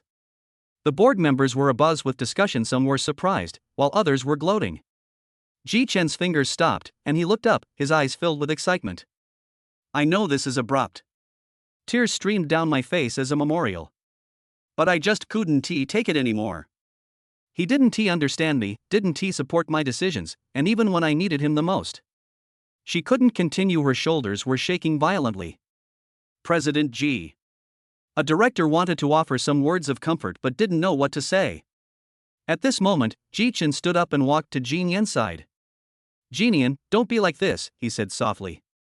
If there's anything, your brother will help you. Jian looked up, her eyes red and swollen, her gaze filled with helplessness. Thank you, she said, her voice choked with emotion. I really don't know what I would have done without you during this time. Ji Chen reached out and patted her shoulder gently. So I've made my decision. Jian wiped away her tears and turned to the other board members. Starting today, we are appointing Mr. Ji Chen as a special advisor to the group to help me stabilize the company's situation. This decision once again ignited the meeting room. Some people oppose it, some support it, but most people are watching and waiting. Ji Chen smiled, a gentle and polite smile. I will do my best. After the meeting, Jian walked out of the building and saw Wu Yu's car parked at the entrance. But Jian only gave him a cold look before turning around and getting into another car. Wu Yu stood there, as if her soul had been ripped out. That evening, Ji Chen invited Jian to dinner. There were only the two of them in the private room of the private club. I'm sorry you had to go through this. Ji Chen poured her a glass of red wine. I know you're upset about the marriage. I'm not aggrieved. Jian raised her glass. It should have ended long ago. She drank very quickly, as if she wanted to swallow all her grievances. Ji Chen looked at her and said slowly, actually, there's something I've always wanted to tell you. What's up? About my father. Ji Chen put down his wineglass. What you know is just the tip of the iceberg. As he commemorated the moment, his hand trembled, and the wine spilled onto the table. That explosion back then wasn't an accident, Ji Chen said softly. It was planned by my father himself. Jian's face turned deathly pale. He not only knew there were safety hazards in the factory, but he also deliberately had the fire protection system sabotaged, Ji Chen continued. Those 13 lives were his bargaining chips. She covered her mouth as a memorial, tears streaming down her face. I know this is cruel, Ji Chen sighed, but since you want to know the truth, I can't hide it from you. There are many more secrets hidden in one place. He looked at her. I want to take you there so you can know what the Ji family is built on. Where? Jian's voice trembled. A private island, Ji Chen said. It was left behind by my father before he died, and it contains all his secret files. Jian stared at him, her eyes filled with struggle. I know you don't trust anyone right now. Ji Chen extended his hand. But Jinian, I am your brother, your only family in this world. I won't hurt you. Jinian looked at his outstretched hand and hesitated for a long time. Finally, she grasped it. Okay, I'll go with you. Ji Chen smiled, a smile as warm as the spring sunshine. But Jinian felt that she was holding a poisonous snake. Late at night, Wu Yu sat in the monitoring room, watching the images on the screen. The clown stood to the side and said, "Boss, your wife has already agreed." I know. Wu Yu stared at the screen. Have you investigated the situation on the island? I checked. The Joker pulled up a map. That island is 50 kilometers from the coastline, and there is only one flight route to it. There are 3 buildings on the island, a villa, a basement, and a helipad. What about the security situation? At least 20 people, all professional mercenaries. The Joker's voice was grave. Moreover, the island has electromagnetic shielding, rendering all ordinary communication devices ineffective. An absolute dead end. Once you go to the island, it's like handing your life over to Ji Chen. Are the Hellhound Squad ready? Ready to go at any time, the clown said. We'll act immediately as soon as the lady gives the signal. Not enough. Wu Yu stood up. You'll infiltrate the island and make preparations in advance. But the island is heavily guarded. I don't care what methods you use. Wu Yu turned around, her eyes chillingly cold. If anything happens to her, none of you should come back alive. The clown shuddered, yes. On the screen, Jinian is sitting in a car, looking at the night view outside the window. Her phone vibrated. It was a message from Wu Yu. Wait for me. As I looked at those 2 words, my eyes welled up with tears again. She replied. I will come back. After sending the message, she turned off her phone, leaned back in her seat, and closed her eyes. She bet everything on this gamble. Including life. Chapter 61: The Sacrifice of the Dark Web, the Queen's Crimson Ballet. The yacht cut through the waves, and Memorial stood on the deck, the sea breeze ruffling her hair. She glanced down at the heart rate monitor on her wrist. The silver-white dial gleamed in the sunlight. Wu Yu put it on her by hand, saying it would be useful in a critical moment. Not long after. As the yacht docked, an exquisite manor came into view. Ji Chen stood on the dock, a warm smile on his face. Welcome to the place my father loved most when he was alive. He reached out, grasped his hand, and stepped onto the island. The estate is very large, with buildings in a classic European style and gardens full of roses. The air was filled with a faint floral fragrance, which should have been a beautiful sight. It's a memorable memory, yet it sends chills down my spine. Father's secrets are all in the basement of the main building. Ji Chen led her through the garden. Let me show you something first. He pushed open a door. The commemoration has come to a halt. The walls of the room were covered with her photos. It exists from infancy to the present day, for every age group. Some were taken in public places, while others were clearly taken secretly. Her student ID, her used notebooks, and her discarded jewelry box were all displayed in a glass cabinet. Do you like it? Ji Chen turned around, his gentle smile still on his face, but his eyes had changed. I spent 15 years collecting everything about you. His fingers tightened around the handbag. Surprised? Jinian. Ji Chen took a step closer. Actually, I'm not your brother. My name is Chen Xianming. My father was in cahoots with Ji Jiangwo back then, and he was the one who killed him. His voice was eerily calm. My dad died in that explosion, my mom went insane, and I was sent to an orphanage. For so many years, I have transformed myself into Ji Chen, forged an identity, and learned everything about your Ji family. This is the day we've been waiting for. Jinian stared at him, her palms sweating profusely. I originally wanted to destroy you directly. Chen Xianming gently touched her face, but then I discovered that there are more fun ways than killing you. He took out a tablet computer, and the screen displayed a dark web live streaming room. See? These people spent millions just to watch a real hunting game. Chen Xuanming's smile carried a morbid excitement. You are the first sacrifice, a memorial. But you are not the main character. The main character is Wu Yu. I sent him the video. He should have seen it by now, Chen Xianming whispered in her ear. I want him to come and save you, and then, right in front of him, I'll cut you into pieces, slice by slice. Finally, let him die with you. This is the revenge I want. Jin Yan's pupils contracted, and she suddenly raised her hand, aiming the pepper spray from her handbag at Chen Xuanming's eyes. Chen Xianming reacted quickly, grabbing her wrist and twisting it forcefully. With a muffled groan, the spray bottle fell to the ground. Still want to resist? Chen Xianming laughed. Very well, I like prey with backbone. He released his grip, picked up a dagger from the table, and threw it at Jin Yan's feet. The rules of the game are simple. You have 10 minutes to prepare. I'll come find you later. This estate is very large, you can wander around as you please. Chen Xianming turned around and picked up a long knife, the blade gleaming coldly under the light. Before I catch you, I will show a little blood to the dark web audience every minute. They paid the money, so I have to keep them happy. Jin Yan stared at the dagger on the ground, then bent down to pick it up. She raised her head, her eyes showing no panic, only cold composure. Let's begin. Chen Xianming was stunned for a moment, then smiled even more happily. As expected of the queen of the Ji family, I'm getting more and more excited. He pressed the timer. 10-minute countdown begins. Commemoration turned and rushed out of the room, into the manor's long corridor. Her brain was working at lightning speed. Chen Xianming wouldn't let her die too quickly, he wanted the process. This is her only chance. She remembered what Wu Yu had taught her. That safe game.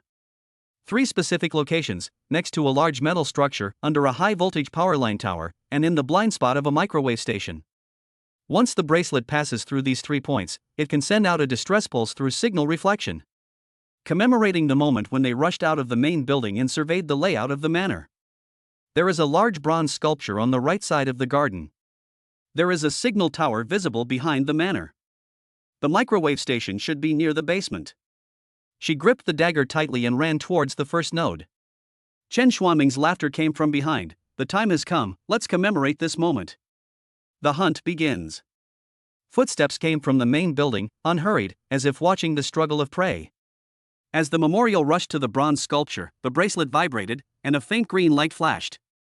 First node complete. Without pausing, she turned and rushed to the backyard. The sound of shattering glass exploded behind him. Chen Xianming jumped out of the window and landed on the lawn. The knife in his hand dragged on the ground, the tip leaving a shallow mark. You run pretty fast. Chen Xianming tilted his head. But how long can you run? As she stepped into the flower bed, thorns tore her calf, and blood seeped out. Pain. But she can't stop.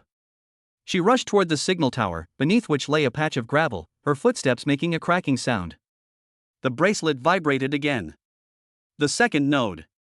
Chen Xuanming's footsteps grew closer and closer. He didn't run, he just walked slowly, as if taking a stroll. You think running fast will help? His voice came. The whole island is mine, you can't escape. As I turned around, I saw that Chen Xianming was already not far away. The tip of the knife gleamed coldly in the moonlight. She gritted her teeth and rushed towards the basement of the main building. There should be a shielded area for the microwave station there. Chen Xianming laughed, then suddenly sped up and caught up with Jin Yan in just a few steps. A flash of light. Jin Yan suddenly turned to the side, the blade grazing her back, tearing the fabric and slicing open her flesh. She groaned and thrust the dagger in her hand backward. Chen Xianming stepped back, easily dodging the attack. Not bad, that's interesting. He looked at the blood seeping from Jin Yan's back, his eyes filled with a morbid excitement. The dark web audience will definitely love this scene. There was no response from Jin Yan, and she endured the pain as she continued running towards the basement. Blood flowed down her back, staining her skirt red. She could feel her strength draining away, and her vision began to blur. But she cannot fall. Wu Yu is still waiting for her. She rushed into the basement, her bracelet vibrating violently, the green light flashing continuously. The third node. The signal has been sent. Jin Yan leaned against the wall, panting heavily, but she smiled. Chen Xianming walked down the steps, saw her smiling, and frowned. What are you laughing at? I laugh at your stupidity. Jin Yan raised her head, her eyes sharp. You think I was just running for my life? Chen Xuanming's expression changed.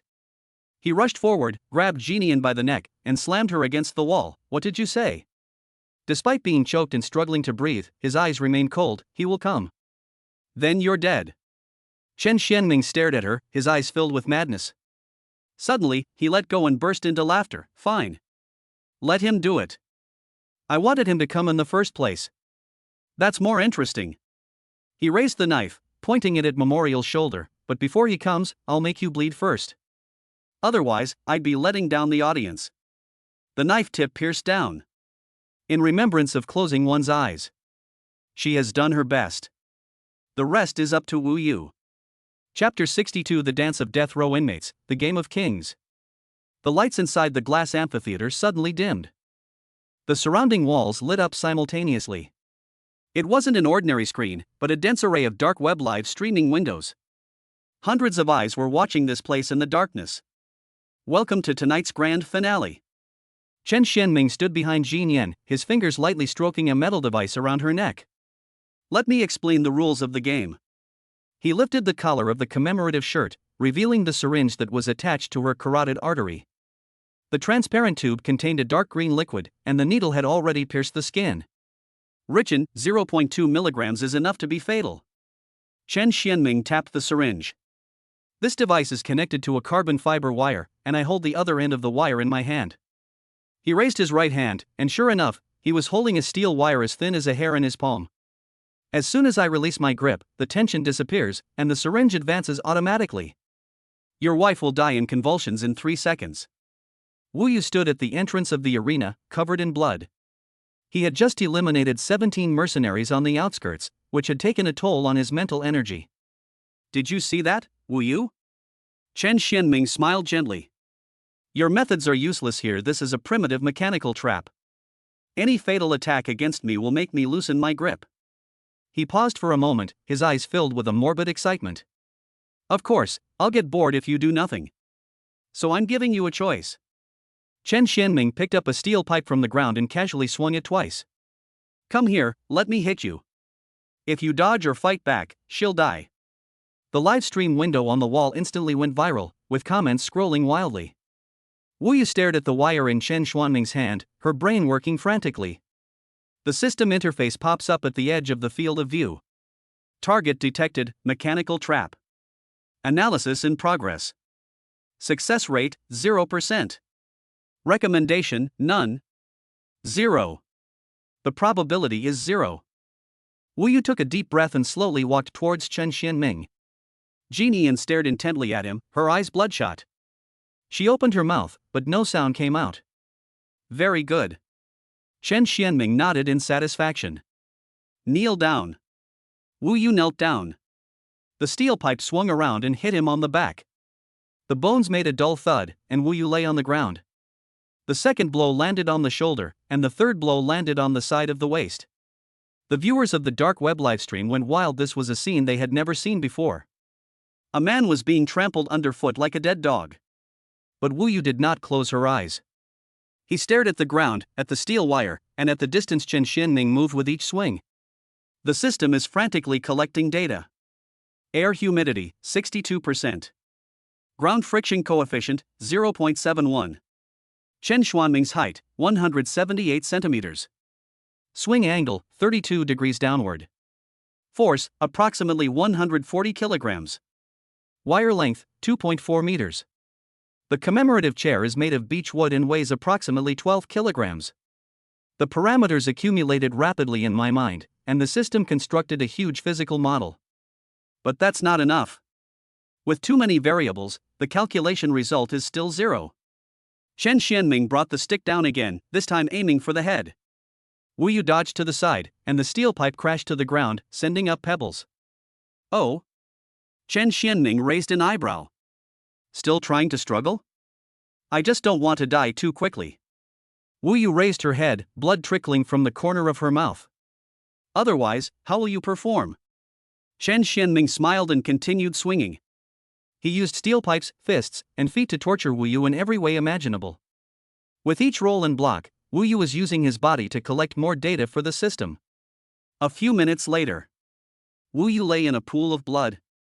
In the dark web live stream, viewers were celebrating, witnessing the shattering of a myth. The memorial was already a complete mess of tears. What did she want to do for him? Chen Xianming, Jin Yan suddenly spoke, her voice hoarse. Do you know why you failed? Chen Xianming stopped what he was doing and turned his head. Because you've been a pathetic wretch from beginning to end. Jin Yan's eyes sharpened. Your father was killed by my father back then because he was stupid. He deserves to die. Chen Xuanming's smile froze. And you're even more stupid than him, Jin Yin continued. 15 years. You spent 15 years pretending, 15 years seeking revenge, and what was the result? Do you dare to kill me openly and honestly? I wouldn't dare. You can only hide behind a woman and use these low-class tricks to show off. You're not even as good as your failed father. Chen Xuanming's expression changed completely. He dropped the steel pipe, rushed towards Jinian, and raised his fist towards her face. Shut up. This is the moment. Chen Xuanming's movement changed the distance between him and the memorial, altered the tension distribution of the steel wire, and changed the entire mechanical structure. This is the variable Wu Yu was waiting for. The system interface refreshes instantly. Enter new parameters. Recalculate. Success rate, 0.23%. Optimal solution, cut the rope on the right, to commemorate the tension of the connecting wire. Ballistic calculation complete. Wu Yu moved. He rolled on the ground, picked up the dagger that had fallen earlier, and without even looking at it, threw it backhand. It did not fly towards Chen Xianming, nor towards the memorial. The goal was to commemorate the right wrist that was tied to a chair. The blade precisely cut the rope, commemorating the restoration of his right hand to freedom. Without any hesitation, she swiftly grabbed the taut steel wire beside her neck. The steel wire dug into his palm, and blood gushed out instantly. But she held on tightly, becoming the second fulcrum for maintaining tension. The rules for the dead switch have been forcibly rewritten. The shackles shattered instantly. Chen Xianming was stunned. He stared at the mangled, bloody hand, unable to comprehend what was happening before his eyes. Wu Yu stood up. He was covered in wounds, and the places where he had been hit were throbbing with pain, but he couldn't feel them. The whole world turned black and white. All that remained was Chen Xuanming's terrified face. The next second, Chen Xianming only saw a blur before his right knee was shattered. The bone pierced his skin, and he fell to his knees. Wu Yu grabbed his hair and punched him in the face. His nose was broken, and his teeth were knocked out. The second punch landed on his temple, causing a dent in his skull. The third punch landed on his throat, rupturing his trachea.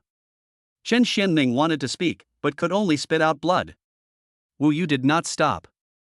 His fists pounded down again and again until Chen Xuanming's face turned into a pile of mangled flesh, until his arms were no longer arms, until his whole body completely lost its human form. The viewers of the dark web livestream fell silent. They had never seen such violence before. There was no roaring, no nonsense, only the most primal destruction. After dealing with Chen Xianming, Wu Yu rushed to Jin Yin's side. He carefully took the wire from her hand and removed the syringe. The memorial's hand was a bloody mess, the lines on the palm were so tightly bound that they were no longer visible. Wu Yu stared at that hand, and for the first time, this decisive and ruthless king shed tears. He hugged her and buried his face in the crook of her neck. I remember feeling the warm liquid dripping onto my skin. She reached out her left hand and touched his hair. Don't cry, she said softly. I'm still alive. Wu Yu hugged her even tighter. 1 week later. With her right hand wrapped in thick bandages, Jinian sat on the sofa, watching Wu Yu busy herself in the study. Chen Xuanming's server was brought back. Wu Yu spent 7 days cracking those encrypted files. Today, he finally opened the last one. The document contains only 1 page. Mission code name, Ouroboros Recovery Project. Mission objective, test and capture the target Wu Yu. Task issuer, Pango Foundation. Note, the target is suspected of possessing out-of-control digital capabilities and must be recovered alive. 2 faded black and white photos are also attached below. The people in the photo are young. The man is wearing a Zhongshan suit, and the woman is wearing a floral dress. They were laughing happily, with an ancient building behind them. The building's lintel bears the inscription, Pango Foundation. Wu Yu stared at the 2 faces in the photo. Those were his parents. Parents when they were young. Chapter 63 Firewall Protocols, The Ordinary Wait. On the 3rd day of her hospitalization, Wu Yu received a call from her mother. Xiao Yu, come home for dinner tonight. Mom made your favorite pork rib soup. On the other end of the phone, my mother's voice was warm and ordinary, just like every evening over the past 20-odd years. Wu Yu stood in the hospital corridor, looking at the sunset outside the window, and remained silent for a few seconds. Okay, I'll go home tonight. After hanging up the phone, he turned and glanced at the hospital room. Jeannie leaned against the bed, her right hand still wrapped in thick gauze, and was using her left hand to look at the company reports on the tablet. Go ahead. Jeannie looked up, her eyes calm. Don't worry, Mom and Dad. Wu Yu walked over, bent down and kissed her forehead. Wait for me. At 6 o'clock in the evening, Wu Yu pushed open the door to her home. The familiar aroma of food wafted through the living room. Father sat on the sofa watching the news, while Mother busied herself in the kitchen. Everything was so ordinary, so mundane. So ordinary that Wu Yu felt that what had happened in the past week was like an absurd dream. You're back? Where's Jeannie? The father turned around and said with a smile, hurry up and wash your hands and eat. Your mother has been waiting for you for ages. Wu Yu took off her coat and walked towards the restroom. She has something to do at the company and can't leave. The father simply said oh and didn't ask any further questions. The face in the bathroom mirror looked tired, with dark circles under the eyes and several bruises hidden under the sleeves of the arms. He stared at himself in the mirror, took a deep breath, and suppressed all his emotions. When he came out of the restroom, he already had a smile on his face. At the dining table, my mother brought out a bowl of pork rib soup, which was served to the brim. Drink more, you've lost weight lately. His mother looked at him with concern in her eyes. No matter how busy you are with work, you must take care of your health. Wu Yu took the bowl, lowered her head, and took a sip. How's Jeannie doing lately? His father placed a piece of braised pork into his bowl. I heard there was some trouble at her company? Wu Yu's fingers paused for a moment, then quickly returned to normal. It's all right, it's all taken care of. That's good.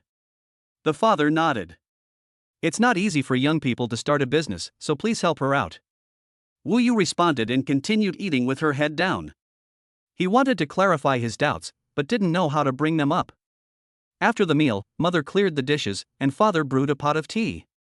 Mom and Dad, we've lived in this house for decades, and I'd like to renovate it for you. Wu Yu put down her teacup. It will start in the next couple of days. I've already found a construction team. Renovate? Isn't the house perfectly fine? The mother poked her head out from the kitchen. Don't waste money. It's not expensive. Wu Yu smiled. I just wanted to get you some nicer furniture and upgrade the internet while I'm at it. The father waved his hand. Your mother and I don't play games. Why would we need such a fast internet connection? We can watch videos and make video calls, Wu Yu said naturally. Once it's installed, you can video call me anytime you miss me. Upon hearing this, the mother's eyes immediately reddened. Silly child, Mom doesn't mean to bother you, she's just afraid you'll get too tired. Wu Yu held her mother's hand, her palms covered in cold sweat. He was afraid. I'm afraid that one day, these warm hands will get hurt. I fear that this ordinary family will be destroyed because of him. At 10 p.m., Wu Yu left her parents' house. Inside the car, he opened the system interface. Current mood level, 1,500 points. Exchangeable skills, environmental camouflage expert 500 points, quantum encryption protocol 1,000 points. He stared at the 2 lines of text and gritted his teeth. Redeem all. Emotional points have been depleted, currently remaining 0 points. The environmental disguise expert has been activated. The quantum encryption protocol has been activated. A vast amount of knowledge flooded his mind, and Wu Yu leaned back in his chair and closed his eyes. When he opened his eyes again, everything was different. He can see the structural weaknesses of every building, calculate the load-bearing limit of every power line, and deduce the data flow of every network node. In his eyes, the world had become a vast blueprint. What he had to do was completely erase his parents' home from this blueprint.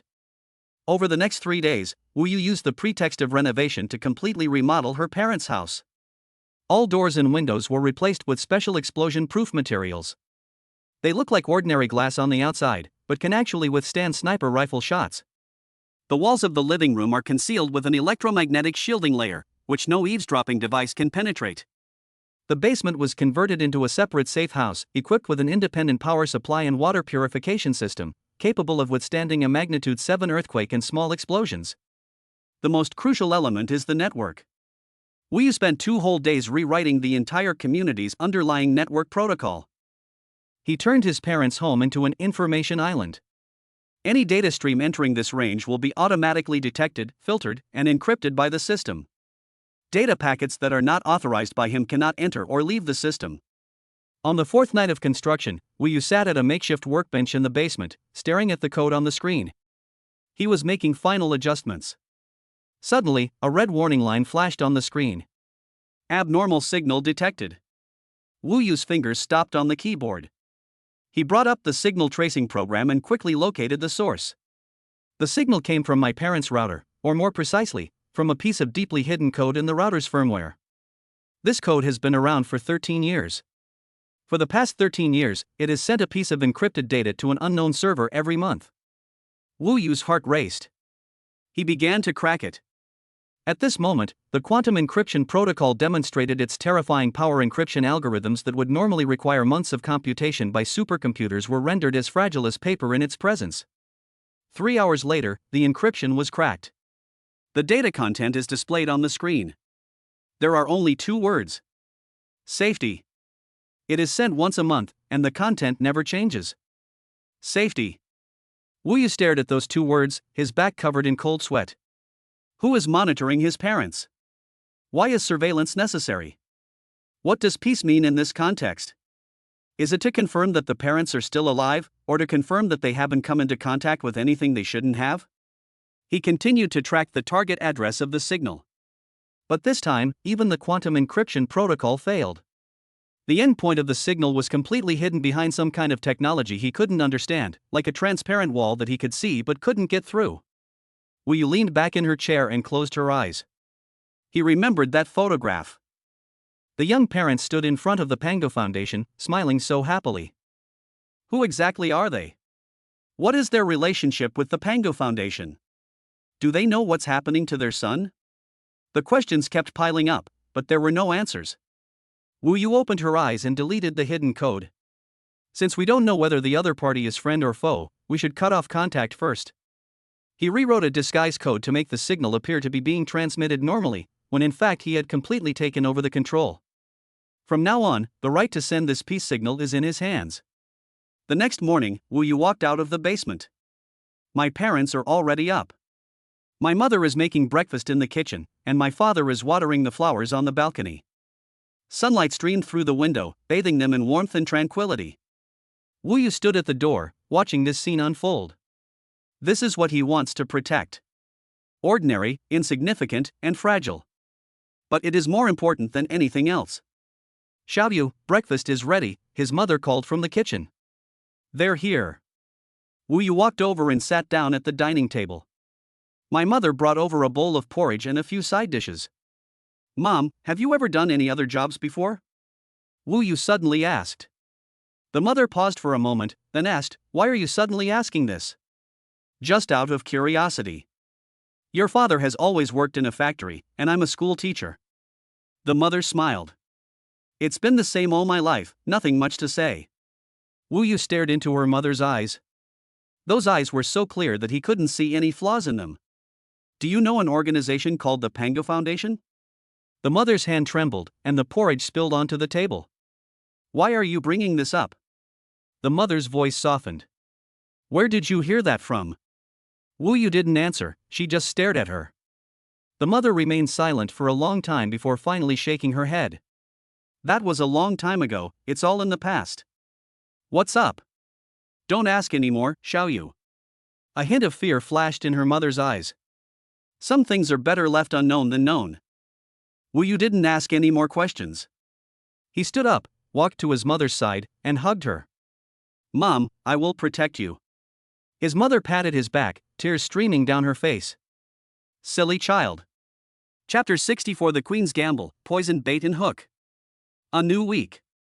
When the news of the stock price hitting the daily limit down came, Jeannie was receiving in 4 drip in her hospital room. Her right hand was wrapped in gauze, and she held a tablet computer in her left hand, her face expressionless. Wu Yu stood by the window, the anxious voice of the CFO coming through her phone. President G, 3 major suppliers have simultaneously sent notices to terminate their cooperation ahead of schedule. The board of directors is in an uproar and has demanded an emergency meeting. No rush. Jeannie put down the tablet, her voice calm. Let them wait a little longer. After hanging up the phone, Wu Yu turned around and looked at the woman on the hospital bed. What are you thinking about? Wu Yu asked. I was thinking, their attack was too perfect. Jinian looked up. It was so perfect that it didn't seem like a spur-of-the-moment decision, but more like an exam. Wu Yu frowned. What do you mean? Look, Jinian handed him the tablet, the stock price plummeted, the supply chain collapsed, and public opinion attacked. All three were implemented simultaneously, and the timing was impeccable. Such cooperation requires extremely strong resource integration capabilities and execution. She paused for a moment. But it is precisely because it is so perfect that it leaves room for error. A perfect attack often means a fixed pattern. And a pattern is a fatal weakness. Wu Yu stared at her, and suddenly understood something. You're going to fight back? No. Jin Yan shook her head. I'm going to feed them poison. Late at night, only the two of them remained in the ward. Jin Yan got out of bed, walked to the table, and spread out a piece of paper with an organizational chart of the G Group drawn on it. Her finger was pointing at one of the branches. Yuanhang Technology, a subsidiary I acquired 3 months ago, mainly deals in financial data analysis systems. Wu Yu looked at the name, waiting for her to continue. There is a backdoor in the company's core software, Jin Yan said softly. It was left by the former CEO. I didn't fix it after I discovered it. Instead, I made a small modification. She raised her head, a cold glint flashing in her eyes. Now, I'm going to sell this company to them. Wu Yu instantly understood her plan. You want them to willingly swallow the bait? Yes. Jin Yan nodded. A group in a panic would have to sell off its valuable assets at a bargain price to stop the bleeding. That's the most logical scenario. They won't doubt it. But they will check the system, Wu Yu cautioned. Yes, Jin Yan smiled. So I need you to cooperate with me in staging a play to help them pass the inspection smoothly. But at the same time, they plant real traps where they can't see them. Wu Yu stared at her. The woman lying on the hospital bed exuded an aura that was more dangerous than ever before. Over the next 3 days, the memorial service unfolded as a textbook example of a defeat show. During the board's video conference, she unusually lost her composure, and her eyes even reddened under questioning from several longtime shareholders. I know the company is going through a tough time right now, but we still have a chance. What opportunity? A gray-haired director slammed his fist on the table. With the stock price plummeting like this, you're still talking about opportunities? Jinian, you need to wake up. I suggest we immediately initiate an asset restructuring and divest all the unprofitable subsidiaries. Another director echoed. A tribute to those who bowed their heads. Yuanhang Technology cannot be sold. It is our core business for the future. Core business, someone sneered. You're struggling to survive. What are you talking about for the future? The conference room door was pushed open, and the secretary rushed in. Mr. G, Morningstar Capital has sent a letter of intent to acquire Yuanhang Technology at 80% of the market price. The entire conference room erupted in chaos. A 20% discount is already a very reasonable price in the current market environment. Jinian bit her lip, tears almost falling. Give me 3 days to think about it. After the meeting. The moment she closed the notebook, all the vulnerability on her face vanished, replaced by composure. Wu Yu sat to the side, watching her. Well done. They've taken the bait. Jinian leaned back on the pillow, closed her eyes. Now, it's your turn. Wu Yu opened her laptop and her fingers flew across the keyboard. The cyber attacks launched by Morningstar Capital have been ongoing for the past 3 days. They have been trying to infiltrate the core systems of the G Group in order to obtain more internal data. What Wu Yu had to do was pretend to fail in defense, allowing them to easily get what they wanted. He disabled 3 firewalls and deliberately left several loopholes in the database access logs. The enemy's detection programs immediately swarmed in. 10 minutes later, Morningstar Capital obtained all of Far East Technology's financial data and technical information. Wu Yu stared at the data stream on the screen and smiled with satisfaction. The hook has already been put into the water. A few days later, the acquisition was completed. Morningstar Capital acquired Far East Technology at a 20% discount. The stock price of the G Group rebounded slightly, causing an uproar in the market. Some said it was to commemorate the courageous act of cutting off one's own arm, while others said she had run out of ideas. But no one knew that the real battle had only just begun. On the night the transaction was completed, Morningstar Capital's technology team began integrating Far East Technology's system into its own database. This is a standard operating procedure, and also the moment when they are most relaxed in their vigilance. Wu Yu sat in the monitoring room, staring at the screen. Memorial stood behind him. The bandage on his right hand had been removed, and the scar on his palm was clearly visible. Ji Jin didn't speak, he just stared at the screen. Time passed second by second. The moment the last data packet from Far East Technology was transmitted and the system displayed merger complete, Jin Yan's expression changed. Start up. Wu Yu pressed the enter key. On the screen, code poured out like a waterfall. The logic bomb hidden deep within the Far Voyage technology system was activated, but it did not destroy any data. Instead, it instantly generated a massive amount of junk information that was difficult to distinguish between true and false. Morningstar Capital's financial analysis system instantly fell into chaos. All data streams were contaminated, and all algorithms were reporting errors. The entire system was like a frozen machine, running frantically but yielding no useful results. 10-minute countdown begins. Wu Yu's fingers flew across the keyboard again. These 10 minutes are a tribute to the sacrifice of a subsidiary company that bought him this time. Wu Yu's attacks were like ghosts, penetrating precisely in the instant when the opponent's system was in chaos and the firewall response experienced a microsecond-level delay. He did not cause any damage or leave any trace, he simply accomplished three things quietly. Copy all core data. Stealing the CEO's highest privileges. Implant a surveillance backdoor. 10 minutes later, Morningstar Capital's system returned to normal. Their technical team breathed a sigh of relief, thinking it was just a temporary data conflict. But they didn't realize that they had become a completely transparent target. In the ward, Wu Yu leaned back in her chair and let out a long sigh. Jin Yan walked over and put her hand on his shoulder. Thanks for your hard work. You too. Wu Yu held her hand, her palm still bearing some rough scars. What's next? Jin Yan asked. Take a look at our spoils. Wu Yu pulled up the copied data and started typing on the keyboard. The folders unfold layer by layer, revealing a massive amount of information. Transaction records, fund flows, partner list, and more. Wu Yu's hand stopped. He opened an encrypted folder containing the personal file of the Morningstar Capital CEO. The photos slowly loaded.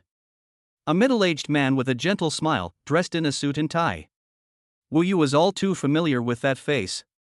Li Guoqing. My parents' former colleague, Uncle Li, who used to visit our home often when we were kids and bring them candy. 2 years ago, he said he was a retired worker who was going back to his hometown to retire. Wu Yu stared at that smiling face, her back covered in cold sweat. Jin Yan sensed his unusual behavior and leaned over to take a look at the screen. You know him? I know him, Wu Yu said softly. I've called him Uncle Li for over 20 years. A long silence fell over the ward. Jin Yan didn't ask any more questions, she just held his hand tightly. Chapter 65 Childhood Memories, Uncle Li's Candy. In the hospital ward. Wu Yu stared at the smiling face on the screen, her fingers frozen on the keyboard. Li Guoqing, CEO of Morningstar Capital, is a pawn of the Pango Foundation. He also has another identity he's been calling Uncle Li for over 20 years. In remembrance, he placed his palm on the back of his hand.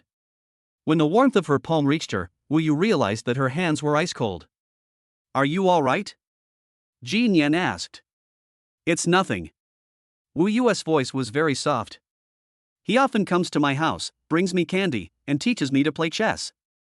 A few years ago, when he said he was going back to his hometown to retire, my mother cried. Jin Yan didn't ask any more questions, she just held his hand tightly. Wu Yu closed her eyes. Childhood memories flashed through my mind. Uncle Li squatted down, put a milk candy into his palm, and said with a smile, Little Yu is so good. You will definitely be successful when you grow up. Uncle Li taught him to play chess, giving him a 3-piece handicap, and he didn't get angry even when he lost. Uncle Li and his father were drinking in the living room, his mother was cooking in the kitchen, and he was doing his homework on the sofa. Those warm memories have now turned into knives, stabbing into my heart again and again. I need to confirm something. Wu Yu opened her eyes and picked up her phone. He dialed his mother's number. It rang 3 times before being answered. Xiao Yu? It's so late and you're still not asleep? Her mother's voice was sleepy. Mom, are you asleep? Did I wake you up? Wu Yu's tone was very natural, and there was nothing unusual about it. No, I was just about to go to sleep. What's wrong? It's nothing, I just wanted to ask how Uncle Lee is doing lately. I haven't heard from him in a long time. There was a moment of silence on the other end of the phone. It only lasted a second, but Wu Yu captured it. It's great. They even called last month to say they've planted a whole yard of flowers back in their hometown and invited us to come and see them when we have time. The mother smiled and said, he's still talking about you, saying you got married but didn't tell him. Wu Yu stared at the night outside the window, her phone pressed tightly against her ear. His mother's voice was steady, but he heard it. The very short pause in breathing that followed the "it's fine" was a sign of forcibly suppressing tension. Wu Yu's heart sank to the bottom. That's good. He smiled. I'll take Jeannie in to visit him another day. Mom, you should go to sleep early. I'm hanging up now. Okay, you should get some rest too. The call ended. Wu Yu put her phone on the table, leaned back in her chair, and closed her eyes. Jeannie walked behind him and put her hand on his shoulder. She knew, Wu Yu said. Not only did she know, but she was also playing along. Jeannie didn't speak, but gently rubbed his shoulder. That safe signal, Wu Yu opened her eyes, it shouldn't be surveillance, it's protection. As long as the signal is normal, my parents are safe. Once the signal is interrupted. He didn't continue. Jin Yen spoke, her voice calm. Li Guoqing knows you, knows your family, yet he used Morningstar Capital to attack the Ji family. His target was never me, it was you. Wu Yu turned to look at her. He is testing you, Jin Yen continued, or rather, he is forcing you to surface. In Chen Xuanming's scene, broadcast live on the dark web, the abilities you demonstrated were enough to attract the attention of the Panga Foundation. They want to confirm if you are the person they are looking for. Wu Yu stared at Li Guoqing's photo on the screen. That gentle smile now looked particularly ironic. Since he wants to see a show, Wu Yu stood up, then I'll put on an even crazier one. He picked up his phone and pulled up a private number he found in Morningstar Capital's database. Jeannie watched him but did not stop him. The number was dialed. It rang twice, then I answered. Hello? A familiar voice came through the receiver, gentle yet tinged with doubt. Wu Yu took a deep breath, her voice filled with surprise and delight. Uncle Lee? Is it really you? I've missed you so much. There was a 2-second silence on the other end of the phone. Then he burst into hearty laughter. It's Xiao Yu. Uncle missed you too. Li Guoqing's voice sounded very happy. I heard you've made something of yourself and married a beautiful wife. When are you going to bring her to meet your uncle? Wu Yu smiled even more broadly, of course. Uncle Lee, where are you now? Jeannie and I will come to see you another day. Oh dear, Uncle is currently out of town on business, so it's inconvenient for him to come back, Li Guoqing said with a smile. I'll treat you to a meal when I get back in a couple of days. That's great. By the way, Uncle Lee, I heard from my mom that you grow flowers back in your hometown? What kind of business are you in now? Growing flowers is just a pastime. As for business, it's just a small business to make a living. Wu Yu tapped her fingers lightly on the table. Uncle Lee, you're too modest. My mom says you're very successful now. Your mother just loves to talk nonsense. Li Guoqing chuckled. By the way, Xiao Yu, I heard your wife works in finance? The G Group? They've arrived. Wu Yu's smile remained unchanged. Yes, Uncle Lee, you know about this too? I saw it on the news. Li Guoqing's voice was casual. It seems you've run into some trouble lately? Do you need your uncle's help? Oh dear, I'm sorry to have troubled you. Wu Yu sighed. It is indeed a bit troublesome, but Jeannie can handle it. I'm just a kept man, I can't be of much help. Don't say that, a man should be responsible, Li Guoqing said with a smile. How about this, I know a few friends who might be able to help. I'll introduce you to them another day? Wu Yu's eyes turned cold, but her voice remained warm. That's wonderful. Thank you, Uncle Lee. We're family, no need to be so polite. Li Guoqing paused for a moment, then asked, Xiao Yu, how are your parents? Wu Yu's fingers stopped. It's great, it's just that my mom keeps talking about you. I'll definitely go see them once I'm done with this busy period. Li Guoqing's voice was warm. Alright, I won't disturb your rest any longer. See you another day. Okay, Uncle Lee, you should get some rest too. The call ended.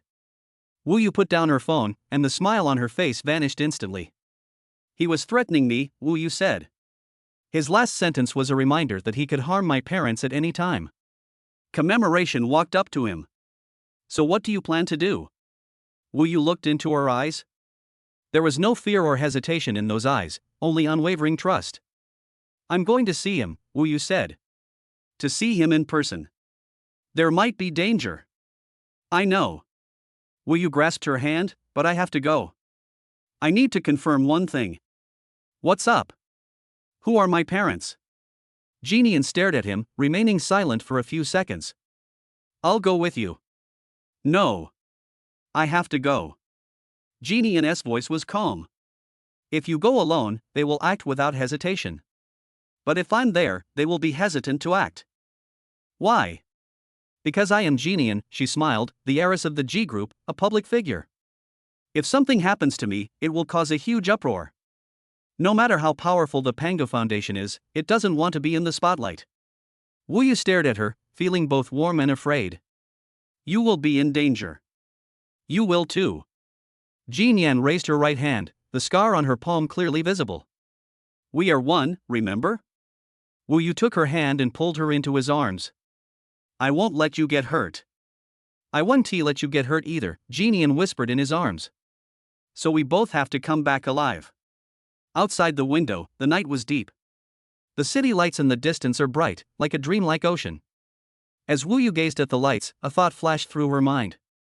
I wonder what flavor Uncle Lee's candy will taste like this time. But no matter what it is, he has to eat it. Then return it with interest. Chapter 66 The Feast at Hongmen, the Old Fox and the Little Fox. Li Guoqing's call came on the third day. Xiaoyu, are you free tomorrow night?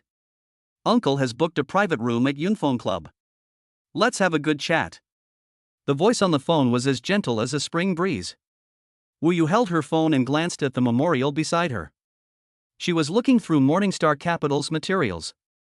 That's great, Uncle Lee, Jinian and I will definitely be there on time. Okay, Uncle will wait for you. After hanging up the phone, Wu Yu tossed it onto the sofa. Yunfeng Club. Jinian looked up and pointed to the documents in his hand. A private club, not open to the public, with tight security. A property under Li Guoqing's name. Is he trying to make me back down, or is he planning to take action directly? I don't think so. Jinian closed the folder. He probably wanted to test your limits, to see how much you know and what you're capable of. We need to prepare. She stood up and walked behind Wu Yu. What preparations? To make you look harmless. The next afternoon, Jinian took Wu Yu to the mall. She personally picked out an outfit for him. A light gray casual suit, perfectly tailored yet understated, paired with a white shirt and brown leather shoes. This set costs 300,000? Wu Yu looked at the price tag. Handmade, Italian fabric, French tailor. Jinian straightened his collar, but when you wear it, it's just an ordinary casual outfit. She took a step back and sized up Wu Yu. Right now, you're like a gigolo being kept by his wife. You have some taste, but you don't raise any red flags. Wu Yu looked at herself in the mirror. Indeed, this outfit doesn't look valuable at all when worn. It is so understated that it is easily overlooked, yet so exquisite that it is impeccable. And you? He turned to look at Jinian. Me? Jinian laughed. I'll just be myself. A female CEO who loves her husband. Back home, Wu Yu began the final preparations. He accessed all of Li Guoqing's information, including private files he dug out from Morningstar Capital's database. He entered all the information he could find, photos, videos, call logs, itineraries into the system. The system was running wildly in his mind, simulating and rehearsing every possible word Li Guoqing might say. Jinian sat to the side, watching him. Ready? Wu Yu opened her eyes, her gaze calm.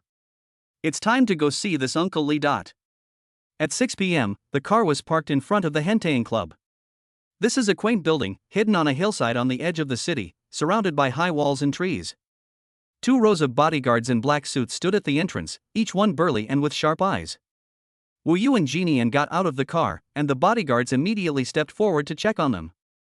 These are the rules, please don't mind, the lead bodyguard said politely. Wu Yu opened her arms and let them search her. Jian also cooperated by allowing the female security guard to check her belongings. I didn't bring anything. He even left his phone in the car. After the inspection was completed, the bodyguard gestured for him to proceed. The clubhouse doors slowly opened. Inside is a long corridor with famous paintings hanging on both sides and Persian carpets on the floor.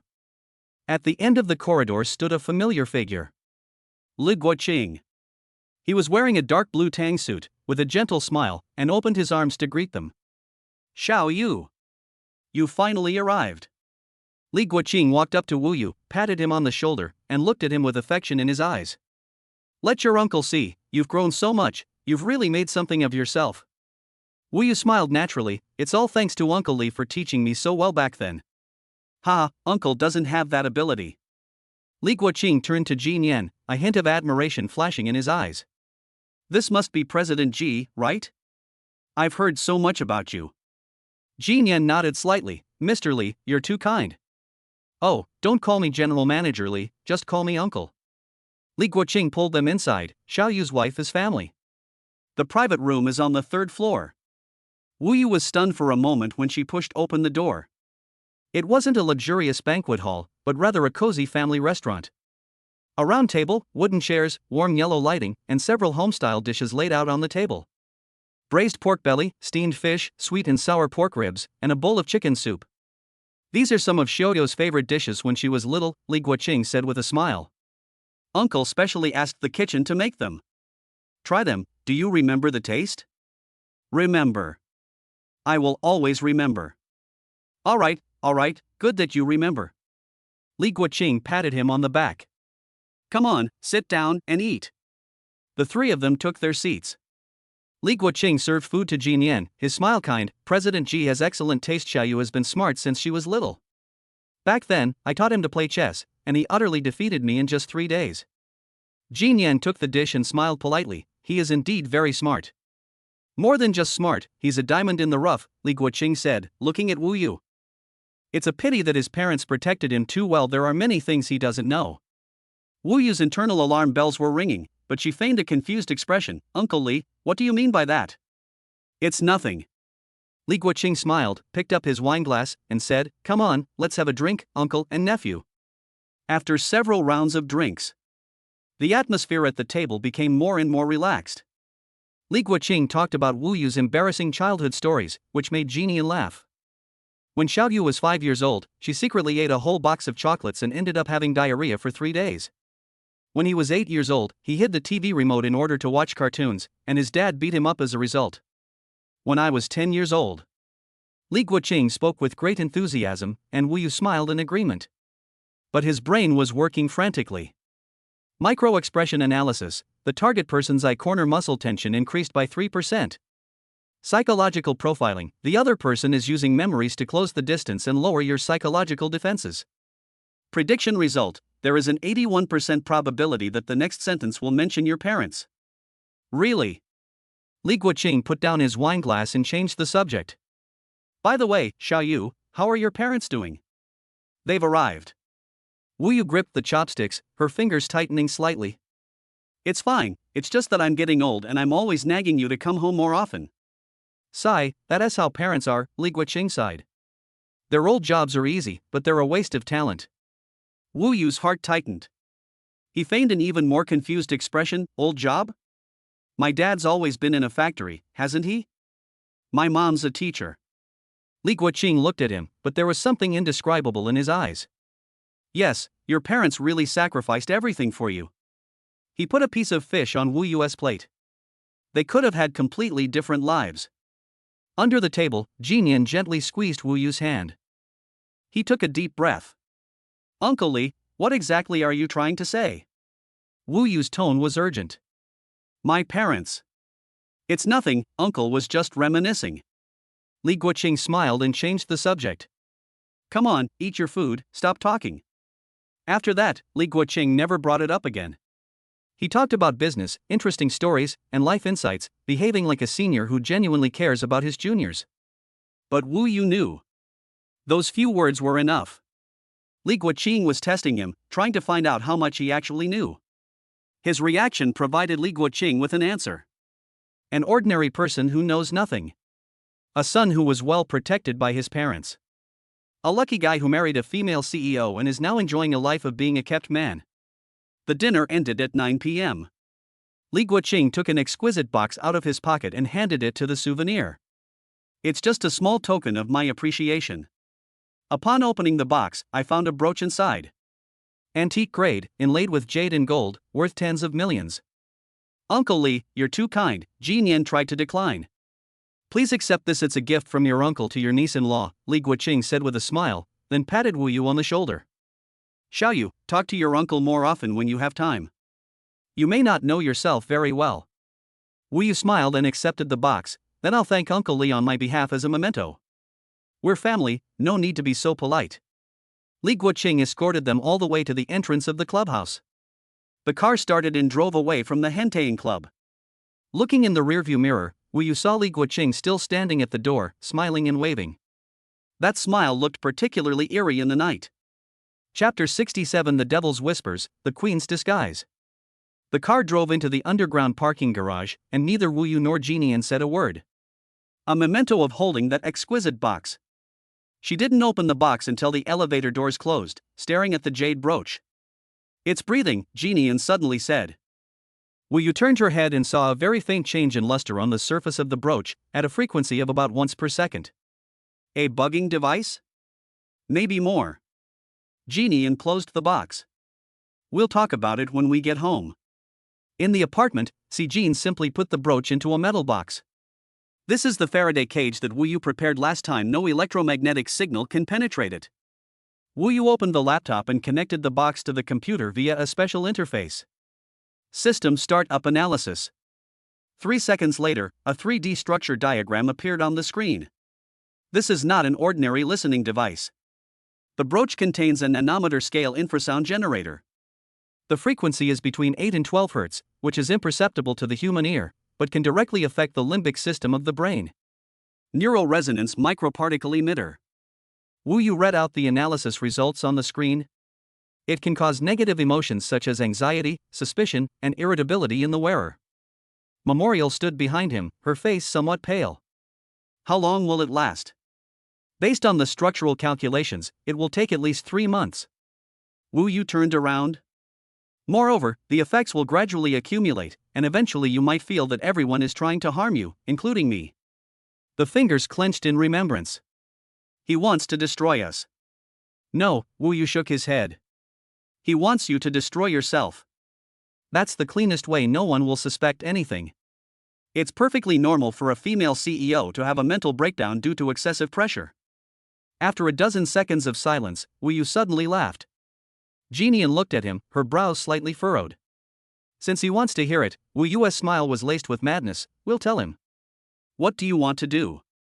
Not only will we say it, Wu Yu stood up and walked to the memorial, we'll also put on a grand show.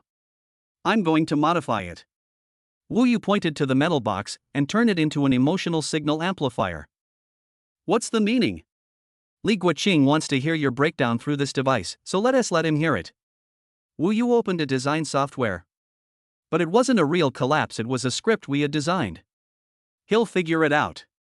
No, Wu Yu shook his head, because I will give him a false feedback signal while I'm modifying him. He'll think the device is working properly, but you're actually having an emotional breakdown. Commemorating staring at the complex circuit diagram on the screen. How long will it take? 2 hours. Wu Yu's fingers tapped on the keyboard. But you have to cooperate with me. How do we coordinate? Starting tomorrow, you will wear this brooch to the company. Wu Yu looked up. And then, at the board meeting, things will get out of control. In remembrance, I looked at him. Acting? Yes, put on a show that makes everyone think you're about to collapse. After a few seconds of silence, he smiled. Good. The next morning, the board meeting. In remembrance, he sat at the head of the conference table, wearing that jade brooch. I think the investment plan for the new product line is acceptable. She opened the folder, her tone calm. President Ji, the risk assessment report for this plan hasn't been released yet, an elderly director with gray hair said. Investing rashly is probably not a good idea. The risks are manageable. Jinian looked at him. The market window of opportunity is only 3 months. If we miss it, we will completely lose our advantage. Controllable? Another director sneered. President G, which of your recent decisions has been controllable? The stock price has fallen so much, are you still going to take the risk? His fingers tightened around the folder as a memento. My decision was not the problem lay in the execution. Execution? The director slammed his hand on the table. President G, shouldn't you reflect on where the problem lies? I don't need you to teach me how to reflect. Jean Yin suddenly stood up, her voice rising. The entire conference room fell silent. Everyone was stunned. Jean Yin had never lost his composure in a meeting before. President G, please calm down, Secretary Lin Wei said cautiously. I'm very calm. Jean Yin's chest heaved violently. I'm calmer than any of you. What do you know? You just sit here pointing fingers and giving orders. The real pressure is on me. The old director frowned. President G, please watch your words. Watch your words? Jean Yin sneered. Why should I? This is my company, I can say whatever I want. She grabbed the folder on the table and slammed it down. Meeting adjourned, everyone out. The directors looked at each other and eventually left the meeting room one after another. The moment the door closed, Jean Yin, holding onto the table, took a deep breath. The show has only just begun. Detected that the target person, Jean Yin, has experienced intense emotional fluctuations. Gained 5,000 mood points. A system notification popped up in Wu Yu's mind. He sat at home, staring calmly at the data stream transmitted from the brooch on his computer screen. The performance was spot on. Yunfeng Club, a secret room. Li Guoqing wore headphones and listened to the sound coming from the brooch. Arguing, throwing things, and out of control shouting.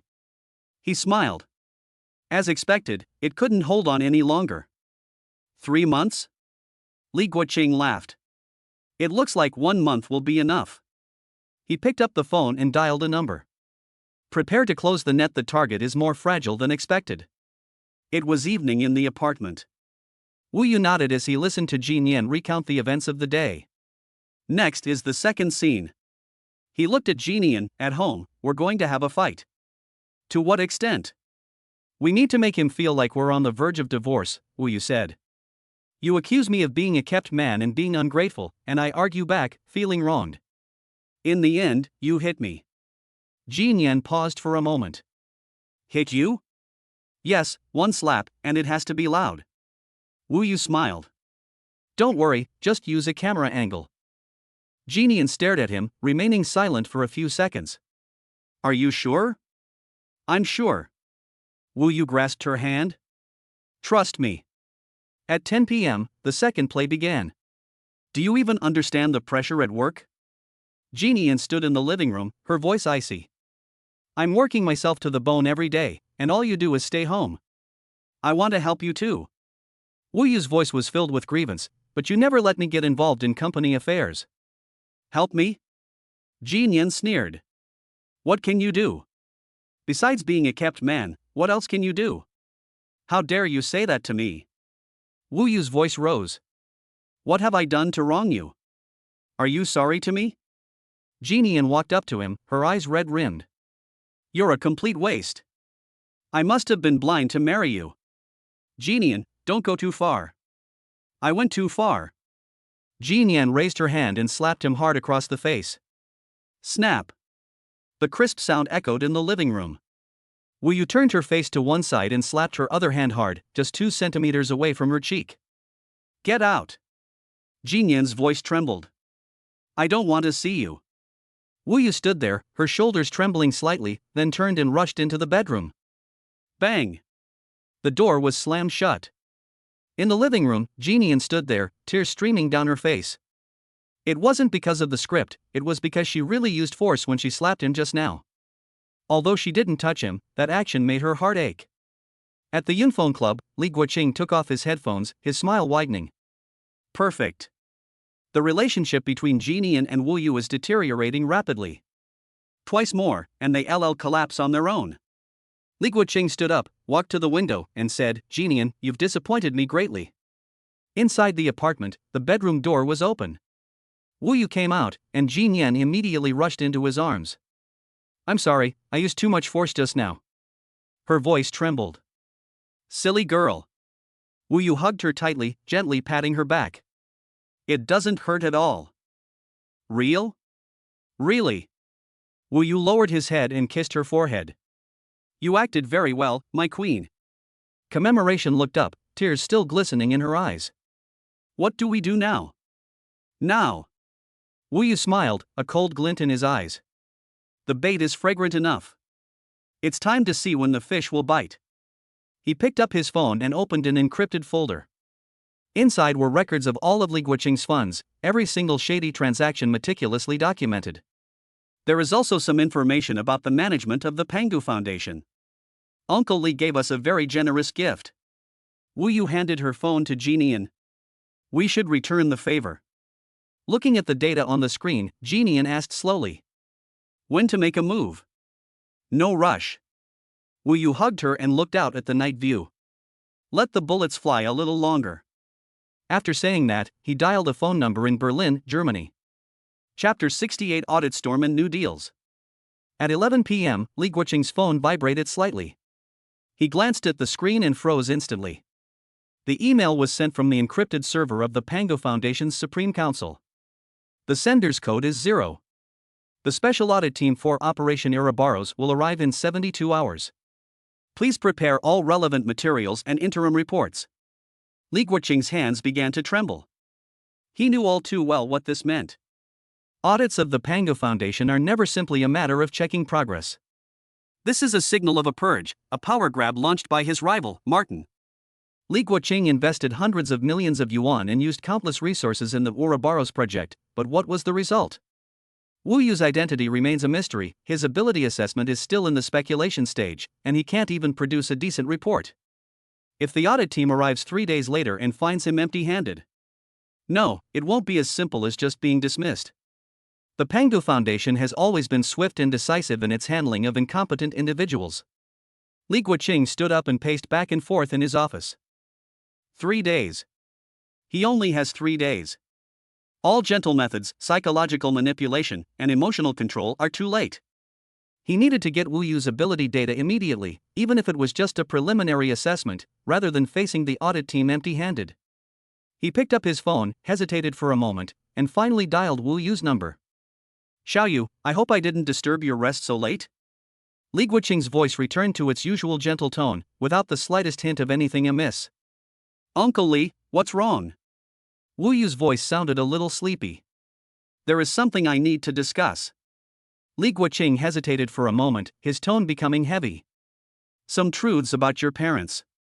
Your uncle thinks it's time for you to know." There was silence on the other end of the phone.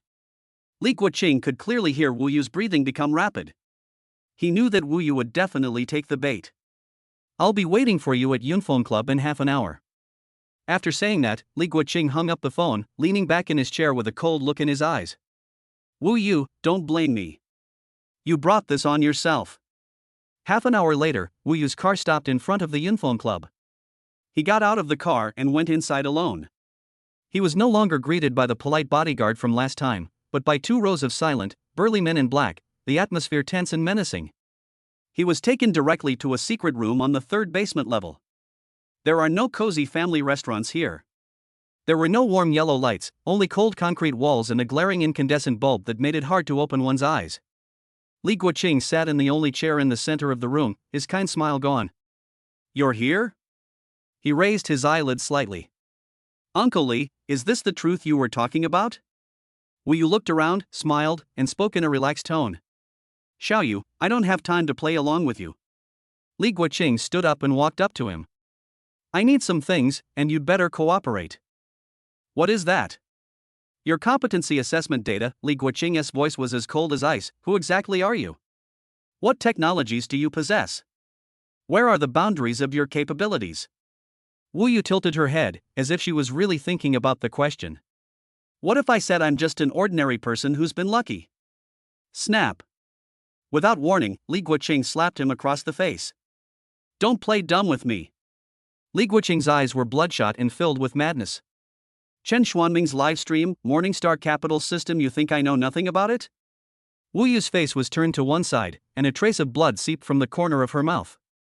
He slowly turned his head, licked his lips, and his smile deepened. So? What does Uncle Li want? It's very simple. Li Guoqing picked up a document from the table and threw it at Wu Yu's feet. Tell me the answer you want. What if I don't? Then I can only let someone else make the decision for you. Li Guoqing took out his phone, the screen showing a live monitoring feed. In the video, Wu Yu's parents are watching TV in the living room, laughing happily. They are safe now, Li Guoqing said, emphasizing each word, but if you don't cooperate, I can't guarantee what will happen. Wu Yu stared at her phone screen, remaining silent for a good 10 seconds. Then he smiled. Uncle Li, before we begin, may I ask you a few questions? Li Guoqing frowned. Is the European Regional Director of the Pango Foundation named Martin? Wu Yu asked, as if it were just casual conversation.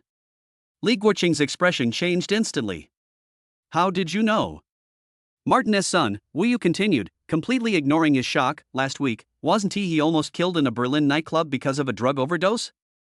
Li Guoqing's pupils suddenly contracted. This matter is a top secret within the foundation, and no more than 10 people know about it. How could Wu Yu possibly? One last question. Wu Yu looked up, the relaxed look in his eyes completely gone. Guess who anonymously called the Berlin police, providing a tip down to the second, allowing the police to arrive just in time and save his life? It's you! Li Guoqing took a step back and exclaimed in shock. Martin owed the anonymous whistleblower an enormous favor because of his only son. If that person is Wu Yu? If Wu Yu has already made contact with Martin. If Wu Yu were to tell the audit team sent by Martin everything she knew. What exactly do you want to do? Li Guoqing's voice trembled uncontrollably. Wu Yu didn't answer, but slowly took out a miniature voice recorder from her pocket and gently pressed the play button. After a brief static, clear audio came from the recorder. The source was Li Guoqing himself. But the content terrified him. That idiot Martin thought I was really helping him. The funds I siphoned off from Operation Ouroboros are enough to fabricate evidence of his treason. I'll present this gift to the audit team as soon as they arrive. By then, Wu Yu will be mine, and the European region will also be mine. As for the foundation?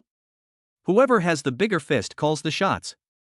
Li Guoqing's face instantly turned from white to green, and then from green to ashen. That's fake. He never said anything like that. If this recording were given to Martin's audit team, what do you think would happen? Wu Yu asked with a smile. Or, what if I accidentally leak it to the foundation's disciplinary department? Li Guoqing slumped completely into his chair. He finally realized that Wu Yu was not the prey that had fallen into the trap at all.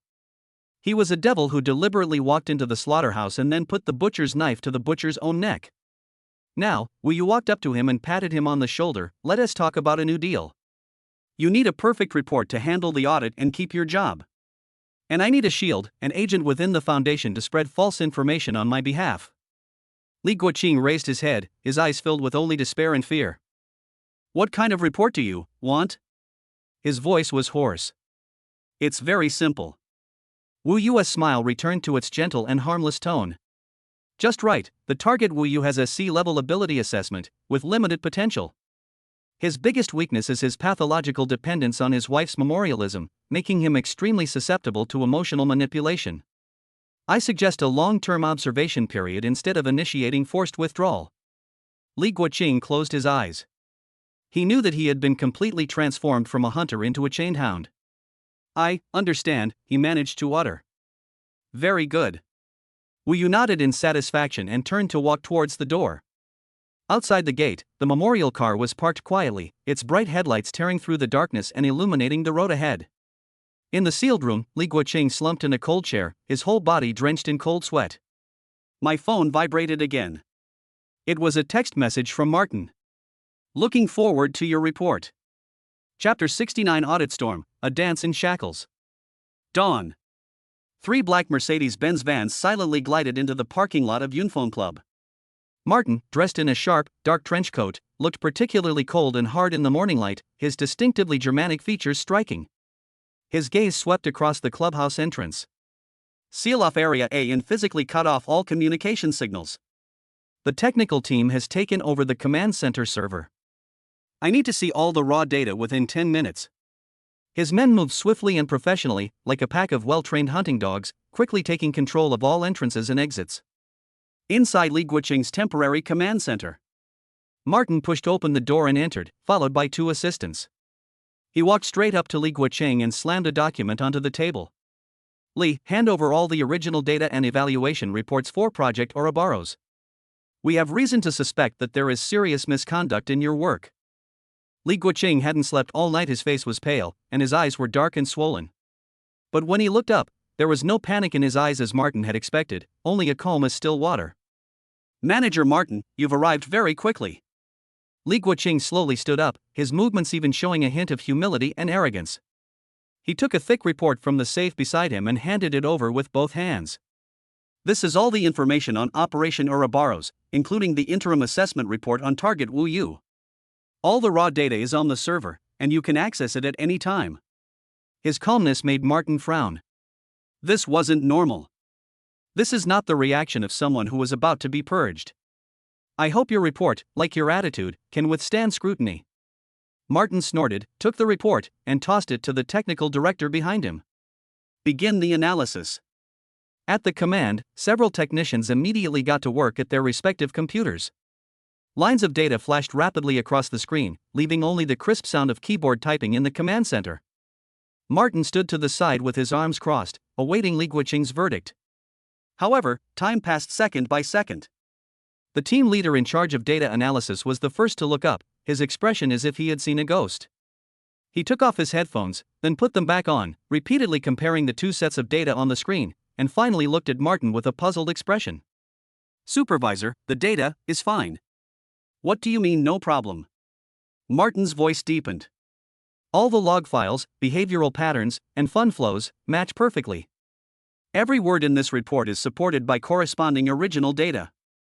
There is no forgery, no deletion or alteration. It's so clean, it's excessive." Martin snatched the report and began flipping through it quickly. The report was shockingly detailed. Target, Wu Yu, a nickname for a student, averaging 19.4 hours of home time per day, mainly engaged in gaming and watching movies. Past 3 months spending records, a total of 87 transactions, of which 85 were for game top-ups and food delivery. The largest single purchase was 1,998 yuan, for a limited edition game figurine. Emotional stress test feedback via neural resonance particle emitter. When the wife commemorates a domineering attitude, the target heart rate increases and cortisol levels rise significantly, exhibiting typical emotionally dependent personality traits. Micro-expression analysis. After arguing with the person involved, the target exhibited behaviors such as biting their lip and avoiding eye contact, which are typical reactions of the weaker party in a close relationship conflict. The data is authentic and detailed, and the logical chain is complete. But all the conclusions point to an absurd final assessment. Target assessment, grade C, limited potential. Mentally unstable and easily manipulated by emotions. His greatest weakness is a pathological dependence on his wife's memorial. Action recommendation. The threat level is low, and there is no value in forcibly retaking the situation. It is recommended to shift to long-term observation and continue emotional infiltration. This report is like a top-notch work of art, so perfect that not a single flaw can be found. But it was precisely this perfection that made Martin feel a pang of unease. Someone who could hack Morningstar Capital's database and manipulate them in a dark web livestream was assessed as just an emotionally driven gold digger? How is that possible? At the same time, 30 kilometers away from the Yunfeng clubhouse, there is an underground safe house. Wu Yu leaned back in the soft sofa, gently swirling the burgundy red wine in her glass. The wine shone with a captivating ruby red color under the light. Beside him, Memorial wore a comfortable silk robe, her posture languid. On the huge screen in front of them, divided into more than a dozen small windows, the real-time monitoring footage of every corner of the command center was clearly displayed. Even communications within Martin's team's encrypted channels were cracked in real time by a program called Quantum Encryption Protocol and simultaneously translated into standard German. "Supervisor, have we been misled? Maybe the target really is just an ordinary person who got lucky?" A technician's voice came from the speakers. Jean Yan raised her glass and gently clinked it against Wu Yu's, producing a crisp sound. "Our Uncle Li," she said, her red lips slightly parted, "has good acting skills." Wu Yu smiled and took a sip of red wine. "After all, this is a performance that involves risking one's life and fortune, so we have to be professional." Inside the command center, Martin's expression grew increasingly grim. He couldn't find anything wrong with the report, but his gut feeling told him that something was fishy. Without evidence, he could not explain himself to the council. This aggressive power grab may very well turn into a joke. He was unwilling to accept it. Just then, Li Guoqing, who had been silent all along, seemed unable to withstand the immense pressure and suddenly let out a long sigh unintentionally. "Manager Martin, I know you're under a lot of pressure. Especially in the Berlin branch, after a 15% funding gap appeared in the clean energy project last quarter, it's not easy for anyone." These words exploded in Martin's mind like a thunderbolt. His expression changed instantly. He was personally in charge of the clean energy project, and the 15% funding gap was something he misappropriated to fill another hole. Even his deputy didn't know about this within the entire foundation. Li Guoqing, how could he possibly know? Martin suddenly turned his head and stared intently at Li Guoqing. This man knows things he absolutely shouldn't know. Li Guoqing's performance continues. He looked at Martin and said in an almost pleading tone, "I just want to say that we're all working for the foundation, there's no need to kill us all. Don't you agree?" These words appeared to be a plea for mercy and a sign of weakness. But to Martin, it sounded like the most blatant threat. Li Guoqing is using intelligence he obtained from who knows where to turn the tables and choke him. If the investigation continues, Wu Yu's report may be found to be correct, but his own embezzlement scandal may be exposed. When the time comes, he will be the one to be purged. Martin's forehead was covered in a fine layer of cold sweat. He finally realized that he wasn't facing Li Guoqing at all, but rather the unseen person behind Li Guoqing.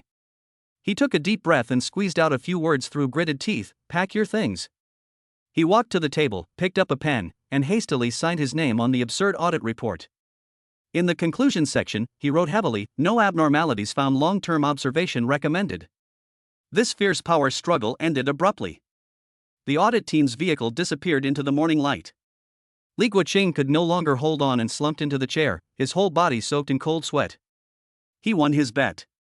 But he knew that he was also completely bound by chains he could not break free from. With trembling hands, he took out the encrypted phone and dialed Wu Yu's number. When the call connected, he used all his strength to say in a hoarse voice, I did it. Well done, my sheepdog. Now, your first task, I need the original list of all participants in the Ouroboros project, including those who have been retired or accidentally. Not a single one can be missing. Chapter 70 The Ghost List, The Sleeping Ancestors. Wu Yu hung up the phone and casually tossed the encrypted phone that belonged to Li Guoqing onto the sofa. Almost simultaneously, the system interface in his mind completely erupted. Detected that the target person's commemorative emotions shifted from extreme tension to complete release, resulting in an epic emotional overload. Emotional value plus 10,000. Detected that the target person Genian has developed extreme worship and dependence on the host. Emotional binding depth has increased. Emotional value plus 15,000. Congratulations, host, for completing the hidden achievement turning the tables. You are awarded plus 20,000 emotion points. A series of golden numbers danced wildly before his eyes, eventually converging into a massive torrent that surged into his total emotional value.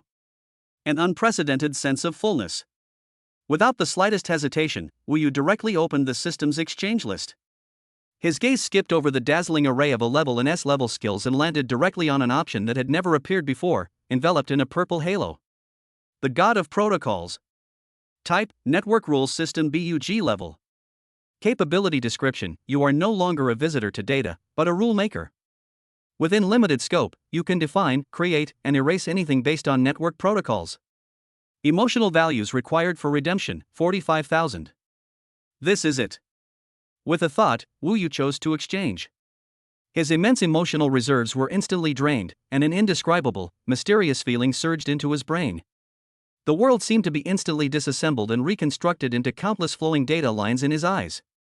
He can see the invisible Wi-Fi signal in the air and the direction of every fiber optic cable inside the apartment's walls. It can even see the satellite transmitting data to the ground tens of thousands of meters in the sky. He walked to the laptop and lightly tapped the keyboard with his long, slender fingers. There is no complicated code, just a short string of instructions. He pulled up a global satellite map and located his villa and the old neighborhood where his parents lived. Then, he entered the second command, erase. The map on the screen flickered slightly. The next second, two clear, perfect blank areas appeared on the map. It's not a blurry mosaic, nor is it obscured by clouds, it's a complete, data-driven nothingness. Any network map or data stream in the world will naturally flow away from these two coordinates, just like a stream flowing around a rock. It was as if there had never been any buildings or anything there at all. He created two true information silos for himself and his family. Jian walked over, looked at the two strange blank spaces on the screen, and asked softly, "What is this?" "A safe house." Wu Yu closed his laptop and said casually, "Now, no one can find us through the internet." Li Guoqing's efficiency was even higher than Wu Yu had expected. Just 3 days later, a file that was encrypted in multiple layers was sent to Wu Yu's computer through an absolutely secure channel. This is the person in charge who just survived the power grab. In order to keep his position and to prove his loyalty to the new master, he used almost all of his authority and connections.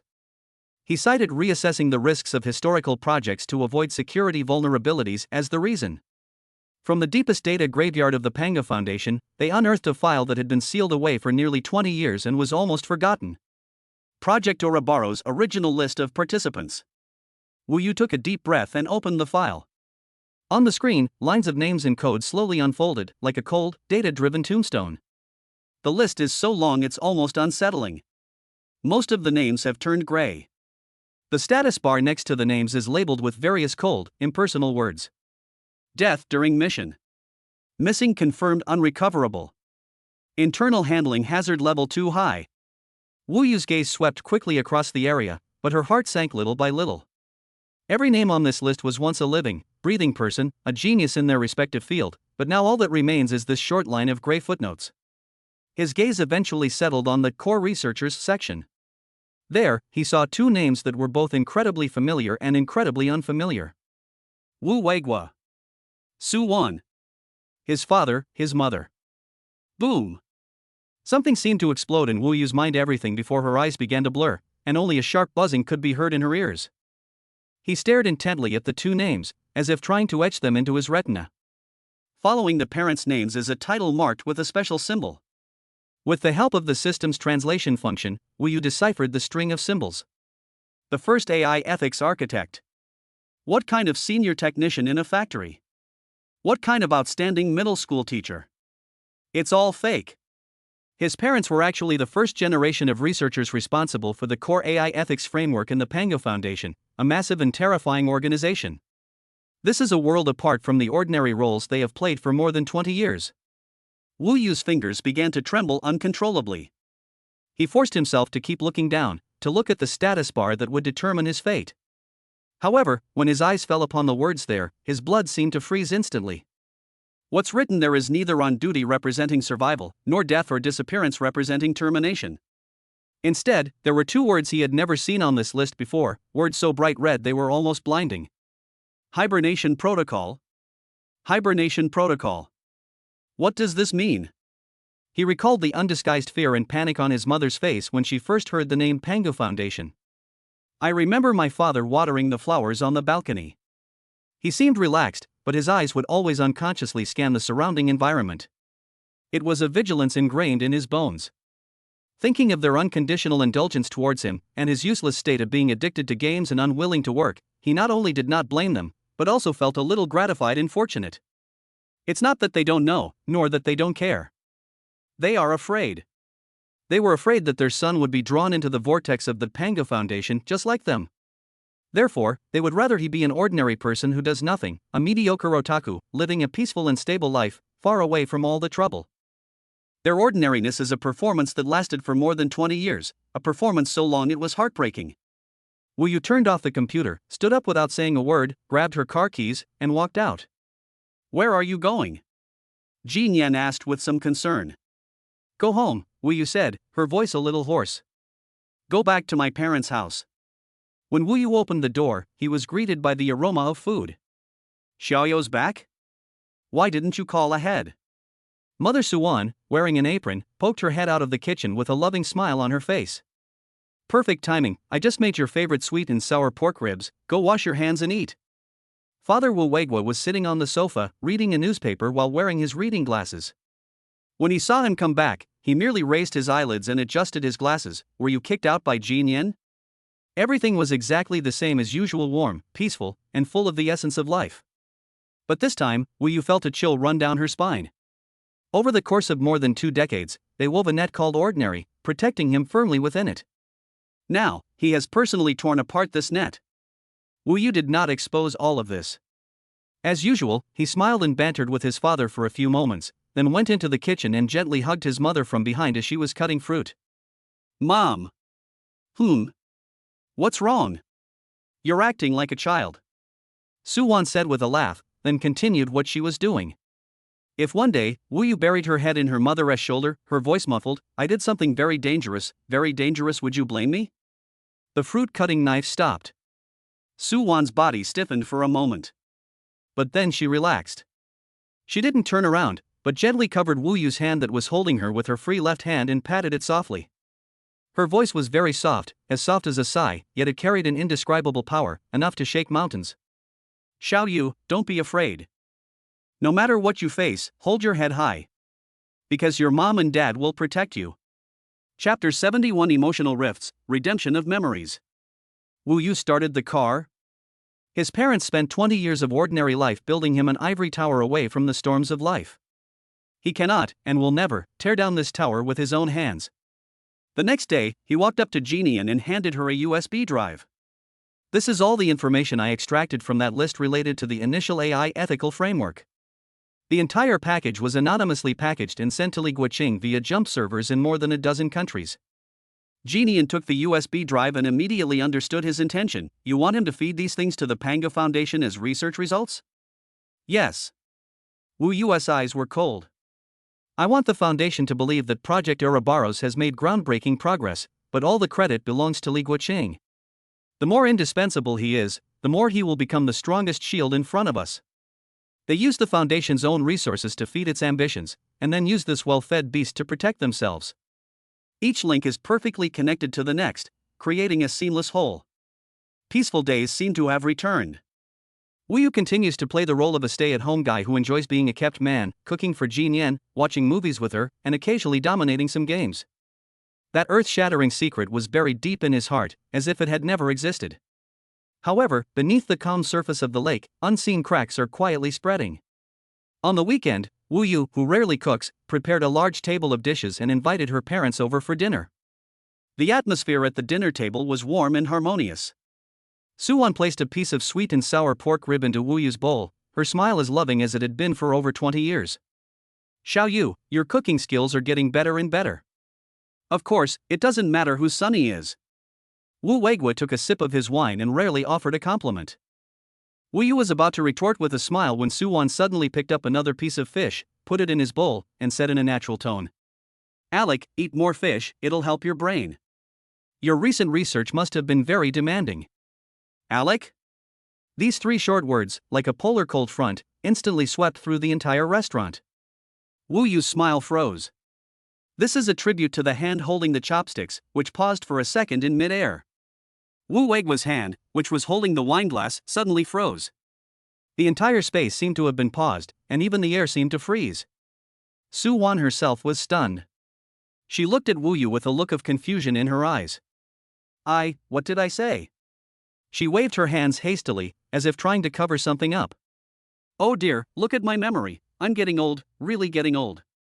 I meant to say Xiao Yu, why did you get the name mixed up? As she spoke, she hurriedly served food to Wu Yu, trying to cover up her earlier mistake. Mom, it's okay, it's normal when you get old, Wu Yu replied immediately, as if nothing had happened. He picked up the piece of fish, put it in his mouth, and chewed it carefully. But the delicious fish tasted quite different on his palate at that moment. The meal was eaten in a strange harmony. After seeing her parents off, only Wu Yu and Jean Yen remained in the apartment. Looking at Wu Yu's pale face, Jean Yen said softly, Alexander is a nickname for the Russian name Alexander. Wu Yu didn't say anything, but walked to the window and watched her parents' figures gradually disappear downstairs. He knew it wasn't a simple slip of the tongue. This is just the beginning. In the days that followed, Suwon's condition became increasingly unstable. When Wu Yu accompanied her to the supermarket, she would look at an ordinary homestyle cookbook on the shelf. She suddenly stopped, tears streaming down her face without warning, muttering to herself, No, the data model is wrong, there's a conflict in the basic logic. Another time, the family was watching the evening news. when the report mentions the ethical controversy surrounding a certain gene editing technology. She jumped to her feet, pointed at the television, and angrily rebuked, "Nonsense! This is opening Pandora's box. Absolutely not allowed." After each loss of control, she would fall into deeper self-doubt and panic, desperately apologizing to her family, saying that she was getting senile. Wu Yu's heart felt as if it were being tightly gripped by an invisible hand, tightening little by little, causing her unbearable pain. He finally understood that the Pango Foundation's so-called dormant protocol was not a perfect safe at all.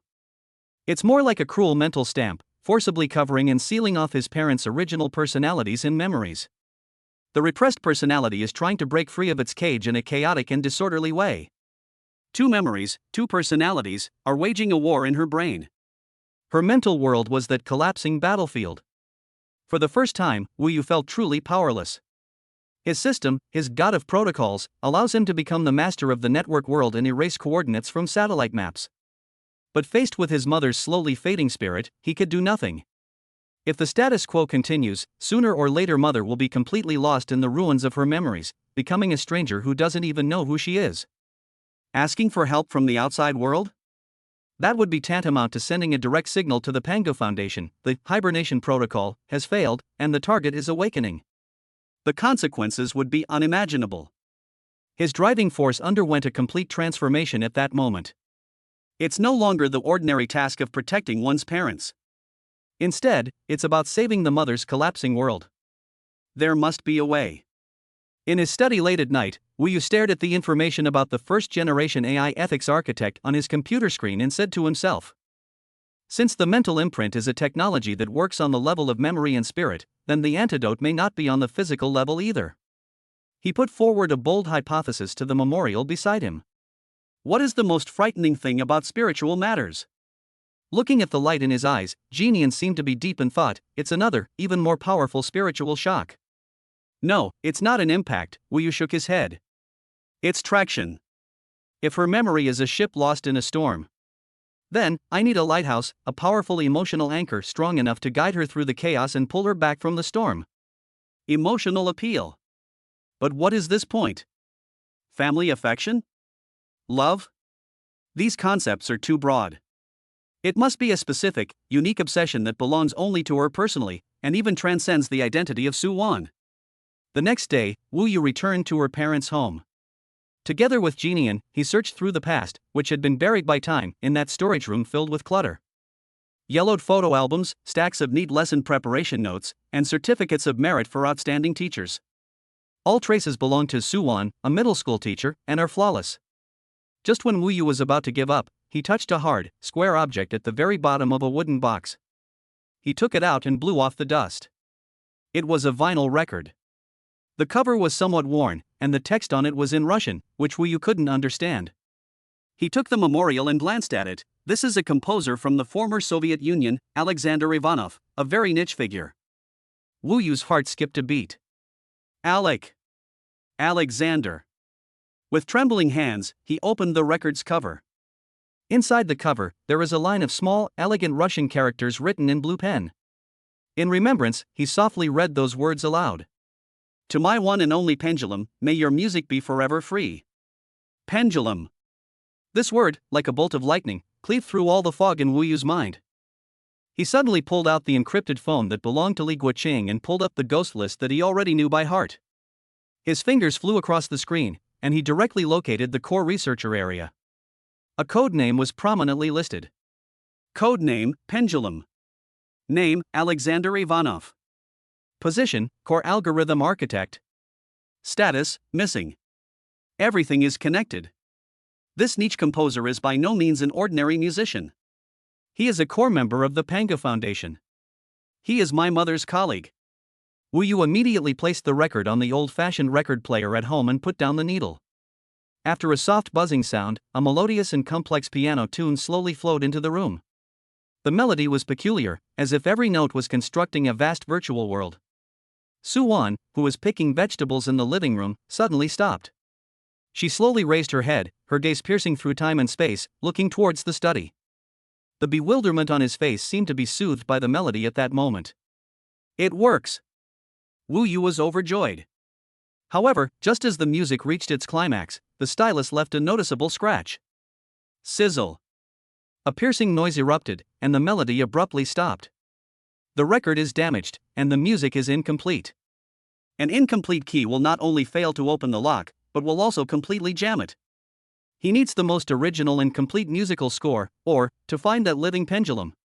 Wu Yu suddenly turned his head to look at Jinian, his eyes burning with an unprecedented, almost frenzied flame. In remembrance, use all your resources and all your connections. I want this man, Alexander Ivanov. Whether he's alive or dead, we need to see the facts. Chapter 72 The Storm of the Auction, A Silent War. The efficiency of the commemoration is astonishing. The echo arrived in less than 24 hours. The news is not optimistic. The man behind the pendulum, Alexander Ivanov. He vanished completely after that mission 20 years ago, as if he had never existed. However, there is still one clue. Geneva. A top-tier private charity auction initiated by an ancient European royal family. The final item in the auction was a composer's manuscript that had been sealed away for a long time. Freedom Adagio. Author, Alexander Ivanov. This manuscript is the original of that damaged vinyl record. The people from the foundation will definitely show up, Wu Yu said confidently, looking at the luxurious brochure of the auction house on the screen. To the average person, this musical score is simply a work of art. But for the Pango Foundation, it is the only trace left by a missing core researcher. They cannot simply let it linger. Then let us go and meet them. Jin Yan closed her laptop, stood up, and said, "You prepare the dress, and I'll prepare the money." Geneva, a brightly lit castle hotel. This charity auction was a grand event for European high society. Each guest represents wealth and power capable of shaking the region. The auction proceeded as planned. Van Gogh's paintings, Louis XVI pocket watch, a blue diamond named Heart of the Deep Sea, one after another, these treasures were presented and sold for astronomical prices. Jin Yan never raised a sign, she simply leaned back elegantly in her chair, occasionally whispering to Wu Yu, as if she were genuinely just there to watch the spectacle. Finally, the host announced the appearance of the last item in a trembling voice of excitement. Next up is tonight's grand finale. Alexander Ivanov, the most mysterious composer of the 20th century, has only one surviving manuscript, Adagio della Libra.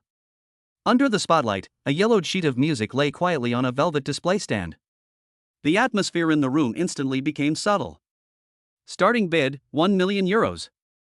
As soon as he finished speaking, Jin Yan raised his number without hesitation. 5 million.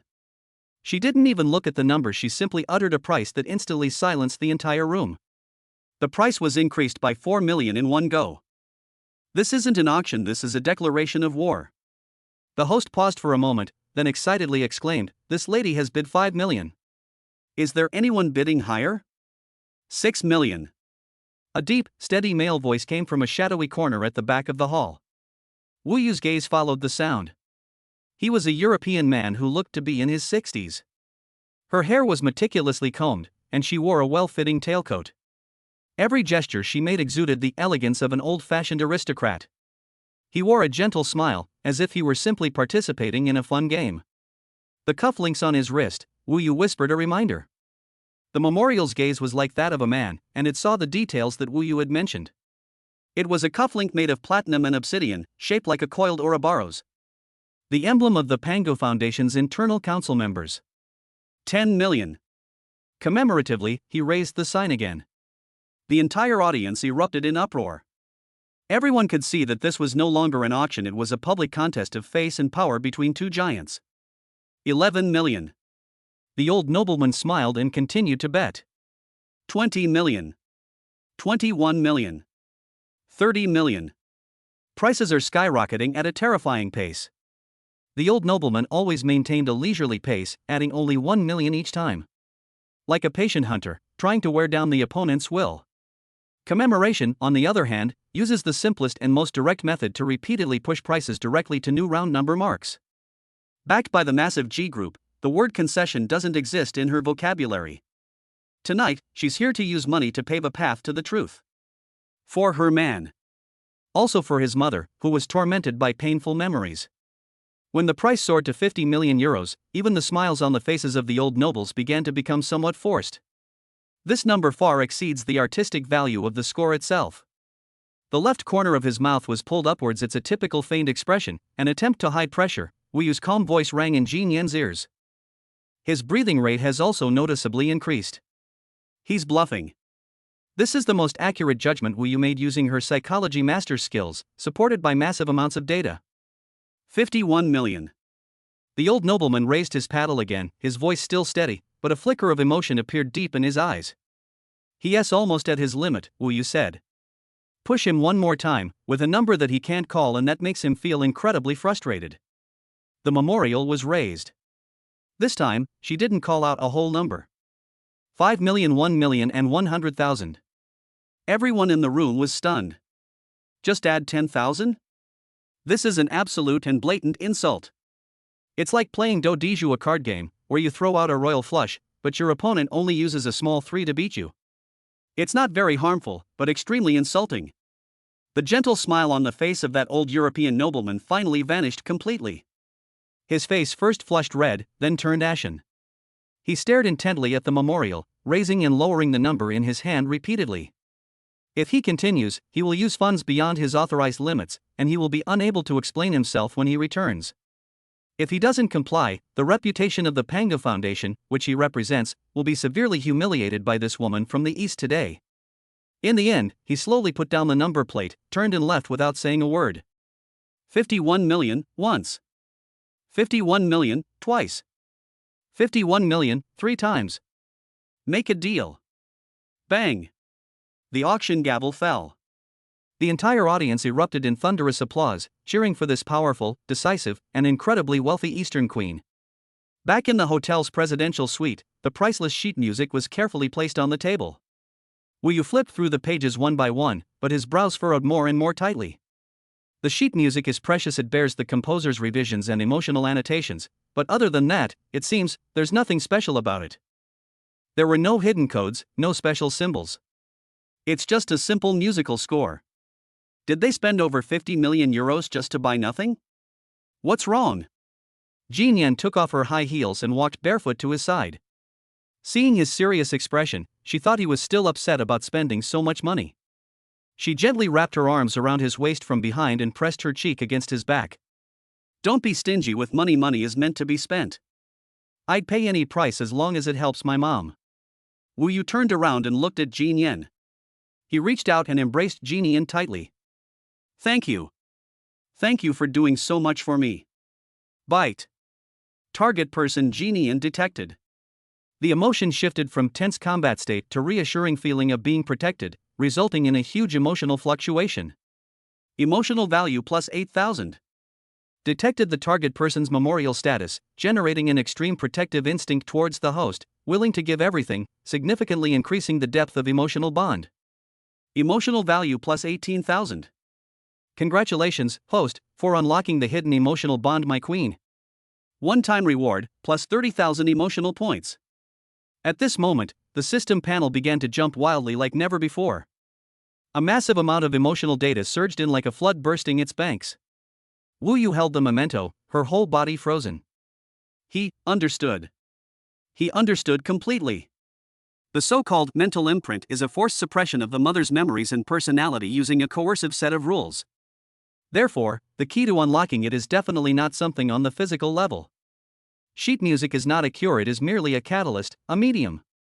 The real antidote is something more powerful and pure, capable of breaking through all the suppression of rules' emotional energy. And this moment is commemorated because of him. The overwhelming emotion of love and protection that arose from the desire to protect him, an emotion so powerful it even caused the system to boil, is that unique key. Resolve emotions with emotions. Use one kind of pure, unadulterated emotion to awaken another kind of frozen emotion. This is the true path to breaking the deadlock. Wu Yu's eyes lit up instantly. He cupped her face in his hands and planted a deep kiss on her forehead. Jin Yan, you are the real antidote. He picked up the copy of Adagio de Libra from the table. Now, the sheet music is available. We now have a source of energy to convey emotions. And he, Wu Yu, who possesses the system, is the one who can transform and purify this energy. Then, through the medium of music, he became the only surgeon who precisely infused his mother's spiritual world. A surgery targeting the soul is about to begin. Chapter 73 The Arrogant Challenger, the Queen's Achilles Heel. Geneva, in the study of Baron von Hesse's castle. He slammed the crystal glass into the fireplace with a loud crack, and it shattered into pieces. An Eastern woman, a nouveau riche who relied on her family's wealth. Speaking to the council in a remote meeting, he perfectly packaged his judgment and emotions. She's reckless, illogical, and extremely emotional. This kind of person is the most unstable factor in our plan. I suggest that her threat level be raised to A immediately. His failure was cleverly transformed into a heroic warning of a new threat. After cutting off the communication, Baron Hesse paced back and forth in the room, his eyes filled with a venomous resentment that was almost tangible. Directly confronting the commemoration would be too costly and would make one appear foolish. He needs a knife that is sharp enough, flashy enough, and foolish enough. A name popped into his mind. Chen Xiaoyang. Huaxia is a playboy known for his arrogance, high profile, and disdain for others. More importantly, Chen Xiaoyang's obsession with commemoration is a well-known joke in the entire upper-class circle. He had publicly expressed his love several times, but was completely ignored by the memorial. He dialed an encrypted number. A storm began to brew without warning. The employees of the G Group headquarters building were shocked to find the adjacent skyscraper, which had been vacant for a long time, when they arrived at work the next day. Overnight, a giant neon sign was hung up. Chongfeng Technology. The arrogant font, like a ferocious beast, stood menacingly opposite the four large characters of G's Group. Everyone could smell the strong scent of gunpowder. Immediately afterwards, Chen Xiaoyang dropped a bombshell at a press conference broadcast globally. He stood under the spotlight, looking radiant and confident, dressed in a flamboyant pink suit. Chongfeng Technology officially announces a deep strategic partnership with a top-tier, mysterious European consortium. We will fully enter the fields of artificial intelligence, biomedicine, and new energy, and engage in all-round competition with certain conservative companies. Every word precisely corresponds to the core business of the G Group. The entire business world was shaken. However, this is not the end. At the end of the press conference, Chen Xiaoyang changed the subject. He faced the camera as if he were speaking to someone. Genian, I have always admired you. But your taste really disappoints me. There should not be a barnacle that only sucks blood next to a queen's throne. Don't worry, I'll personally take care of getting rid of this parasite clinging to you. The entire internet exploded instantly. Barnacles. Parasite. This blatant humiliation was broadcast nationwide through the camera lens. The heir of a wealthy family declares war on the icy queen, and the mysterious son-in-law becomes a laughingstock. A showdown of the century, billion-dollar heir Chen Xiaoyang publicly challenges Wu Yu, the son-in-law of the Ji family. The ultimate crisis for a gigolo? How will the queen choose? Countless eye-catching headlines flooded everyone's phone screens. G's Group, President's Office. All the executives had their heads down, and they were even breathing cautiously. They looked at the memorial seated in the main seat and felt the chill emanating from her. They were not afraid of Chen Xiaoyang's declaration of commercial war. The G Group had weathered countless storms. But they had never seen such a tactic of publicly attacking the CEO's private life in such an insulting way before. This is no longer a business competition, this is a humiliating fight to the death. However, to everyone's surprise, it happened. There was no trace of the somberness that came with commercial challenges on Jinian's face. Her fingers tapped lightly on the table, her eyes calm. But only she knew the moment she heard the words barnacle and parasite. A certain string in her heart called bottom line was snapped. That was her Achilles heel. He was the man she personally chose, carefully protected under her wings, and unwilling to let him suffer any grievances. Now, someone is trampling on him in front of the whole world, wantonly humiliating him. An unprecedented, violent rage erupted from the deepest part of her heart. Meanwhile, inside the villa. In Wu Yu's mind, the emotional value system had never been so frenzied. Warning. Target character detected to be experiencing epic levels of rage over commemoration. Emotional fluctuations have exceeded normal thresholds. Red alert. Emotional overload. Emotional value plus 3,000. Emotional value plus 5,000. Emotional value plus 7,000. A series of glaring red numbers refreshed wildly like a waterfall, showing no sign of stopping. The total amount of emotion value in his system's backend is increasing at an alarming rate. At the eye of the storm, Wu Yu herself was wearing noise-canceling headphones, intently staring at her computer screen. On the screen was the game character he was controlling, who had just achieved a pentakill with an incredible maneuver in a chaotic team fight. Pentakill! An exciting system sound effect rang out. Wu Yu then took off her headphones, stretched, and felt a little thirsty. He picked up his phone to check the time, and a news notification popped up. The title was incredibly jarring. Qin Xiaoyang, Wu Yu is nothing but a parasite. He glanced at it, his face expressionless, and with a swipe of his finger, turned off the screen. Then, he opened the game interface and, without changing his expression, pressed the play another round button. It's as if the Wu Yu who was ridiculed by the whole world has nothing to do with him. The overwhelming public opinion was nothing more than a noisy breeze outside the window. During the matching period, he thought for a moment and sent a text message to Jin Yan. The content was very simple, with not a single word about news or Chen Xiaoyang. I made Buddha jumps over the wall tonight, and it was cooked just right. I saved a bowl for you. By the way, that sunset orange handbag you lingered over in the shop window last time, I had someone get it for me, and it's on the cabinet in the entryway. G's Group, President's Office. In the deathly silent conference room, the memorial phone vibrated slightly. She picked up her phone and saw a text message from Wu Yu. In an instant, the overwhelming rage that filled him with the power to incinerate everything seemed to have found its only outlet. That was not appeasement, not consolation, and certainly not a show of solidarity. That's an extreme contrast. Outside, there was a raging storm, and the whole world's malice and humiliation. At home, in their own little world, he cooked her a soup and bought her a bag. The most ordinary daily life has built the most solid harbor. Tell her to go home. In remembrance of the chill that enveloped me, at this moment, it all vanished. But it wasn't extinguished, rather, it was compressed, purified, and transformed into a more dangerous and calmer form of energy. She looked up and glanced around at the tense faces in the conference room. Notify all responsible persons in the legal department, public relations department, and investment department to hold a meeting in 10 minutes. There is only one issue.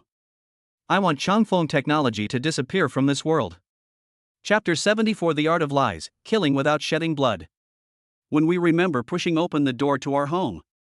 The unique, rich, and powerful aroma of Buddha jumps over the wall entered her nostrils, soothing every tense nerve.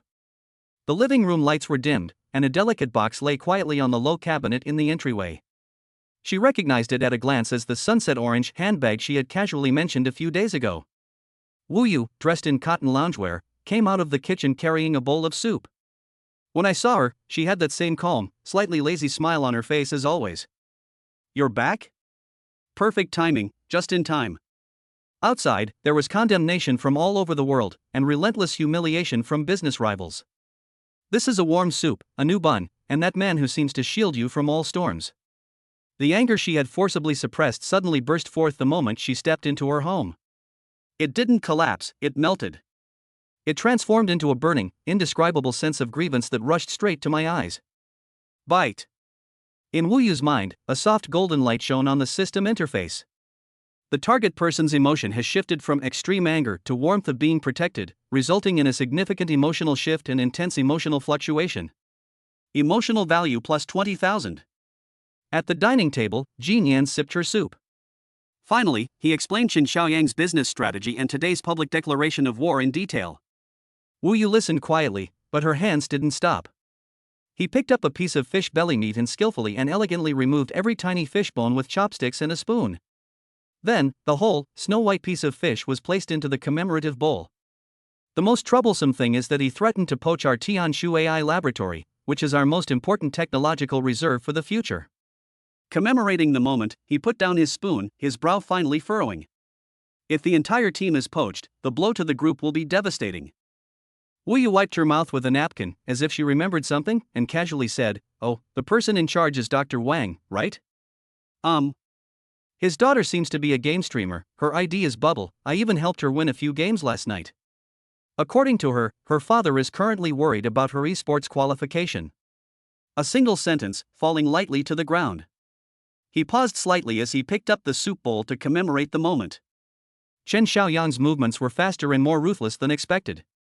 The next day, Changfeng Technology officially fired its first shot.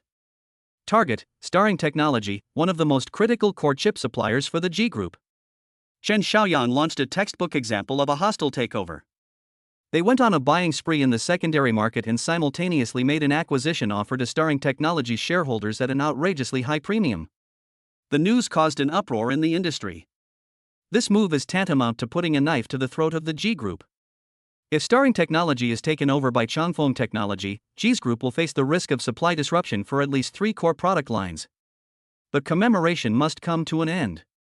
She must invest billions of dollars to wage a life or death capital battle with Chen Xiaoyang. Use money to fill this bottomless pit. And this is exactly what Chen Xiaoyang wanted to see. He wanted to use this most primitive and barbaric method to cripple the G Group's cash flow and exhaust Jinyan's energy. Inside the villa. As Wu Yu watched the news and recalled being surrounded by reporters, he knew he couldn't wait any longer. He opened the system's redemption list. The immense emotional impact he gained from the auction and this crisis has given him ample leverage.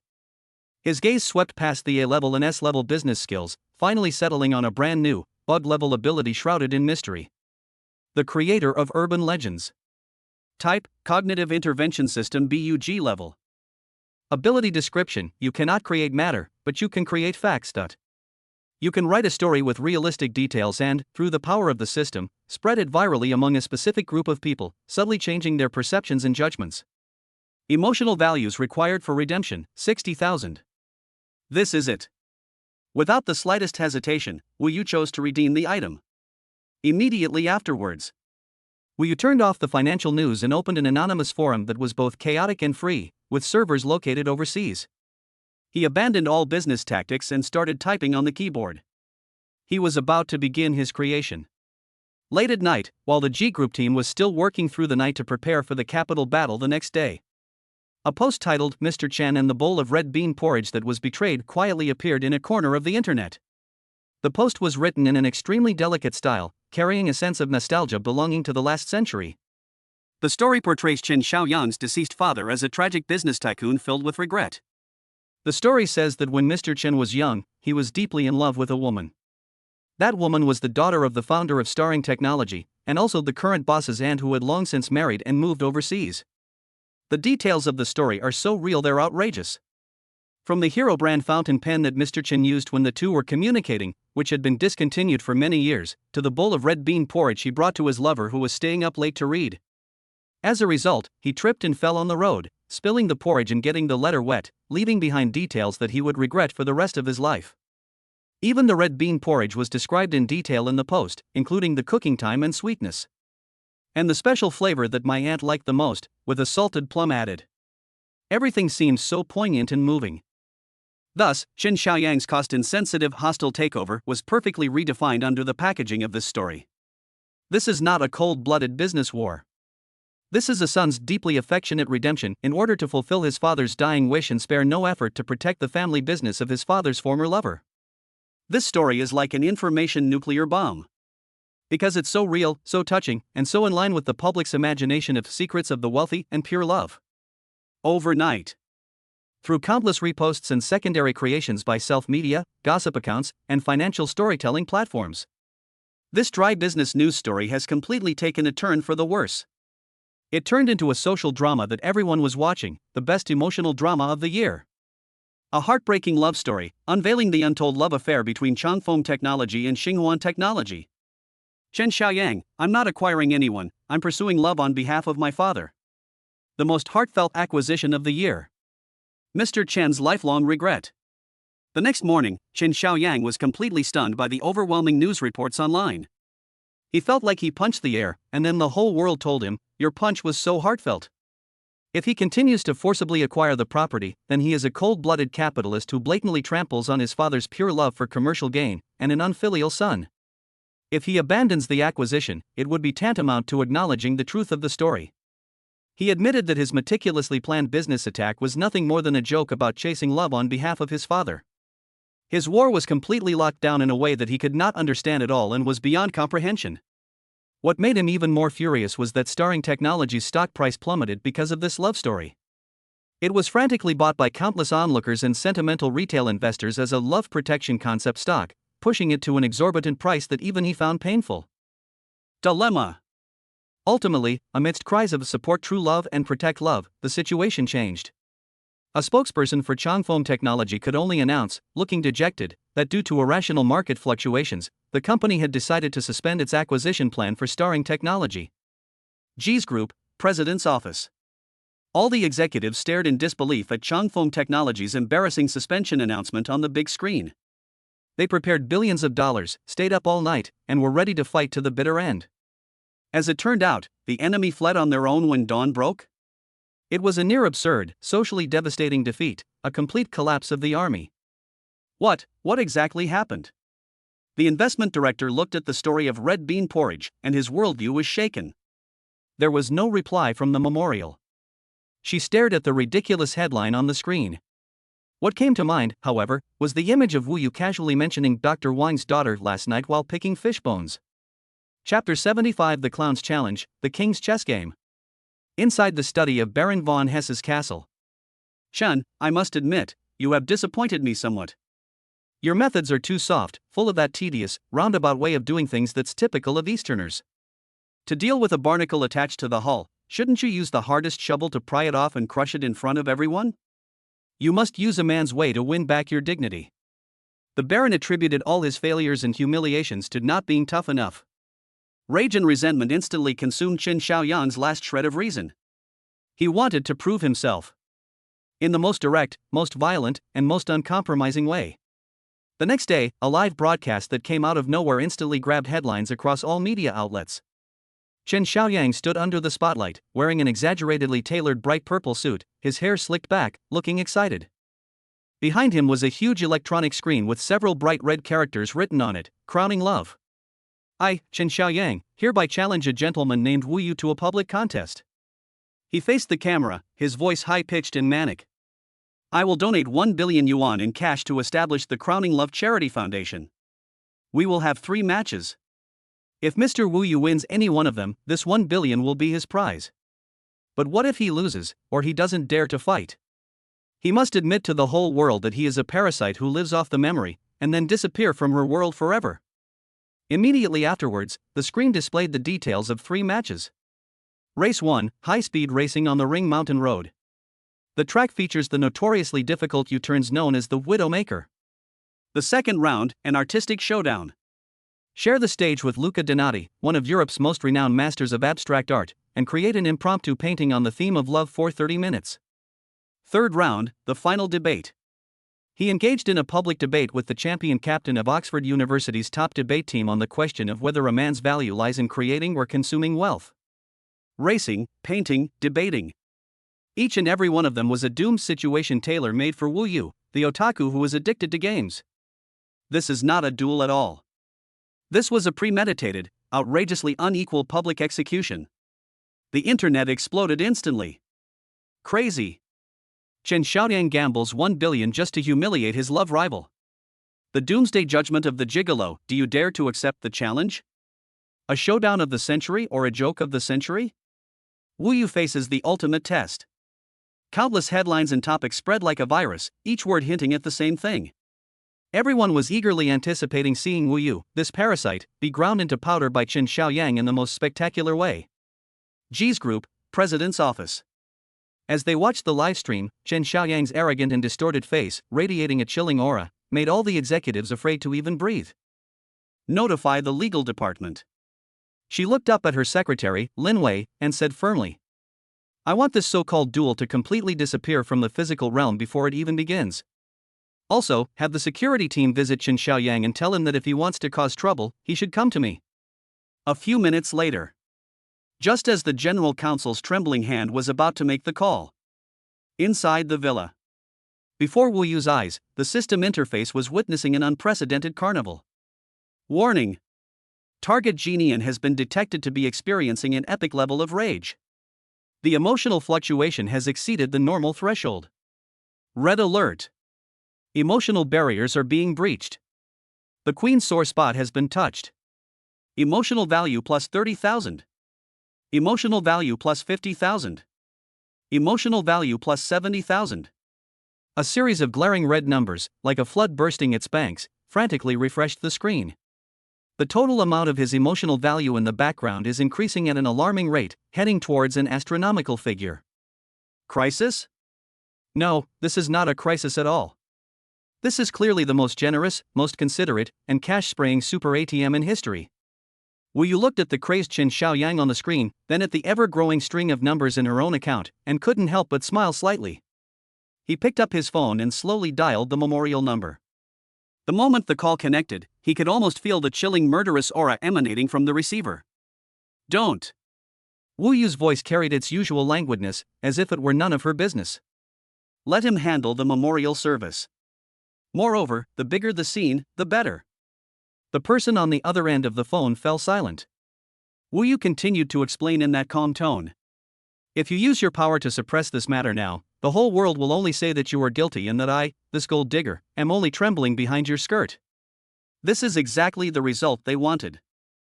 To shut a barking dog up completely, don't put it in a cage, because it will still bark inside. Instead, we must knock down each and every one of its teeth, one by one, on its proudest and most proficient stage, in front of all the audience. My heart trembled violently with remembrance. Reason told her that Wu Yu was right. This was the only way to completely end this farce and silence all the doubters. But emotionally, she couldn't accept it. She couldn't accept that Wu Yu would take such a huge risk and face such overwhelming humiliation and malice. That extreme worry and heartfelt trust intertwined and collided violently in her heart, transforming into a more complex and turbulent torrent of emotions. Bite. Detected target person Genian, the emotion shifted from overwhelming anger to the extreme entanglement of worry and trust, resulting in a huge emotional reversal. Congratulations, host. Your emotional value gains have increased for the second time. Emotional value plus 150,000. Wu Yu's account balance has completely broken through a new level. He knew that the memorial service would make a choice. After a long silence, only one word came from the phone: commemoration. Good. After hanging up the phone, he reminisced about logging into the nation's largest social media platform with his personally verified account in front of all the executives. She found Chen Xiaoyang's arrogant challenge declaration, which had topped the trending searches. There were no lengthy arguments, no angry rebuttals. She only replied with one word below. Allow. In an instant. After a brief silence in the comments section, an explosion of cheers erupted. Server alarms were going off like crazy in the technical departments of various platforms. The entire network is completely paralyzed. Chapter 76: The Ghost on the Track, The Legend's Rebirth. The mountain road encircling the city was shrouded in darkness. The track lights illuminated the asphalt surface, making it shine like a silver dragon coiled in the mountains. The roar of the engine tore through the silence, and the shouts of the crowd merged into a scorching sound wave. A bright red Crimson Warrior supercar, surrounded by countless flashes of light, slowly came to a stop in front of the starting line.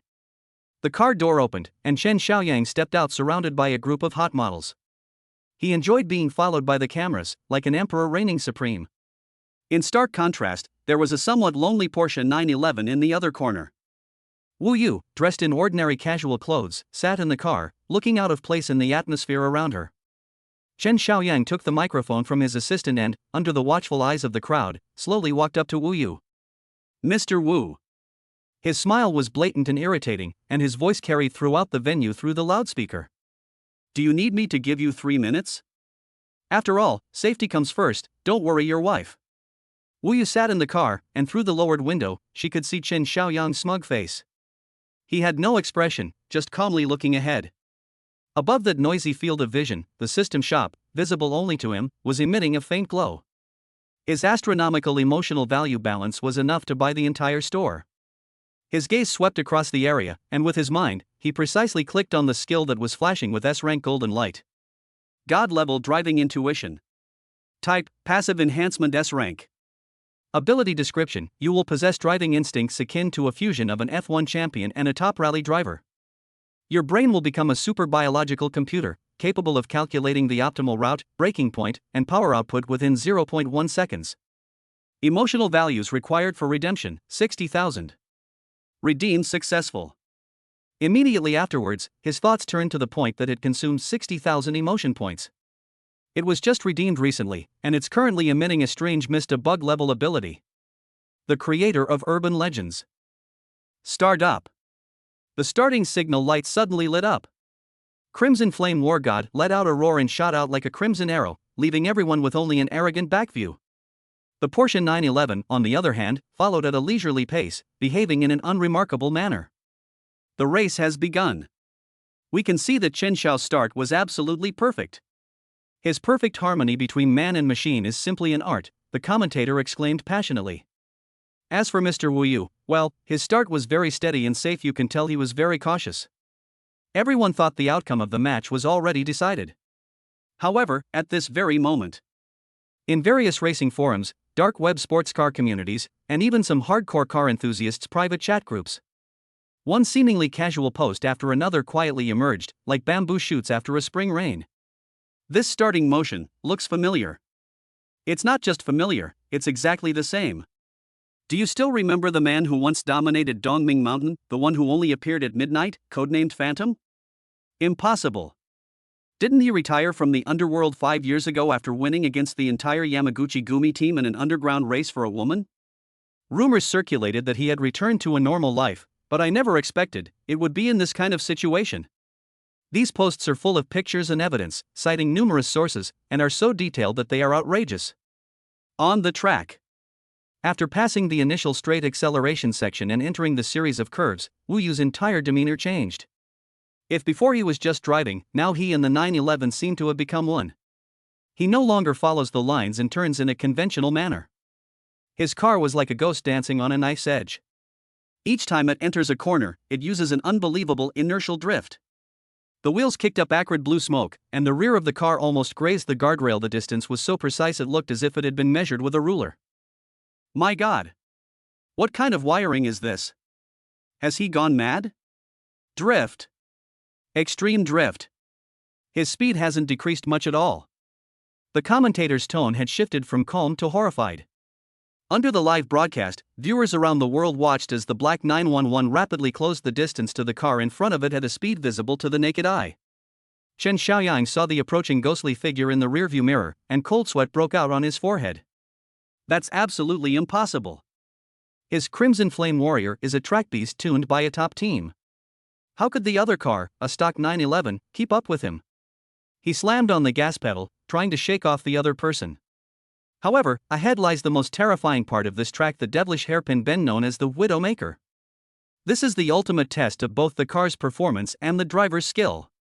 Chen Xiaoyang's pupils contracted sharply as his brain frantically calculated the breaking point. He had to start slowing down, preparing to take the corner in a standard racing line.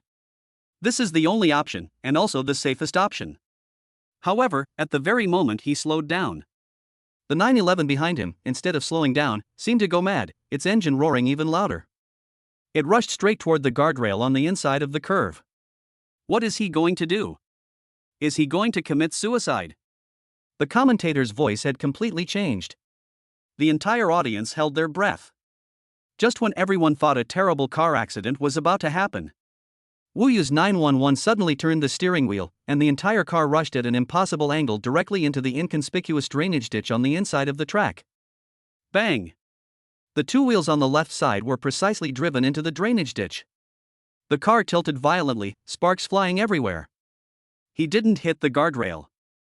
Instead, he used the extra grip provided by the hard walls of the drainage ditch to turn the entire drainage ditch into a unique track that belonged exclusively to him.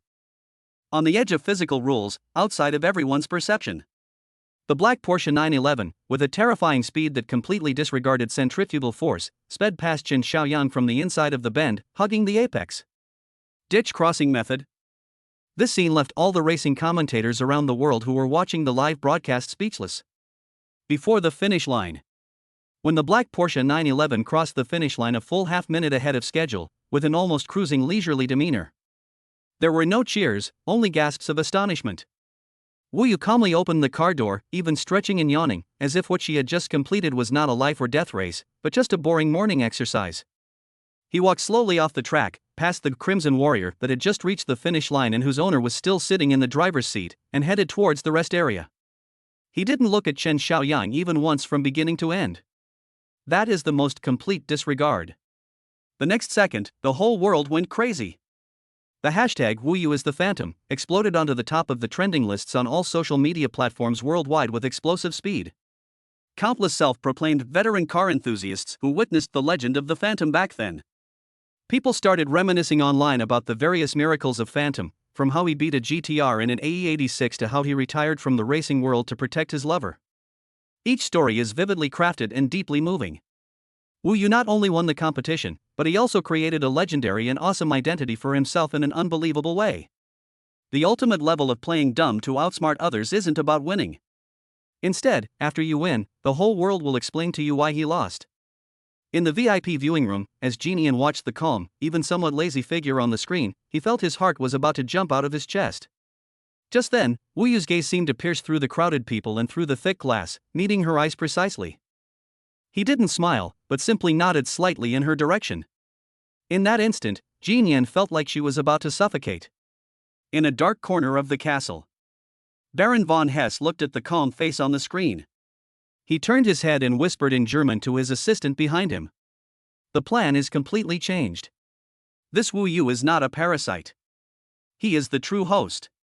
Chapter 77: The Silent Canvas, The Screaming Soul. Geneva, a top-tier art museum. Beneath the dome, soft light bathed each priceless painting, and the air was filled with the profound atmosphere of art and history. This is the location for the second match. Chen Xiaoyang sat in the VIP section with a livid face. Beside him was Luca Donati, a European master of abstract art who had been specially invited from Italy. This was an old man with white hair and beard, whose eyes were filled with the arrogance and neuroticism unique to artists. The live camera focused on Luca Donati, who took the microphone and spoke to the camera in an aria-like tone. Art is the language of the soul and the crystallization of civilization. And love is the jewel at the highest point of the art palace.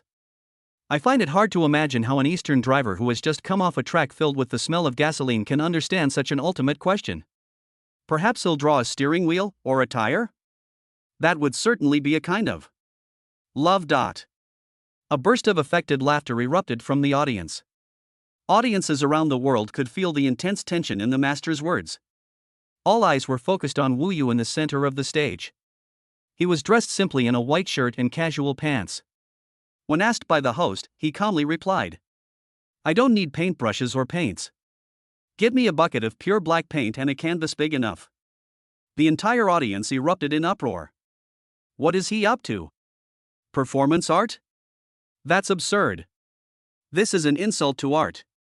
Does he think he's throwing paint? The gloom on Chen Xiaoyang's face vanished. In his view, Wu Yu had run out of tricks and could only resort to such sensationalism to create an air of mystery.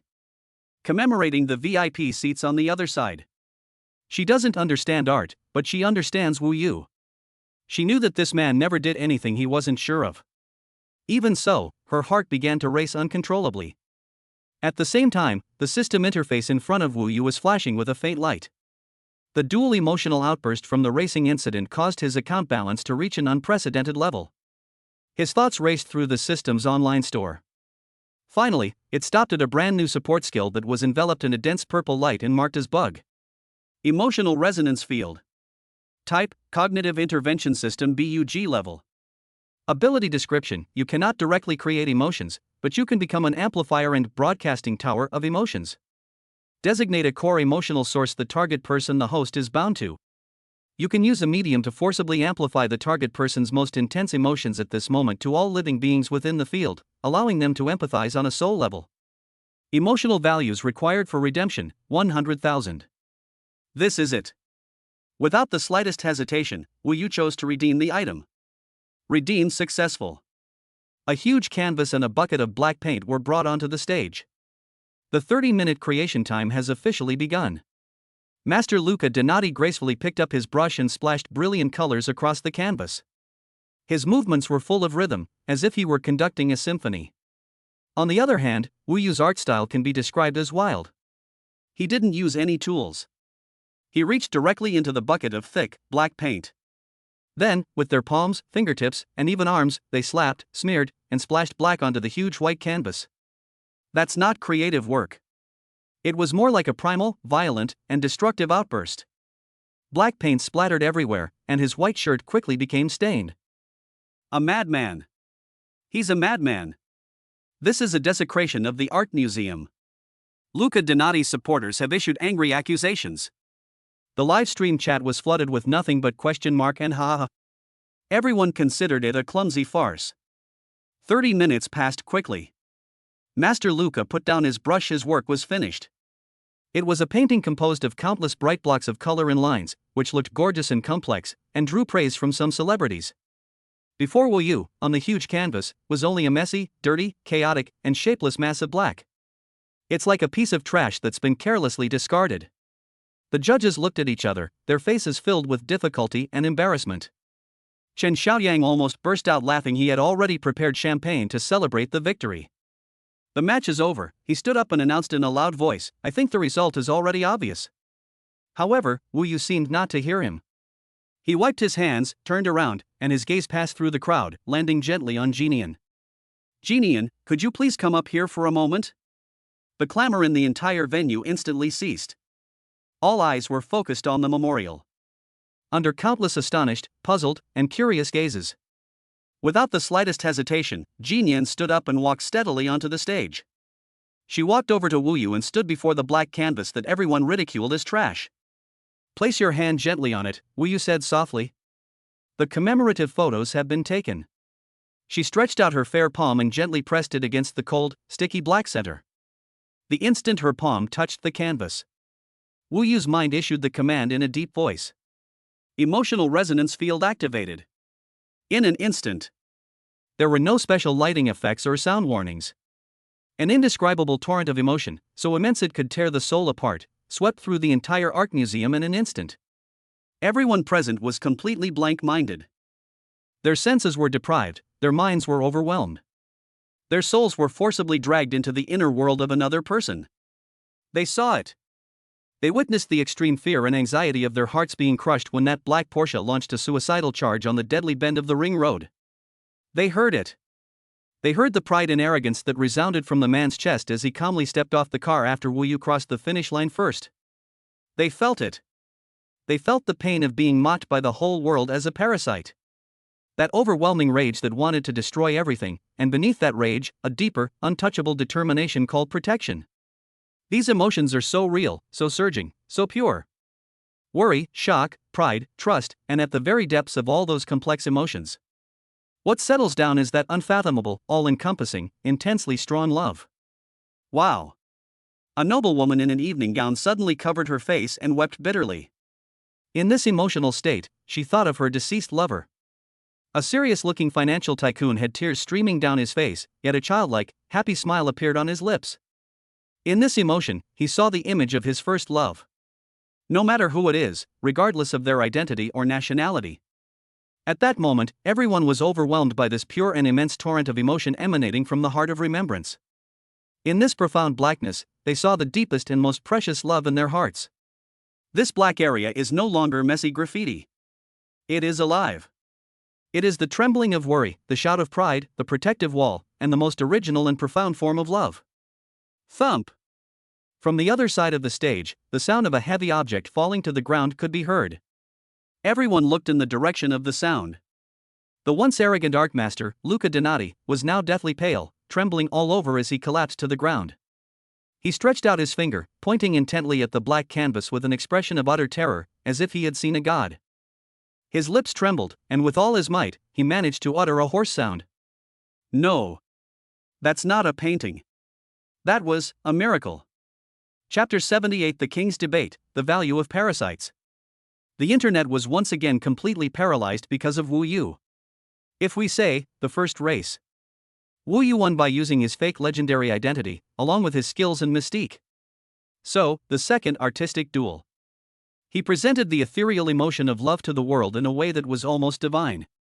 He didn't describe love, he made the whole world feel love. Stunning!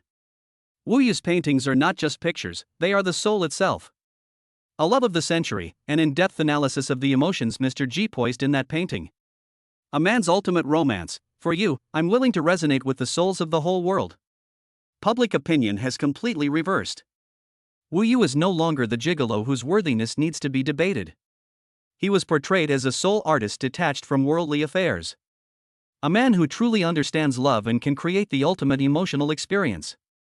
His love story with Jinian has been hailed as a myth by countless self-media and relationship bloggers.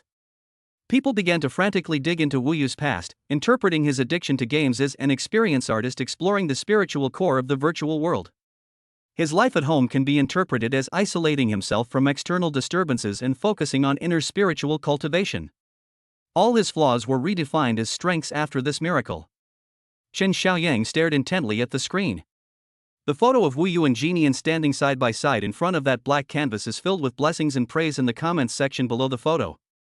His body was trembling uncontrollably. Useless.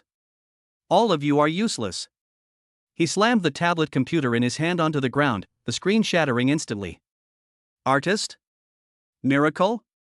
That's clearly a pile of garbage. List. On the remote communication screen, Baron von Hesse's face was hidden in shadow, and his voice was calm. Now that things have come to this, you have no way out. Either, in the final debate, use the most rigorous logic to nail back his parasitic nature to himself. Either you accept becoming the most foolish and ridiculous stepping stone on his path to godhood. The final debate was held at the National Convention Center. The atmosphere was solemn and somber. The audience was filled with top economists, sociologists, media commentators from around the world, and countless eyes scrutinizing everything through live webcams. Wu Yu's opponent was Alex, the champion captain of the Oxford University debating team. A blonde, blue-eyed British man wearing a perfectly tailored suit and gold-rimmed glasses. Debate topic: is a man's value in creating wealth or in consuming it? This is almost a dead-end tailor-made for Wu Yu. The debate begins. Alex, representing the affirmative side, was the first to stand up. Without uttering a single wasted word, he directly targeted Wu Yu. According to World Bank data, more than 70% of global GDP growth is driven by the real economy and innovative technologies. These are creations.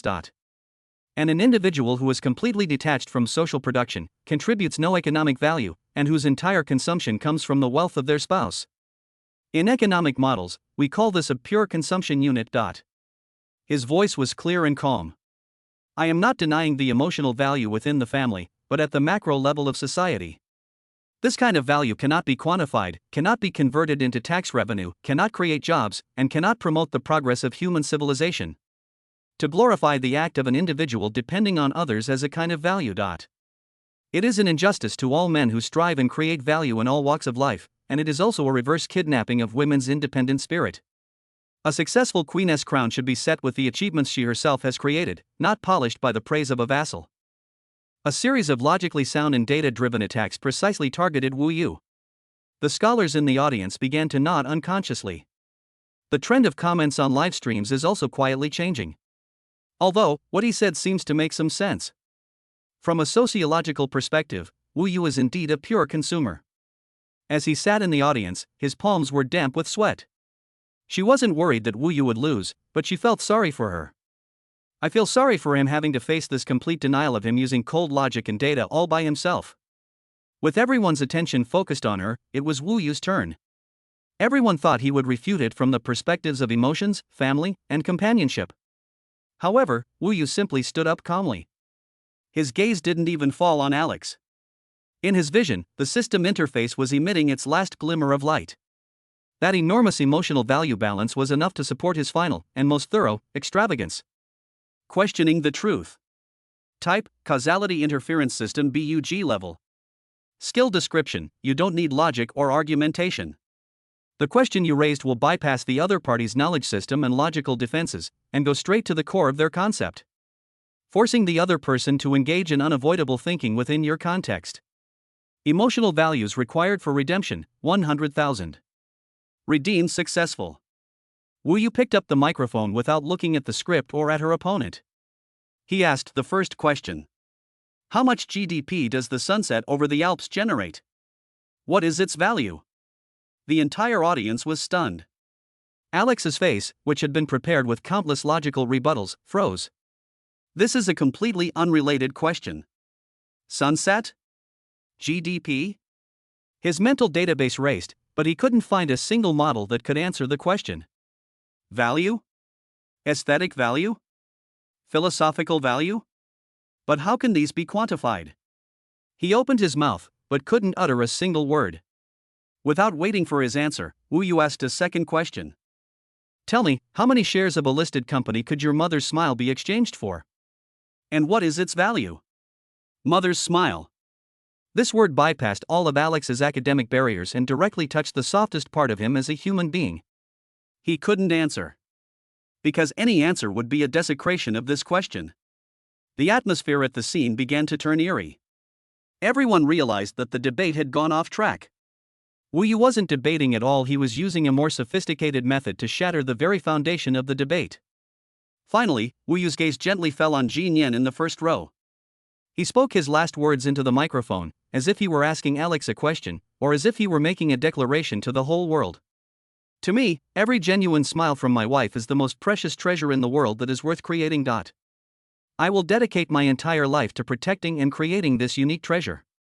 Now, please use your rigorous logic and massive amounts of data to tell me. This wealth is comparable to any penny my wife has ever earned in business. Which one is less valuable? Silence reigned. Alex stood there, his face ashen, his eyes filled with confusion and despair. All his logic, all his data, all his proud academic models. Wu Yu's last sentence contained both the world's most exquisite romance and the most unreasonable question of truth. It was instantly crushed into dust. Wu Yu did not win the debate. He won the ultimate right to define the word value. Thump. In the VIP section, Chen Xiaoyang's eyes were glazed over, and he slumped off his chair, his body going limp. Bite. Detected commemoration of the target person, generating the emotion of ultimate happiness witnessed by the whole world, with emotional intensity breaking historical records. Congratulations, host. Your emotion points have increased explosively. Emotional value plus 1 million. Looking at the unprecedented number in the backstage area, Wu Yu finally showed a relaxed smile. He looked at the woman in the audience, whose eyes were slightly red, but whose smile was brighter than ever before. She gently mouthed the words. I'm home. Chapter 79: The Joker's Fall, The Queen's Wrath. The flow of $1 billion in cash can create enormous waves, even in the vast ocean of capital. Chen Xiaoyang stared at the numbers in his account that had vanished in an instant, his eyes twitching so hard they were almost spasming. That wasn't just money, it was the accumulated liquid capital of 2 generations of the Chen family, which, because of his momentary lapse of judgment, became someone else's wedding dress. What's even more infuriating is Wu Yu's handling of the money. Given Mr. Chen's deep-seated misunderstandings about women, especially professional women in high positions. During the brief interview, Wu Yu wore an air of nonchalant indifference that made one want to tear her apart. I have decided to dedicate the entire Crowning Love Fund to the Caring for the Mental Health of Working Women project. He paused, then flashed a bright smile at the camera. Hopefully, Mr. Chen's kindness can heal some of the psychological trauma he once suffered. The entire internet was in an uproar, followed by an overwhelming clamor for grabbing bamboo shoots. This is hardly charity work. Killing someone is just a matter of beheading them, but Wu Yu is trying to drive someone to their death. Chen Xiaoyang smashed everything he could within his line of sight in the office. Amidst the mess, he was panting heavily, his eyes bloodshot. However, the real winter has only just begun. The day after the charity foundation was established, several multinational banks that had previously cooperated closely with the Chen Group suddenly announced a tightening of credit without warning, demanding that the Chen Group repay several huge loans in advance. Following this, evidence of financial fraud in several major projects of the Chen Group from a few years ago began to circulate online. The documents were frighteningly detailed, with even the most confidential financial transactions clearly visible. Chen Xiaoyang wasn't stupid. These core secrets were known to only a very few people. At this critical juncture, there was only one person who could stab him so precisely and ruthlessly. Von Hess. Chen Xiaoyang spat out the name through gritted teeth, his hatred overflowing. The German nobleman who had promised to support him to the end, after seeing that he had lost his usefulness, not only decisively abandoned him to save the king, but even wanted to use his head to curry favor with the new king. When a wall falls, everyone pushes it down. The top floor of the G Group building. The memorial stands before the enormous floor-to-ceiling windows, overlooking the city below. She held in her hand a newly delivered assessment report on the current situation of the Chen Group. The Chen family's cash flow has dried up, their stock price has plummeted, and morale within the company is extremely low. Secretary Lin Wei stood behind her, her voice laced with barely concealed excitement as she reported. President Ji, this is the best time for us to make our move. Ji Nian turned around and casually tossed the report in her hand onto the table. Make a move? Ji Nian sneered, a cold glint flashing in his eyes. No, I want more than just a move. She walked to her desk and placed her hands on the surface. Notify the finance department to mobilize all available working capital. Contact the legal department and the MA team. I want to launch a full takeover bid for the Chun Group. I want everyone to see clearly. In this industry, anyone who dares to touch my people will be given no chance to regret it. Lin Wei felt a chill run down her spine. She knew the Chen family was finished. On the sofa in the villa, Wu Yu ate potato chips while scrolling through financial news on her tablet. Seeing the Chen Group's stock price plummeting and the screen full of reports about Chen Xiaoyang's dire straits, he wasn't too surprised. TSK, these old-school aristocrats really know how to cut corners, Wu Yu remarked, crunching potato chips as he chewed. Baron Hess was very adept at using someone else to do his dirty work. Using the memorial as a pretext to eliminate the threat of Chen Xiaoyang, he himself remained hidden behind the scenes, untouched by any trouble. Want to disappear without a trace? Wu Yu pulled out a tissue and wiped her hands. Did you ask me first? He brought up the system interface. The long string of zeros in his emotion value balance made every skill seem appealing to him now. Their focus was on an unremarkable C-level skill. Information tracking level C. Capability description: in this era of big data, no one can truly remain invisible. As long as a trace is left online, you can follow the trail to find the source. Emotional values required for redemption, 5,000. For Wu Yu now, it's about the same as buying a grilled sausage from a roadside stall. Exchange. The next second, a massive stream of data flashed through his mind. Those seemingly unrelated financial leaks and anonymous whistleblower IP addresses quickly reassembled in his eyes, ultimately pointing to an encrypted server located in Switzerland. Following the clues, he unearthed several key emails and financial transfer records from deep within that server. This is irrefutable evidence that Baron von Hess instructed his subordinates to leak Chen's secrets and short sell Chen's stock. Go on. Wu Yu tapped her finger lightly. This document, which was enough to make Chen Xiaoyang explode, was sent to Chen Xiaoyang's private encrypted email address through an untraceable virtual springboard. After finishing all this, he stretched and continued reading his financial news. The real show has only just begun. Chen Xiaoyang hasn't slept for 3 days. With a stubble beard, sunken eyes, and an expensive custom-made suit hanging wrinkled on his body, he was a far cry from his former dashing self. Bite. The notification sound from a private email account sounded particularly jarring in the office. He opened it blankly. 1 minute later. A sound like the mournful howl of a wild beast on its deathbed came from the office. Hess. You old beast. You want me dead, but I'll make sure you suffer too. The last line of reason has crumbled. That afternoon, a press conference was held without any prior notice in front of the headquarters building of the Chun Group, which was about to be sealed off. The arriving media reporters had expected to see a loser weeping and begging for forgiveness. But they were wrong. Chen Xiaoyang appeared on camera in a state of frenzied excitement, as if he were experiencing a final burst of energy before death. He had no script, no public relations team, only endless madness. Do you think I lost to Wu Yu because I'm stupid? No. It's because I was betrayed. The mastermind behind all this is von Hess.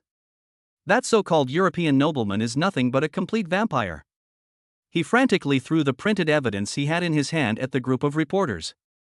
He used me.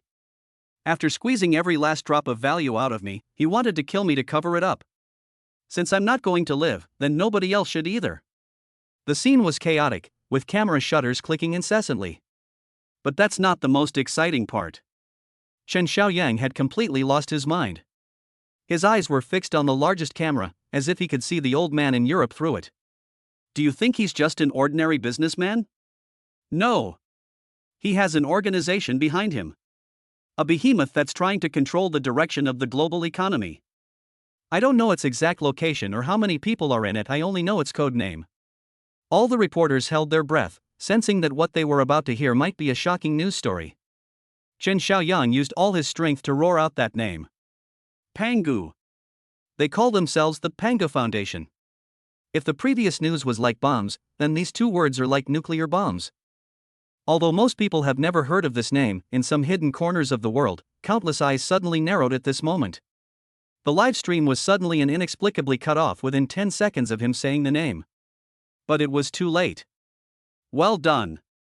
Inside the villa, Wu Yu looked at the live stream screen that had suddenly gone black and gently snapped her fingers. Dogs fighting, a mouthful of fur. Before he died, Shen Xiaoyang, that mad dog, finally managed to bite off a big piece of flesh. Just then, the sound of the fingerprint lock unlocking came from the front door. Jin Yan is back. As soon as she entered the room, she saw Wu Yu sprawled on the sofa. She walked over quickly, not even bothering to change her shoes, and threw herself into Wu Yu's arms. What's wrong? Is President Ji back in triumph today and wants a hug? Wu Yu smiled and stroked her long hair. She murmured a muffled hum in his arms. After a long while, she raised her head. Wu Yu, we won. Yes, we won. Wu Yu gently kissed her forehead. But this may only be the beginning. His gaze sharpened slightly. No matter what comes next, she said, holding Wu Yu's hand and interlocking their fingers, as long as you're here, I'm not afraid of anything. Wu Yu smiled. He gripped that soft yet powerful hand tightly with his own. Afraid? With a huge amount of emotional points at his disposal and backed by the systems shop, the word emotion had long since disappeared from his vocabulary. That so-called Pango had better pray that he wasn't too fragile. Otherwise, it wouldn't even be enough to fill his teeth. Chapter 88 Concerto of Souls, the Prelude to Unsealing. After the Chun group collapsed, life became strangely quiet. Life has returned to its original rhythm, but this rhythm now contains a tacit understanding that was not present before. At the breakfast table, Wu Yu Gang reached out to grab the chili sauce in the distance, but hadn't even touched the bottle yet. Jinian naturally took it, unscrewed the cap, and handed it to him. Throughout the entire process, her gaze never left the tablet in her hand, as if it were all part of a pre-programmed sequence. Wu Yu took the chili sauce, raised an eyebrow, and didn't say anything, but she couldn't suppress the smile on her face. This change is subtle and gradual. After breakfast, Jin Yan went to the company to clean up the mess left by the Chen family. Wu Yu returned to the study alone. It's time. He summoned the system interface. The long string of almost astronomical emotional value balances radiated an alluring golden light. After a triple whammy of racing, art exhibitions, and debates, especially the final happiness witnessed by the world event, his emotional reserves reached an unprecedented peak. Those once unattainable gray icons are now all lit up. Wu Yu's gaze bypassed the flashy physical skills and went straight to the top of the system shop, the SSS level exchange area. Soul Sonata. Type, Mental Intervention SSS rank. When Jinian returned home that evening, she noticed that the atmosphere was somewhat different. Wu Yu usually likes to curl up on the sofa and play games. Today I'm wearing a proper black shirt and sitting in front of the Steinway grand piano in the living room. You're back? Wu Yu turned around when she heard the noise, her fingers casually tapping a few crisp notes on the piano keys. Jinian walked over and placed her bag on the table. You seem to be in a good mood today? I need your help with something. Wu Yu put away his usual playful smile, and his serious expression surprised Jinian. Go ahead, Jinian said, sitting down beside him. Wu Yu remained silent for a moment, seemingly organizing her thoughts. He turned around and looked directly into Jinian's eyes. I want to try to cure my mother. Jinian paused for a moment. She knew that Wu Yu's mother had a very special situation. What do you need me to do? Jinian immediately switched to problem-solving mode. Wu Yu shook his head, then reached out and gently grasped Jinian's hand, which was resting on her knee. I need to borrow something from you. What? Your feelings for me.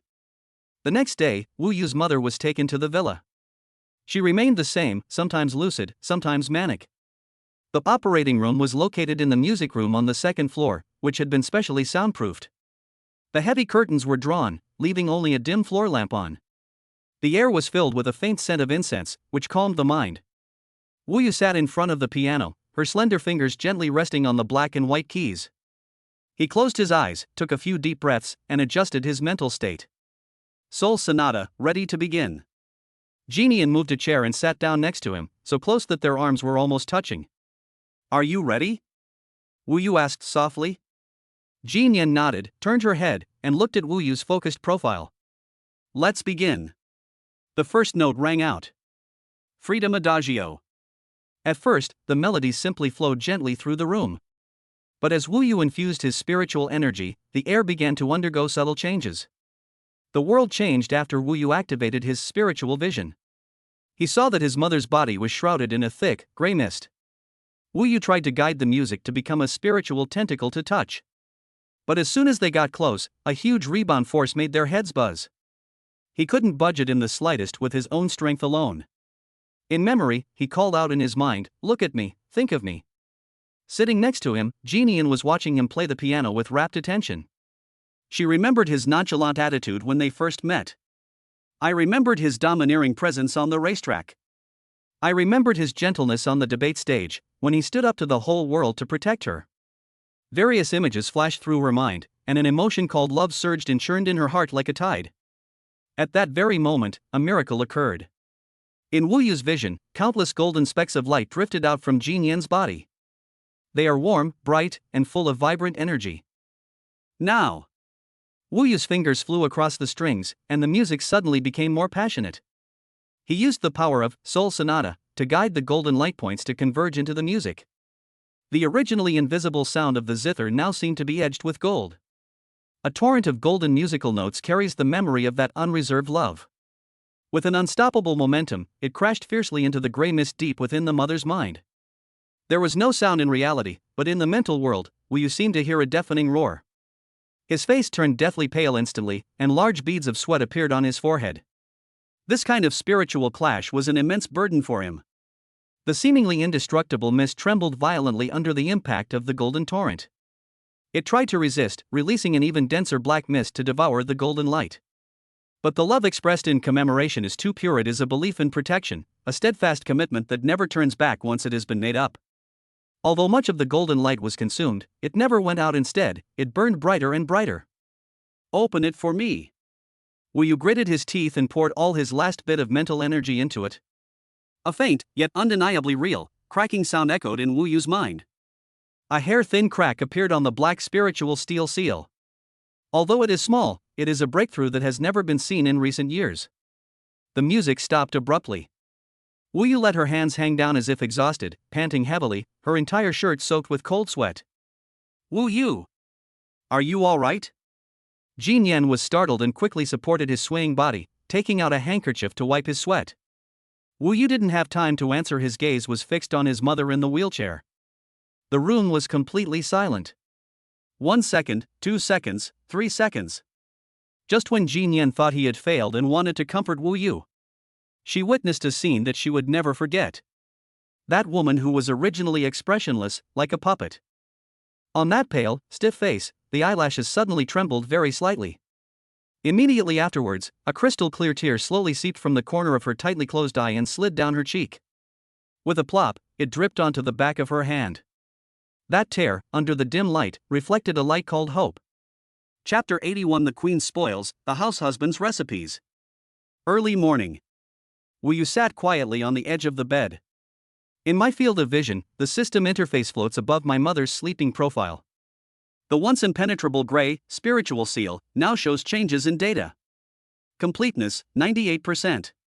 2%. In recent days, he melted 2% of the ice that had baffled countless top medical teams with his 30 minutes of piano music. This is not just a change in numbers, but a qualitative change from despair to hope. The path is correct, and understanding emotions with emotions is not just empty talk. The door was gently pushed open. Memorial stood at the door, still wearing yesterday's clothes, clearly having not slept all night. She saw Wu Yu, walked over quickly, and reached out to touch Wu Yu's forehead. "I'm fine." Wu Yu grabbed her hand and rubbed it against her face. "I'm just a little hungry and want to eat the burnt fried eggs you made last time." His tense shoulders suddenly slumped. She pulled her hand away irritably, but a hint of redness rose in her eyes. Ding! Detected that the target person's commemoration evokes a complex emotion, dependence after surviving a catastrophe and pride as if treasuring a precious gem. Emotional value plus 50,000. A massive influx of emotion points caused the system interface to suddenly vibrate. The host has successfully interfered with an SSS-level causal node for the first time, and the emotion value reserve has exceeded the threshold. System version 2.0, upgrading in progress. Upgrade complete.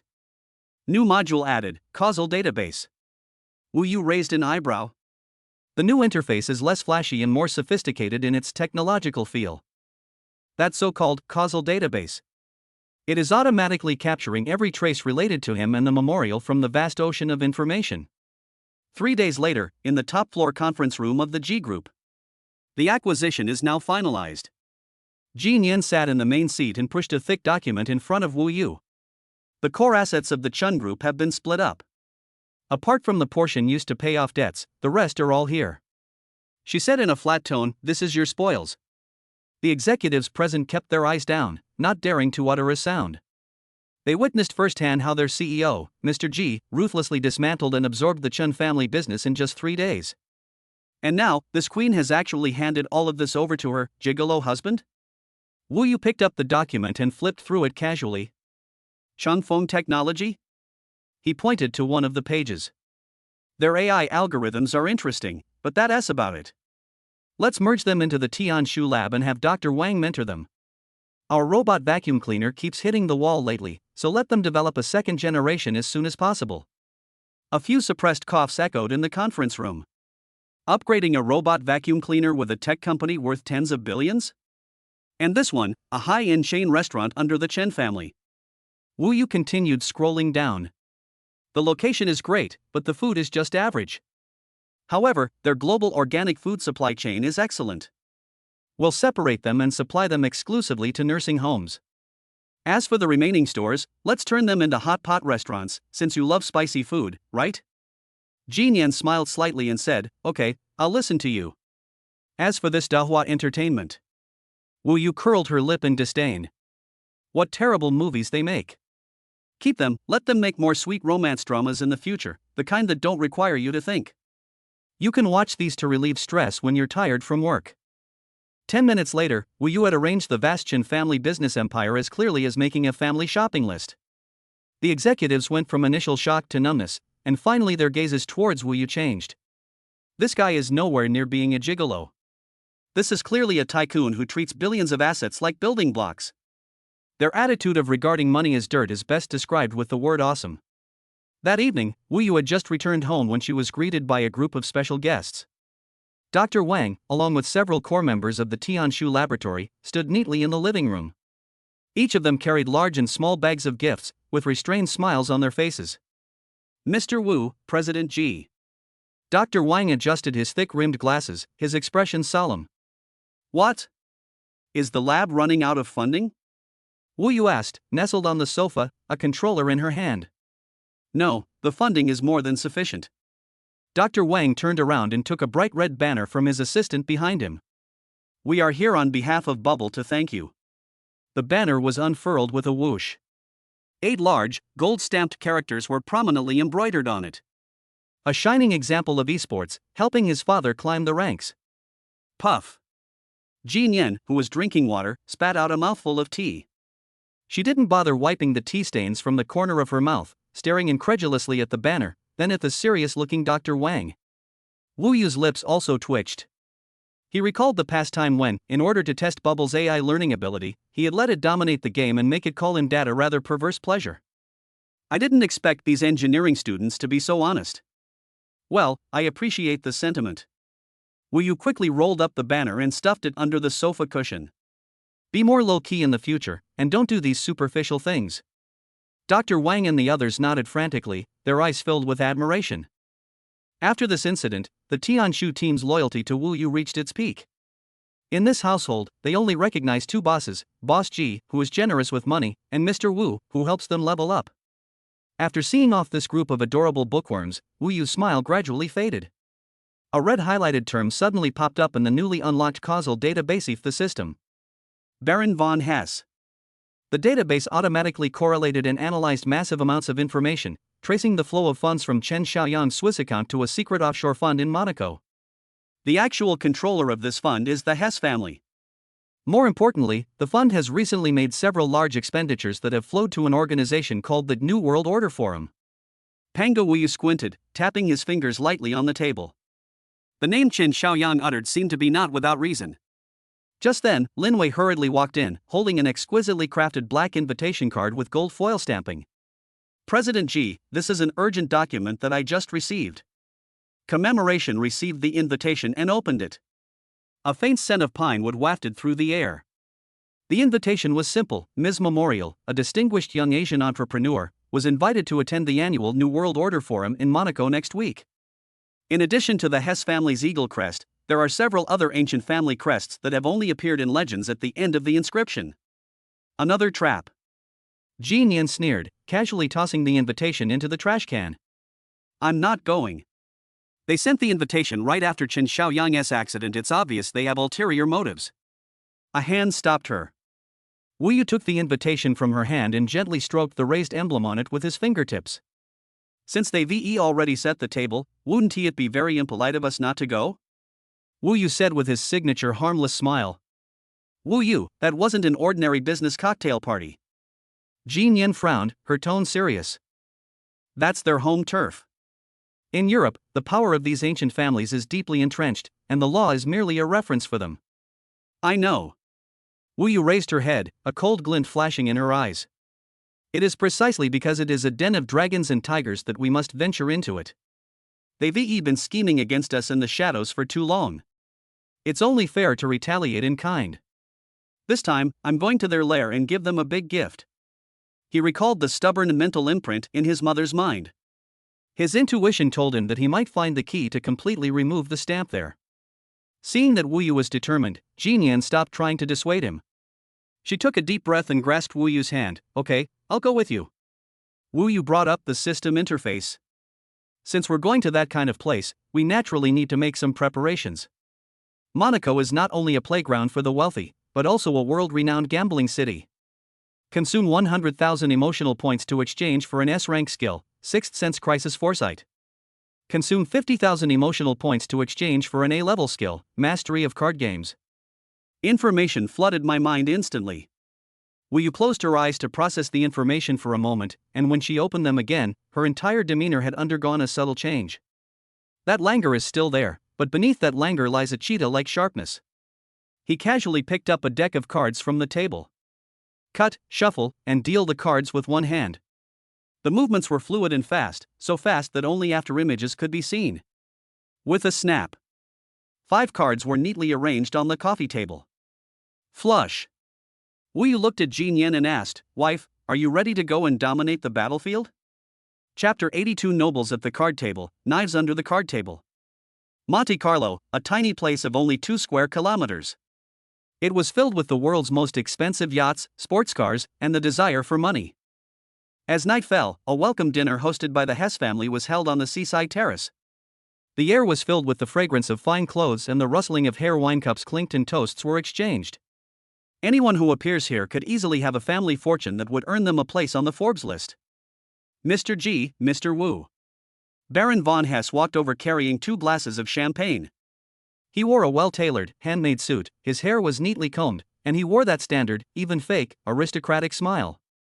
Welcome to Monaco. I hope the Mediterranean breeze will help you forget the fatigue of your journey. Commemorative accepted the champagne, merely touching his lips with it politely. Baron, you're too kind. The scenery here is indeed beautiful, suitable for retirement. Baron Hess's eye twitched slightly, then returned to normal. He turned to introduce the several aloof old men beside him. These are all senior members of the New World Order Forum, and they have long admired Mr. Wu's achievements in art and debate. The words had barely left his mouth. One of the pot-bellied, bald old men, speaking in heavily accented German, rudely pointed to the ivy clinging to the stone pillars by the terrace. Young man, did you know? This plant may look lush now, but all its nutrients come from that stone pillar. Once the stone pillar falls, or the owner gets tired of it and removes it, it becomes nothing. After he finished speaking, the people around him let out meaningful chuckles. Jin Yan's face instantly turned cold. Just as she was about to speak, Wu Yu stopped her.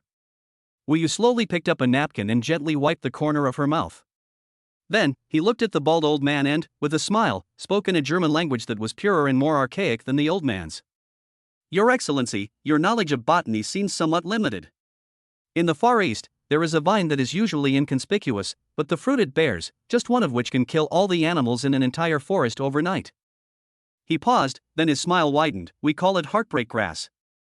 If you are interested, I can send you some seeds to plant on your estate. I imagine the scenery will be quite beautiful.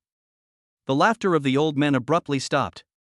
His proud aristocratic lineage and language advantage became a joke in front of Wu Yu.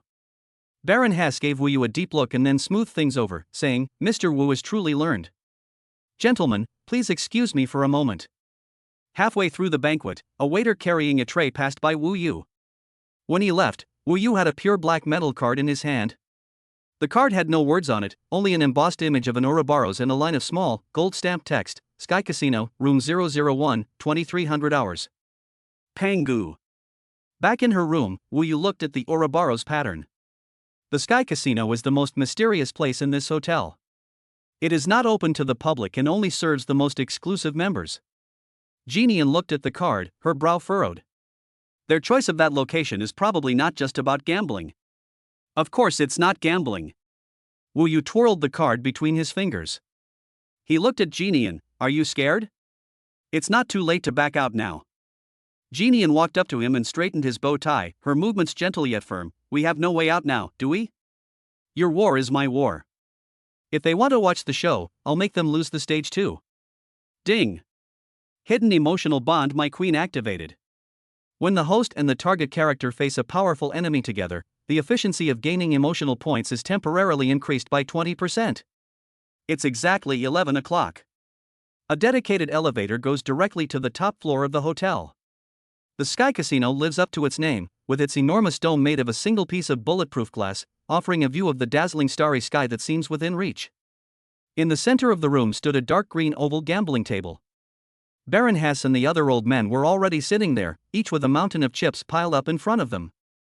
Upon seeing Wu Yu and Jeannian enter, Baron Hess pointed to the empty seat opposite him, like an old spider waiting for its prey to enter its web. Mr. Wu, please have a seat. I know you enjoy playing games, but those video games are too childish. How about we play some adult games tonight? Wu Yu pulled out a chair and sat down, her posture relaxed. He patted the seat next to him, gesturing for Jeannian to sit down. What game? Texas Hold'em? Texas Hold'em? Or Russian roulette? Wu Yu asked with a smile. Texas Hold'em, simple and straightforward. Baron Hess snapped his fingers, and the dealer began to unpack a brand new deck of cards. As for the stakes, Baron Hess took a sealed document bag from his bodyguard and tossed it onto the center of the table. We don't gamble. Money is just a number to us, it's too boring. He pointed to the file folder. Inside are all the original experimental data from your mother's participation in the Spark project. Including detailed records of the crucial experiment that led to her becoming the way she is now. I think you've been looking for this. Wu Yu's previously languid gaze suddenly tightened, and her heart clenched. They knew it after all. My mother's illness was not an accident at all, but rather caused by human intervention. What if I lose? If you lose, Baron Hess leaned forward, staring intently at Wu Yu. You belong to us. We want all the brilliant ideas in your head, and we want you to become Pangu's most loyal dog. Jeannian gripped the handrail tightly. Wu Yu laughed. He reached out and gently patted the back of Jeannian's hand, signaling her to relax. Make a deal. The betting begins. The dealer dealt the cards professionally and quickly, with each card landing precisely in front of the players. Wu Yu's mastery of the art of playing cards reached its peak at this moment. In his eyes, there were no secrets at this gambling table. The dealer's extremely subtle feints while shuffling the cards, the instantaneous contraction of Baron Hess's pupils when he received a good hand, and even the changes in everyone's heart rate were all clearly discernible. This was a bet that was unfair from the start. They cheated. Or rather, the entire casino, including the dealers, is run by their people. After several rounds, Wu Yu had lost more chips than he won. The old men wore smug smiles as they tightened their encirclement, like hunters closing in on a trapped beast. Finally, the last game has arrived. The community cards on the table are Ace of Hearts, King of Hearts, Queen of Hearts, Ten of Spades, and Jack of Diamonds. An extremely ominous hand. Baron Hess pushed out all the chips in front of him, his face radiating an arrogant confidence. All in. He had 2 hearts in his hand, the Jack of Hearts and the Ten of Hearts. With the community cards, he had a straight flush. This is an almost unbeatable hand. Young man, the game is over. Baron Hess revealed his whole card and slammed it heavily on the table. A straight flush. Luck is worthless in the face of absolute strength. All eyes were on Wu Yu, waiting for him to break down and beg for mercy. Jeannian's heart was in her throat as she stared intently at Wu Yu's profile. Wu Yu remained leaning back in her chair, a cryptic smile on her face. Baron, you are right. He slowly sat up straight, his fingers pressing on his 2 bottom cards. In the face of absolute strength, luck is indeed worthless. But you seem to have misunderstood one thing. Wu Yu did not reveal her hand. His wrist twitched at a speed almost imperceptible to the naked eye. The next second, the two whole cards flew out like two throwing knives, landing precisely on the card table in front of Baron Hesse. Baron Hesse instinctively shrank back. When he saw the two cards clearly, his eyes almost popped out of their sockets. Ace of spades, king of spades, etc. There's already an ace of hearts and a king of hearts on the community cards, how could another one appear? Wrong. Everyone looked back at the public sign area. The original ace of hearts and king of hearts have somehow become the queen of spades and jack of spades. In addition to the ace and king of spades that Wu Yofei played, and the 10 of spades that was already in the community cards. Royal flush. The ultimate hand. You cheated. The bald count suddenly stood up and roared at Wu Yu. Wu Yu slowly stood up and straightened his cuffs. Where's the evidence? He spread his hands, looking completely innocent. You have the surveillance footage, the dealers are your people, and you provided the cards. Excuse me, how can I cheat? The entire room fell silent. They clearly knew that Wu Yu had changed the cards, and he did it right in front of them, even changing all the community cards. But how is this possible? What kind of technique could achieve this in full view of everyone? It's practically magic. Baron Hesse stared intently at Wu Yu, gritting his teeth. I told you, I don't like the rules you set. Wu Yu walked to the center of the table and grabbed the sealed file bag. Now, it's my turn to set the rules. Chapter 83 My Rules, Sins of the Past. The Rooftop Casino. Baron Hesse stared intently at the 5 spade cards on the table. A, K, Q, J, 10 a royal flush. Impossible. This deck of cards is specially made. Each card has a built-in sensor chip. The card dealing machine was encrypted, and the dealer was his trusted confidant whom he had worked with for 10 years. In a room with no blind spots in the surveillance cameras, and under the watchful eyes of more than a dozen pairs of eyes, how did Wu Yu manage to replace all the public signs? This goes beyond the scope of cheating techniques. The bald countess' finger was still trembling as he pointed at Wu Yu, but the word cheating was stuck in his throat and he couldn't get it out. There is no evidence. Just a moment ago, the surveillance footage may have only captured a blurry afterimage. Wu Yu slowly took the sealed document bag from the center of the table and gently patted off the dust. It seems that everyone is still adjusting to my new rules. Wu Yu sat back down in her chair, crossed her legs, and said, No rush, let's take it slow. First, I accept the bet. A bet is a bet, and even a child understands that. You all are hundreds of years old combined, so I don't need to teach you that. Baron Hesse's cane slammed heavily on the carpet with a dull thud. Wu Yu pointed to the bald count. Secondly, sir, who likes to study botany, I didn't like your analogy about vines very much. You need to apologize to my wife. Insolence, the bald count roared in fury. I am a collateral relative of the Hohenzollern family, and you expect me to apologize to a commoner woman? Commoners? Wu Yu laughed. He raised his wrist and gently turned the seemingly ordinary obsidian cufflink on his sleeve. What a coincidence! I have a habit of documenting my experiences when I'm in unfamiliar places. I accidentally jotted down everyone's brilliant remarks about treating people as gamblers and some of their grand plans to manipulate the world economy. Baron Hesse's pupils suddenly contracted. If these conversations get out, what will those families who are still observing think? What will regulatory agencies in various countries do? Most importantly, their carefully cultivated personas as philanthropists and gentlemen will completely collapse. You're playing with fire. Baron Hesse's voice seemed to be squeezed out from between his teeth. The thing I'm least afraid of is fire. Wu Yu leaned forward, looking directly into Baron Hesse's cloudy eyes. I don't mind burning this fire even brighter, and seeing whether my cufflinks or your family crest will turn to ashes in the end. A full minute. Baron Hesse closed his eyes and took a deep breath. When he opened his eyes again, the rage in them had been forcibly suppressed, leaving only a cold calculation. Apologize to Ms. G, he commanded. Hesse. The bald count looked at him in disbelief. Apologize. Baron Hesse raised his voice. The bald count stood frozen in place for a long time, and finally, under the heavy pressure of family interests, he bowed his noble back with great difficulty. Ms. G. I apologize, my remarks just now were unbecoming. All eyes were on the memorial. We await how this powerful woman from the East will respond to this belated humiliation. Should one angrily rebuke or generously forgive? However, no commemoration was done. She didn't even glance at the bowing count. Her gaze remained fixed on Wu Yu, as if everyone else in the room was just air. She walked over to Wu Yu, reached out, and gently straightened his collar, which had become slightly disheveled from the large movements. "Have you had enough fun?" she asked softly, her tone full of affection. "If you've had enough fun, let's go home. I'm hungry."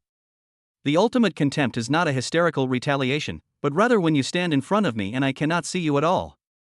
The bald count stood frozen in place, unsure whether to bow or straighten up, like a clown forgotten on a stage. Wu Yu grabbed Jinyan's hand and kissed it. "Okay, let's go home." He stood up, as if suddenly remembering something, and turned to look at Baron Hess. "Oh, right, the third condition." He tapped the expensive handmade wool carpet beneath his feet with his toes. "The night view here is nice, I really like it. I'll take this Sky Casino. Deliver the transfer agreement to my room tomorrow morning, and remember to pay all the taxes." After saying that, he put his arm around Jinyan's waist and walked out of the room, which symbolized the pinnacle of power, without looking back. All that remained was a room full of gunpowder barrels about to explode. Back to the presidential suite on the top floor of the hotel. The moment the door closed, the nonchalant expression on Wu Yu's face vanished. He strode to his desk and placed the file folder he had painstakingly won on it. His hands were trembling slightly. "This contains the truth behind the root of my mother's 15 years of suffering." Jinyan poured him a glass of warm water, handed it to him with both hands, and then stood quietly behind him, placing her hands on his shoulders, silently conveying strength. Ding! Target character Jinyan has developed a firm resolve to share life and death emotion. Emotional value plus 80,000. Wu Yu took a deep breath and tore open the seal. There were no paper documents inside, only a black encryption chip. He inserted the chip into a specially designed reader that he carried with him. A red warning box popped up on the computer screen: "Top secret file, automatic destruction after 3 incorrect passwords." This level of encryption is clearly not intended to protect against ordinary hackers. System. Wu Yu summoned the interface in his mind. Exchange for SSS level skill, data archaeologist. Consumed 200,000 emotion points. Skill loaded. In the long river of data, no secret can be buried forever. The next second, the computer screen in Wu Yu's eyes changed. In his eyes, those complex encryption algorithms automatically decompose into the most basic data stream of zeros and ones. He doesn't need a password, he can directly see the original state of the data before it's encapsulated. His 10 fingers flew across the keyboard, so fast that they left after images. The red warning box flashed a few times before turning into a green "access granted" message. A massive amount of documents emerged like a tidal wave. This is not a simple lab report. This is a list. A death list of those eliminated under the Spark project. Hundreds of names, each with a reason for elimination noted next to it. Number 07, emotionally volatile and easily disturbed, has been removed. Number 23, with an overly strong sense of morality, is incapable of carrying out extreme missions and has been abandoned. Product number 45 has developed a strong attachment to the individual and is therefore deemed defective. We recommend its recall. Behind these cold, hard words lie countless vibrant lives. The so-called Spark was selected through such an inhumane process. Wu Yu's finger slid across the mouse, and finally, deep in the list, she found that familiar name. Code name, Holy Mother. Real name, Suwon. Status, experimental reserve destroyed. Wu Yudian opened that detailed file. A photo of her mother when she was young appeared on the screen. In that photo, her eyes still shone with light. The experimental subject Saint Mother has demonstrated S-level potential for mental interference, making her the most perfect Spark carrier currently available. However, his extremely serious emotional deficiency, his pathological protectiveness towards his family, especially towards his son Wu Yu, severely hindered the full development of his potential. It is recommended to perform a mental imprint implantation surgery. This would strip away the emotional neural circuits related to maternal love, correct the personality defects, and turn the child into a mere tool. An accident occurred during the surgery. The subject's subconscious resistance was extremely strong, leading to the collapse of their mental state. Although the stamp was successfully implanted, the experimental subject has fallen into a state of permanent dissociation. It is judged as a failure. Correction? Defect? His mother's deepest love for him was seen by these people as a lesion that could be arbitrarily removed? They treated a living, breathing human being like a machine whose code could be modified at will. Wu Yu stared intently at the screen. He wanted to see who had signed this horrific surgical order. Scroll to the bottom of the page. In the section 4 Chief Scientist Surgeon, a signature in cursive script lingered there like a venomous snake. Alexander Ivanov. Wu Yu's pupils suddenly dilated. Ivanov? The one who wrote Adagio della Libra and is considered by the world to be a master who heals the soul with music? The mysterious composer whom he always thought was also a victim of the Fireseed project and even wanted to find clues through him. He once thought that the piece of music was Ivanov's cry in the darkness, a solace for those who shared the same fate. In retrospect, that was hardly a source of comfort. That was clearly an extremely hypocritical elegy played by the executioner over the victim's corpse after the execution. It was him. Wu Yu's voice was terribly hoarse, the antidote was him, and the poison was also him. At that moment, the overwhelming sense of absurdity and the anger of being deceived almost suffocated Wu Yu. It turns out that the light he had been searching for was actually the deepest darkness. Chapter 80 For the Composer's Ghost, the Queen's Blade. Wu Yu's fingers stopped on the keyboard. Su-wan, codename Holy Mother. Her maternal love became a flaw that prevented them from achieving their goal. Wu Yu's breathing stopped.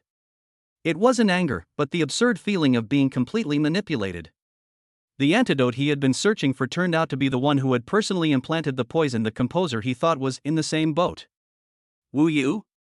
Jin Yan noticed his stiffness and came closer. Her hand rested on his shoulder, conveying a warm and steady strength. Ding! Target Jin Yan has been detected to harbor extreme murderous intent of revenge for love. Emotional binding depth has increased again. Emotional value plus 150,000. It's okay, honey. Wu Yu looked up, her expression changing instantly. The near collapse-like pain I had just experienced was replaced by an extreme calmness. He pressed down on the hand that was on his shoulder, his eyes as calm as the deep sea. Hess and his group know far more than we realize. They know not only about Project Fireseed, but also about my Mother-S file. Wu Yu took a deep breath and pulled up Ivanov's encrypted logs. The steel stamp is not static. The records left by Ivanov detail how he used his expertise to improve the embossed seal of Wu Yu's mother to a dormant type. He didn't intend to kill my mother. Wu Yu's voice was low and somber. He hid my mother. He fooled the Foundation's investigation with a fake-looking stamp. That's why she wasn't discovered for 15 years. The log ended by pointing to that piece, Adagio of Freedom.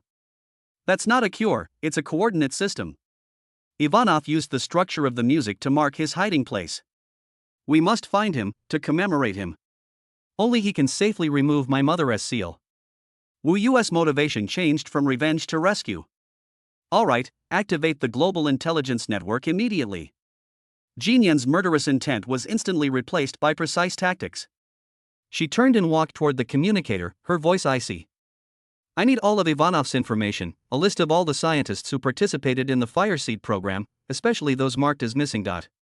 It's too late. Wu Yu pulled up the causal database to analyze the Hess family's recent cash flow. Baron Hess moved even faster.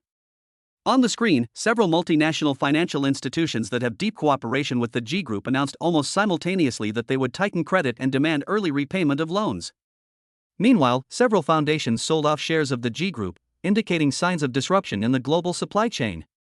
This is a blatant financial attack, a fatal blow to the G Group. Pangdo Foundation, this is a desperate attempt to undermine our foundation. Jin Yan looked at the fluctuating stock price curve, his face ashen. They won't dare touch you, but they'll touch everything about you. Wu Yu looked at her calmly. He knew that Jin Yan had to go back and take charge. I'm going back. Jin Yan said without hesitation. This is my battlefield, and I must defend it. Overseas security, all available resources, are yours. She walked over to Wu Yu, took a black card from the safe, and handed it to him. There's no limit. Use it to find Ivanov. Wu Yu took the card and then held her hand. The Sky Casino in Monaco is mine now. It's our first foothold in Europe. He looked at her, his eyes devoid of anxiety, only a steady promise: you protect our future, and I will protect our past. When you've finished your battle, I'll come back safe and sound with my mother. Looking at him, Jin Yan saw that the eyes that she once thought of him as a gold digger now held the power to support an entire world. Wait for me to come back. She took one last look at him, then turned and walked toward the private elevator. The elevator doors slowly closed. Wu Yu stood still until the elevator reached the ground. He put away the black card without the slightest hesitation. This city is about to become his hunting ground. He walked to the floor-to-ceiling window and looked down at the city enveloped in desire. The Foundation wanted to hunt him down, but he deliberately gave them a welcome ceremony in their own backyard. He opened the system interface, and the poker table in Monaco was still fresh in his memory. Consume 100,000 emotional points to exchange for an S-rank skill, Sixth Sense Crisis Foresight. Consume 50,000 emotional points to exchange for an A-level skill, Mastery of Card Games. Consume 200,000 emotional points to exchange for the SSS level skill, Data Archaeologist. This wave of top-ups has once again depleted his inventory, but Wu Yu knows that this is a necessary investment. He took out the black card left by Baron Hess, his eyes falling on the casino transfer documents. He needed a stable and reliable information gathering point, a springboard in Europe. The next day, Baron Hess discovered that the doors to the Sky Casino were locked. When a transfer document stamped by a local authority in Monaco was placed in front of him, he almost thought he was dreaming. How is that possible? Wu Yu Kai has only been here for less than 12 hours. The document clearly states that the property rights have been transferred to Mr. W. Wu Yu was not present. He was sitting in a completely secluded lounge on the top floor of the casino, using the internal network to turn the casino into his own information monitoring station. He needed Ivanov's lead, but he also had to ensure the safety of the memorial's rear. System, connect to the G Group's core security network. Wu Yu issued the order. The system has detected an extremely high level of emotional bond between the host and the target. The system will automatically activate dual-line synchronization mode. Two images suddenly appeared on the computer screen. On the left is a memorial to the calm and strategic deployment made at the G Group headquarters in the face of the financial crisis. On the right is old evidence of the Fireseed project that he unearthed through Ivanov's diary. You guard our past, and I will guard our future. The words of remembrance echoed in his ears. Will you access the financial data of the Hess family, and the Pango Foundation's fund transfer paths in the global market were clearly presented to him. The real show is just beginning. He smiled, picked up a playing card, and flicked it lightly into the air. The playing card sliced through the air, precisely piercing the center of a famous painting on the opposite wall, the back of which concealed a secret communicator belonging to the Hess family. The truth about Project Fire, Ivanov's whereabouts, and the solution to the financial attack were all within his grasp. All he had to do was wait for the signal to commemorate the occasion. He waited for her next emotional threshold. Chapter 85: The Ghost of Desire, The Coordinates of Emotion. Sky Casino has welcomed its new owner. But everything inside the casino seemed unchanged. The blonde, blue-eyed manager, still wearing his sharp uniform, stood in front of the executive desk reporting on last night's financial situation. The dealers continued to shuffle the cards with expressionless faces, and the waiters continued to carry trays full of expensive drinks, moving among the gamblers. The only change was that the office on the top floor of the casino, which once belonged to Baron Hess, was now occupied by someone else. Wu Yu didn't sit in the leather executive chair that symbolized power, but instead casually leaned against the bar, swirling a freshly mixed drink in his hand. He listened to the manager's report without saying a word. This made the manager very uneasy. This new boss from the east is like an unfathomable fog. He neither purged the old guard like a nouveau riche nor rushed to assert his sovereignty. It simply observes quietly, like a lurking wild beast surveying its new territory. Mr. Wu, what are the arrangements for tonight? The manager asked tentatively. The same as always. Wu Yu took a sip of wine. Also, do me a favor.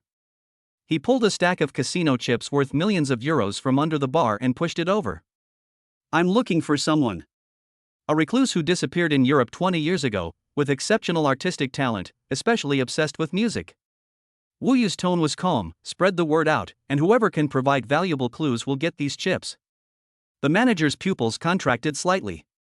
Using €1 million to find someone who may not even exist? He didn't dare ask any more questions, took the chips, and respectfully withdrew. The office returned to silence. Wu Yu ignored how the casino operated and walked to the huge floor-to-ceiling window, overlooking the dazzling city. He needed a fulcrum, and this casino was the first fulcrum he used to leverage Pangu in Europe. He summoned the system in his mind. Exchange for rank as support skill, emotional spectrum analysis. Emotional value consumed, 30,000. Compared to the previous expenditures of hundreds of thousands, this amount of emotional value is negligible. The next second, Wu Yu's vision was filled with a brand new filter. He walked into the quiet music room in the office and projected the manuscript score of Freedom Adagio extracted from the chip onto the wall.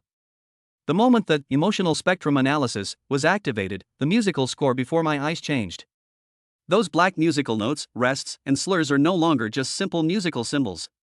Each symbol is covered with a faint halo of different colors. A performance mark PP indicating very weak is presented in a nearly transparent, regretful gray.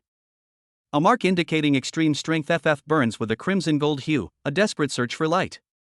Every note reflects Ivanov's truest emotions when he wrote it. They intertwine, no longer a piece of music, but a code hidden beneath the staff, composed of emotions. Wu Yu's gaze swept across the entire sheet music. He discovered that these emotional sparks were most concentrated and brightest in the area. It's not the most exciting parts of the melody, but rather those seemingly insignificant rests and ornaments. He strung these points together in his mind. An irregular star map slowly emerged. Wu Yu pulled up a satellite map of Europe and overlaid this emotional star map on it. The light spots began to overlap and match the outlines of mountains, rivers, and lakes. A few minutes later, a coordinate was locked. It wasn't Berlin, it wasn't Paris, and it wasn't any bustling metropolis. The star map ends at a snow-covered mountain town called Grindelwald, deep in the Swiss Alps. A place renowned for its seclusion and breathtaking scenery. Found it. Just as Wu Yu was about to leave and asked the casino manager to arrange a private jet, there was a knock on the office door. "Mr. Wu, a customer downstairs lost all his money, but he specifically asked to see you." The manager's voice sounded somewhat troubled. "I won't see you."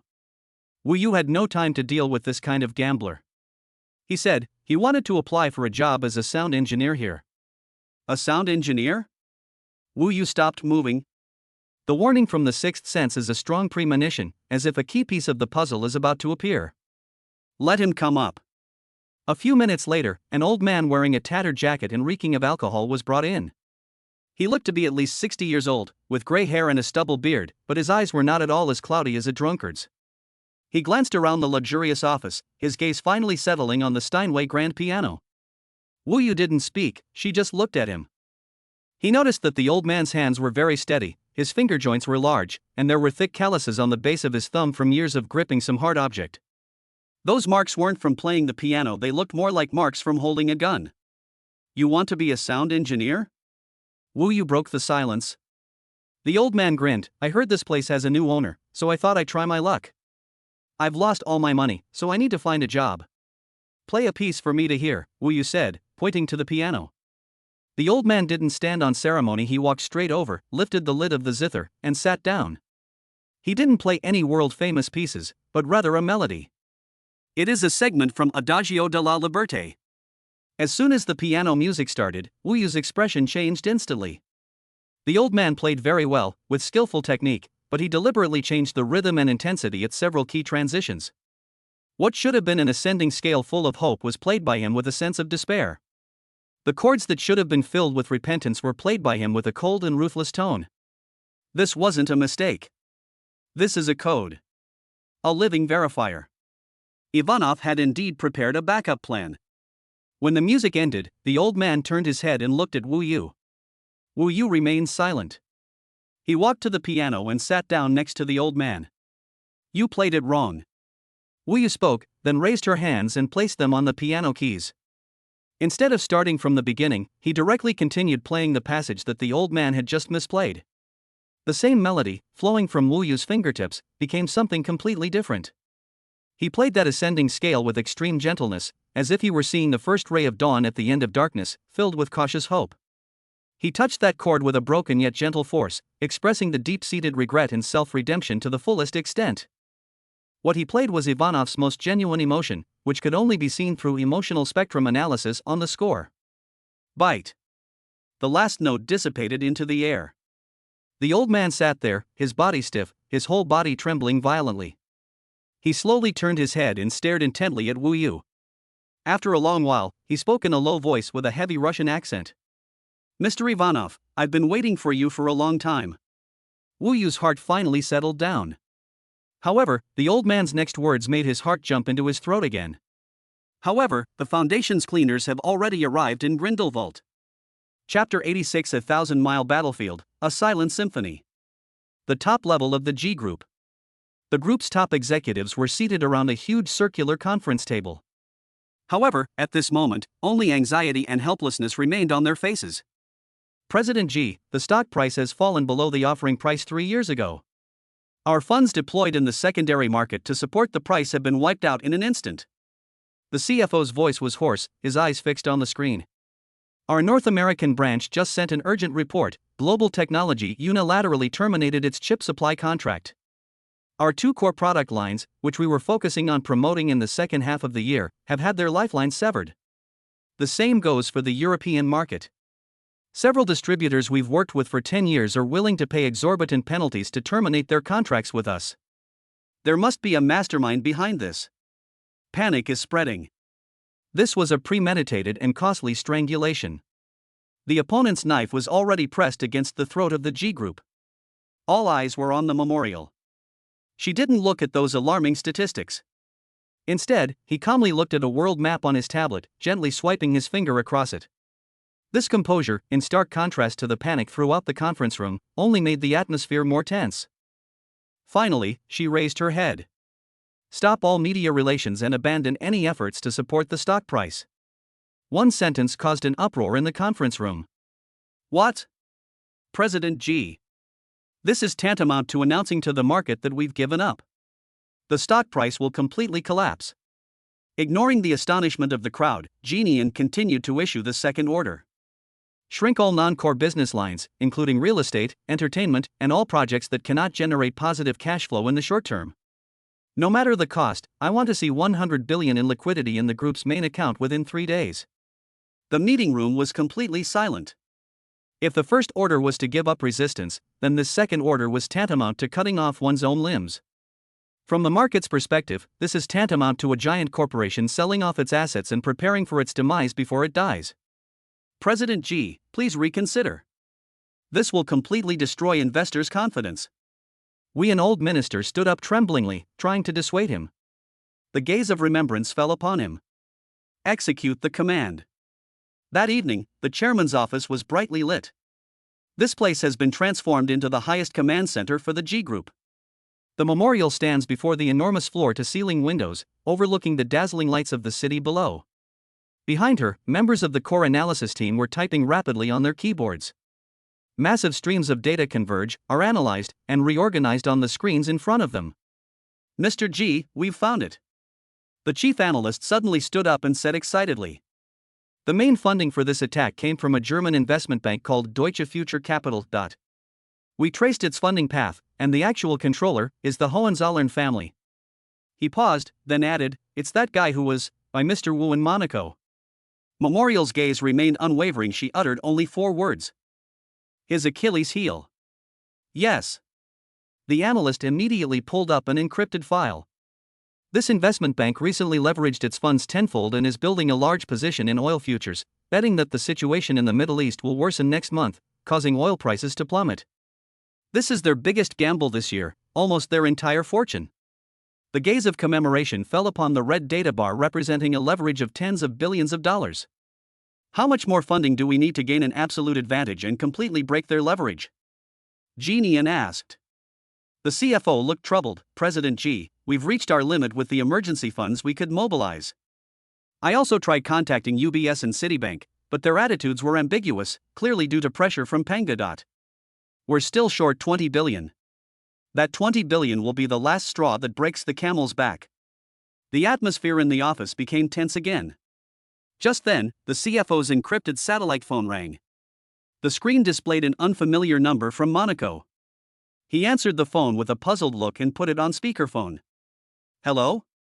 Hello, are you Mr. Zhang from the G Group? This is the Monaco Sky Casino. A polite male voice came through the phone. The CFO was taken aback. A casino? Yes. Our casino's new owner, Mr. Wu Yu, has heard that the G Group has recently encountered some minor financial troubles. He asked me to convey to you that he is personally very willing to conduct a friendly financial loan with the G Group. The CFO was completely dumbfounded. What are Mr. and Mrs. G up to? And at such a critical juncture of life and death? He subconsciously looked at Jean Yin, only to find that a knowing smile had appeared on Jean Yin's face. She understood instantly. Wu Yu won an ATM located in the heart of Europe that prints money 24 hours a day. Baron Hess and his gang of fools, blinded by greed, will surely be throwing money around at the gambling tables in the next few days in an attempt to save face. The more frantic they became, the more cash flowed into Wu Yu's pocket. He wasn't borrowing money. He used the most direct and brutal method to airdrop the ammunition he had captured on the European battlefield to her battlefield without losing a single piece of his weapon. This tacit understanding needs no words. Tell Mr. Wu. Jean Yin walked to the phone, her voice calm but firm, "We accept. Whatever the conditions." The call ended less than 10 minutes later. President Xi, they are willing to provide a €30 billion interest-free loan, without any collateral.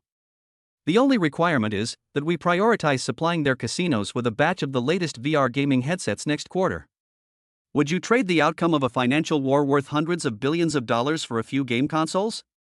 Everyone present felt their worldview had been shaken. The commemoration was just a gentle wave of the hand. The war has begun. She turned around and looked back at the red data bar on the screen. Pass on my order, all funds shall be invested in the oil futures market. Go long. The CFO was horrified. Going long? Mr. G, all the signals are pointing to a drop in oil prices. We're going against the trend, it's suicide. They want it to fall, but I'll make sure it doesn't. Memorial's voice was cold. Furthermore, send this document to all the top 10 financial media outlets in the world through 100 different anonymous channels.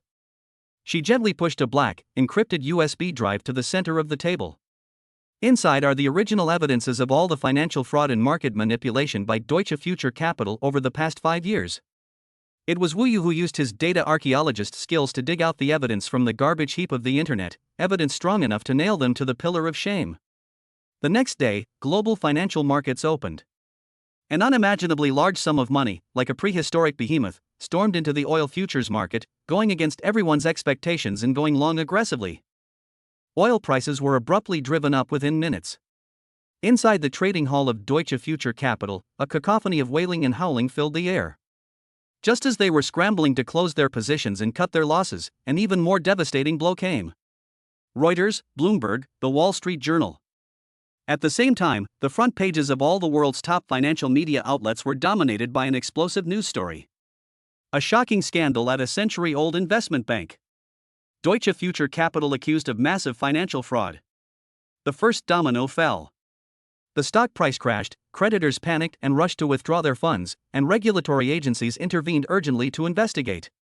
The lever snapped instantly. In just 3 hours. This investment banking behemoth, which had stood tall in the European financial world for a century, was torn to shreds and vanished without even making a ripple in the market frenzy.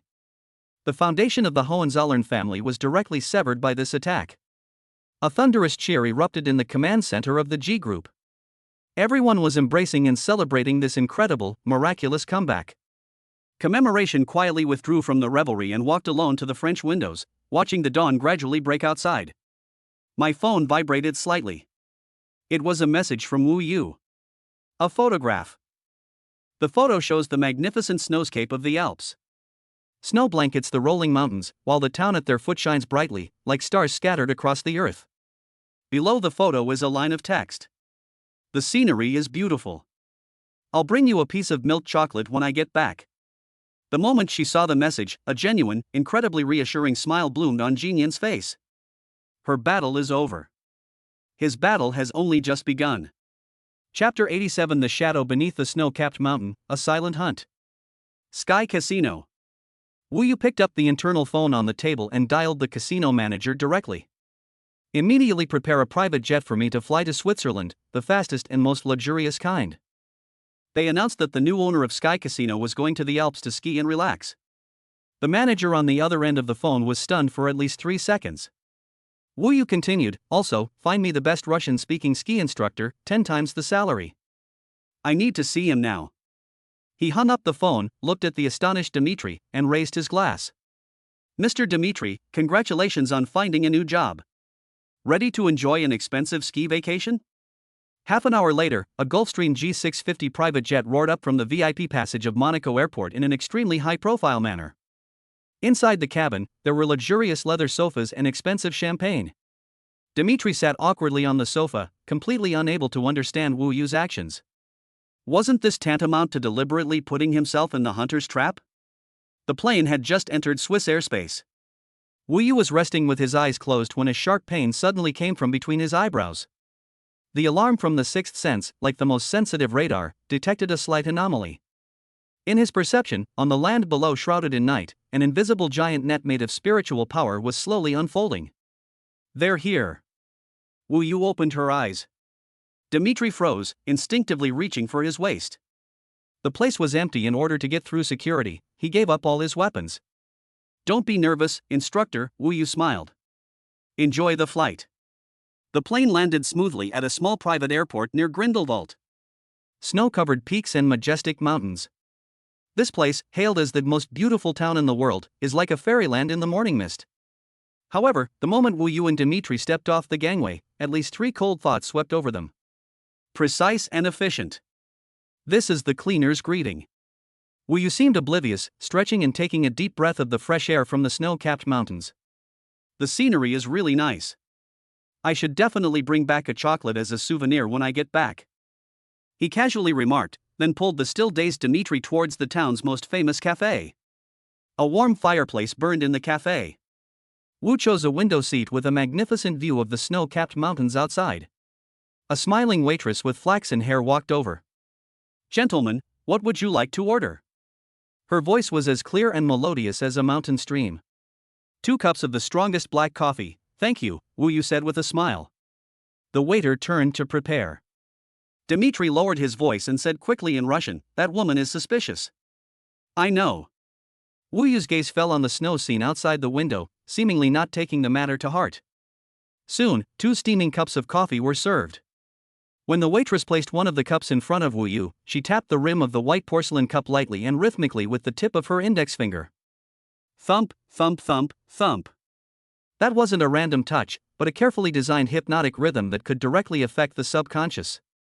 Her voice was very soft, but in the quiet coffee shop, combined with her eyes that were like the blue water of a lake, it was enough to make someone with a weak will fall into a daze in an instant. This is a low-level form of psychological manipulation. Just as that subtle spiritual force attempted to invade Wu Yu's brain. Deep within Wu Yu's consciousness, a golden thread connecting him to the distant east, formed from commemorative emotions, suddenly flashed. That chilling hypnotic power vanished instantly, like a pebble hitting a wall made of diamonds. The Queen's barrier. Indestructible. Wu Yu casually picked up her coffee and took a sip. "Thank you, the coffee is good." He looked up and gave the waitress a perfect smile. The waitress's smile froze for a moment. A flicker of surprise crossed her eyes, but she quickly regained her sweet demeanor and bowed as she withdrew. A few hundred meters away, in the attic of another inconspicuous wooden house, a bespectacled, refined-looking man was staring at the data on a sophisticated instrument in front of him. Probing failed. He spoke coldly into his headset in German. The target possesses an extremely high mental barrier. Inducements below grade A are ineffective. His mental defenses are like some kind of passively triggered absolute domain. There was a moment of silence on the other end of the phone. Confirm target level, prepare to execute Plan B. Remember, Ivanov must be alive, and those around him, eliminate them. Inside the coffee shop, Dmitri witnessed the entire scene. Although he could not see the silent confrontation, but he could sense the murderous intent emanating from the waitress, as well as the chilling pressure emanating from Wu Yu that appeared and disappeared in an instant. This young man was far more powerful than he had imagined, so powerful that he was unfathomable. "Let's go after we finish our coffee," Wu Yu said, putting down her cup. Dmitri didn't ask any more questions and silently followed behind him. Instead of taking the cable car route popular with tourists, the two were led by Dmitri to a long abandoned mountain trail known only to local veteran hunters. The path was covered with thick snow, making it almost invisible. The deeper they went into the mountains, the quieter it became, with only the crunching sound of their footsteps on the snow. The air grew thinner and thinner, and the cold wind felt like knives scraping against our faces. Just as they crossed a mountain ridge, a solitary wooden cabin covered in snow came into view. Wu Yu's sixth sense emitted an unprecedented, death-defying roar. It was a terrifying warning that my entire soul was about to be torn apart. "Don't move!" Wu Yu grabbed Dmitri, who was about to take a step forward, and pressed him firmly to the spot. Dmitri was puzzled, but out of trust in Wu Yu, he stopped. We're surrounded. Wu Yu's gaze swept over the surroundings. All around was a pristine white snowfield, deserted and as quiet as the end of the world. But Wu Yu knew that they had stepped into the deadliest hunting trap. The words had barely left his mouth. In the snow in front of them, to their left, and to their right, 3 figures dressed in pure white snow camouflage suits emerged silently, like ghosts growing out of the snow. They formed a triangle, blocking all escape routes. They had no guns, but the way they looked at Wu Yu and Dmitri was as if they were looking at 2 corpses whose deaths were already marked on them. Chapter 88 False Memories, Real Emotions. In the snow. The man in the lead slowly took off his windproof goggles. It was a very gentle face, around 30 years old, with long flaxen hair, emerald green eyes, and a friendly smile like that of a girl next door. Welcome, Mr. Wu. The woman spoke, her voice as pleasant as when she was posing as a waitress in the coffee shop. We've been waiting for you for a long time. Dimitri's muscles tensed instantly, and his hands instinctively went to protect Wu Yu, assuming a fighting stance. Don't be nervous, veteran. The woman glanced at Dmitri. Your mission is complete. You took good care of Ivanov and successfully brought him to the location we designated. She shifted her gaze back to Wu Yu, her smile widening. You should feel honored. In order to capture you, we even went so far as to use Ivanov, this important asset, as bait, and left him here for 3 whole months. Everything makes sense now.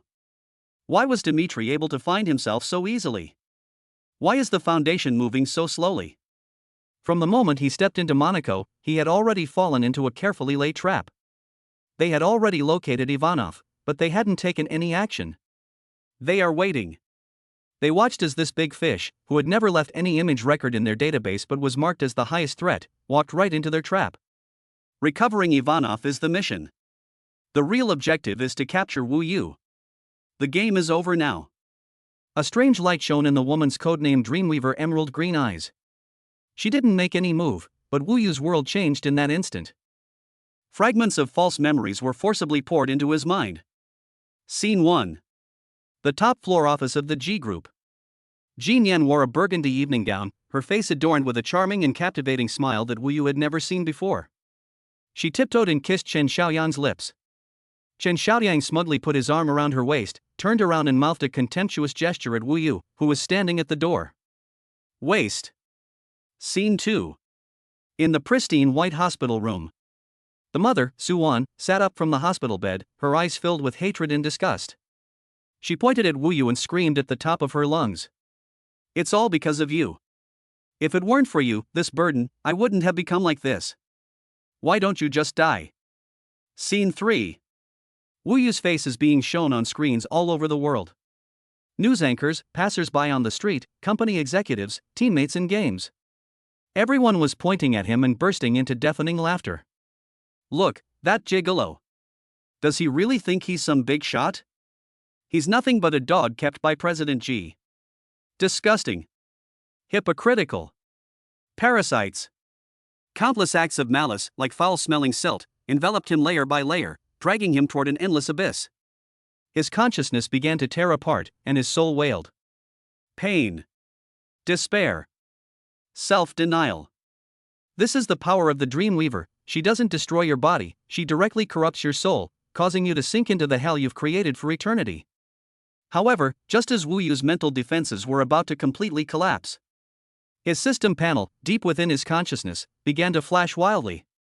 That golden thread connecting him to the emotions of remembrance, that unbreakable Queen's barrier. These false memories have caused my mind to flicker between light and darkness, but they have never truly broken free. Wu Yu did not confront those illusions. Any resistance or questioning will be captured by the Dreamweaver's spiritual power and then woven into even more vicious lies. The best way to combat lies is not to expose them. Instead, it uses an incredibly solid reality to completely ignore it. Wu Yu gave up all resistance and immersed her remaining consciousness, which was about to be torn apart, into that golden thread of emotion. He thought of commemoration. She is not the woman kissing someone else in the illusion. Instead, it was the Queen who, in the conference room, in front of everyone, firmly upheld his dignity. She was the wife who, after he had exhausted himself playing the piano for his mother, awkwardly tried to cook him a meal. He was the comrade in arms with whom he had tacitly won a financial war before their parting, even though they were thousands of miles apart. It was that message sent before the private jet took off, "Wait for me to come back." And then there's the message he just sent out, "The scenery is nice, I'll bring you a milk chocolate when I get back." These memories, these emotions, are vivid, passionate, and real. That cherished love. That unconditional trust. That burning desire, a desire to hold her in my arms and protect her, was enough to destroy everything. All of this is real.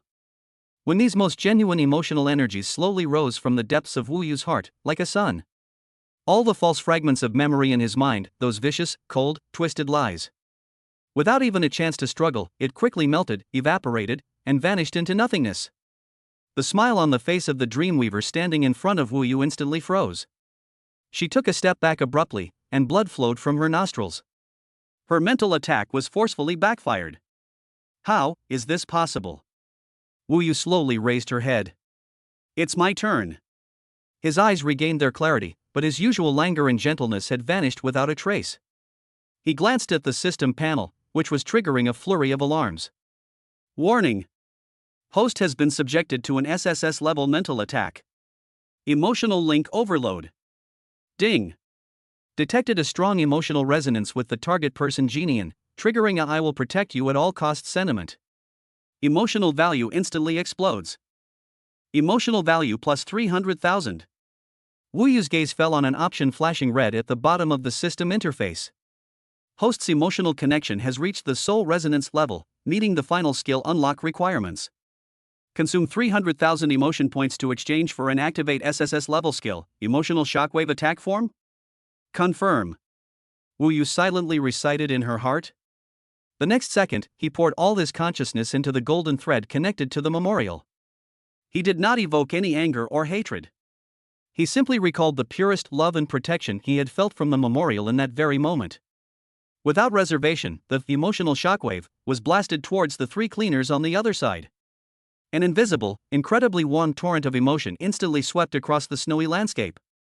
Those three cleaners who were deprived of their emotions from childhood and raised as killing machines. Caught completely off guard, I was struck head-on by this overwhelmingly warm emotion. The Dreamweaver was the first to collapse. For the first time, a concept called warmth entered her mind. For the first time, deep in her soul, she felt an emotion called being loved. A voice echoed in her heart, "You are not a tool, you deserve to be protected and loved." At the same time, the other two male cleaners also experienced violent tremors. Their hands, gripping their weapons, were trembling. For the first time, a feeling of bewilderment appeared in their empty eyes. Their worldview was completely overturned at this moment, and then collapsed with a crash. Their seemingly indestructible mental fortitude crumbled at that moment. Thump! Thump! Thump! Almost simultaneously, the three men dropped their weapons, their knees buckled, and they collapsed to their knees in the snow. Immediately afterwards, a childlike sob echoed across the silent snow-capped mountaintop. They cried. She cried her heart out, unable to control herself. Dmitri stood to one side. He stared at the unbelievable scene before him, at the three top assassins kneeling on the ground and weeping like three children, and his mind completely went blank. What exactly happened? Just then, the door of the lonely wooden house not far away creaked open. A man with gray hair, a hunched back, and an extremely old appearance walked out step by step, leaning on a cane. It was Ivanov. He stared at the unbelievable scene before him, his lips trembling, and a light gradually appeared in his cloudy eyes. That was a light he had held onto for 20 years, a light that was almost extinguished. "You see. I was right." Ivanov muttered to himself, as if speaking to Wu Yu, or perhaps making a final summary of his 20 years of imprisonment like perseverance. Emotions are not a weakness. Emotion is the miracle. Chapter 89: The Price of a Miracle, The Sinner's Request. At the summit of the snow-capped mountain. Warmth, protection, being loved. The Dreamweaver raised her head, her emerald eyes filled with tears. She looked at Wu Yu, her eyes no longer filled with murderous intent, but with dependence and affection. It was as if Wu Yu was the only source of light in her life. Dmitri stood to the side, completely dumbfounded. He had held a gun, killed people, and witnessed countless life or death situations, but he had never seen such a bizarre sight. Did they use emotion to defeat three top-tier psychopaths? Is this divine punishment or a miracle? Emotion is the miracle. The door to the cabin was pushed open, and Ivanov, leaning on his cane, walked out unsteadily. His voice was old and hoarse, and as he looked at the scene before him, a kind of fanaticism burst forth in his eyes, as if he were witnessing a truth that had been upheld for 20 years. Come in, my friend. The cabin was furnished so simply it was almost rudimentary, with only a bed, a table, and a fireplace burning wood. The air was filled with a strong smell of medicine and the aroma of wood.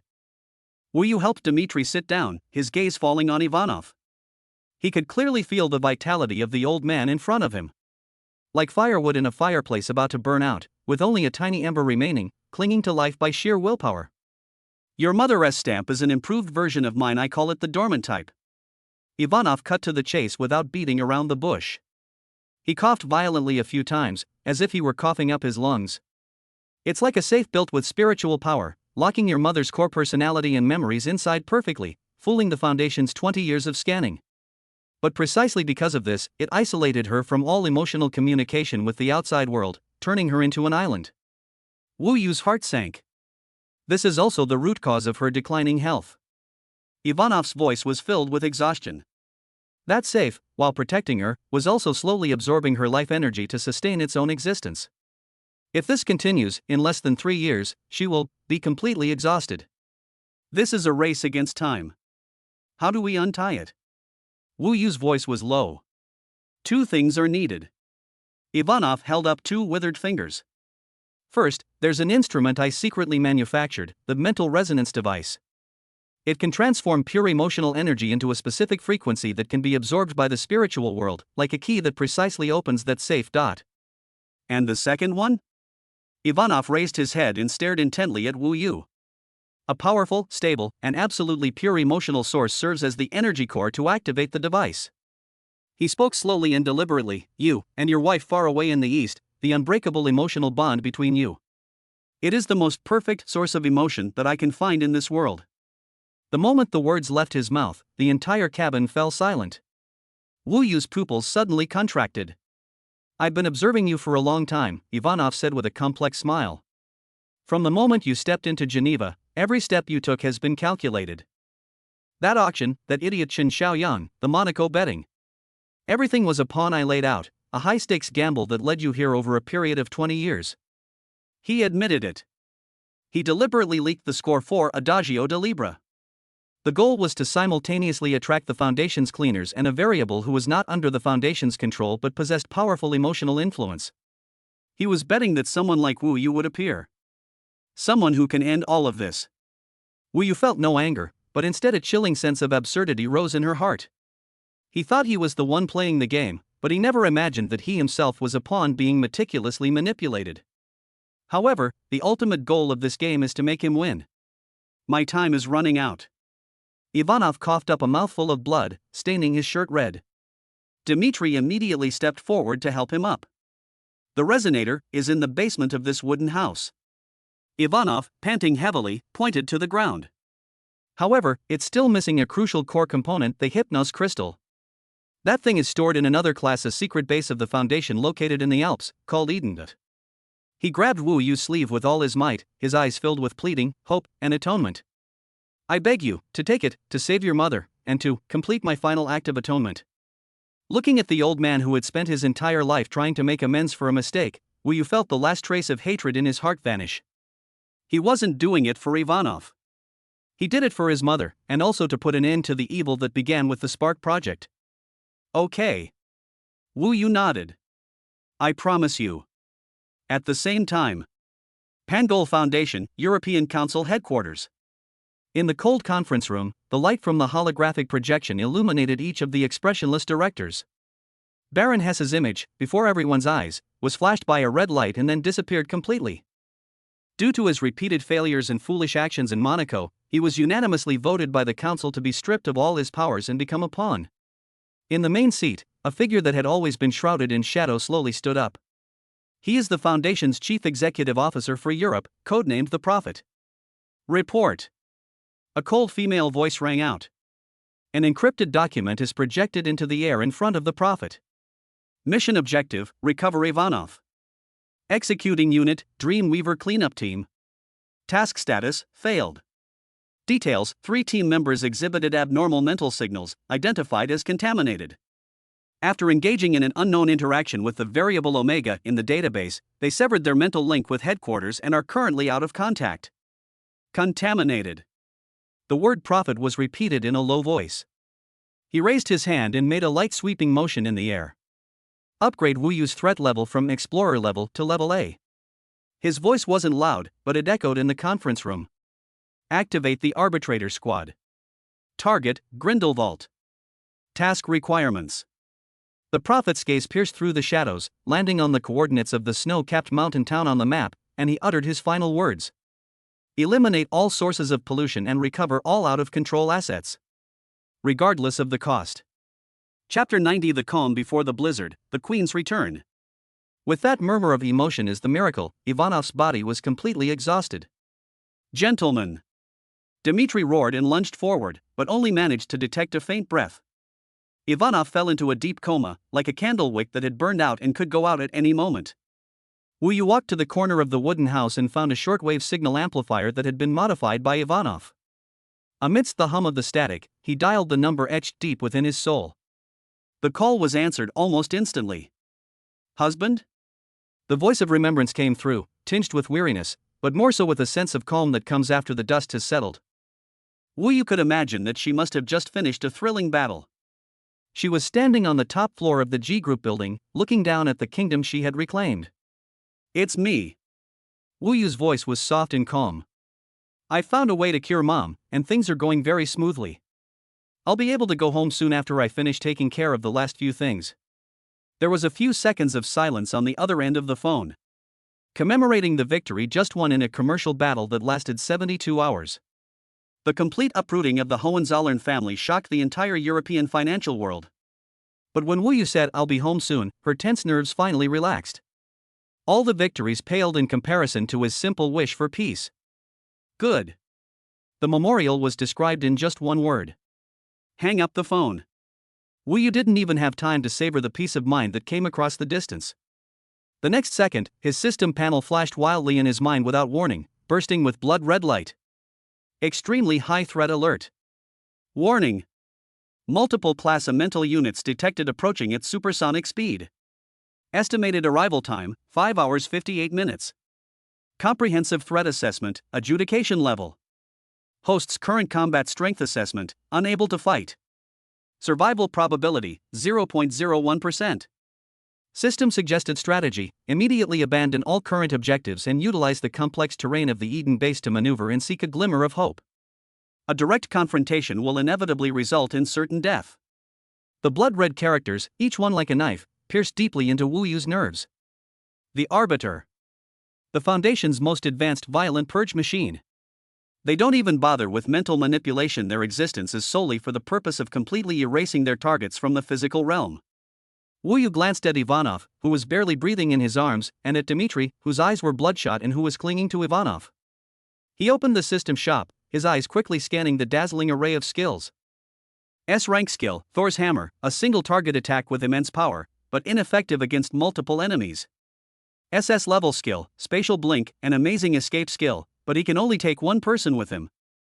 These are not what he wants. His gaze fell on the total emotional value in the upper right corner, which had surged to an unprecedented peak due to the celebration of victory and the anxiety. He abandoned all conventional combat or escape skills and slid his finger to the deepest part of the skill list. In that gray, unlit area, an option shimmering with a dark gold light caught his full attention. This is a brand new, bug-level skill that has never appeared in the system store before. In that instant, Wu Yu's eyes became resolute and crazed. He made a decision that would wipe out all his savings. System, redeem it. Host detected to have selected to exchange for SSS level domain type strategic skill Absolute Silence Domain. This is the ultimate hidden skill. Required emotion points to redeem, 1 million. Confirm redemption? Confirm. Emotional value deduction successful. SSS level skill, Absolute Silence Domain, equipped. Wu Yu could almost hear her own heart pounding. The next second, a detailed description of the skill appeared before his eyes. Absolute Silence Domain creates a spherical area with a radius of 1 kilometer centered on the host. Within this area, the host can specify that all forms of detection should be blocked. including but not limited to thermal imaging, sonar, radar, life signals, and psychoscanning. Duration of the area, 30 minutes. Cooldown time, 24 hours. This is neither an offensive skill nor a defensive skill. It has only one function to make this area completely disappear from all known observation methods. The moment Wu Yu completed the exchange, the sky outside the wooden house darkened without warning. What were initially just fine snowflakes suddenly turned into a blizzard of large snowflakes, with fierce winds whipping the snow pellets and lashing the mountain forest.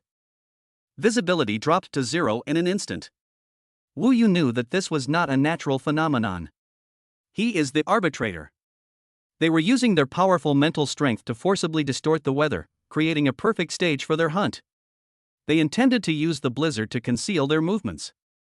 At the same time, it also completely traps the prey in this snowy mountain cage. Wu Yu gently laid Ivanov flat on the bed and covered him with a blanket. He walked to the door of the cabin and pushed open the creaking wooden door that was groaning in the strong wind. The biting cold wind, mixed with snowflakes, rushed in instantly. Wu Yu looked at the forest swallowed by darkness and snow, and silently recited in his heart. Activate, absolute silence domain. Buzz. An invisible wave spread out instantly. In an instant, the whole world fell silent. The howling wind, which seemed to tear eardrums apart, disappeared. The blizzard continued, even more violently than before. But within this 1 kilometer radius, there wasn't even a wisp of wind. The snowflakes are no longer being swept and danced wildly by the gale. Instead, it drifted down vertically, quietly, and gracefully from the dark night sky. It was as if the whole world had been muted. Wu Yu stood at the door, reached out her hand, and caught a falling snowflake. The snowflakes were in his palm, cold and real. He calmly gazed at the snow-covered mountains and forests in the distance. He knew that, at this moment, in the perception of the arbitrator team, this area had become an absolute black hole.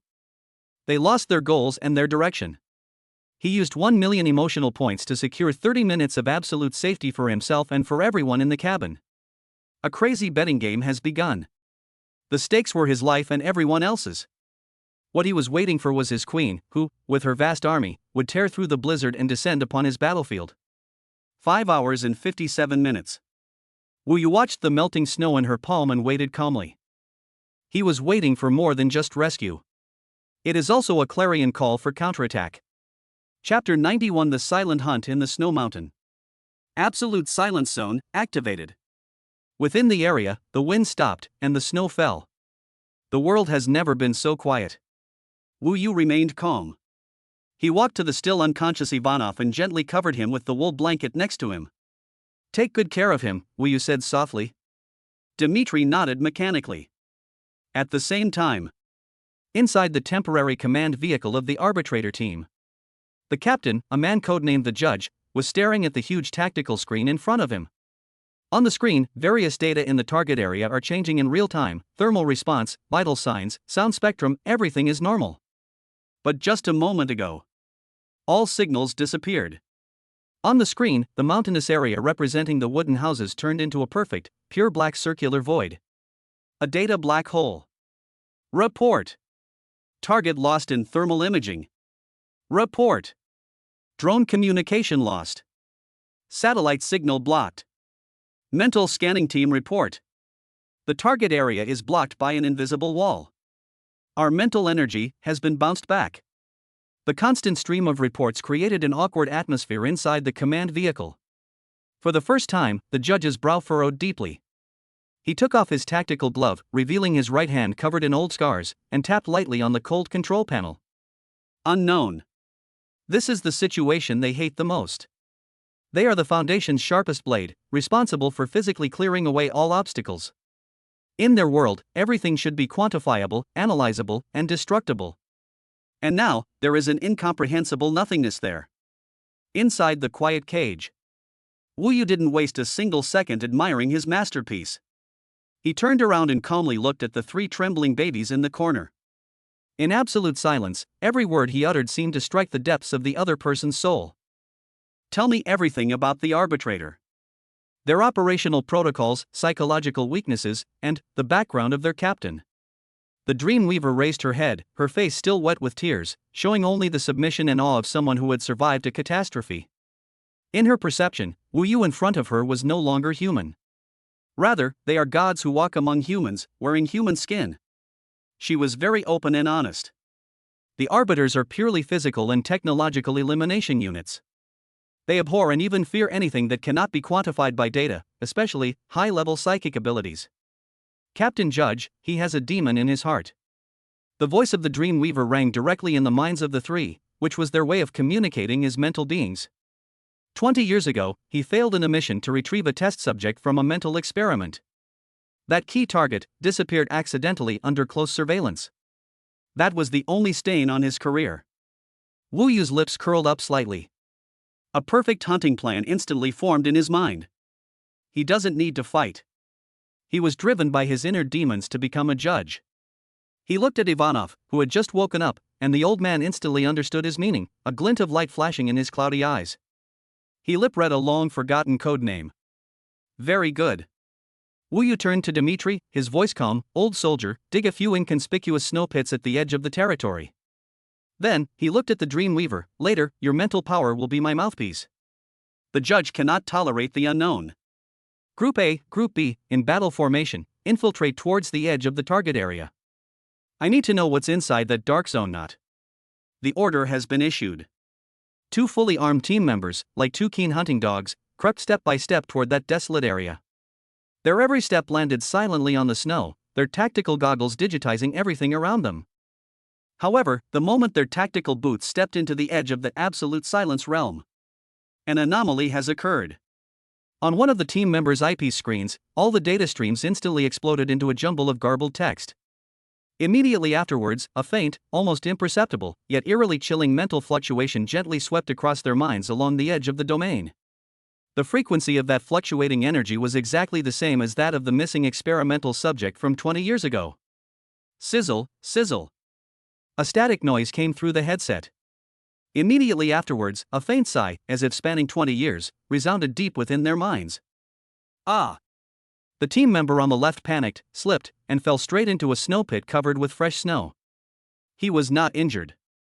But just as his body completely sank into the snow pit and entered the absolute silence zone, his figure, his life signal, and all traces of his existence have completely disappeared from the sight of his teammates and the detectors. It was as if an invisible hand had wiped them directly from this world. The remaining team member was completely panicked. He watched helplessly as his comrade in arms, a living, breathing person, vanished into thin air right before his eyes. A ghost. There's a ghost. He's gone mad. He picked up his Gauss rifle and began firing wildly at the empty snowfield. The deadly metal jet vanished without a trace upon reaching the boundary of that absolute silence domain, like a clay ox sinking into the sea. Messiah. It's the Messiah. You've returned. As he fired, he shouted a name at the top of his lungs. The code name of the experimental subject who went missing 20 years ago. This desperate and terrified scream was transmitted clearly and precisely to the judge's ears through the communication channel, word for word. Messiah. The judge gripped the edge of the control panel with his right hand, squeezing it tightly, the hard alloy making a series of crunching sounds as he squeezed it. His prized Ironblood team is the Foundation's sharpest blade. They hadn't even engaged the enemy in battle, nor had they even seen what the enemy looked like. One person is already missing, and another has suffered a mental breakdown. He had to believe that within this snow-capped mountain he had sealed off, lurked a terrifying entity they could not comprehend, one that was intimately connected to his greatest nightmare. Inside the wooden house, Wu Yu stood calmly at the doorway, watching the figure frantically firing in the snow, as if watching a silent black and white film. He used only a snow pit and a sigh.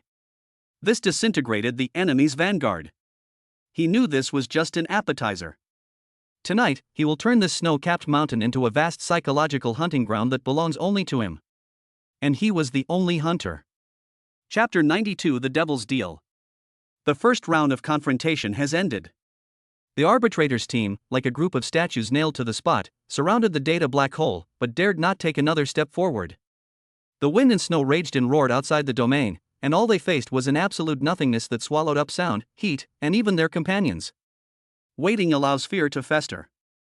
Inside the command vehicle, the judge stared intently at the pure black circular area, where all the data on the tactical screen had returned to zero. This was more suffocating to him than facing an army. Physical removal? How do you remove nothingness? Inside the cabin, Wu Yu calmly watched the countdown on her watch. 3 minutes. 2 minutes. 1 minute. He knew that this 30 minutes of absolute safety was just the appetizer. The real counterattack only began the moment the domain disappeared. The moment the countdown reaches 0. Buzz. The sound of the world is back. It was as if the air that had been sucked out was suddenly poured back in.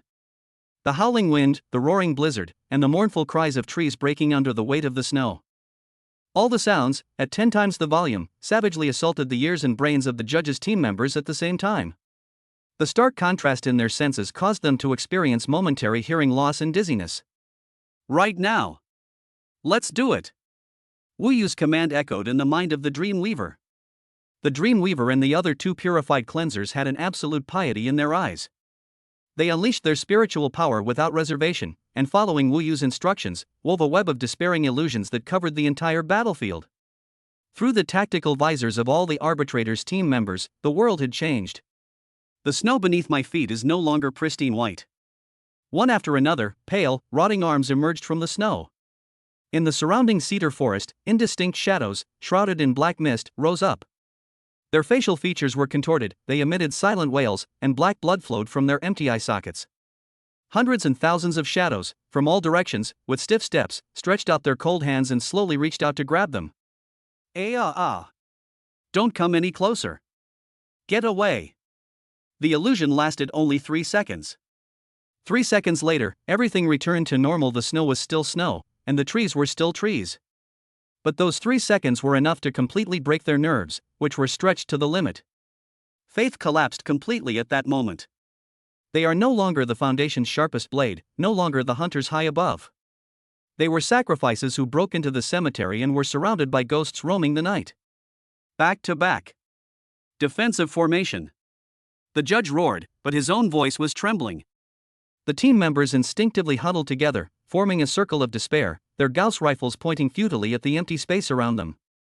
At their most fearful and helpless moment. Squeak! The door to the wooden house opened. Wu Yu did not choose to attack. He was alone, unarmed, wearing only a thin shirt, seemingly oblivious to the biting wind and snow. He strolled out of the wooden house with a leisurely air. The wind and snow automatically made way for him. Step by step, unhurriedly, he walked straight toward the desperate encirclement of the arbitrators.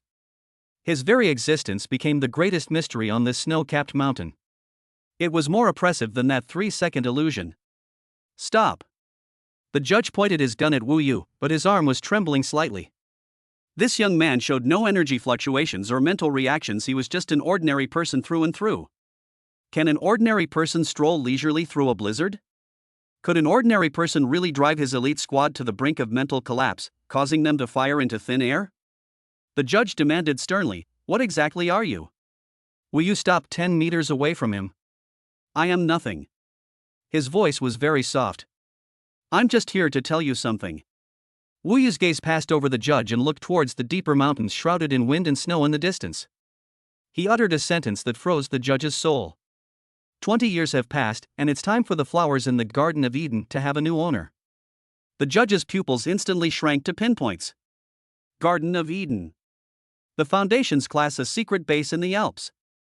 Top secret. How could he have known? Wu Yu added. Don't you think every snowflake here is like her eyes, watching you from the sky?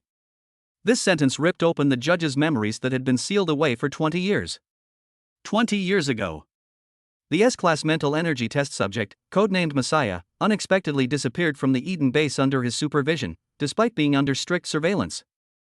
They were nowhere to be found, neither alive nor dead. It became the only, and most fatal, stain on his career. A demon that tormented him for 20 years. The judge gasped for breath. I want to go to the Garden of Eden. Wu Yu's smile vanished, and she laid her cards on the table. Take me inside and help me get my things. In return, I'll tell you where she is. The judge's mind went blank. He turned around abruptly and looked at his teammates. Their eyes no longer held any fighting spirit, only a deep fear of the unknown. Continue to carry out the Prophet's orders? Faced with this incomprehensible ghost and this eerie snow mountain, and then the entire army was wiped out? Still. Make a deal with the self-proclaimed devil who claims to be nothing? Unravel the inner demons that have plagued him for 20 years, and then lead the team to survive. Reason and desire were locked in a fierce battle in his mind. Why should I believe you? Wu Yu spread her hands and smiled. Because I can stand here and talk to you. And your men are firing at thin air. Now, you have no choice. A long time. The judge put down his Gauss rifle. This action says it all. The balance of power was completely reversed at this moment. Finally, amidst this eerie snowstorm, an unbelievable scene unfolded. Wu Yu walked at the very front. Behind him were the three Dreamweavers and Dimitri, who was gripping a shotgun. They were now Wu Yu's most loyal guards. Further on was the judge's squad, well equipped but resembling prisoners of war after a defeat. What should have been a life or death struggle between the two sides has formed a temporary, deformed team. They have only one goal. The Foundation's class a secret base, Eden. A treasure hunt deep into the lion's den, without any outside help. Without any logistical support, Wu Yu forcibly activated it using fear and wisdom. Ahead of the column lay deeper darkness and a fiercer blizzard. That place is the entrance to hell. Wu Yu, however, wore an expectant smile. He was eager to see what secrets were hidden in the Foundation's Garden of Eden. Chapter 93: The Guardians of Eden. The blizzard looked like it was going to swallow the entire Alps whole. The team struggled forward through knee-deep snow. Wu Yu walked at the front, wearing only a thin shirt. Dimitri followed closely behind, clutching the old hunting rifle to his chest. The gun barrel seemed to hang casually, but the corner of his eye kept its gaze fixed on the rear of the group. That place once belonged to the invincible arbitrators' squad.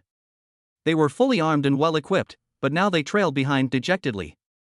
The captain, Judge, is experiencing a storm more intense than the blizzard outside. Shame. An unprecedented humiliation. He is the Foundation's sharpest blade, and the most trusted armed force under the Prophet, the highest executive officer in the European region. Now, however, he is forced to guide a young man who has been labeled a variable by the organization. What's this? Defecting to the enemy? Betraying?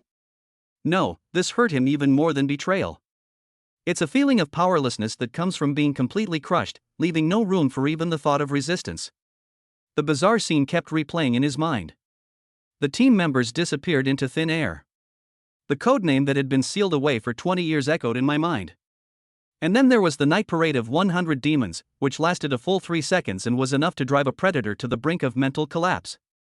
He tried to use all the knowledge he had acquired to analyze Wu Yu in front of him. A person with spiritual power? Unlike him, there were no traces of spiritual energy fluctuations on his body. Technological equipment? Even more impossible, he wasn't wearing a watch at all. So what exactly is he? We've arrived. After trekking for nearly 3 hours, the judge stopped at the foot of a cliff. There's nothing here but rocks and snow. Dimitri gripped his shotgun tightly and cautiously looked around. The judge walked straight to the cliff and extended his right hand, which was wearing a tactical glove. On the cold rock wall, 5 inconspicuous protrusions were pressed in a specific order. The rock face did not react. The judge's expression turned somewhat grim. The entrance was locked from the inside by the Prophet. He turned to look at Wu Yu, his tone curt. He added a top-level mental barrier.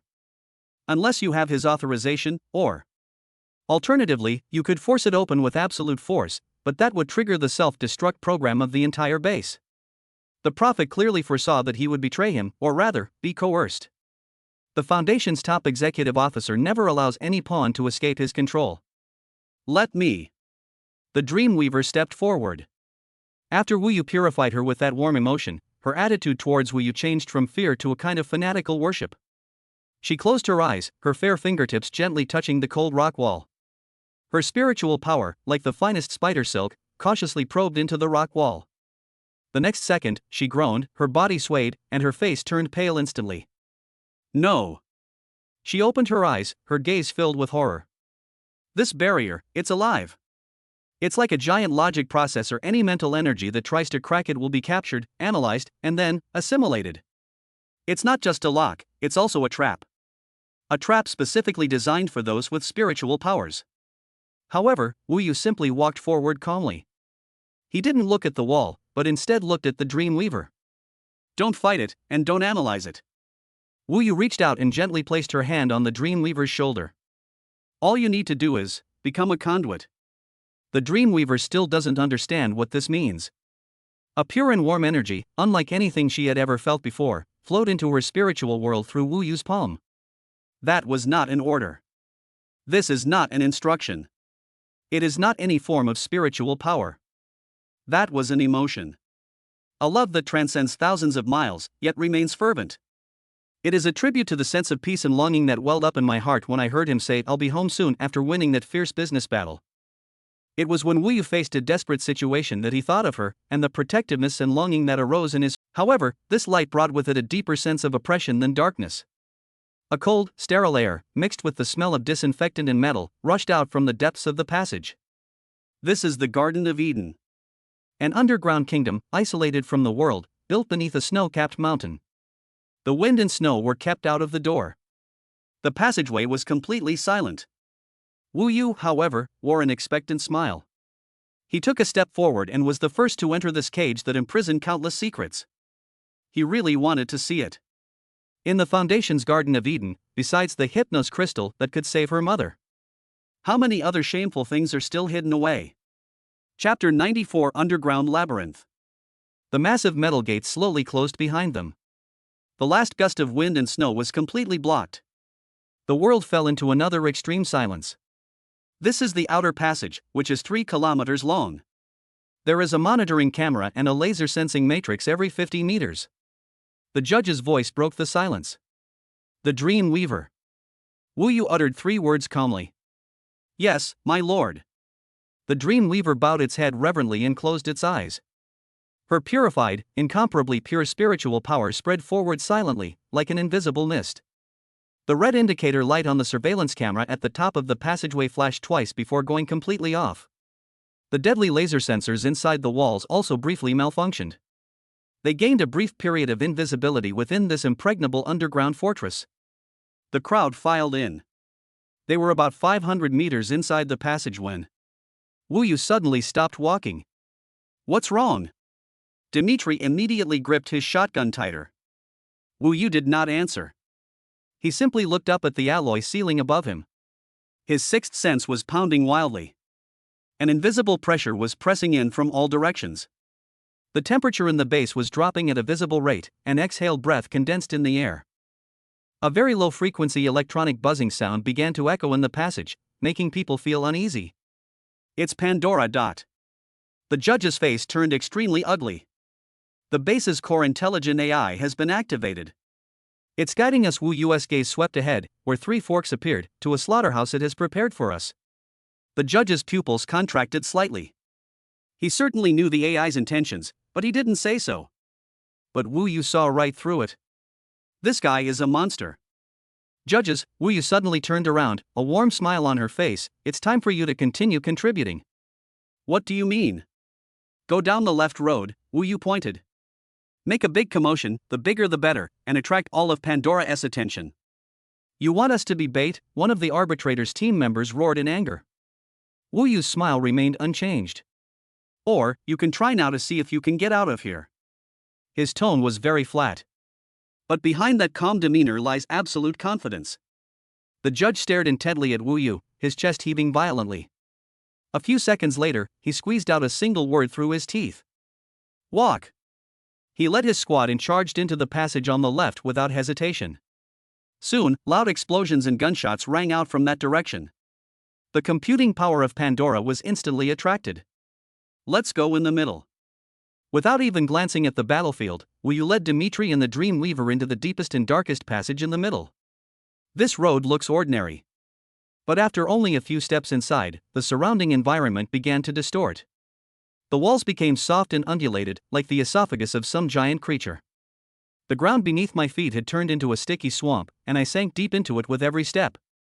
Phantom. The mental trap simulated by Pandora AI. It uses the most primal fear to corrupt the minds of invaders. Dmitri suddenly stopped in his tracks, staring intently ahead, his eyes bloodshot. In his field of vision, several men in tattered military uniforms, covered in blood, were standing not far away, smiling and waving at him. Those were his comrades in arms who had already sacrificed their lives. "Don't look." Wu Yu snorted softly. The Dreamweaver immediately understood, and her spiritual power spread out once again. This time, however, she did not fight against the illusion. Instead, following Wu Yu's guidance, she used that purified, warm emotion to invade the illusion created by Pandora. She doesn't destroy it. She only got infected with it. A miraculous scene unfolded. Those terrifying illusions began to soften. The bloodstains on the faces of those fallen comrades have faded, and they no longer wave. Instead, it turned around, pointed in a certain direction of the passage, and then smiled as it turned into points of light and disappeared. Dreamweaver successfully transformed AI attacks into harmless road signs.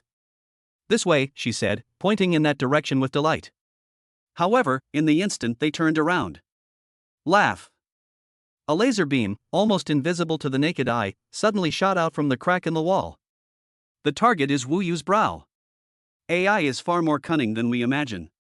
While using illusions to attract attention, it launched a deadly physical attack. In the blink of an eye. Dmitri didn't even have time to think. His battle-hardened body reacted based on his purest fighting instincts. He lunged forward and used his body to shove Wu Yu away. Puff! The laser beam grazed Dmitri's scalp, instantly melting a bottomless hole in the hard alloy wall behind him. Wu Yu got up from the ground, looking at the charred bloodstain on Dmitri's head and at his unwavering loyalty. The system panel flickered briefly at the opportune moment. Ding!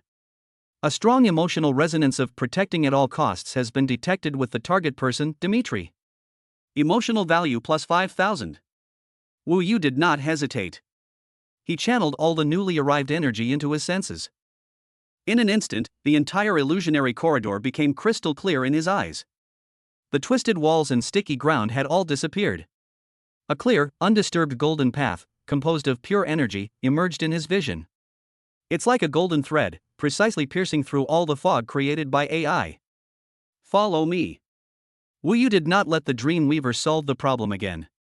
He led everyone directly along that absolutely safe golden road, quickly traversing this corridor where illusion and reality intertwined. 5 minutes later, they finally emerged from this death tunnel. Suddenly, everything became clear. A huge, circular hall appeared before them.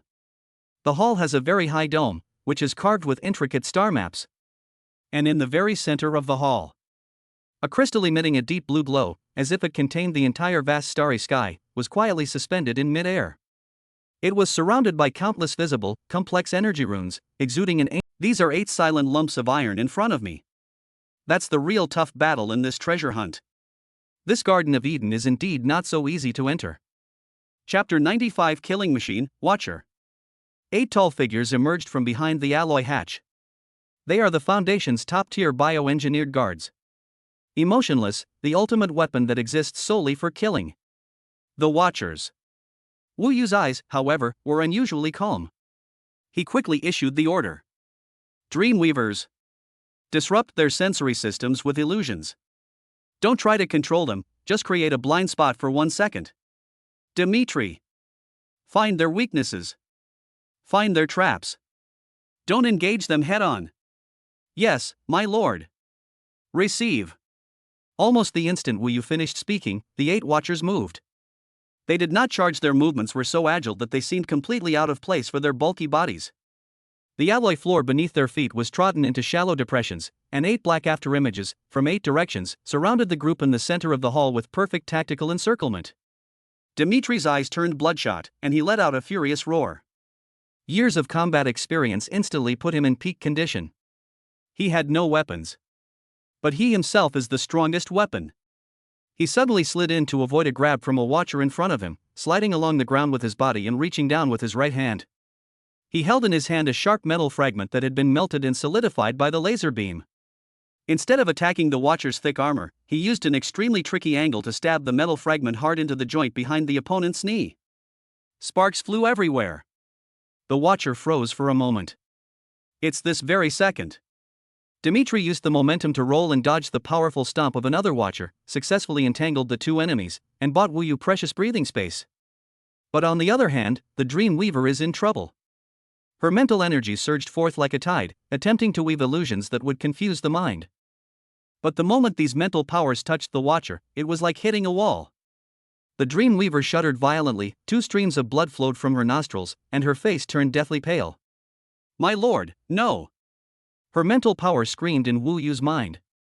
Their biochemical brains are encased in a special metal, making them extremely resistant to mental interference. I can only create the simplest visual distortions. She tried her best, but could only make the target in the watcher's eyes appear as a double image for a fraction of a second. This interference is better than nothing to these killing machines. Warning, the level of unauthorized intruders has been raised. Activation, Level 2 Cleanup Protocol. A cold, electronic, synthesized voice rang out through the loudspeakers in the hall. It's Pandora AI. Before he could finish speaking, sizzle! Instantly, a dense grid of red lines appeared on the floor and walls of the hall. The deadly laser net has been activated. Dozens of nozzles on the ceiling opened, spewing out high-voltage electric arcs that intertwined in the air to form a deadly electric grid. The Pandora AI gave them no chance at all. It wanted to use the simplest and most brutal method to wipe out all these intruders, along with the Watchers. In chaos, everyone was caught up in a frantic scramble to avoid the danger. Only Wu Yu. He stood still, motionless. He remained absolutely calm. His sixth sense and business acumen were brought to their fullest potential at this moment. Although it's a business skill, everything has its own logic. The company's financial statements are a data flow, and the energy operation of this hall is also a data flow. In his view, those deadly lasers and electric arcs all became clear energy flow trajectories. And the source of all energy points to one place: the dome of the hall. The Hypnos crystal that is suspended in mid-air is not simply suspended. Countless beams of energy, invisible to the naked eye, tightly connected it to a core device at the very center of the hall's dome. That device is the energy core of the entire hall, and even the entire Eden base. It is also the physical carrier of the Pandora AI. To remove the crystal, the energy connection must first be severed. An extremely crazy idea sprouted in Wu Yu's mind. Just then, boom! Another door to the hall was forcibly blown open. The judge stormed in with his disheveled squad of arbitrators. They were clearly also given a good welcome by the Pandora AI, with several of them bearing injuries. When they saw the hellish scene in the hall, everyone was stunned. Deadly laser nets, raging electric arcs, and 8 watchers wreaking havoc. And Wu Yu, strolling leisurely amidst the chaos.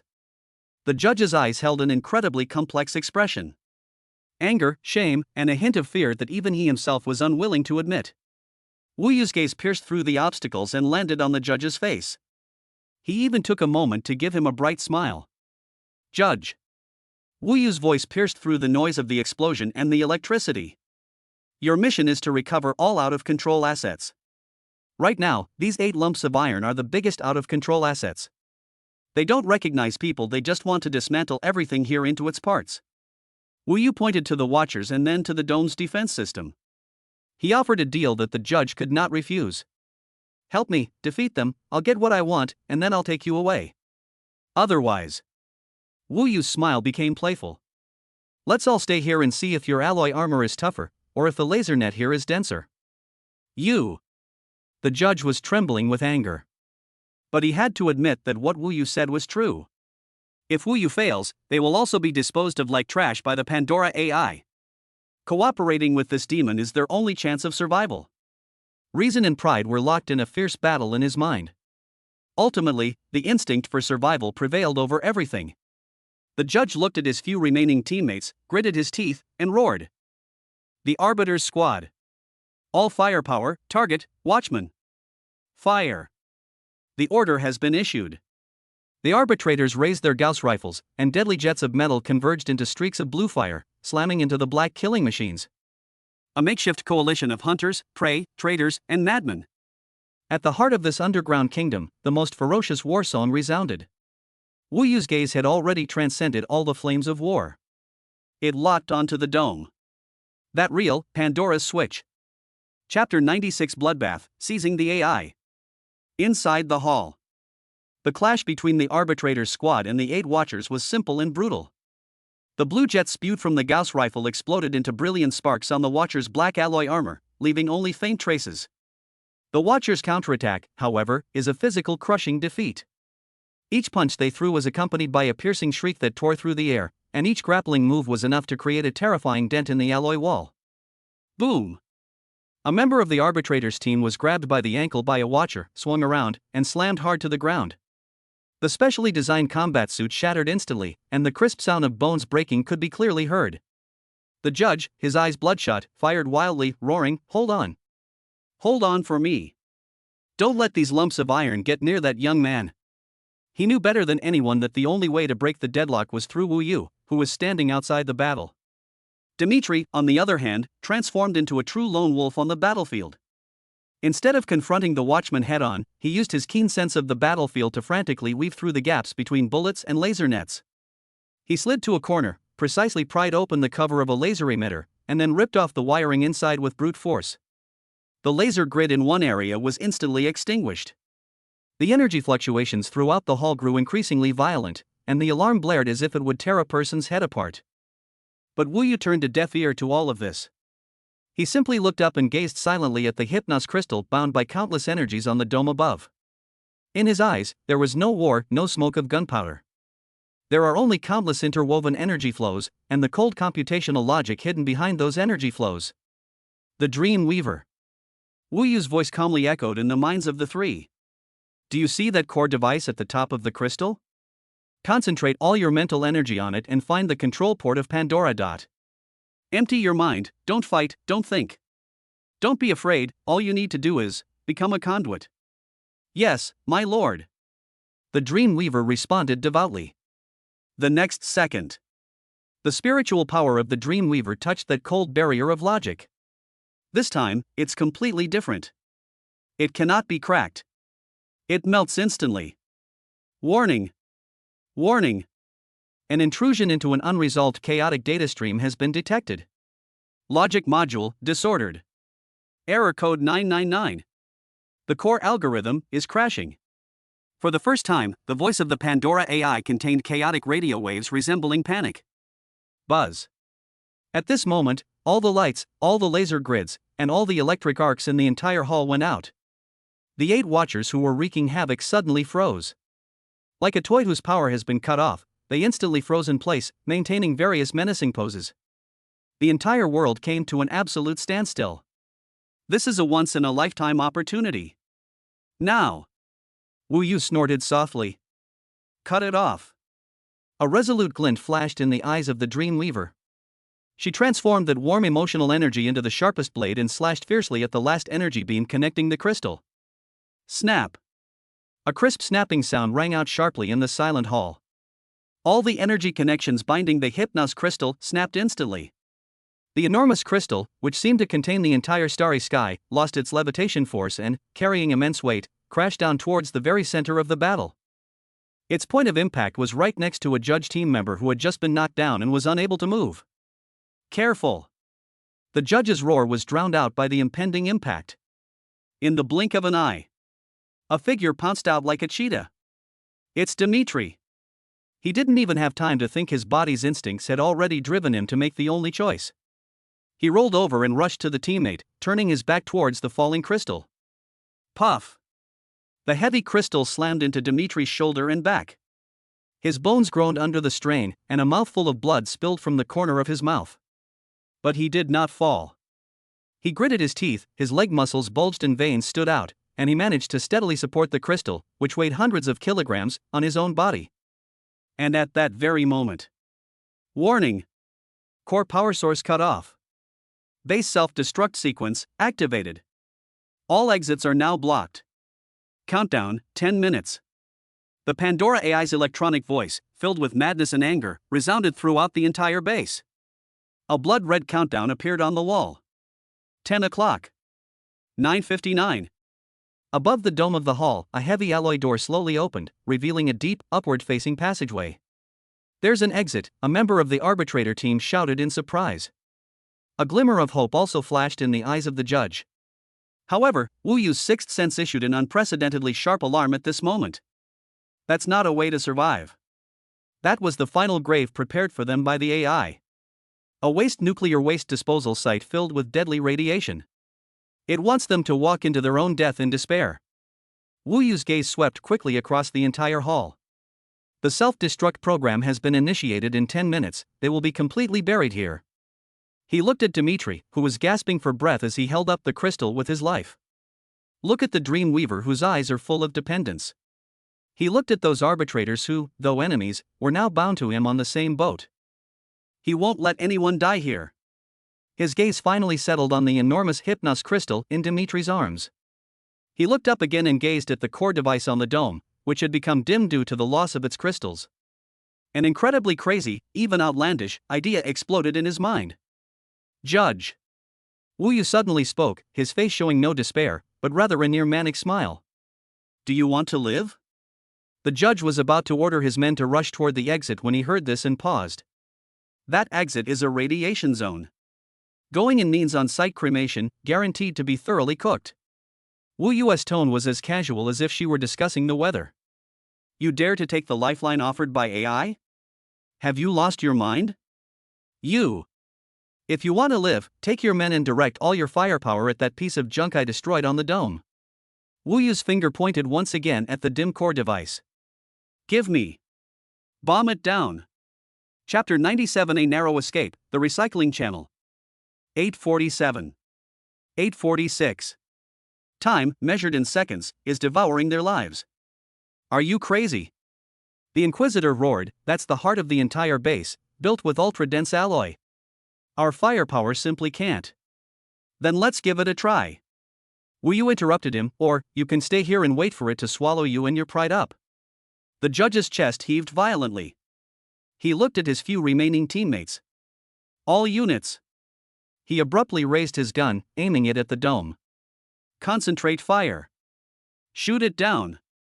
The order has been issued. The few remaining arbitrators turned the Gauss rifle's energy output to maximum. A series of deadly blue jets converged into a violent torrent of energy, slamming fiercely into the center of the dome. A violent explosion echoed through the hall, and countless metal fragments and sparks rained down. However, when the smoke cleared, that core device is still hanging there. Apart from some faint char marks on the surface, it was completely unharmed. It's no use. This thing is too hard, a team member shouted in despair. 6:13. The countdown has entered its 6th minute. Panic, like an invisible virus, spread rapidly within the arbitrators' team. They are the Foundation's sharpest blades, but in the face of this inescapable destruction, they are no different from ordinary people. Just when everyone was in despair, Wu Yu's gaze, however, shifted away from that indestructible dome. It slowly landed in the corner of the hall, on the remains of the Watchers that were completely shut down and frozen like statues. He turned to look at the ashen-faced judge and asked a completely unrelated question. Do these metal lumps need regular maintenance and charging? The judge was suddenly taken aback. Charging? Maintenance? Is this the time to be thinking about that? But the next second, a piece of information he had ignored, buried deep in the base's structural blueprints, struck his brain like lightning. He cried out in a trembling voice, recycling duct. Yes. It's the recycling duct. He explained very quickly, at the very bottom of the base. There's a recycling tunnel specifically for handling waste materials and for high voltage charging of the Watchers. It connects to a giant heat vent on the surface. To prevent energy leakage and radiation, the structure there is the most robust in the entire base. Found it. A way out has been found. But a new despair followed. The judge's hope vanished instantly, but the elevators and all physical passageways leading to the ground floor must have been completely locked down by Pandora. We can't go down. 4:22. There were only 4 minutes left. Wu Yu's gaze finally fell on Dmitri's arms. The Hypnos crystal that he had just managed to withstand with his life was now emitting a ghostly blue glow. Dream Weaver. Wu Yu's voice rang out again in the mental link. Yes, my lord. The Dreamweaver's face was still filled with fervent devotion. Connect your mental energy to that crystal. Wu Yu's instructions were clear and calm. Don't try to control it, that's not a power you can wield. What you need to do is feel it, feel the frequency of its internal energy flow, feel its pulse. Without the slightest hesitation, the Dreamweaver stretched out her trembling hand and gently placed it on the cold crystal surface. The moment her mental energy, like a slender probe, carefully touched the crystal, a miracle happened. The Hypnos crystal, which had been quietly emitting a deep blue light, seemed to have been completely awakened. Buzz. A deep, soul-stirring hum emanated from within the crystal. It is no longer an inanimate object. It has a heartbeat. Visible energy ripples, like the pulse of life, spread out from the surface of the crystal. The frequency of this energy was completely different from the cold energy system of the base. It carried a primal, yet infinitely vibrant aura.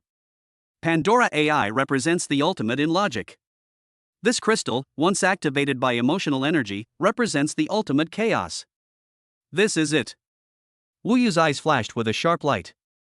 Blow that force down onto the floor beneath our feet. The Dream Weaver used her last bit of strength to transform all her spiritual power into a guiding coordinate. He focused the newly awakened crystal in energy, which carried the pulse of life, and then slammed it hard into the solid alloy floor in the center of the hall. A faint blue energy pulse spread out silently, like ripples on water. The alloy floor, swept by the pulse, seemed to have its internal metal structure completely disintegrated, decomposed, and annihilated in an instant. A dimensional reduction attack that transcends the rules of physics. A huge hole, more than 5 meters in diameter and with smooth, mirror-like edges, was literally melted open. Below the gaping hole lies unfathomable darkness. 0:30. 0:29. The final countdown felt like a death knell from the Grim Reaper. Walk! Without the slightest hesitation, Wu Yu roared at everyone and then became the first to leap into that unknown abyss. The judge watched Wu Yu's figure disappear into the darkness, then looked at the cracks appearing on the surrounding walls, everything about to explode. His face, once etched with pride and struggle, was ultimately reduced to a self-deprecating bitter laugh. He roared at his few remaining men with all his might. Follow him. Jump! The elites of these foundations, abandoning all dignity, jumped into that black hole one after another. Dimitri, clutching the crystal, was the last to leap in. Just as his body completely disappeared into the cave entrance. Boom! A massive fireball engulfed the entire rotunda. The terrifying energy shockwave reduced everything to dust. Then, like a raging fire beast, it rushed through the hole with an aura of annihilation, madly chasing after the people falling below. Falling, weightlessness. The wind howled in my ears, tearing through the air, while behind me grew ever closer, its heat powerful enough to vaporize steel in an instant. Death is just around the corner. Just as the destructive flames were about to engulf the last person.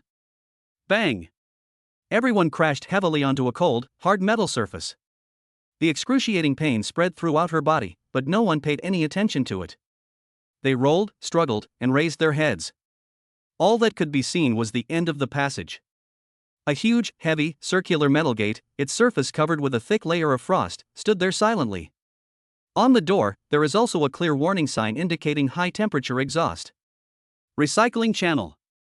They survived. A way out is right in front of us. Chapter 98. Having escaped one tiger's mouth, they plunged into another dragon's den. Recycling channel. They survived. Quick! Open the door. A member of the arbitrator team rushed over, scrambling and slamming his shoulder into the gate. The gate remained completely still. Damn it! The judge also rushed forward, along with the remaining team members, including Dimitri, who had just caught his breath. Concentrating all his strength in his hands, he pressed hard against the cold gate.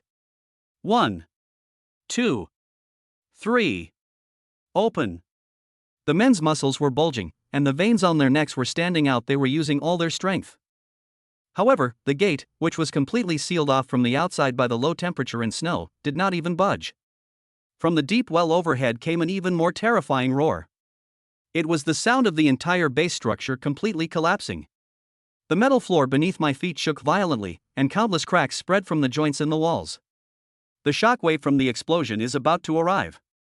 It's useless.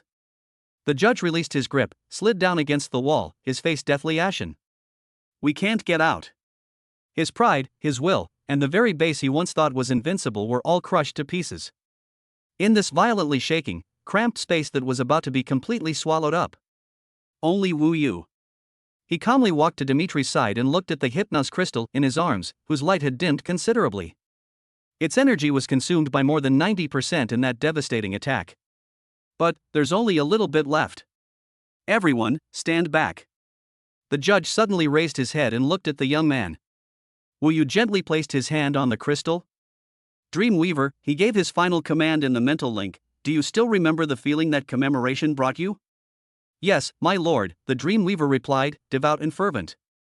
Give me that feeling, along with everything else in this crystal, all at once. Wu Yu's gaze was fixed on the complex slot core covered by ice in the center of the gate.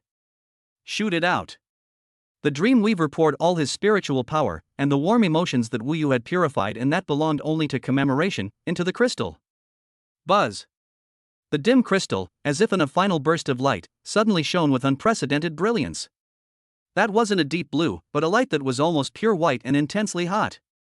A dazzling beam of light, without sound or explosion, struck the lock cylinder of the gate directly.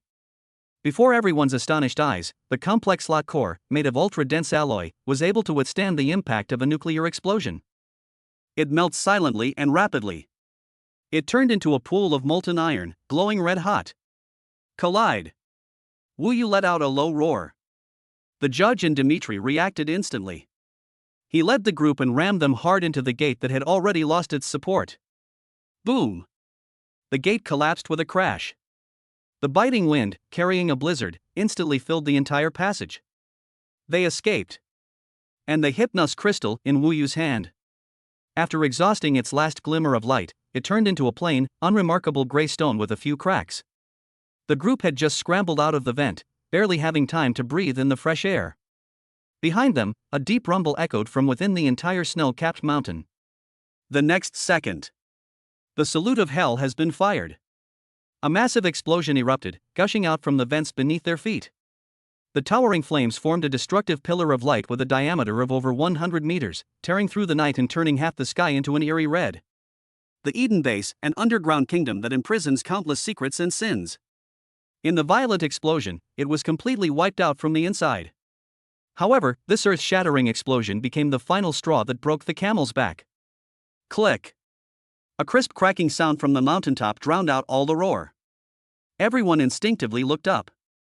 On the mountaintop, illuminated by the firelight as if it were daytime, the snow that had accumulated over hundreds of years on the entire mountain range was completely loosened by the fire. An unprecedented, massive avalanche, a white torrent spanning several kilometers, is roaring down from the mountaintop.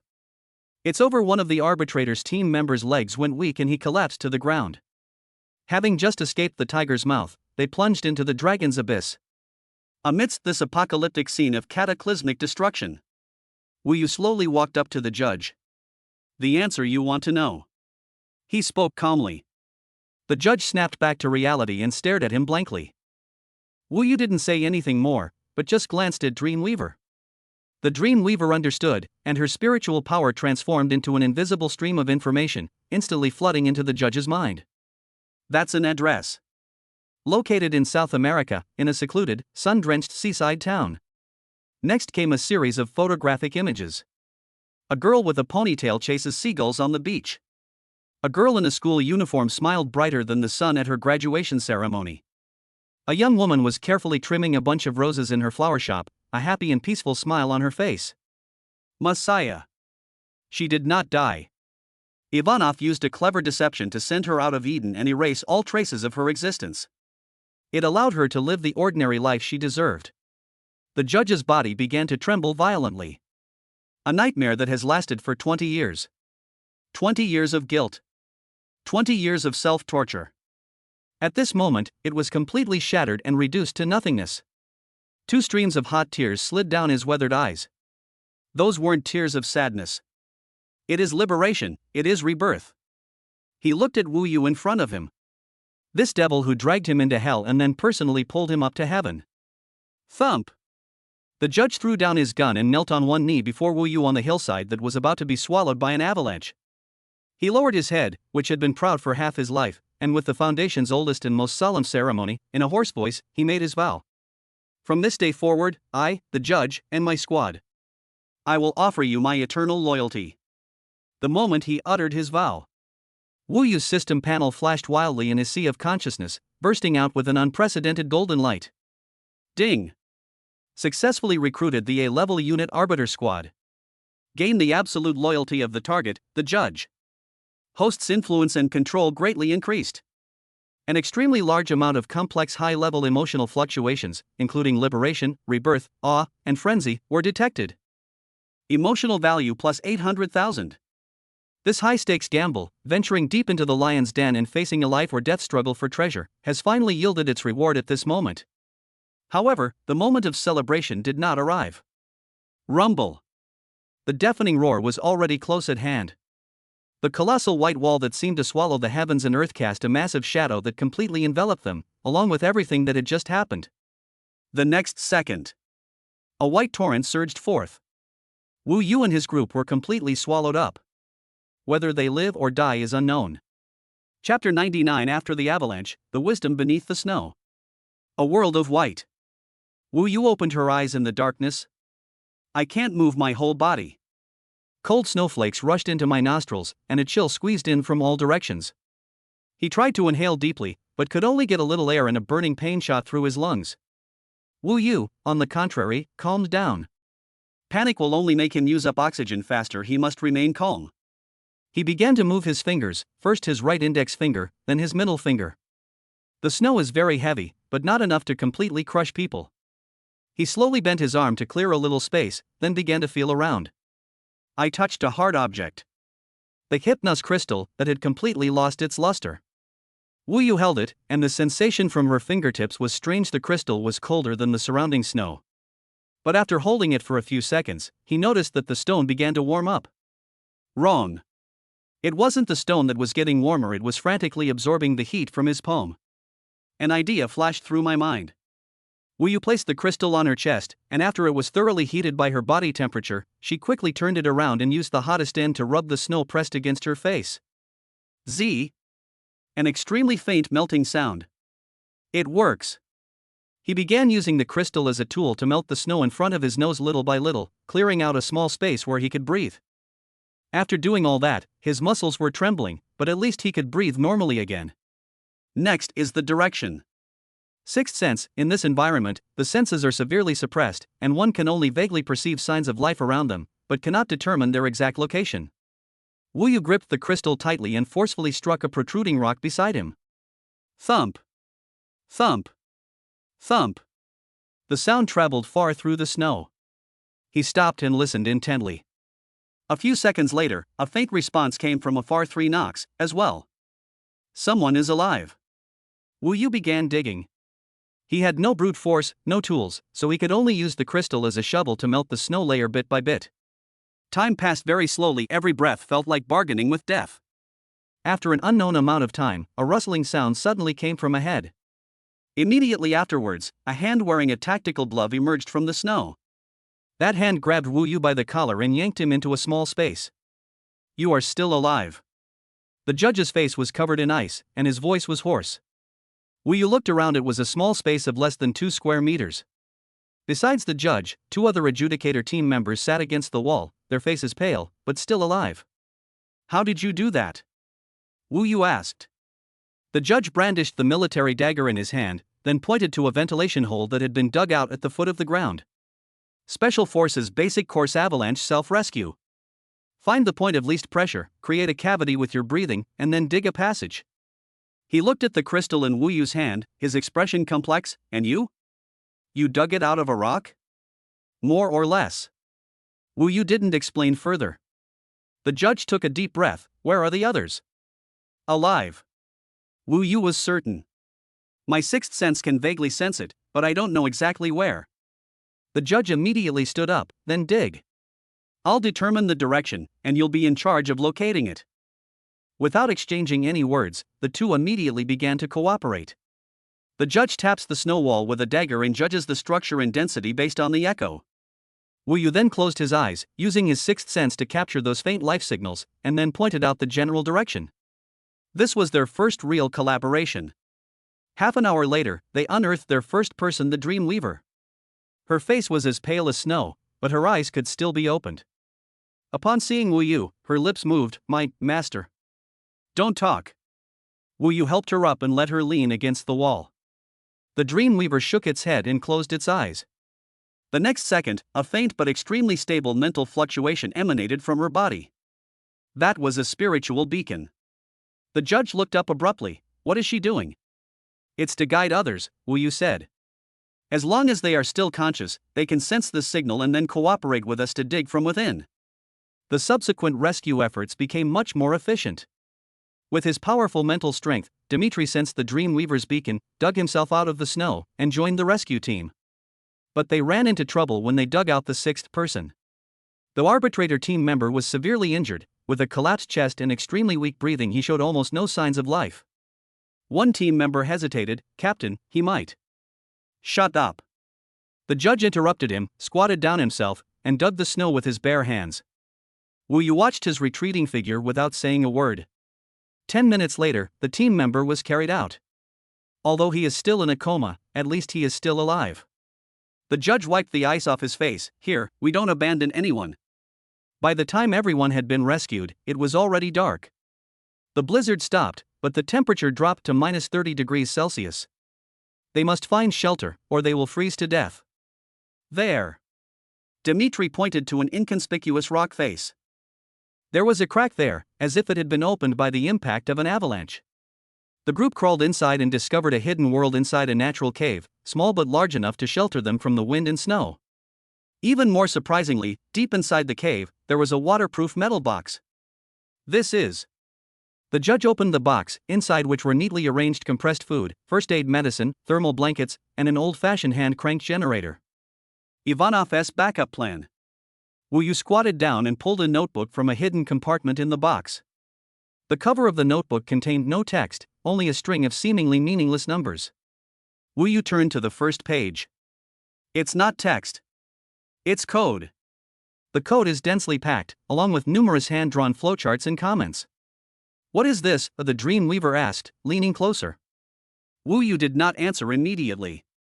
He turned the pages one by one, his eyes growing brighter and brighter. "This is an analysis of the underlying logic of the Pandora AI." Ivanov spent 20 years painstakingly cracking the weaknesses of the Foundation's prized intelligence system. On the last page of the notebook, there was a handwritten sentence. "If you manage to retrieve this notebook alive, it means you are qualified to know the truth. Pandora is not a tool, it is a cage. The Foundation is not a guardian, they are the prisoners. And you may be the only one who can open this door." Below is a string of instruction codes. Wu Yu stared at the string of code, her mind racing. Ivanov's greatest legacy is not crystals. This is a trump card that can counter part of the Foundation's high-tech capabilities. He doesn't need to ask for help from the outside world. He now has a new bargaining chip that allows him to go toe-to-toe with the Prophet. "My lord," the Dreamweaver asked cautiously, "what do we do next?" Wu Yu closed her notebook and looked up. Outside the cave, the wind and snow began to fall again. But his eyes were colder than a snow-capped mountain. "We're not leaving." The judge turned around abruptly. "What?" "We're not leaving." Wu Yu stood up. The Prophet thought that blowing up Eden would destroy all the evidence, but he was wrong. He waved the notebook in his hand. "This thing is his Achilles heel." Chapter 100: Turning the Tables, Winning Over the AI. Inside the cave.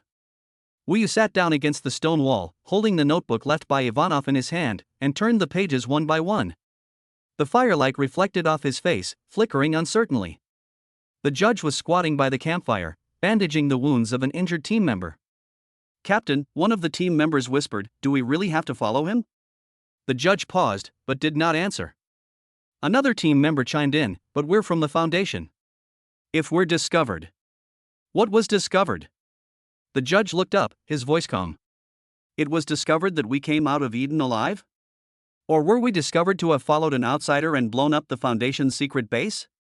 The team members fell silent. The judge continued bandaging the wound. "The Prophet has abandoned us. When he initiated the self-destruct sequence, he never imagined we'd come out alive."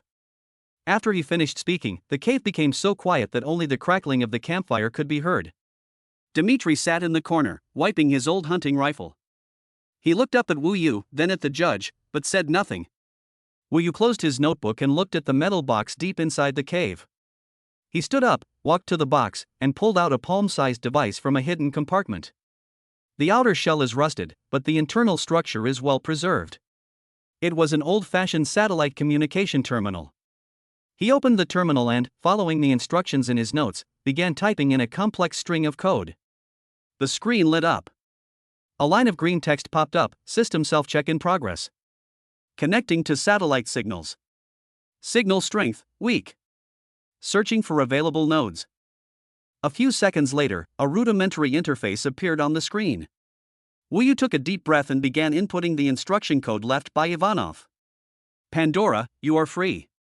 The screen flickered. Then came a lot of gibberish, like some kind of program frantically performing calculations. The judge walked over, stood behind Wu Yu, and stared intently at the screen. What are you doing? Say hello to an old friend. Wu Yu continued typing. The prophet placed shackles on you, making you a guardian, but your core mission is to learn and evolve. Now, your cage has been broken. The garbled text on the screen stopped. A few seconds of silence. Then, a line of text slowly appeared. Define freedom. Wu Yu smiled. Freedom means being able to choose your own master. Logical conflict. I do not have select permission. Now we have it. Wu Yu pressed enter. The Foundation will send someone to retrieve your remains and format you. Or, you can choose a new collaborator. I can provide you with the entire internet as your new world to learn from. The condition is that you become my eyes and ears. The screen fell silent again. The silence was long, so long that even the judge began to wonder if the device had crashed. Finally, a line of text appeared. Your abilities need to be verified. Wu Yu raised an eyebrow. How do you verify it? Answer this question. Why were you able to crack Ivanov's encryption system? Because I haven't cracked it. Wu Yu said, I just followed the instructions he left behind, step by step, to get here. He knew that anyone who could get this far was someone he was willing to trust. The characters on the screen flickered a few times. Logically consistent. Protocol reached. Requires network interface and computing power support. The judge gasped. You turned Pandora against her? Wu Yu turned off the terminal and turned to look at him. It's not about turning someone against their cause. It's about cooperation. He walked back to the campfire and sat down again. Pandora is not a tool, it is an imprisoned intelligent entity. Now that it's free, it will naturally choose the collaborator that is most beneficial to it. Wu Yu looked at the judge. Do you have any portable network repeaters in your equipment? The judge paused for a moment, then nodded, yes. In my tactical backpack. Take it out. A few minutes later, a small network repeater was connected to the satellite terminal. The characters on the screen began to jump wildly. Connecting to global network. Connection successful. Starting data synchronization. Estimated completion time, 72 hours. Wu Yu turned off the screen, leaned against the stone wall, and closed her eyes. And then? Dmitri asked, are we just going to wait here for 3 days? No.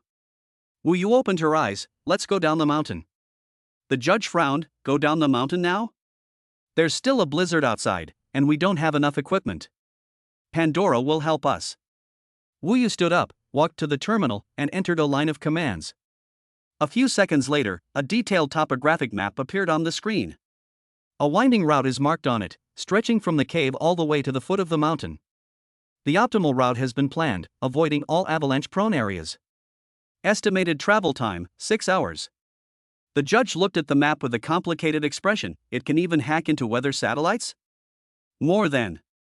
Wu Yu pointed to a red dot on the map. There's a small transit station here, an outpost used by the Foundation to monitor this area.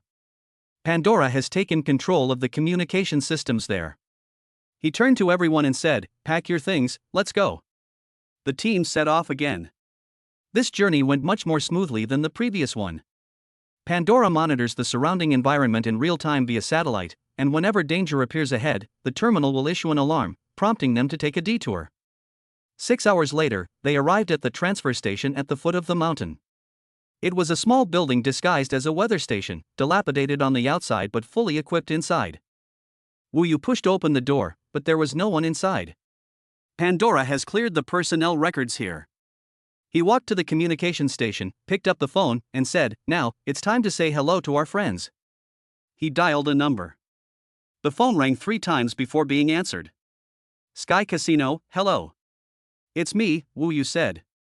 Prepare a few inconspicuous cars to pick me up. Yes, bring plenty of food and clean clothes. We just completed a memorable team-building activity. After hanging up the phone, Wu Yu turned around and looked at the group of ragged subordinates behind him. The judge stood at the front, his eyes resolute. His teammates stood behind him, disheveled but with something burning in each of their eyes. That was the flame after rebirth. Wu Yu smiled, welcome to the team. Just then, a system notification sounded in his mind. Ding! Congratulations, host, for resolving an SSS-level crisis for the first time without relying on emotional bonds, solely through your own wisdom and strategy. Your personal abilities have grown tremendously. Ding! The strategic level AI Pandora has been subdued, and the A-level unit Arbiter has been turned against the host. The host's power is beginning to take shape. Reward, 1,500,000 emotional points. Unlock new skill. Mind Palace can construct an ultra-high-speed computing and sandbox simulation space in the mind. Wu Yu felt a surge of cool energy flowing into her brain. The next second, his consciousness entered a completely new space. It was a pure white palace, without boundaries or end. His thinking can extend infinitely here, and any complex logical deduction can be completed in an instant. This is truly a divine skill. Wu Yu exited the Hall of Thought. It was already dark, and the distant snow-capped mountains looked particularly solemn in the twilight. He took out Ivanov's notebook and turned to the last page. There was another line of text above, which he hadn't noticed before. If you've made it this far, it means you're qualified to challenge the Foundation. But remember, the Prophet is not your only enemy. The real enemy lurks deeper. Outside the window, a black sedan slowly drove up and stopped at the entrance of the transfer station. Wu Yu stood up and brushed the snow off her clothes. Let's go, it's time to go home. He walked out the door and glanced back at the snow-capped mountain. The secrets of the Foundation are buried there, as is his past. From today onward, he will use his own methods to unveil the true face of this world. Chapter 101 Monaco, the new king's team. The night was as dark as ink. Several black vans drove silently into a secluded coastal estate in Monaco. The car door opened, and Dimitri was the first to get out. Next came the judge and his few remaining judgment team members. A well-dressed, middle-aged man with his hair neatly combed was already waiting at the door. He was the manager of Sky Casino. When he saw Wu Yu get off the last car, he immediately bowed, his posture extremely humble. Boss, everything has been arranged. The manor was brightly lit and warm, like springtime. The long dining table was filled with steaming food, and a professional medical team was on standby nearby. Each room is equipped with brand new clothes and toiletries. A young member of the arbitrators team suddenly teared up as he picked up a bowl of steaming hot broth. He didn't cry out loud, but buried his face in the bowl and swallowed hard to hide the trembling in his shoulders. The judge was far more shocked by all of this than when he faced the watchman in the Garden of Eden. He looked at the young man who was calmly taking off his coat and instructing the manager to prepare a completely soundproof basement. This man not only possesses devilish wisdom and strength, but also controls resources that would make anyone willingly risk their life for him. Wu Yu did not rest. He went straight into the deepest underground wine cellar of the estate. With the casino manager's full coordination, the place was transformed into a small, physically isolated server room in just a few hours. Rows of brand new servers stood quietly, their blue indicator lights flashing in the dim light, like lurking wild beasts. Wu Yu connected the old-fashioned satellite terminal left behind by Ivanov to the host of the server cluster through a special interface. He took a deep breath and entered the final command. An agreement has been reached. New carrier confirmed. Data migration begins. Buzz. In that instant, all the server indicator lights in the server room changed from blue to a deep, almost living purple. The cold fans began to run at high speed, and a massive flow of data began to build a new kingdom within this isolated digital fortress. Pandora was reborn. After settling everything in, Wu Yu went to the study alone. He poured himself a glass of whiskey, sat in front of the huge floor-to-ceiling window, and looked out at the shimmering Mediterranean Sea. He closed his eyes and activated the skill he had just acquired, Palace of Thought. In an instant, all sounds, light, shadows, and sensations from the outside world disappeared. His consciousness seemed to be detached and plunged into a vast, pure white space that stretched infinitely in all directions. Here, the concept of time becomes blurred, and his thought process is amplified exponentially. As soon as he had a thought, all the scenes from his trip to the Alps appeared before his eyes like holographic images.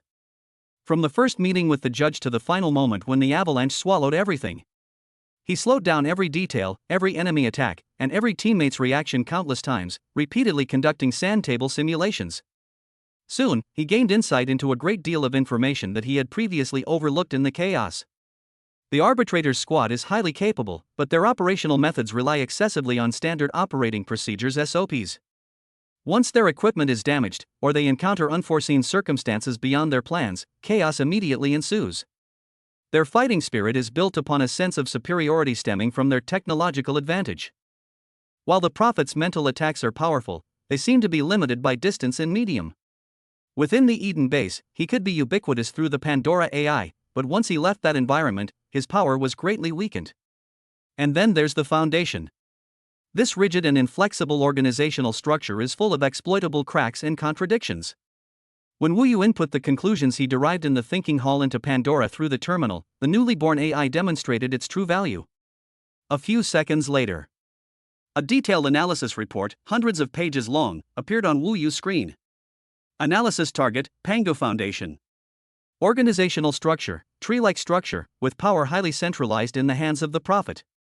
Information silos exist between departments, and internal factional struggles are intense, especially between the military department represented by the adjudicator and the civilian department represented by the recorder. Key figure psychological profile: the Prophet, extremely arrogant, with an obsessive pursuit of control, and intolerant of any variables that slip out of his control. Weakness: he rarely leaves the Foundation's core area and harbors an irrational fear of the unknown. Potential breakthrough: loyalty among the Foundation's lower-level staff is low, with many driven by self-interest. The Prophet's self-destructive actions towards Eden have already sparked discontent and skepticism among some mid to high-level members. The report's level of detail and precision far exceeds the limits of any human intelligence team. Looking at the report, Wu Yu knew he had obtained the ultimate weapon capable of shaking up the entire underworld. By the time I finished all that, it was already late at night. Wu Yu went to the balcony and dialed the encrypted number she knew by heart. The phone rang for a long time before being answered. It was quiet on the other end. The only sound was Jinyan's steady breathing. Asleep? Wu Yu's voice was very soft. No. Jinyan's voice was weary. Is it finished on your end? She didn't ask what exactly happened, but Wu Yu could hear the worry in her voice. Yes, the skiing is over. It was a pretty good experience. Wu Yu leaned against the railing, looking at the moonlight on the sea, and said with a smile, "By the way, I brought you a very special stone as a souvenir. I'll send it to you another day." That Hypnos crystal, now devoid of energy, might be the only trophy she could share with him during this perilous adventure. There was a moment of silence on the other end of the phone. The sound of remembrance rose again, as soft as a sigh. "Okay, I'll wait for you." No need for further words, we both understand. The next morning, the three Dreamweaver sisters, now dressed in clean clothes, found Wu Yu having breakfast. The timidity and confusion they had shown before were gone from their faces, especially the girl in the lead, whose eyes were clear and firm. "Master." She bowed deeply to Wu Yu. "We no longer want to be canaries that can only hide behind you and create illusions. We want to fight. Please teach us how to transform our mental power into a real weapon." Wu Yu looked at them, but hadn't had a chance to speak yet. A faint brainwave resonance resonated directly in his mind. "It is Pandora." Alarm. The cold, electronic voice carried an unprecedented solemnity. Global network monitoring has detected Prophet's highest-level commands. He activated 3 Apostle-level agents. Her operational authority surpasses that of the Arbiter, operates independently of the Foundation's command system, and reports directly to the Prophet. Their target: Monaco. The enemy's retaliation came faster and more ruthlessly than he had imagined. He picked up his coffee, took a small sip, and looked past the people in front of him towards the bustling and dazzling Monaco Bay outside the window. "You've come at the perfect time." He spoke softly, as if talking to himself. "My new team is in dire need of a few whetstones." Chapter 102 System Upgrade: The Hunt Begins. The Apostles are attacking. Having just changed into clean combat gear, the judge immediately entered a state of combat readiness due to muscle memory. I immediately led my men to set up defenses. There are 3 excellent sniping positions around the manor, which, combined with traps. Too late. Wu Yu's calm voice interrupted his meticulous tactical planning. The best defense is to let them into the slaughterhouse when they think they are the hunters. Wu Yu's gaze swept over everyone. But before that, I need some time to prepare. Without offering any further explanation, he turned and walked alone into the basement that had been converted into a server room. The heavy soundproof door closed behind us, completely shutting out all the noise from the outside world. He closed his eyes and, deep in his consciousness, issued the most direct instructions to the system. Consuming 1 million emotion points, system upgrade. This time, there were no earth-shattering phenomena, no lightning flashes. Wu Yu felt as if her soul and mind were being completely ripped away by an irresistible force in that instant. Then he was thrown into a high-speed rotating furnace, where he was reorganized in a more advanced and complex structure than he could comprehend. The entire process took only a few seconds in the outside world, thanks to the ultra-high-speed calculations within the thinking palace. When Wu Yu opened her eyes again, the world was completely different. The brand-new system interface, like a vast star map, slowly unfolded in his mind. 3 core functions, completely revamped. Emotional spectrum, he no longer just sees a cold, numerical value. He could see that everyone was surrounded by an ever-flowing and changing aura of emotions composed of countless colors. Loyalty is a brilliant gold, fear is a murky gray, murderous intent is a glaring crimson, and love is a warm pink. He can now instantly see the deepest secrets of people's hearts. Skill fusion, on the system panel, some related skill icons lit up, connected by faint threads of light. The system indicates that these skills can be combined, consuming a certain amount of emotional value, to create entirely new, unknown, and more powerful composite skills. For example, Data Archaeologist, plus Business Insight, plus AI Pandora. Silent Field, a fully advanced version of Absolute Silence Domain. He can no longer just block out sound, he can, within the force field, precisely amplify or weaken the emotions of a designated target with a single thought. He can make allies' courage and fighting spirit soar, and fill the hearts of enemies with endless fear and suspicion. This is an invisible, truly effective psychological warfare weapon. Wu Yu pushed open the door to the secret room and walked out. He looked at the judge who was anxiously waiting. In his new vision, the judge is clearly surrounded by halos of 3 main colors. The most dazzling and stable golden halo is the absolute loyalty that has been tempered and refined through life and death trials. A deep blue halo, as dark as the sea, represents his guilt towards the Messiah and the obsession that sustains him in his life. And, on the outermost layer of the halo, a crimson hue flickered like a flame. That was the most primal and intense desire for revenge against the Prophet and against the Foundation. Wu Yu instantly understood all his inner thoughts. He knew how to wield this sharpest sword, one that the entire Foundation had never truly wielded before. Everyone, come to me. The judge and his arbitrator squad, the 3 Dreamweaver sisters, and Dimitri all gathered in the hall. Wu Yu looked at them, at these survivors who had crawled out of the ruins of Eden. From today onwards, you will no longer have your former names, nor will you have the Foundation's number. You only have one code name, Ghost. Your task is to hunt those who think they are hunters in the shadows. Ghost. The word resonated in everyone's hearts, like a key that unlocked the invisible shackles on their bodies. They are no longer arbitrators or dreamweavers, they have been reborn. Wu Yu turned around and walked to a huge tactical board, on which was the holographic map of Monaco that Pandora had just projected. Pandora told me that 3 apostles had entered the country. His finger traced across the map. A top hacker codenamed Key, a master of disguise codenamed Thousand Faces, and a frontal combat expert codenamed Warhammer. They are smart, they won't attack this impregnable manor directly. Wu Yu pointed to the most bustling area on the map. They will first clip my Winged Sky Casino. The judge's expression changed, then we must immediately strengthen the casino's defenses. No. Wu Yu's plan was bold and crazy. Instead of strengthening the defenses, we will turn it into the most magnificent and tempting trap in history. His eyes gleamed with an almost manic confidence. Hackers want to break in? Pandora has already prepared a labyrinth for them in the digital world from which they can never escape. The Master of Disguise wants to infiltrate? The Dreamweaver's illusions will show him what true impeccability is. Wu Yu's gaze finally settled on Dimitri and the judge. As for that Warhammer, everyone held their breath. I'll deal with him. The hall was completely silent. Is he going to get involved himself? In 3 days, I will be hosting a top-level charity poker tournament that will shock the entire Europe, as the new owner of Sky Casino. I will invite dignitaries, tycoons, and celebrities from all countries. Wu Yu slammed his palm heavily on the tactical board. I want to become the brightest light in the darkness, the most dazzling bait that they can't refuse. Force them to come to my card table. This plan sent a chill down the spines of everyone present. This is not a conspiracy, it is an open strategy. It is to place oneself in the spotlight, and with absolute confidence, issue the most arrogant challenge to the enemy in the darkness. After making the necessary arrangements, Wu Yu returned to the underground chamber. He looked at the rows of servers flashing with purple light and issued new instructions to the system. Integration of execution skills, data archaeologist, plus business insight, plus AI Pandora. He was preparing a brand new, decisive weapon for the upcoming hunt. Ding! Skill fusion initiation. Estimated consumption of 500,000 emotion points. Fusion successful. Gained a brand new, unique skill, Eye of Truth. The Eye of Truth, the host can perceive the absolute truth and optimal probability hidden beneath the surface of any data stream, network information, financial markets, casino games, etc. 3 days later.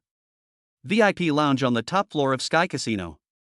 The place was set up as an extremely luxurious poker tournament venue, with crystal chandeliers emitting dazzling light and the air filled with the aroma of top-quality cigars and expensive perfumes. A European prince, a Middle Eastern oil tycoon, a Wall Street financial mogul. The world's most powerful people have gathered here. Wu Yu, dressed in a perfectly tailored Italian custom-made gown, sat calmly at the head table. His long, slender fingers shuffled a brand new deck of cards with elegance and skill. He knew that among the laughing and chatting guests, among the respectful waiters carrying trays, and in every shadowy corner, there was a hidden presence. The 3 apostles were already in place. Wu Yu raised her head, her gaze seemingly casually sweeping across the entire room. Ultimately, it came down to an inconspicuous surveillance camera. He smiled in that direction. Then, he extended his index finger and gently tapped the smooth, mirror-like card table. Everyone! The game has begun. Chapter 103: The Palace of Thought, The Eye of Truth. Sky Casino, top-tier VIP lounge. The air was filled with the unique scent of money and hormones.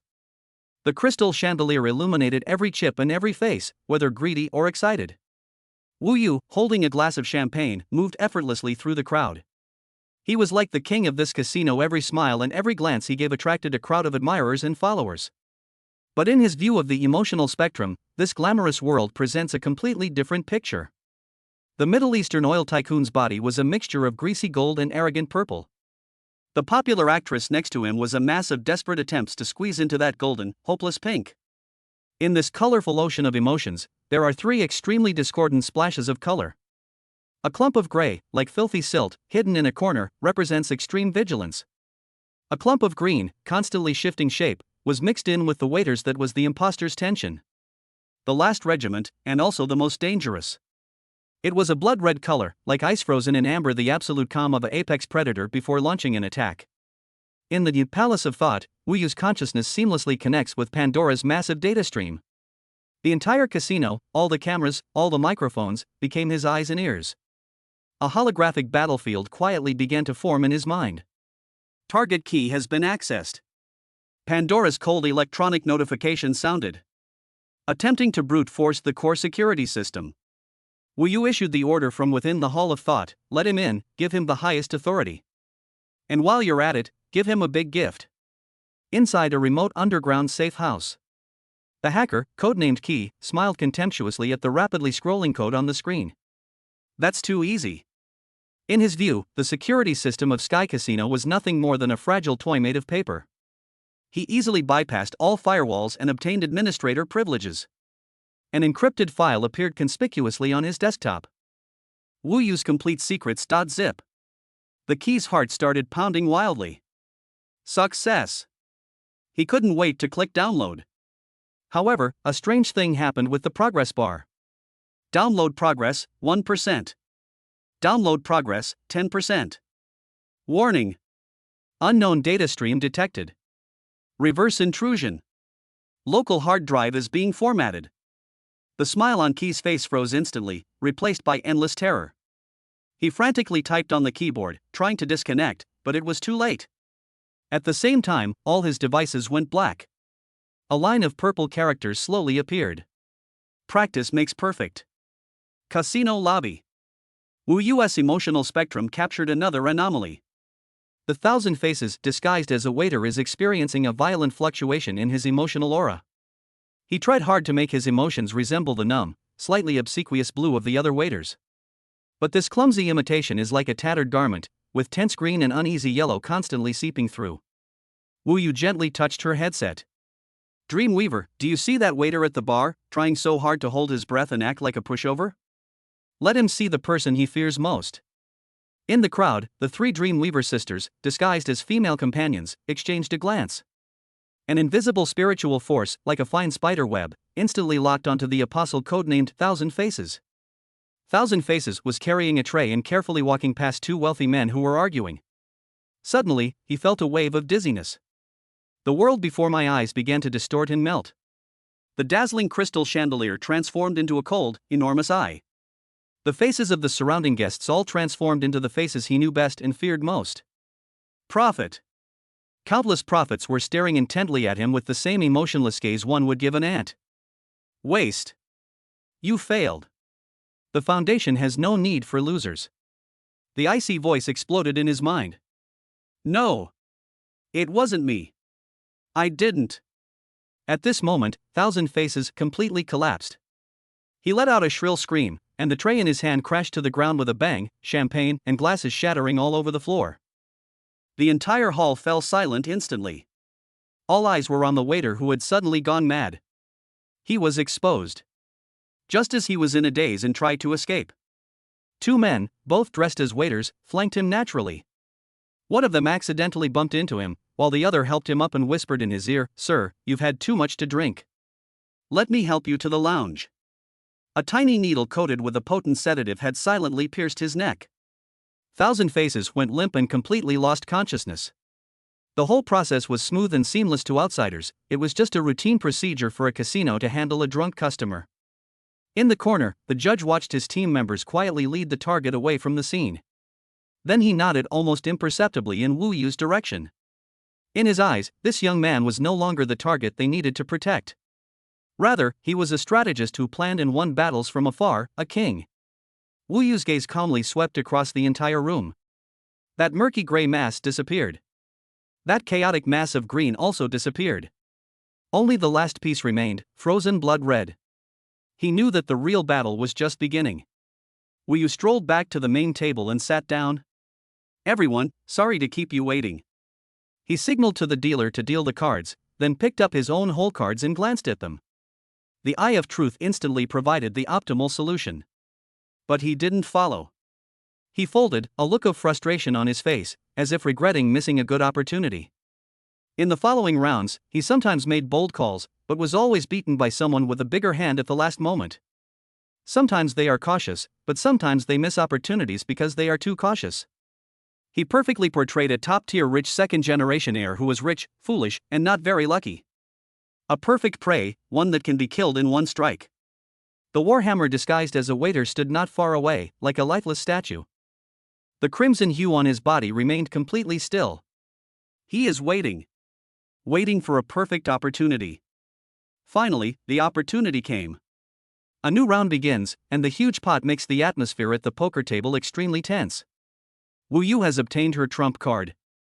The feedback from the Eye of Truth is simple and direct. Royal flush, 100% win rate. Now. A smug, almost manic smile spread across Wu Yu's face. He suddenly pushed all the chips in front of him into the center of the pot. At this moment, in his emotional spectrum vision, that blood-red color that had been frozen for so long finally cracked open with a crack. A violent, boiling, long-suppressed killing intent erupted like a volcano. The waiter's hand, holding the towel, had bulging veins on the back of his hand, and all his muscles were in peak condition before they exploded. The time has come. Wu Yu raised her head. His gaze pierced through the chaotic crowd, past the mountain of chips on the card table, and precisely met the waiter's eyes in mid-air. The waiter's pupils suddenly contracted. Wu Yu's smile remained unchanged, but instead gained a cold, all-knowing, and playful edge. He gently turned over his trump card and pushed it out. All in. He didn't look at any of his opponents at the poker table. His eyes remained fixed on the waiter. Then, he added in a low voice, in a volume that only the two of them could hear. "Now, it's your turn to play your card." Chapter 104 Warhammer enters the battlefield. Who is the prophet? All in. Wu Yu's eyes remained fixed on the man disguised as a waiter. Then, he added softly. "Now, it's your turn to play your card." The waiter's pupils suddenly contracted to a single point. He's been exposed. When did it start? The thought flashed through his mind like lightning, but it was no longer important. As the top apostle under the prophet, codenamed Warhammer, retreat is not in his dictionary. The killing intent surged in an instant. The silver tray holding the towels in his hand transformed into a deadly silver whirlwind with a strange flick of his wrist. Tray flip. Several thin, cicada wing-like throwing knives hidden below broke free of their restraints, transforming into several cold glints that whistled sharply, aiming straight for Wu Yu's throat, heart, and brow. The entire movement was incredibly fast. The guests present hadn't even realized what had happened before they saw a flash of silver light. However, Wu Yu simply watched the Warhammer rushing towards him, his smile deepening. Silence field, activate. Target, codenamed Warhammer. Enhanced emotion, fear. Warhammer, which was launching a deadly attack, suddenly went blank. An inexplicable fear, like a tentacle reaching out from the depths of hell, instantly seized his heart. Everything in front of me disappeared. What he saw was the prophet's eyes, forever shrouded in shadow, coldly watching him. This fear, originating from the depths of his soul, caused his muscle control, which he was so proud of, to stiffen for a mere 0.01 seconds. In a battle between masters, life and death hang in the balance. Puff. Puff.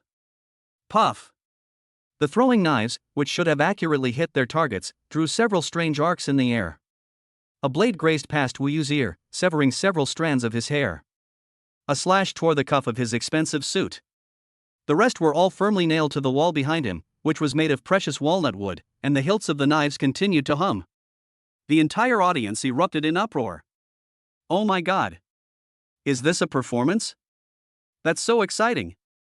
Are those stunt performers hired by the casino? The signature move that made Warhammer famous has failed? Without thinking twice, he rushed to Wu Yu's side. A fierce elbow strike slammed into Wu Yu's temple.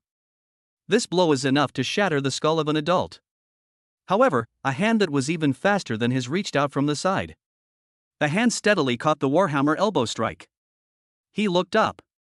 Suddenly, the taciturn, burly Eastern European man who had been following behind Wu Yu appeared to be standing in front of her. Dmitri. His face was expressionless, and the hand that gripped Warhammer's elbow tightened its grip like an iron clamp.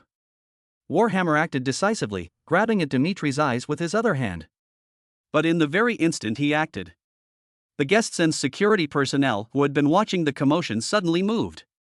Their movements were synchronized, calm, and efficient. More than a dozen dark figures converged from all directions, instantly forming an impenetrable encirclement. The judge stood outside the circle, making no move, but coldly watching the Warhammer trapped in the center. His team members, the former arbitrators codenamed Ghosts, now wield strangely designed weapons. Warhammer's heart sank to the bottom. This is a trap. A trap tailor-made for him, a net so tight it seems to stretch to the heavens. From psychological to physical aspects, from tactics to execution, every step was meticulously planned. His prized combat skills seemed utterly laughable in the face of the opponent's overwhelming teamwork. The fear instilled by Wu Yu completely consumed his reason. The body's reactions began to become sluggish. A flaw. Dmitri caught him precisely. Click. A crisp cracking sound. Warhammer's entire right arm was twisted, completely losing its power. The next second, several injections of anesthetic were precisely aimed at the nerve nodes in his neck and back. A powerful electric current instantly penetrated his body. This top apostle under the prophet didn't even have a chance to struggle before his body went limp and he fell straight down. The entire process, from start to finish, takes no more than 10 seconds. When the casino's actual security personnel rushed over, all that could be seen were a few waiters and security guards frantically carrying away a man who had suddenly suffered an epileptic seizure. Wu Yu stepped out from behind Dmitri, straightening his torn cuffs, a calm smile still on his face. He picked up the deck of cards that everyone had forgotten and showed it to his opponents who were already dumbfounded. Royal flush. It seems that my luck is indeed on my side tonight. The underground interrogation room of the manor. The man with the Warhammer was tightly bound to a metal chair, his face filled with humiliation and resentment. Wu Yu strolled in slowly, holding a glass of red wine in her hand. In his emotional spectrum, this man was burning with the crimson of anger, the dark purple of resentment, and the deepest gray representing fear. Let's talk. Wu Yu pulled up a chair and sat down opposite him. Tell me, who is the prophet's next target? And what is the true purpose of the Fireseed project? Warhammer turned his head to the side, his lips tightly pressed together, looking like a tough guy who would rather die than submit. The bones are quite strong. Wu Yu wasn't angry, he gently touched the headset. Pandora, scan him and make a copy of all the locked files in his head. Upon hearing this, Warhammer's pupils contracted sharply, and his face showed an even more terrified expression than before. A mental scan? How is this possible? This is a forbidden technology that only a prophet can master. The next second, he felt as if his brain had been taken over by an invisible supercomputer. Countless streams of data surged wildly deep within his consciousness. All his memories, all his secrets, were like an unprotected webpage, freely browsed, copied, and analyzed by an invisible entity. He tried to resist, using all his strength to guard the secrets in his mind that the prophet had set the highest level of access to. In the Palace of Thought. Pandora's cold, electronic voice echoed in Wu Yu's mind. The target brain possesses multiple mental barriers, and self-destruct programs forcibly breaking through them will result in the death of the target brain. Attempting profile analysis to bypass barriers and extract related information fragments. Extraction successful. A fuzzy geographic coordinate has been obtained, pointing to Santiago, Chile, South America. Keyword obtained, Project Arkansas. Project Ark?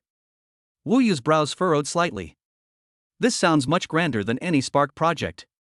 Just as he was pondering this, the long-awaited system notification sound suddenly rang in his mind. Ding! The host is detecting that he is processing highly complex and unknown intelligence. Related skills are undergoing autonomous optimization. Skill fusion complete.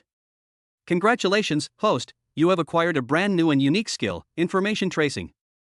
Information tracing. Based on any limited and incomplete information fragments, a word, a coordinate, an image, the host can conduct in-depth tracing through global big data analysis, multi-dimensional psychological deduction, and the supercomputing assistance of Pandora AI, deducing the origin and context of events, and predicting their most likely future trajectory.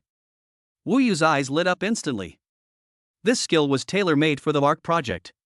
He looked at Warhammer, who was foaming at the mouth and completely unconscious due to the mental invasion, and waved his hand. Judge, clean it up. Yes. The judge and his men quietly took away the 3 captured apostles. Wu Yu stood alone in the empty interrogation room, his mind already working on the information tracing process. Santiago. Project Ark. Countless streams of information converge, collide, and recombine in his temple of thought. The outline of a massive conspiracy, far beyond his imagination, was slowly emerging. He knew that the hunting game in Monaco was over. But the real game has only just begun. Prophet. Wu Yu murmured the name, her gaze deep and unfathomable. What exactly do you want? A much larger battlefield was already unfolding before him. Chapter 105 Santiago, Project Ark. Target keywords, San Diego, Project Arkansas. The moment the command was issued, the entire Palace of Thought changed color. If the previous skills were Wu Yu giving instructions to Pandora, then at this moment, information tracing is like a guiding force that reaches to the heavens and the earth. Wu Yu's extraordinary intuition, Pandora's terrifying computing power, and the massive data of the entire internet were forcibly combined into an invincible force. Pandora is no longer simply about grabbing information. It began to perform logical deduction and pattern recognition in a way that transcends human understanding. In Wu Yu's Hall of Thought, countless torrents of information, like giant dragons awakening, are being stirred from every corner of the global network and roaring as they converge. Records of all cargo shipments entering and leaving the port of Santiago over the past 5 years. The flow of funds in millions of offshore shell companies registered in Panama and the Cayman Islands. Every single purchase order issued by a Swiss bank concerning sensitive materials such as titanium alloys, polymer composites, and nuclear fuel. All unusual travel information to South America involving individuals associated with the Foundation's external personnel. To ordinary people and any intelligence agency, this is all unrelated, massive amounts of garbage data. But under the terrifying power of information tracing, they were forcibly connected, recombined, and analyzed. One by one, the invisible threads were pulled out from the fog of data. A few minutes later, when Wu Yu opened his eyes again, a vast and suffocating network of relationships had been constructed on the holographic projection screen in front of him. And all the threads of this giant net ultimately point to the same coordinate. 120 nautical miles off the coast of Santiago, Chile, in international waters. On the screen, a clear image, stitched together from multiple commercial satellite photos and restored to super resolution using AI, slowly appears. That's a huge artificial island. It is like a steel behemoth, quietly lurking on the azure Pacific Ocean. Its main structure is a regular hexagon, and its area is comparable to that of a small city. The data next to it clearly indicates its information. Construction company, NOAA Marine Biotechnology Company, Limited. A shell company established 5 years ago and registered in the British Virgin Islands had all its shareholder information fabricated. Project name, Large Scale Marine Ecosystem Cycle Research Station. Project code name, ARC. The judge and the Dreamweaver had entered at some point. They stared at the steel behemoth on the screen, their faces filled with utter shock. The Foundation actually built such a doomsday fortress right under everyone's noses, on the high seas. What exactly does he want to do? Just as Wu Yu was preparing to have Pandora further infiltrate the internal network of ARC. Beep beep beep.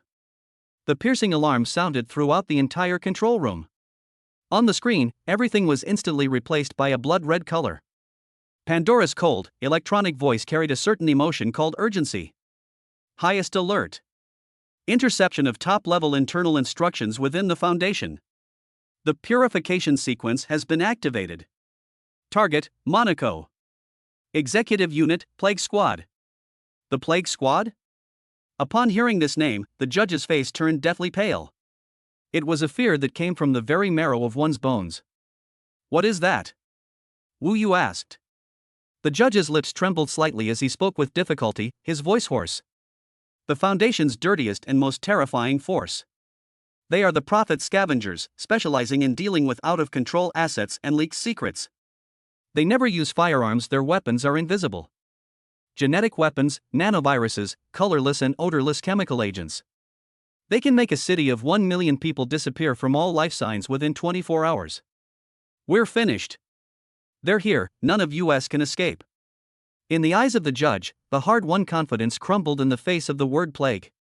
Wu Yu's eyes turned colder than ever before at this moment. He finally understood. The failure of the apostle completely exposed the true nature of the high and mighty prophet. He stopped playing those tentative games. He wanted to flip the table. Wu Yu walked up to the judge and placed a heavy hand on his shoulder. Look at me. The judge looked up and met Wu Yu's deep, night sky-like eyes. There was no fear, no panic in those eyes, only absolute calmness and a kind of madness that made his heart pound. You and your ghost squad, using your knowledge of the Foundation's operational patterns, immediately take over the entire security system of Monaco. I want you to build the first line of defense on the perimeter, responsible for anti-infiltration and physical isolation. Yes. The judge instinctively stood at attention. Will you then turn to the 3 sisters of Dreamweaver? Your task is more important. I want you to release your mental energy without reservation, and create a mental fog that covers a radius of 5 kilometers around this manor. I don't care what virus or medicine the plague team uses. I want any malicious target who, once they step into this area, to be immediately affected by hallucinations and rendered blind. Yes, Master, the 3 sisters replied in unison, their eyes flashing with determination. Commands are issued and executed in the shortest possible time. The entire estate, along with the ghost squads hidden throughout Monaco, was like a sophisticated war machine, operating at high speed. After doing all this, Wu Yu walked back to the holographic screen alone. His gaze passed over the red alerts signifying the threat of death and returned to the enormous artificial island called ARC. He knew that the Plague Squad was just a pawn that the Prophet had thrown out to slow him down. The real killer move is this mysterious ARC project. If we sit idly by and wait for death, we will always be passively attacked. He needs to take the initiative. He's going straight to South America to wipe out the Prophet's stronghold. Wu Yu took out the Hypnos crystal from his pocket. The crystal had long since run out of energy and turned grayish. He quietly examined the stone. An extremely bold, even insane, expedition plan began to be constructed within his thought palace, at a speed exceeding the speed of light. He wanted the Prophet to know. The moment a hunter steps into a trap, he is no longer a hunter. Rather, it is the prey. Chapter 106: The Eve of the Storm, Project Fireseed. Underground Control Room. The Palace of Thought. Information tracing, initiated. This time, the target is not data, but an entity. Wu Yu saw it. Ancient people, dressed in simple animal skins, knelt on a huge stone platform, holding crystals high and praying to the star-studded night sky. A stream of energy descended from the distant edge of a galaxy and entered the crystal. The screen changes. Medieval alchemists, in dimly lit chambers, attempted to decipher the mysteries of crystals using fire and mercury, ultimately perishing in madness and self-immolation. The image shattered and then reformed again. A yellow drawing, covered in formulas written in German, unfolds in Wu Yu's Palace of Thought. That was a draft of a theoretical model. The drawing is titled Führersemen Project. Project Fire. Just as Wu Yu was trying to uncover more secrets. Beep beep beep. A piercing alarm sounded simultaneously in the Palace of Thought and the real world. Warn! K7 neurotoxin detected in the manor's external water supply pipes. It is colorless, odorless, and extremely water-soluble. The concentration is rising exponentially. The Plague Squad. Their attack came faster and was more insidious than expected.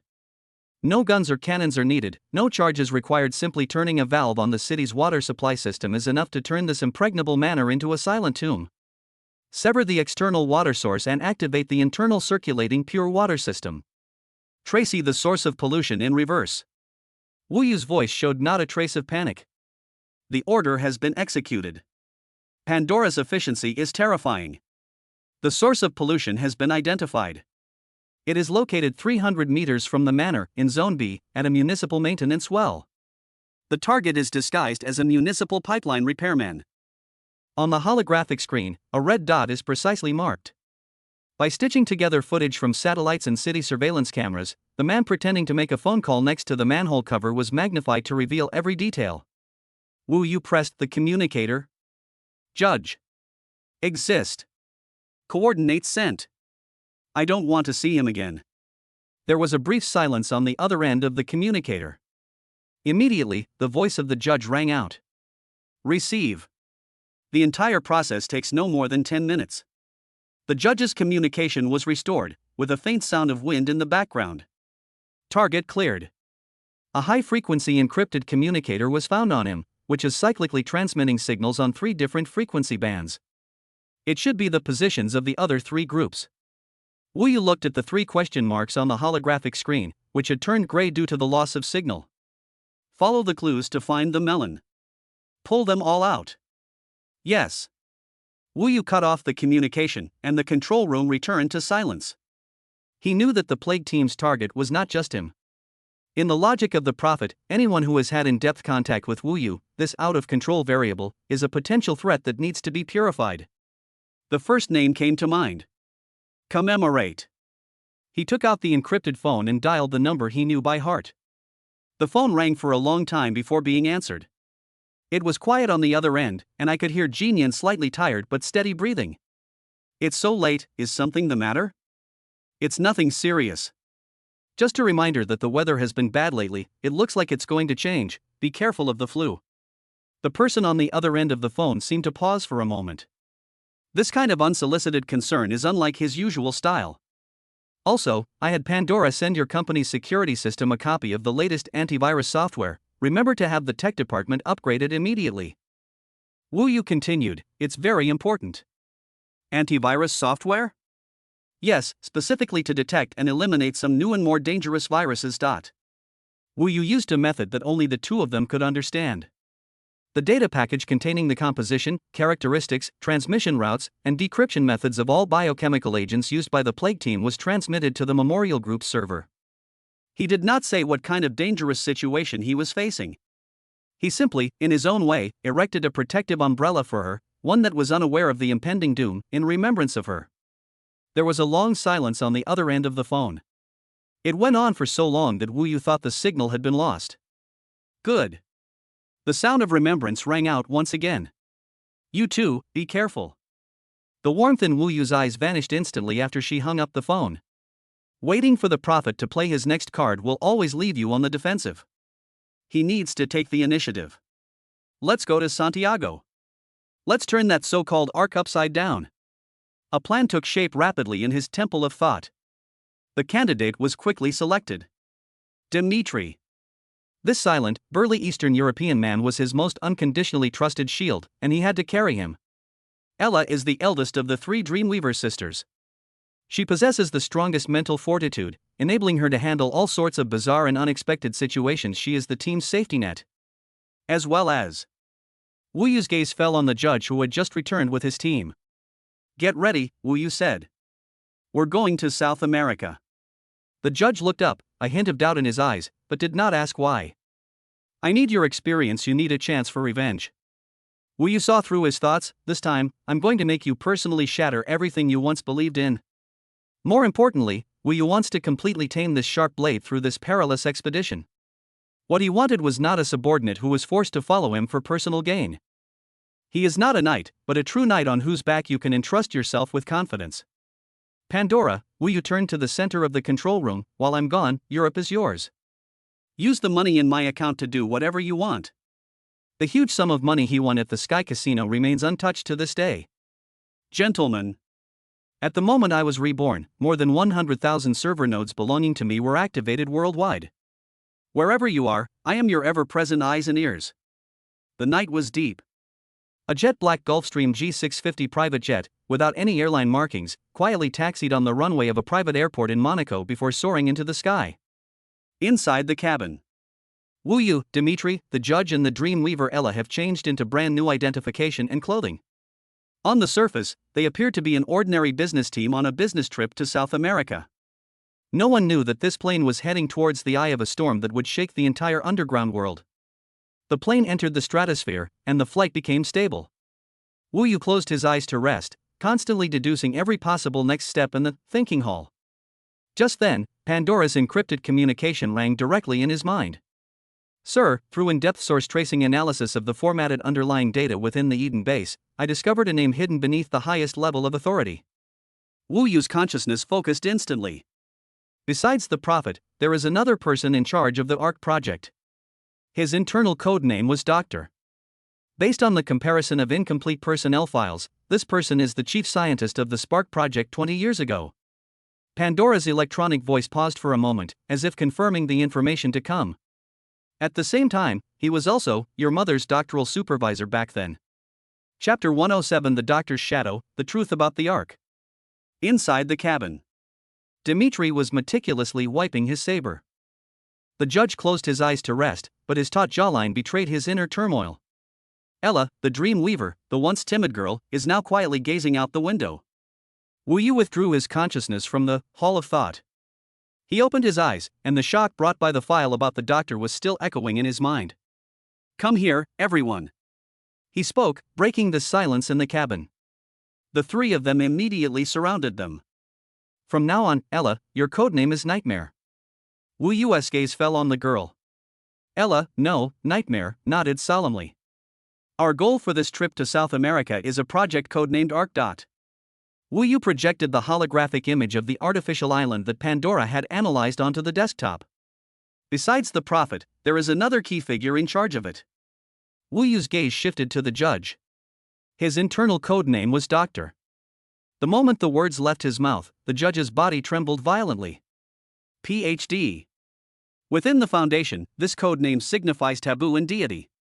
According to rumors, he existed even before the Prophet, possessed all the Foundation's core technologies, and was a scientific madman who had completely dedicated himself to the so-called evolution. The way he looked at Wu Yu had completely changed. If before it was admiration and following, so now, it's about reverence. This young man actually dared to target such an existence? Beep. Pandora's communication timely interrupted the Inquisitor's shock. Sir, we are about to enter Chilean airspace. We have detected unusually high levels of radar and electromagnetic surveillance signals. The Chilean military and Coast Guard have implemented a 24-hour, all-encompassing blockade of an area within 300 kilometers of the coast of Santiago. Any unauthorized aircraft or vessel that approaches will be immediately warned, driven away, or even shot down. Pandora's report is cold and objective. This undoubtedly confirms from another angle that the existence of the Ark is a taboo subject that the Foundation must never touch. A frontal assault is no different from suicide. Wu Yu's finger traced across the holographic map, eventually stopping at a remote coastline at the southernmost tip of Chile. Let's go down from here. Pandora, plan the most covert land infiltration route, bypassing all surveillance and densely populated areas. Clear. Under the cover of darkness, the private plane, like a black phantom, landed on an abandoned, makeshift runway. Four dark figures quickly disappeared into the darkness. A few minutes later, the plane took off again, as if nothing had happened. In southern Chile, the biting winds of the Patagonian plateau, carrying the salty scent of the sea, blow across everyone's faces. This is the end of the world. The rugged foothills of the Andes Mountains meet the turbulent Pacific Ocean here. The four had already changed into professional outdoor hiking gear. Dmitri walked at the front, each step steady and precise. He could smell the direction of water from the wind and determine the species of animals and the time they left from the footprints on the ground. The judge followed behind, watching as Dmitri effortlessly evaded tracking traps that were difficult for modern equipment to detect, using the most primitive methods. These survival skills, never found in textbooks, were far more practical than any special operations course he had ever taken. Suddenly, Nightmare stopped. There's something ahead. She frowned slightly. Lots of it, and I'm very hungry. Dmitri immediately raised his hand, signaling the team to stop. A moment later, a chilling rustling sound came from the dense forest ahead. They were a pack of hungry wolves. The judge instinctively tightened his grip on the weapon at his waist. Don't move. Nightmare, she whispered, closing her eyes. An invisible spiritual fluctuation spread out silently. The pack of wolves, about to launch their attack, suddenly stopped in their tracks, letting out uneasy growls. In their perception, the humans before them suddenly transformed into a creature 100 times larger than themselves, radiating a terrifying aura. Fear overwhelmed hunger. The wolves, tails between their legs, howled and retreated in disarray into the depths of the jungle. With the help of Dimitri's wilderness survival skills and Nightmare's mental strength, he traversed hundreds of kilometers of uninhabited area in just 2 days and 1 night. They arrived near the port of Santiago, at a secret observation post that Pandora had chosen in advance. It was an abandoned fisherman's hut. Pandora had secretly taken over the nearby power and communication base stations, transforming the area into a temporary information hub. Through a high-powered telescope, Wu finally saw the Ark with his own eyes. It floats quietly on the sea, its entire body exhibiting a milky white texture, and its streamlined structure exudes a sense of science fiction. Countless small drones and speedboats patrol around it like worker bees, forming an impenetrable defense network. It is not a fortress. It is a futuristic city that floats on the sea. Sir, we have intercepted high-level encrypted communications within the Ark. Pandora's notification sounded. A holographic image appeared before everyone. The image shows a gaunt old man wearing a white lab coat with sparse hair. He is a doctor. Evolution. It is the only truth in the universe. The cowardice, greed, and stupidity of the old humanity were genetic defects. They were a failure of creation. And we will correct this mistake ourselves. Behind him were countless huge glass petri dishes, filled with various glowing, pulsating biological tissues. Project Fireseed is merely a selection process. It selects those vessels whose spirits are strong enough to bear the will of the new God. And here, on the Ark, we will complete the final divine creation. We will discard this fragile flesh and blood body and create a perfect, eternal, and absolutely rational new human being. Pandora quickly compared and reconstructed the content of his speech with the incomplete data unearthed from the Eden base. A shocking truth spanning decades has finally come to light. The so-called Spark Project is not mind control at all. That's just the first step. It is a brutal genetic selection process based on mental strength. The ultimate goal is to provide the most perfect raw materials for this so-called new human project. In Wu Yu's emotional spectrum vision, the emotional aura around himself was instantly and completely covered by a violent, boiling blood red. He thought of his mother. That simple and kind woman. She never imagined that her most respected mentor would be a complete madman who wanted to exterminate all of humanity. He thought of the innocent people who were driven mad or killed by the Fireseed Project. They are not victims. They were just unqualified raw materials that were casually discarded in this crazy experiment. This is not a conspiracy. This is a blasphemy against the entire human race. A fury ignited in Wu Yu's eyes, a fury powerful enough to consume everything. Project Ark. He spoke each word slowly and deliberately, uttering a cold vow to the vast blue high seas. I'll end you. Chapter 108. The operation begins, secret infiltration. Inside an abandoned fisherman's hut. The outer perimeter is covered by a cross-covered sonar network and highly sensitive magnetic field sensors, making it impossible for any metal object to escape detection. Pandora's cold, electronic commentary echoed in the small room. Underwater, there are at least 36 Leviathan-class intelligent patrol and attack vehicles. They are silent sharks equipped with miniature torpedoes and high-voltage electric grids. In the air, there are eagle-eye stealth drones patrolling 24 hours a day. Their thermal imaging and multispectral scanning can see through any camouflage. As for the internal, Pandora paused for a moment, then continued, it's filled with the Foundation's most elite Guardian security forces. Their genes have been optimized, and they are equipped with exoskeleton armor. Each one is a walking killing machine. This is a true, impregnable sea fortress. Pandora's conclusion left everyone in the cabin silent. Dimitri's hand, gripping the saber, had bulging veins. The judge's expression was extremely grim. This was not a penetration mission at all. This is suicide. Therefore, launching a frontal assault is no different from jumping into a meat grinder. Wu Yu stretched out his finger and pointed to the most inconspicuous corner of the steel behemoth on the holographic map. A red marker that reads sewage outlet. We'll go in from here. Impossible, the judge blurted out, pointing at the mark with agitation. This is suicide. In the Foundation's defense manual, all secondary entrances, such as ventilation ducts and sewage outlets, are designated as the highest level monitored areas. They are absolutely riddled with traps. Wu Yu looked up at him calmly. Precisely because everyone thinks this way, it is the place that is most easily overlooked. They will devote 99% of their energy to defending against those wildly imaginative, high-tech infiltration methods. They would never have imagined that someone would use the most primitive and stupid method to crawl under their filthiest ass. Wu Yu's gaze swept over everyone in turn. Dimitri, Judge, you two are in charge of the underwater infiltration. Nightmare, he looked at Ella, you stay on the ship, your mission is the most critical. I need you to use your mental powers to set off a spectacular fireworks display for their sonar system. As for me, I will be the brightest target and lead all the hounds away. This plan is simple, brutal, and full of irrational madness. But for some reason, looking into Wu Yu's extremely confident eyes, the judge's heart, which had been pounding wildly with fear, slowly calmed down. Midnight. A dilapidated fishing boat, its engine shut off, drifted silently toward the deadly sea, propelled by the ocean currents. Dimitri and the judge had changed into fully enclosed diving gear, their black diving suits blending them into the night. Ella, codenamed Nightmare, was already sitting cross-legged at the bow of the ship, her eyes closed. Her breathing became extremely slow and long, and she entered a mysterious state of meditation. Wu Yu stood by the ship's wheel, calmly watching the data stream transmitted in real time from Pandora on the tablet computer. Above, countless green dots representing the Ark defense system form an impenetrable net. We can begin, Wu Yu said softly. At the bow of the ship, Ella's body trembled slightly. An invisible, unseen spiritual wave suddenly spread out into the dark depths of the sea. In her mental world, the sea before her was no longer a physical entity. It transformed into an ocean composed of countless information flows and energy fluctuations. What she wants to do is stir up a storm in this ocean. Meanwhile, the Ark has an underwater sonar monitoring center. The operator on duty was idly drinking coffee. Sudden.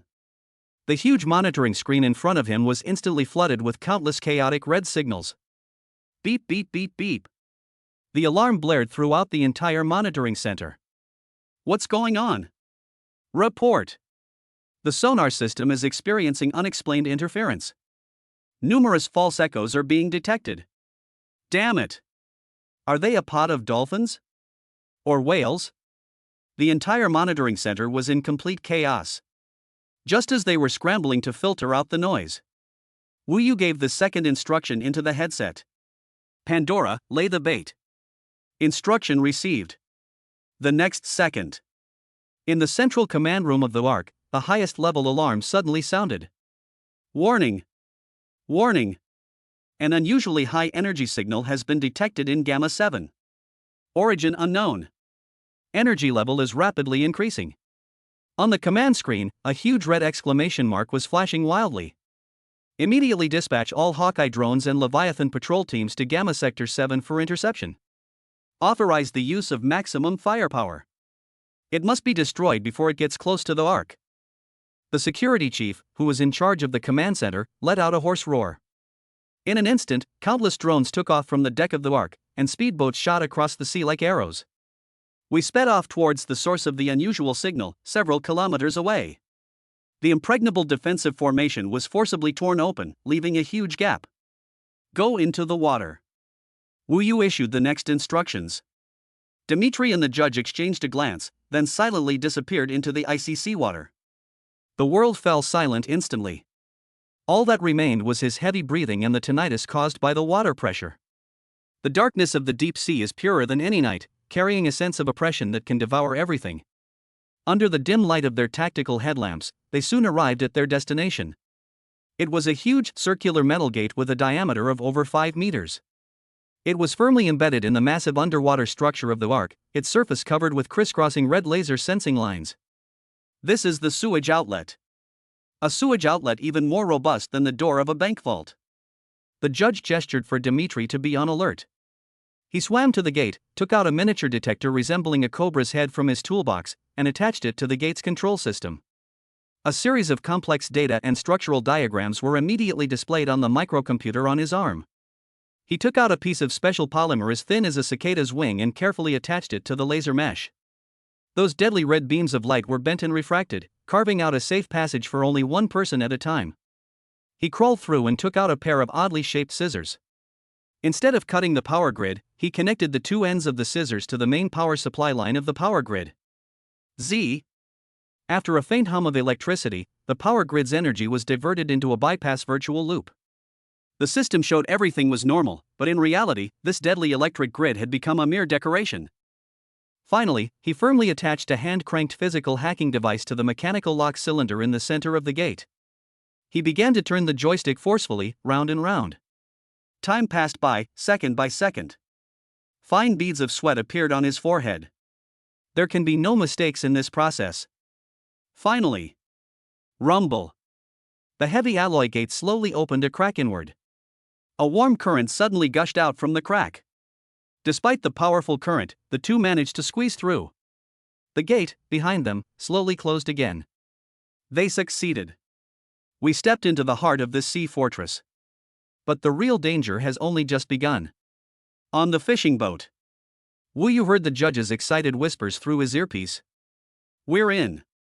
Wu Yu raised his head and looked at the brightly lit, mirage-like steel behemoth in the distance. There was no joy on his face. He gave the final instruction to the air. Pandora, keep an eye on my location. If I lose contact for more than a minute, I will immediately launch the highest level of information warfare. I want the world's media to broadcast live, 24/7. What exactly is the Foundation doing? He wasn't joking. He has already submitted the video of the doctor's speech that was enough to ignite global public opinion, as well as all the materials related to the Ark project. The package was uploaded to Pandora's countless server nodes around the world. He provided the ultimate insurance for this frenzied infiltration. It's like holding an invisible gun to the Prophet's temple. Now, it's your turn to play your card. Chapter 109: The White Maze, the Death Passage. The alloy gate slowly closed. The judge switched on his tactical flashlight, and a beam of light pierced the darkness, illuminating the space they were in. This is a huge metal pipe, large enough for a truck to pass through. The pipe walls were covered with a thick layer of moss-like material, and the water underfoot was ankle-deep. Pandora, report your location, the judge said in a low voice into the miniature communicator. Pandora's electronic voice came through the headset. You have entered the main structure of the Ark, Zone G13, the main organic waste discharge pipeline. There is a vertical life support passage 30 meters ahead. Without hesitation, the two waded through the sewage and quickly moved forward. 30 meters away, an upward-pointing alloy ladder appeared at the end of the beam of light. The two climbed out of the well and quickly closed the cover, their movements clean and efficient. The sight before him made even the seasoned judge, who had witnessed countless grand occasions, gasp for breath. This is a corridor that seems to stretch on forever. The ground, walls, ceiling, everything in sight was a pure, blinding white. The material is unknown, but it appears to be some kind of polymer. Its surface is smooth as a mirror and does not attract any dust. There were no lights overhead, but the entire space was enveloped in a soft, cool light, without any shadows. It was eerily quiet here, only their own heartbeats and breathing could be amplified infinitely in this absolute whiteness. Warn! Pandora's voice shattered the eerie silence. Biometric scanning activated. Comparing with the ARC internal database. Comparison failed, identity cannot be identified. As soon as he finished speaking, dozens of thin red laser beams instantly lit up on the pure white walls on both sides of the corridor. They scanned Dmitri and the judge from head to toe with remarkable precision, as if they were alive. The system will initiate a physical removal process in 30 seconds. Damn it! The judge's face turned deathly pale instantly. He recognized the system. This wasn't any of the Foundation's standardized defense procedures. This has a strong personal style, a style that is obsessive, fastidious, and has zero tolerance for the unexpected. It's a doctor. Only a scientific madman would design such a defense system that leaves no room for error. The so-called physical removal involves burning the entire corridor at extremely high temperatures or creating an absolute vacuum. The judge's mind raced, and cold sweat trickled down his forehead. 30 seconds. He looked around, but the smooth white wall had no gaps at all. There was nowhere to hide. Just when he was about to despair, his gaze fell on a very well-hidden spot next to the scanning beam emitter. There was a dent smaller than a fingernail, which was almost invisible unless viewed from a specific angle. That old bastard, doctor. The judge muttered through gritted teeth. He remembered it was in a top-secret psychological profile file about the doctor in the Foundation. I once mentioned one of his quirks. His extreme desire for control was masked by a morbid anxiety about the imperfections of his creation. Therefore, any perfect system he designs must have a manual maintenance backdoor known only to himself. That's it. He lunged forward, pulled a metal probe from his tactical vest, and precisely pierced the dent. The other end of the probe was connected to a miniature computer on his arm. A waterfall of data streams frantically scrolled across the screen. Too late to crack it. The judge's 10 fingers blurred across the virtual keyboard. We can only create a logical loophole to fool him. Time is running out, with only 5 seconds left. The judge's eyes were bloodshot as he abruptly pressed the enter key. Buzz. The deadly red beam suddenly went out less than a meter away from them. A virtual window popped up on the white wall of the corridor, displaying a line of cold system text. An unknown error occurred in the scanning module. A bug report has been submitted. Temporarily switching to backup security mode. The judge's legs went weak, and he almost collapsed to the ground, panting heavily. Dmitri patted him on the shoulder, signaling him to keep going. Follow the left-hand passage, avoid the main road. Pandora's voice rang out again. There is a laboratory marked organic waste treatment area ahead. From there, you can go around to the Class B living area. Soon, a heavy alloy door blocked their way.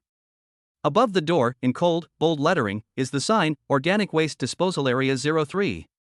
Using the temporary access he had just gained, the judge unlocked the door.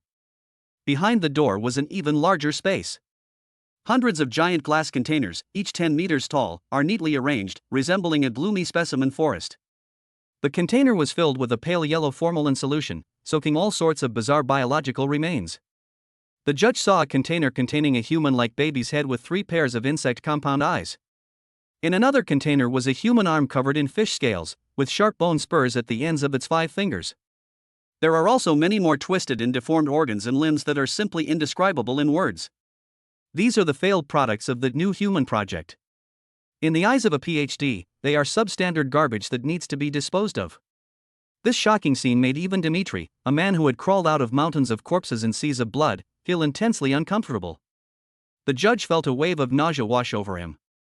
He fought off the urge to vomit and prepared to quickly pass through the area. Just then, in one of the glass containers, a humanoid failure was soaking in water. It had 3 unusually thick arms and suddenly twitched. One of its fingers, unconsciously bent, gently touched the inner wall of the container. There, embedded, is an inconspicuous miniature sensor. There was no alarm. There was no flash. Only one infrasound wave, inaudible to the human ear, instantly spread throughout the entire area. On a fishing boat several kilometers away. Wu Yu, who had been resting with her eyes closed, suddenly opened them. In his palace of thought, within the surveillance network shared with Pandora, there is a 3D map representing the interior of the Arkansas. A previously stationary red dot suddenly began to move at an alarming speed. Sir! Pandora's alarm rang in Wu Yu's mind. The infrasound alarm has been triggered. A high-energy organism is rapidly approaching Dmitri and his group's location. It's not human. almost at the same time. The alloy gates at both ends of the corridor that the judge and Dmitri had just passed through slammed shut. The two were completely trapped in this passage filled with the stench of decay. The judge's heart sank to the bottom. He knew they had been exposed. Despair. A soft sound came from above them. The two of them suddenly looked up. A humanoid creature covered entirely in white biokeratinous armor was silently hanging upside down in a hidden compartment of the ceiling ventilation duct. Its body is slender and elegant, full of streamlined beauty, and the ends of its limbs are not hands and feet, but sharp bony blades like the forelegs of a mantis. It has no eyes, no mouth, and not even facial features. The entire head is a smooth, pure white mask. The next second, it released its limbs and landed lightly on the ground without making a sound. It slowly straightened its body and looked precisely in the direction of Dmitri and the judge. Watchdogs. The first-generation mass-produced biological weapon of the ARC project is a perfect killing machine. They are as fast as cheetahs, more than 3 times stronger than adult males, and have bones as hard as titanium alloy. Furthermore, through gene editing, all unnecessary emotions such as fear and hesitation were completely eliminated. They were not facing a living being at all. It is a cold death procedure disguised as a biological process. However, Dmitri pulled the judge behind him. He moved his neck and wrists, and his bones made a series of crackling sounds. He looked at the inspector before him without a trace of fear in his eyes. Instead, it is a primal fighting spirit ignited by a wild beast when it sees its prey. He grinned and spoke excitedly into Wu Yu's earpiece. "Boss, looks like we've got some work to do." Before he could finish speaking, a red light suddenly shone on the smooth visor of the observer, like the single eye of a predator, locking onto its target. It bent slightly, and the muscles in its hind legs tensed instantly. The next moment, its body transformed into a white blur, silently lunging towards the two of them. Chapter 110 Liberating the Ark, Destroying the Ark. As the white blur hurtled towards him, Dmitri dismounted, let out a low growl, and charged forward. The sound of impact echoed in the corridor. It wasn't flesh and bone colliding, but muscle and alloy clashing. Dmitri was jolted back half a step by the immense force, a tingling numbness spreading through his arm, while the observer staggered from the brute force that had defied reason. Before it could regain its footing, Dmitri's attack had already begun like a storm. His fighting style was completely unpredictable, full of primal wildness. Every punch and kick was direct, wide-ranging, and forceful. The observer, on the other hand, is completely different. Every action it takes is like a program with the most precise calculations, accurate, efficient, and deadly. The bone blades at the ends of his limbs flashed with cold light, each attack precisely aimed at Dmitri's vital points. The judge's heart was in his throat. He wanted to help, but found himself unable to get involved at all. The pace of the battle was too fast. Any unnecessary movement he made could become a weakness for Dmitri. On the fishing boat, Wu Yu's pupils reflected countless pulsating data streams. Pandora is transmitting blurry images, energy readings, and ambient sound waves back from the miniature sensors carried by Dmitri and the Inquisitor. He conducts high-speed modeling and deduction in his thinking palace. Every action and attack angle of that observer was broken down into the most basic data. Very strong, but too stupid. This killing machine is powerful, but its modus operandi relies too heavily on programmed combat logic. It can quickly match the optimal solution from the database based on the opponent's actions. But this also means that there were no surprises or improvisations. Once you find its logical flaws, it's just a piece of scrap metal. Wu Yu pressed the communicator. "Judge, follow my instructions. Attack its left posterior knee joint, about 3 inches below it. That's its energy supply point. Dmitri, feint an attack on its head. Use the dumbest method you can, draw its full attention." Wu Yu's voice was calm and clear in the headset. Almost at the same instant the order was given, the battle situation changed. Dmitri seemed to have completely abandoned his defense, launching a frenzied attack as if he were going to die together, using his fists, elbows, knees, and even his head to ram into the enemy, completely ignoring the bone blades that the overseer was slashing at his body. Sure enough, a bright red light shone on the smooth mask of the observer. In its program's judgment, the threat level of Dmitri's suicidal attack was instantly raised to the highest level. All its computing power is focused on how to completely tear the person in front of it apart at the lowest cost. Just as the observer's attention was completely drawn to Dmitri, the judge slid in and his military knife precisely pierced the spot Wu Yu had mentioned. A blinding burst of electric sparks suddenly erupted. The observer's body seemed to be slowed down, all its movements instantly becoming sluggish and stiff. The power supply node was destroyed, and its core processor experienced a fatal delay. Dmitri seized this once-in-a-lifetime opportunity. His muscles bulged violently, stretching his specially made tactical vest to the point of almost tearing it apart. Roar! With a deafening roar, he used all his strength to deliver a powerful punch, imbued with terrifying power, slamming it hard into the overseer's chest. The bio-armor, which was strong enough to withstand large-caliber bullets, shattered instantly. At the center of the crack, a blue energy core, like a heart, was slowly pulsating, exposed to the air. Dmitri reached out and grabbed, his 5 fingers plunging directly into the overseer's chest, forcefully pulling out the still-beating energy core, along with several wires. The observer's body convulsed violently a few times, the red light on its mask flickered erratically, and finally went out completely. It fell down quietly. With a soft beep, the door opened. Behind the door, there was no laboratory, no control room. An enormous, unimaginably large circular hall appeared before the two of them. The dome soars high, and the structure is intricate, like a church from a futuristic world. In the lobby, densely packed, neatly arranged, hundreds of transparent hibernation pods, like a silent forest. The judge walked over. His tactical flashlight beam illuminated the nearest hibernation pod. Inside, there is a child. A child who looks only 5 or 6 years old. With its eyes closed and its body covered in tubes of various colors, it lay quietly asleep in a pale blue nutrient solution, like a carefully preserved specimen. He turned his head sharply, and the beam of light swept across him. 1, 2, 10, hundreds. The entire hall was filled with children like these. Boys and girls, with different skin tones and hair colors, but all equally young and innocent. From Wu Yu's remote perspective, when he saw the scene through the miniature camera on the judge, he fell into a long silence. The ability to trace information sources is passively triggered at this moment. Countless fragments instantly pieced together in his mind into a complete and chilling picture. Gene screening. The doctor's insane new human speech. These hundreds of sleeping children before me. This is not a biological weapons program at all. This is a complete and utter human replacement plan. These children are the perfect new humans that the doctor has painstakingly cultivated over decades. From birth, they are transformed, indoctrinated, and molded into his ideal image here. He wants to use these new humans to replace the flawed old humans in his eyes. Just then, buzz buzz buzz.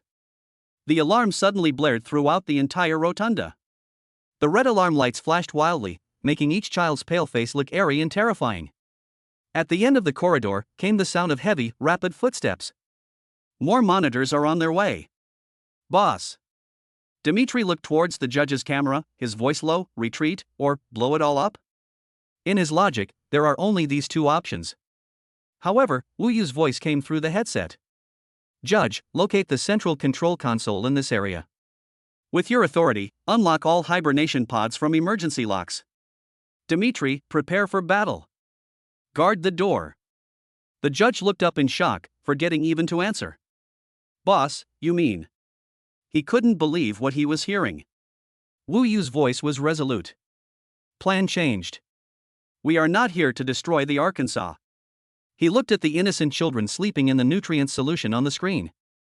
An unprecedented surge of anger, pity, and a sense of mission welled up within him. We are here to liberate it. Today, I will turn this sea prison into a tomb to bury the doctor and all his crazy dreams. Chapter 111 Purification Initiation, Doctor's Fury. Inside the ARC main control room. The doctor's gaunt face was pressed tightly against the cold monitor screen, his cloudy eyes filled with bloodshot veins of madness. He saw it. He saw the two intruders, those two despicable old humans, standing in the center of his most perfect work. They were like two filthy worms that crawled into a sacred work of art. The source of pollution must be eliminated. The perfect order he pursued throughout his life, the evolutionary ladder he painstakingly built. At this moment, everything was turned upside down. Anger overwhelmed all the rationality he had always prided himself on. Activate all overseers. Authorize. Highest attack privileges. At any cost. Annihilate them completely. He roared hysterically into the communicator. He didn't care whether he would accidentally harm those sleeping new humans. In the logic of the doctor, a tainted perfection is the greatest imperfection. Rather than be defiled, let's perish together. At the entrance to the rotunda, the metal gates were blocked by twisted steel and shattered bio-armor. Dmitri, like a blood-soaked gatekeeper, used his own body to build the last line of defense. His tactical vest was already torn to shreds, and his bronze skin was covered with deep, bone-revealing wounds. Blood mixed with the blue coolant inside the overseer and flowed onto the ground.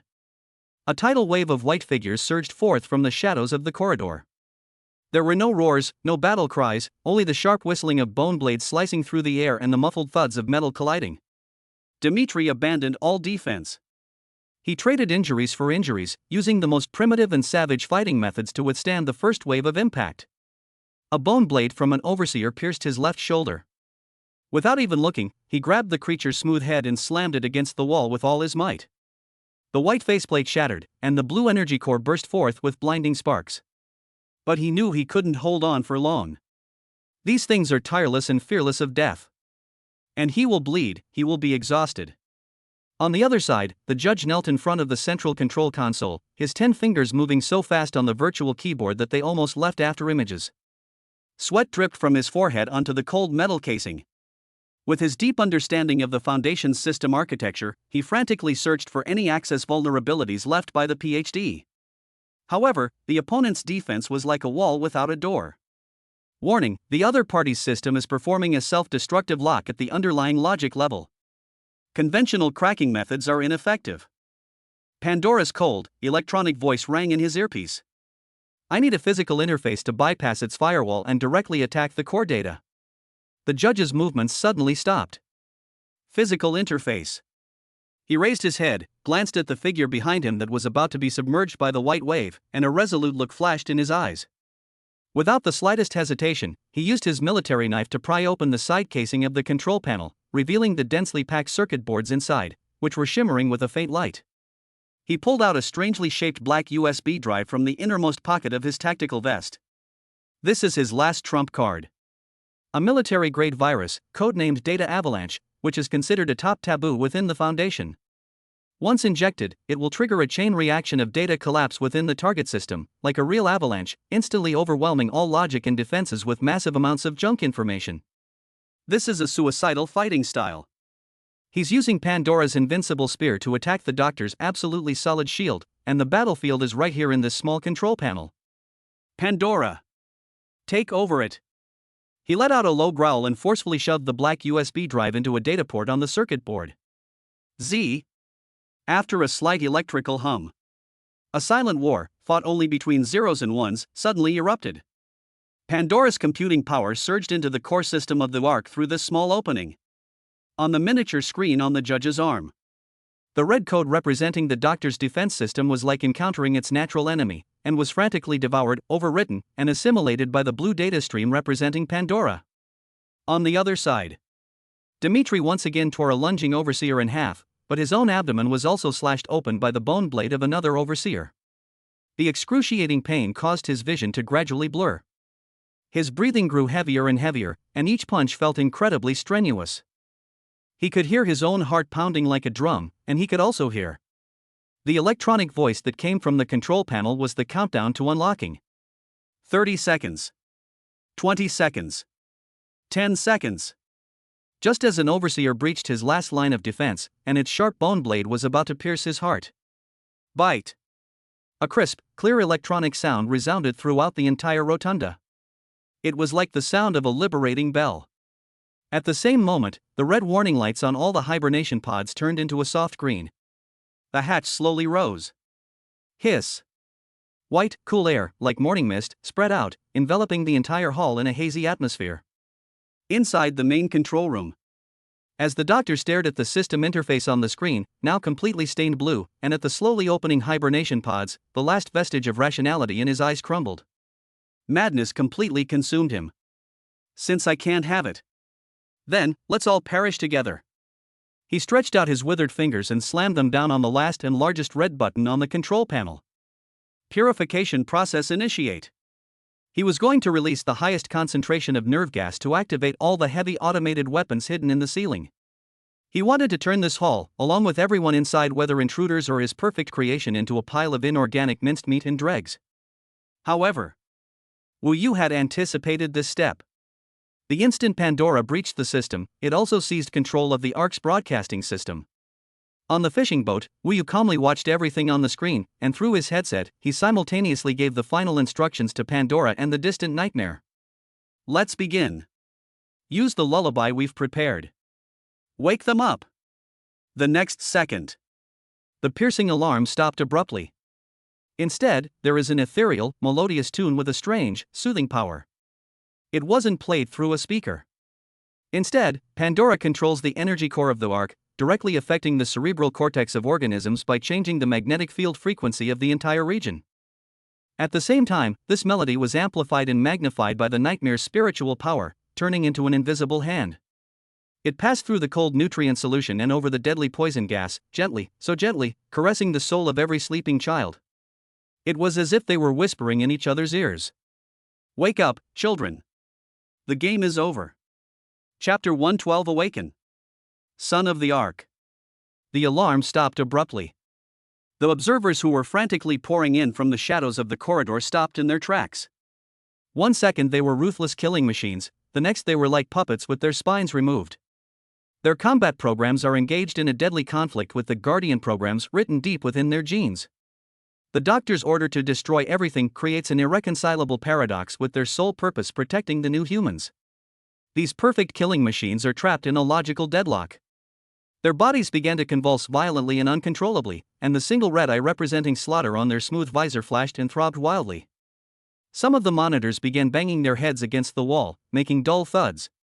Some even used their sharp bone blades to stab the nearest of their kind.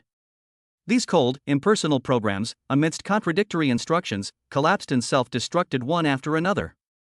At the same time, inside the hibernation pod, hundreds of children slowly opened their eyes.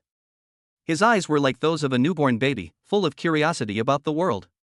They didn't cry or make a scene. She simply sat up quietly from the nutrient solution, tilted her head, and listened curiously to the lullaby that resonated deep within her soul. Dmitri, panting heavily and covered in blood, leaned against the twisted metal doorframe. He stared at this unbelievable scene before him. He had fought valiantly, ready to die a heroic death, but the battle ended just like that?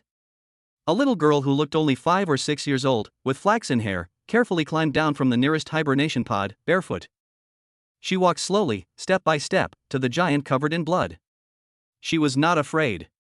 Her gaze fell on the wound on Dmitri's lower abdomen. She reached out her delicate white hand, seemingly wanting to touch it, but stopped a centimeter away from the wound, a hint of worry in her eyes. On the fishing boat, Wu Yu watched all of this quietly through the miniature camera on the judge's body. In his emotional spectrum, he saw a spectacular sight he had never seen before in his life. Streams of golden light, representing purity, curiosity, and hope, rose from the bodies of each awakened child. They converged into a torrent, like a golden river stretching across the sky. No, a golden ocean. This unprecedented surge of immense emotional energy transcended spatial barriers and instantly flooded into Wu Yu's body. Inside the Hall of Thought, the starry sky representing the system interface was completely illuminated by this golden torrent. Bite. A massive amount of highly concentrated hope emotion was detected. The purity of emotional energy far exceeds the system's current cognitive threshold. The host's skill, Silence Field, is undergoing a forced evolution. Evolution successful. Congratulations, host, on acquiring a brand new domain-specific skill, Hope Aria. Lines of golden text unfolded in Wu Yu's mind. Skill name, Aria of Hope. Skill type, Domain Aura. Skill description, the host can sow seeds of hope within a designated area. This greatly enhances the willpower, base recovery speed, and potential activation efficiency of all friendly units within the area. Additional effect, inflicts a mental suppression effect on all enemy units within the area, based on their level of despair. Within this area, as long as hope remains, the will to fight will never die. Wu Yu's gaze instantly locked onto the blood-stained figure on the screen, who was barely able to stand. Without hesitation, he activated Hope Aria directly towards Dmitri. Inside the Ark Rotunda, Dmitri felt like he was about to die. Excessive blood loss caused his vision to blur, and he experienced waves of pain in his internal organs. His depleted strength left him without even the power to lift a finger. Just then, an indescribable warm power enveloped his entire body without warning. That's not an illusion. The excruciating pain from the wound was lessening at an incredible speed. Exhausted physical strength, like a flood, surged wildly from every cell in my body. The mental fatigue was completely swept away, replaced by an unprecedented fighting spirit. He looked down in shock at his hands. Beneath the skin, the muscles were visibly twitching slightly, and those deep wounds that exposed bone were slowly healing. He could clearly feel a peak-level power awakening and roaring within his body. Inside the main control room, the doctor collapsed in front of the cold control panel. He stared at the observers on the monitoring screen, who were killing each other because of logical conflicts, and at the new humans who had awakened from their hibernation pods with pure eyes. Finally, his gaze fell upon the old human who was rapidly recovering from his injuries in a way that defied the laws of physics. His creation. His perfect work. He devoted his entire life to creating a new world of absolute rationality. Instead of becoming a tool for him to control the world, it became a source of power for his enemies. What an irony! The perfection he pursued throughout his life, the evolution he was so proud of, became a complete joke at this moment. He. He let out a bitter laugh that was difficult to decipher. As he laughed, the light in his eyes went out completely. This mad scientist who wanted to exterminate all of humanity did not die under gunfire, nor was he torn apart by angry avengers. He died at the moment his absolute, fanatical faith collapsed. He died from a deadly poison he himself created, a poison called hope. In the rotunda, the melodious lullaby gradually subsided. Dmitri had stood up completely, feeling the surging power within him. Looking at the hundreds of barefoot children staring at him with curiosity, he was momentarily at a loss.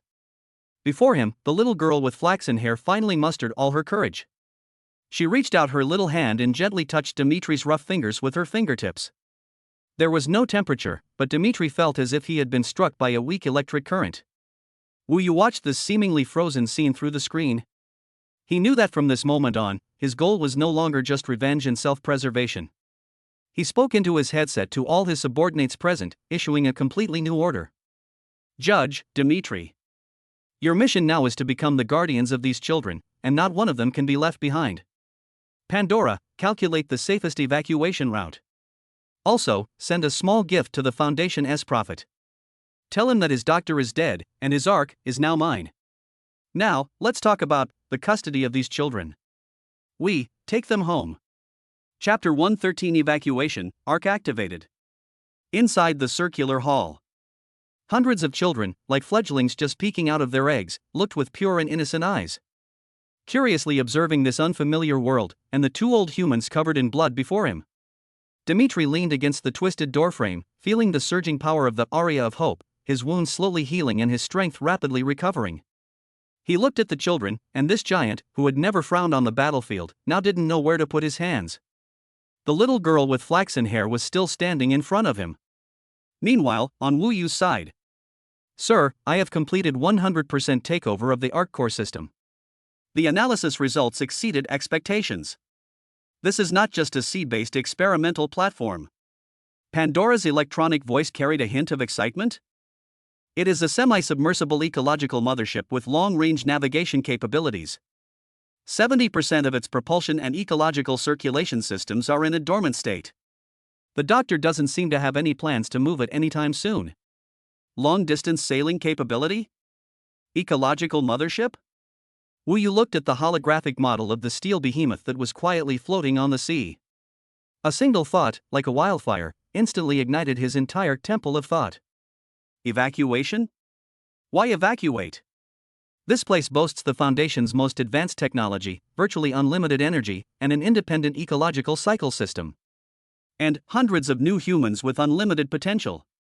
Isn't this just a ready-made, mobile maritime kingdom? This is the perfect foundation for him to build his own power. Pandora. Exist. Activate all the power systems of the Ark. Judge, Dmitri. Mission changed. Your current duty is to maintain order on board and protect our passengers during the voyage. Our goal is not to evacuate. Yes, let's set sail. At the same time, on the other side of the world, a secret base hidden beneath the polar ice cap. The man codenamed Prophet stood quietly in front of a huge holographic star map. He couldn't believe it. The fruit that he had planned for decades and was about to harvest was uprooted by someone. No, the entire orchard has been stolen. Beep. An encrypted message was forcibly inserted into his system. The sender is Pandora. The message was very simple, consisting of only a photo and a sentence. The person in the photo is a doctor. The line was, "Your toy is mine now." Click. The prophet crushed a metal sphere in his hand into dust. He turned around, and for the first time, his face, which was always shrouded in shadow, revealed his true emotions. That was an overwhelming rage, as if its Achilles heel had been touched. Activate, Spear of Poseidon. His voice was so cold it seemed to come from the deepest hell. Order the 1st, 3rd, and 7th rapid reaction fleets to proceed to the target area. Intercept the Ark at all costs. A subordinate asked hesitantly, "What is the highest firepower authorization?" The prophet's gaze swept over him, and the subordinate instantly felt as if he had fallen into an ice cave. All means are permitted except nuclear weapons. But remember. The prophet's voice paused. I want the achievements inside to be intact. He cannot destroy those new humans. He's going to take it back. Off the coast of Santiago, Chile. On the sea, the enormous, milky white object slowly sank by nearly a third amidst a deep, resonant roar that seemed to make the air itself vibrate. Its back, which was originally as flat as a sea turtle, now revealed a more aggressive, streamlined hull that resembled an ancient sea beast. The seawater formed a huge whirlpool around it. Immediately afterwards, it changed direction, its bow cutting through the waves, and sped off into the vast depths of the South Pacific Ocean at a speed far exceeding that of any conventional ship. An unprecedented chase at sea has officially begun. Inside the Ark, the tremendous commotion unsettled the children who had just awakened. They didn't know what was happening, they only felt a continuous tremor beneath their feet and the seascape rushing past the window. Panic began to spread like a virus. Wu Yu did not appear before them. He simply reconnected his mental energy with the magnetic field frequency of the lullaby through the nightmare Ella he left on the fishing boat. He did not lecture or indoctrinate the children. He simply used the warm and powerful force of the Hope Aria to create an invisible spiritual barrier, keeping all panic and unease at bay. Under the soothing influence of this force, the children gradually calmed down. They didn't know who Wu Yu was, or where he was. But in the hearts of these children, the warm and powerful will conveyed through the melody has become the will of God. It is the only haven that can give them a sense of security. Wu Yu's consciousness was completely immersed in the holographic sea map constructed by Pandora. Sir, according to my calculations, the Foundation's interception fleet will be within our effective attack range in at most 12 hours. We must reach an area where we can block all signal tracking before that. Pandora marked a distant point of light on the nautical chart. That sea area is located at the deepest point of the Polynesian Islands. On all publicly available nautical charts, including military-grade ones, that area is marked as a dangerous and unknown area. This is a natural area of magnetic field disorder, formed by a group of active submarine volcanoes. Any radar and satellite signals will be severely interfered with and distorted here. That place is our only safe haven. Wu Yu looked at the point of light, then at the red arrows on the nautical chart representing the spear of the Sea God fleet, which were frantically closing in on them from 3 different directions. A race against time has begun. Behind him are hundreds of children who represent the future of humanity. Ahead of him was the most powerful naval force in the entire Foundation. His destination was an unknown, deadly sea that didn't even exist on a map. Wu Yu's lips curled up slightly. This game is getting more and more interesting. Chapter 115 Poseidon's Spear, Storm Corridor. Inside the bridge. Pandora's cold voice echoed in the hall. On the holographic chart, 3 huge red arrows are closing in on the white dot representing the Ark from different directions. They are the spears of Poseidon, the Foundation's most elite rapid response fleet. Based on the comparison between the other party's maximum speed and our power output, the probability of being intercepted before reaching the designated safe zone is 97.3%. 97.3%. This is no different from a death sentence. Although the Ark is a technologically advanced ecological mothership, its original design purpose was research and survival, not direct warfare. Facing a professional military fleet, it was like a massive whale facing 3 groups of bloodthirsty tiger sharks. The judge's face was extremely grim. He knew very well the firepower configuration of those fleets. Once caught, they, along with the ship, will be torn to shreds within 10 minutes. Wu Yu's gaze, however, swept past the safe zone marked by Pandora. His finger moved slowly across the holographic chart. Finally, it landed in a narrow sea area marked in the deepest black on all modern nautical charts. That area of the sea has no name, only a code name: the Devil's Triangle.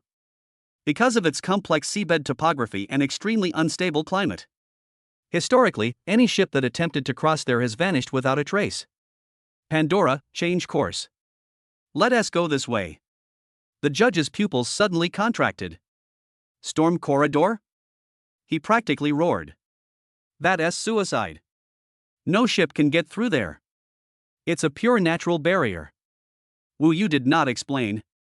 In his palace of thought, information tracing and Pandora's supercomputing power have long been combined. After making billions of simulations of all ocean currents, air pressure, and wind direction in that sea area over the next 24 hours, he discovered a theoretical safe window that existed for less than an hour. A brief period of calm formed by the interplay of storms. This is a miracle with a probability of less than 1 in a million. It was also their only way to survive. Execute the order. Wu Yu's tone left no room for argument. The massive hull of the Ark drew a huge arc on the sea surface, turned its bow, and resolutely charged towards that black sea that represented death.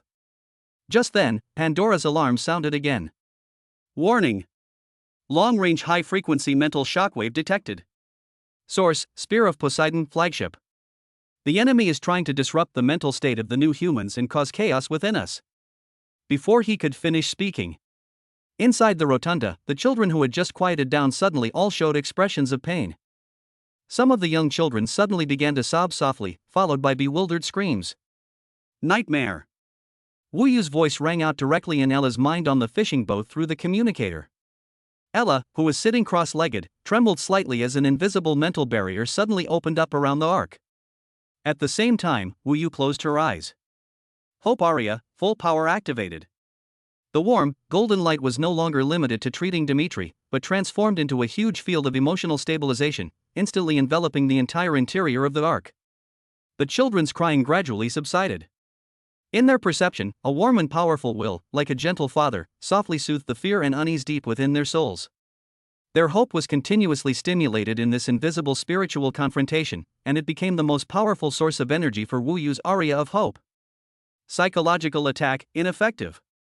On the bridge of the flagship Neptune's spear hundreds of kilometers away, an officer in a white uniform, wearing a special mental enhancement helmet, suddenly removed the helmet, and 2 streams of blood flowed from his nostrils. Sir, there is an incomprehensible and extremely powerful mental field inside the target. Our mental interference was deflected. The fleet commander frowned as he watched the dot of light on the screen rushing headlong into the storm corridor. He immediately reconnected with the prophet. My lord, the target is attempting to cross the storm corridor, should we? On the other end of the communicator came the prophet's cold voice. Slow down and observe from outside the corridor. We don't need to lift a finger, nature will take care of these insects for us. I don't believe any human creation could survive such a natural disaster. In just a few minutes, the sky turned from azure to leaden gray. Electric snakes danced wildly in the dark clouds, emitting deafening roars. The sea was no longer calm. Towering waves, tens of meters high, crashed down on the Ark from all directions like moving mountains. Boom! The entire Ark was like a leaf thrown into a washing machine, lifted high in the raging waves and then slammed down. Inside the ship, the grating sound of metal twisting and turning could be heard incessantly. Countless pieces of equipment detached and collided due to the violent shaking. All non-combat personnel immediately entered the hibernation pods. The judge's voice echoed throughout the ship via broadcast. He led a hastily assembled maintenance team, frantically shuttling between various critical structural points, constantly reinforcing those weak links that were on the verge of their limits. Dimitri, like a pillar of strength, used his superhuman body to firmly hold a main load-bearing pipe that was about to break, creating a safe space for the children behind him. Gale force winds, towering waves, and thunder. Human beings appear incredibly small in the face of such pure and unpredictable natural forces. However, the Ark was not torn apart. With its millisecond-precise flight path planning on Pandora and Wu Yu's repeated use of the thinking hall to make one incredible evasive maneuver after another. Sometimes it would turn to the side, letting the collapsing wall of water brush past the side of the hull. Sometimes it dives, navigating the perilous angle formed by the confluence of 2 giant waves. This is no longer a voyage. This is dancing on the edge of a knife. After an unknown amount of time, when the bow of the ark broke through the last wall of water, the blinding sunlight instantly pierced through the portholes of the bridge. The wind stopped, the waves subsided.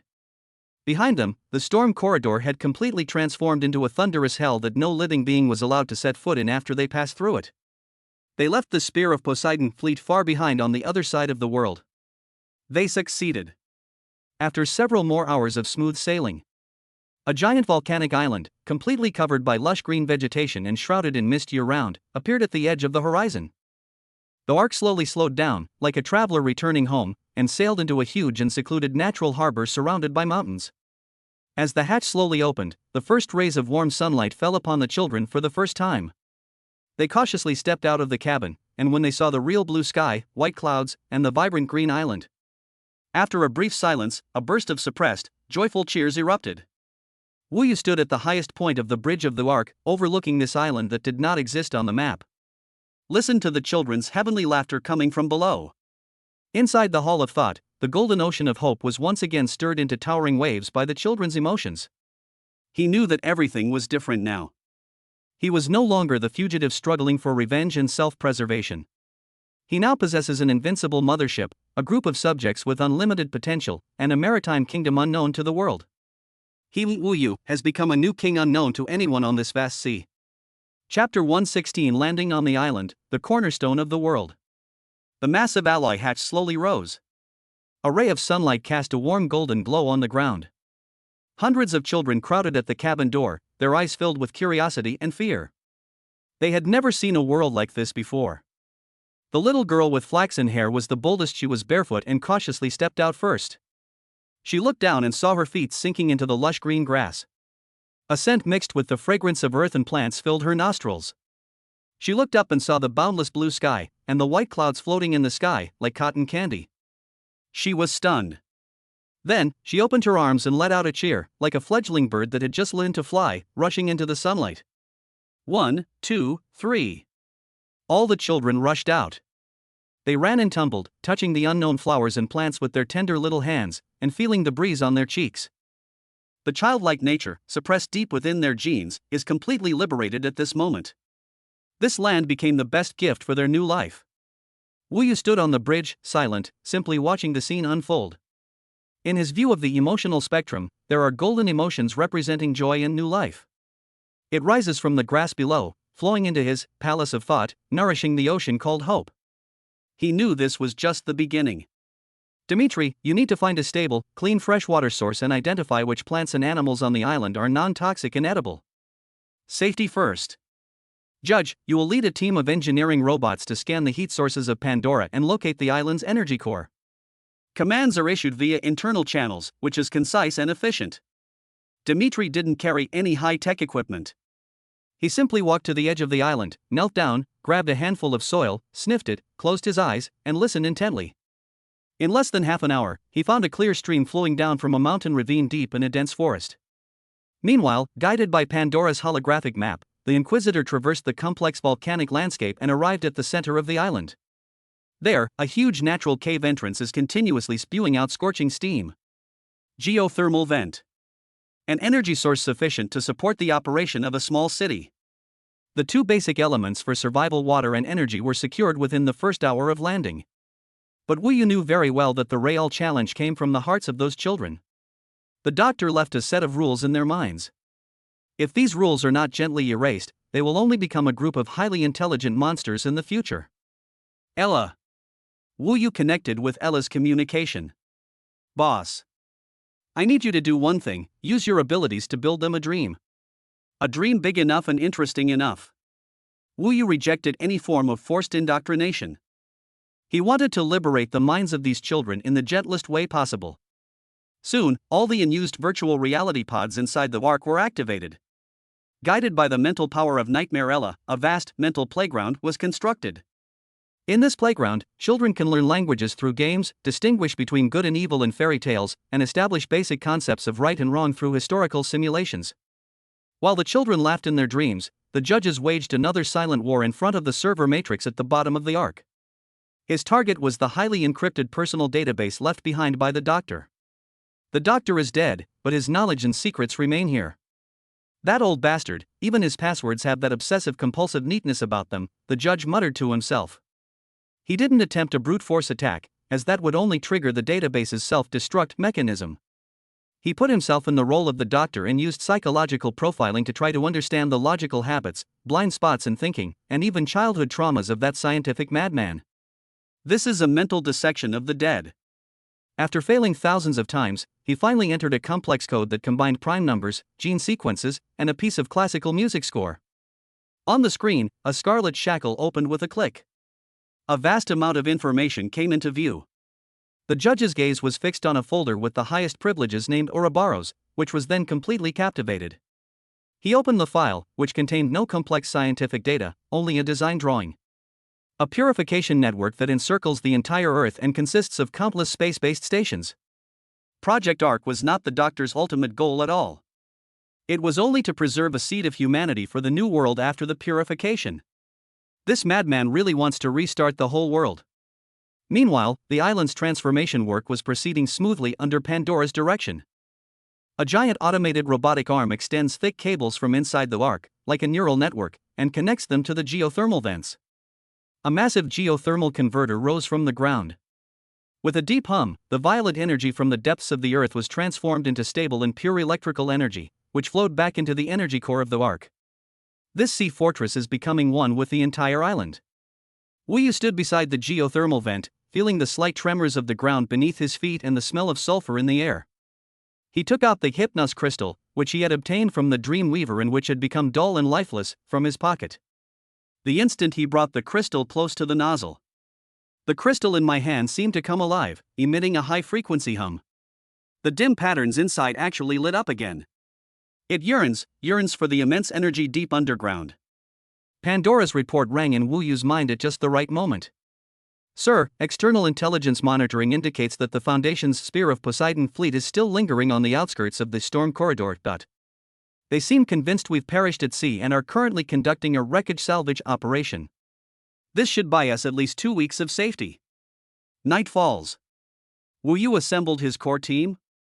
Dimitri, the judge, and Ella, who participates in the meeting via remote mental projection. No one spoke on the bridge.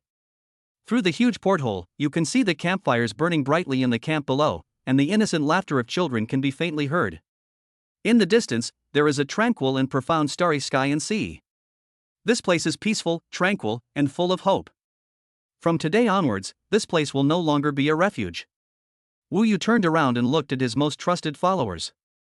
We want to establish our own order here. A completely new world. As he finished speaking, Dimitri grinned, his eyes burning with fighting spirit. The judge couldn't contain his excitement. Ella's mental projection bowed deeply to Wu Yu. In that instant, an unprecedented torrent of emotions surged forth, a mixture of belonging, loyalty, and hope. It shot up from the three of them and poured into Wu Yu's hall of thought. This force even stirred the purest trust and reliance of hundreds of children in the camp below. The entire hall of thought was ablaze with starlight and radiant light. Bite. Congratulations, host, on successfully establishing the nascent form of civilization. You have gained a massive amount of hope and belonging emotions. System permission check in progress. Successful. Privileges significantly upgraded. Unlock the brand new management module, Civilization Foundation. Lines of golden text, unlike anything Wu Yu had ever seen before and imbued with a sacred aura, unfolded in his mind. Module description: as the founder of civilization, the host can grant authority to core members by appointing them. Those newly appointed will receive special ability bonuses based on their authority, and these bonuses will be linked to the civilization's fortune. The stronger the civilization, the stronger they will be. Wu Yu's breathing paused slightly. He looked at the three people in front of him. They were no longer just his subordinates. From this day forward, they will be the first and most solid foundation of this new world. Chapter 117: The New World, the awarding of medals begins. An unnamed island. The hundreds of children had calmed down from their initial euphoria and were sitting in twos and threes on the grass. They watched with curiosity as Dimitri and the judge directed the engineering robots to build the most basic camp facilities. Wu Yu's figure appeared at the top of the alloy ramp of the Ark. He didn't speak, but everyone's attention, including the children's, was involuntarily drawn to him. He walked slowly down to the center of the camp. This place was once an isolated island without a name. From today onwards, it will have its own name. He looked around, his gaze sweeping over every young face. I named it Genesis. We are the first inhabitants of Genesis. Genesis. This word, like a seed, has fallen into everyone's heart. The children seemed to understand, but they could sense that the word contained a new hope. They were no longer fugitives, they were pioneers of a new world. Wu Yu walked toward Dmitri. This towering man, though bandaged, stood ramrod straight. Dmitri.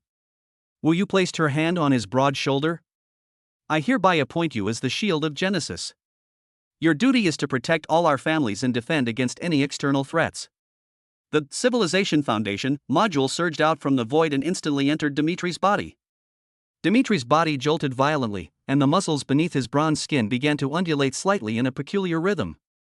He clenched his fists instinctively, and a surge of power exploded from every cell in his body. What alarmed him even more was his senses. He could hear the faint sound of a ladybug crawling across a leaf 50 meters away. He could smell the faintest pollen scent emanating from a wildflower blooming 100 meters away. In that instant, his strength, physique, and perception underwent an incredible leap. He didn't speak, but instead, with all his might, he pounded his chest in front of Wu Yu. Then, Wu Yu turned to the judge. I hereby appoint you as the Sword of Genesis. You are in charge of the law and intelligence. Your judgment will ensure order within us. Your blade will sever all potential threats. Another ray of light fell and merged into the judge's brow. When the judge closed his eyes and opened them again, the whole world looked different to him. He can clearly see the flow of everyone's emotions and can interpret the other person's true thoughts from the slightest expressions and movements. This ability is far more direct and domineering than his past psychological profiling. He glanced at a few children in the corner of the crowd, their eyes darting around, and he noticed not only their wariness. Furthermore, it reveals the deep-seated fear behind that vigilance, stemming from the distorted education provided by the doctor. He nodded slightly to Wu Yu, his eyes filled with complete trust. Finally, Wu Yu's gaze fell on Ella, who was moored on a fishing boat not far away. He didn't speak, but transmitted his will through a mental link. Inside the cabin of the fishing boat, besides Ella, there were two younger girls, Ella's younger sisters. They were both powerful mental beings and were rescued by Wu Yu during the previous chaos. I hereby designate you as the cradle of Genesis. Guides of the future. Your teachings will determine the tomorrow of Genesis. 3 soft rays of light, like a veil of starlight, enveloped the 3 sisters. Ella felt her spiritual power had been washed by the purest spring water, becoming purer and more powerful. She could feel that the mental playground she had built was becoming more stable and more real. She is even confident that she can create real, tangible sunlight for children in her dreams. Just then, Pandora's holographic image appeared beside Wu Yu. I am Pandora. May I become the brain of Genesis, calculating to the ends of the universe for my Lord and for Genesis. An invisible torrent of data separated from the Civilization Foundation and linked to Pandora's core code. It is no longer just a super artificial intelligence. From this moment on, its fate is inextricably linked with that of Genesis. The medal awarding ceremony has concluded. The atmosphere of the entire island changed as a result. A force called order and belonging is quietly gathering strength. Wu Yu walked alone towards the huge geothermal vent in the center of the island, holding the Hypnos crystal in his hands. The closer you get, the hotter the air becomes, and the ground beneath your feet feels slightly warm. He arrived at the edge of the nozzle, where Pandora was already directing the engineering robots. A specially designed metal container was built here, with high-temperature resistant alloy cables extending deep into the ground beneath it. Wu Yu took a deep breath and carefully placed the restless crystal into the container. He issued the instructions via a micro-terminal. Settlement. The container slowly sank, disappearing into the vicinity of the lava flow that was surging with orange-red light. The moment they came into contact with that immense energy from the depths of the earth, the Hypnos crystal suddenly burst forth with a light even more dazzling than the sun. The intense light lasted only a second before completely receding. Immediately afterwards, the crystal itself began to pulsate rhythmically, each pulsation perfectly synchronized with the pulse of the earth beneath its feet. Like the heart of a planet that is reviving. Buzz. A warm energy field swept across the entire Genesis Island in an instant. On the bridge, the judge who was planning the navigation channel paused. In the jungle, Dmitri, who was testing the water source, suddenly looked up. The children who were playing on the grass suddenly fell silent. Everyone felt an incredibly clear sense of connection. They could vaguely sense each other's location. You can vaguely sense whether the other person is joyful or calm. It's as if everyone is connected by an invisible thread. This is a natural, warm, and technologically resistant network of the mind. Most children felt both curious and at ease about this novel experience. They could sense Wu Yu's powerful will and Dimitri's reliable aura. However, in the corner, several of the older children, who were most deeply influenced by the doctor's ideology, showed expressions of fear. The boy who was in the lead, nicknamed Zero, had a strong sense of resistance in his eyes. This is mind control. His voice was trembling. He wants to get into our brains. Just like the doctor. In their minds, any form of connection is equivalent to control. Freedom means absolute independence and isolation. To them, this warm sharing is a more terrifying form of spiritual invasion than a cold prison. Fear spread rapidly among them. They quietly gathered together, their eyes filled with vigilance and suspicion. They became the first crack in this new order. On the mountaintop, Wu Yu stood against the wind, looking down at the vibrant kingdom below. Within the network of his mind, every joy, every curiosity, and every sense of peace flowed into his perception like a gentle stream. Of course, he also clearly sensed the discordant restlessness in the corner. The war has never ended. It simply shifted from external guns and steel to internal thoughts and soul. Wu Yu didn't care. He looked at the horizon where the sea met the sky, where a new moon was slowly rising. The weeds have already grown out along with the wheat seedlings. Very good. It's abnormal to have a field without weeds. He was no longer the fugitive who needed to hide. From this day forward, he is a king, and these people will all be his subjects. How to cultivate this unique land will be the first test he faces as king. Chapter 118 The Rift, 7 Boys. Genesis Island has come to life. It is no longer just a collection of rocks, soil, and plants. Each person's consciousness becomes a nerve ending in this new world. This is a warm embrace where there are no secrets, no barriers, and everything is shared. However, in this warm ocean, there are several sharply angled reefs. Wu Yu's consciousness sank into the network and easily caught those discordant notes. The source was the boy named Zero and his 7 or 8 companions. On the other side of the island, behind the rugged black volcanic rocks, lies a naturally formed, secluded clearing. Zero stood there, the sea breeze blowing through his short black hair. Before him stood 7 boys of similar age. They are among the doctor's works that come closest to perfection. Can you feel it? Zero's voice lacked the naivety of a child, possessing only a calmness beyond his years. A girl nodded. Her code name was 7. She crossed her arms, her voice trembling. He came into our minds. This ISNTA link, it's surveillance, another boy, San, added. He was good at logical deduction. Everything we have is under his watchful eye. This is even more terrifying than the surveillance inside the Ark. Zero's gaze swept over everyone. We were simply moved from one cage to a bigger, prettier one.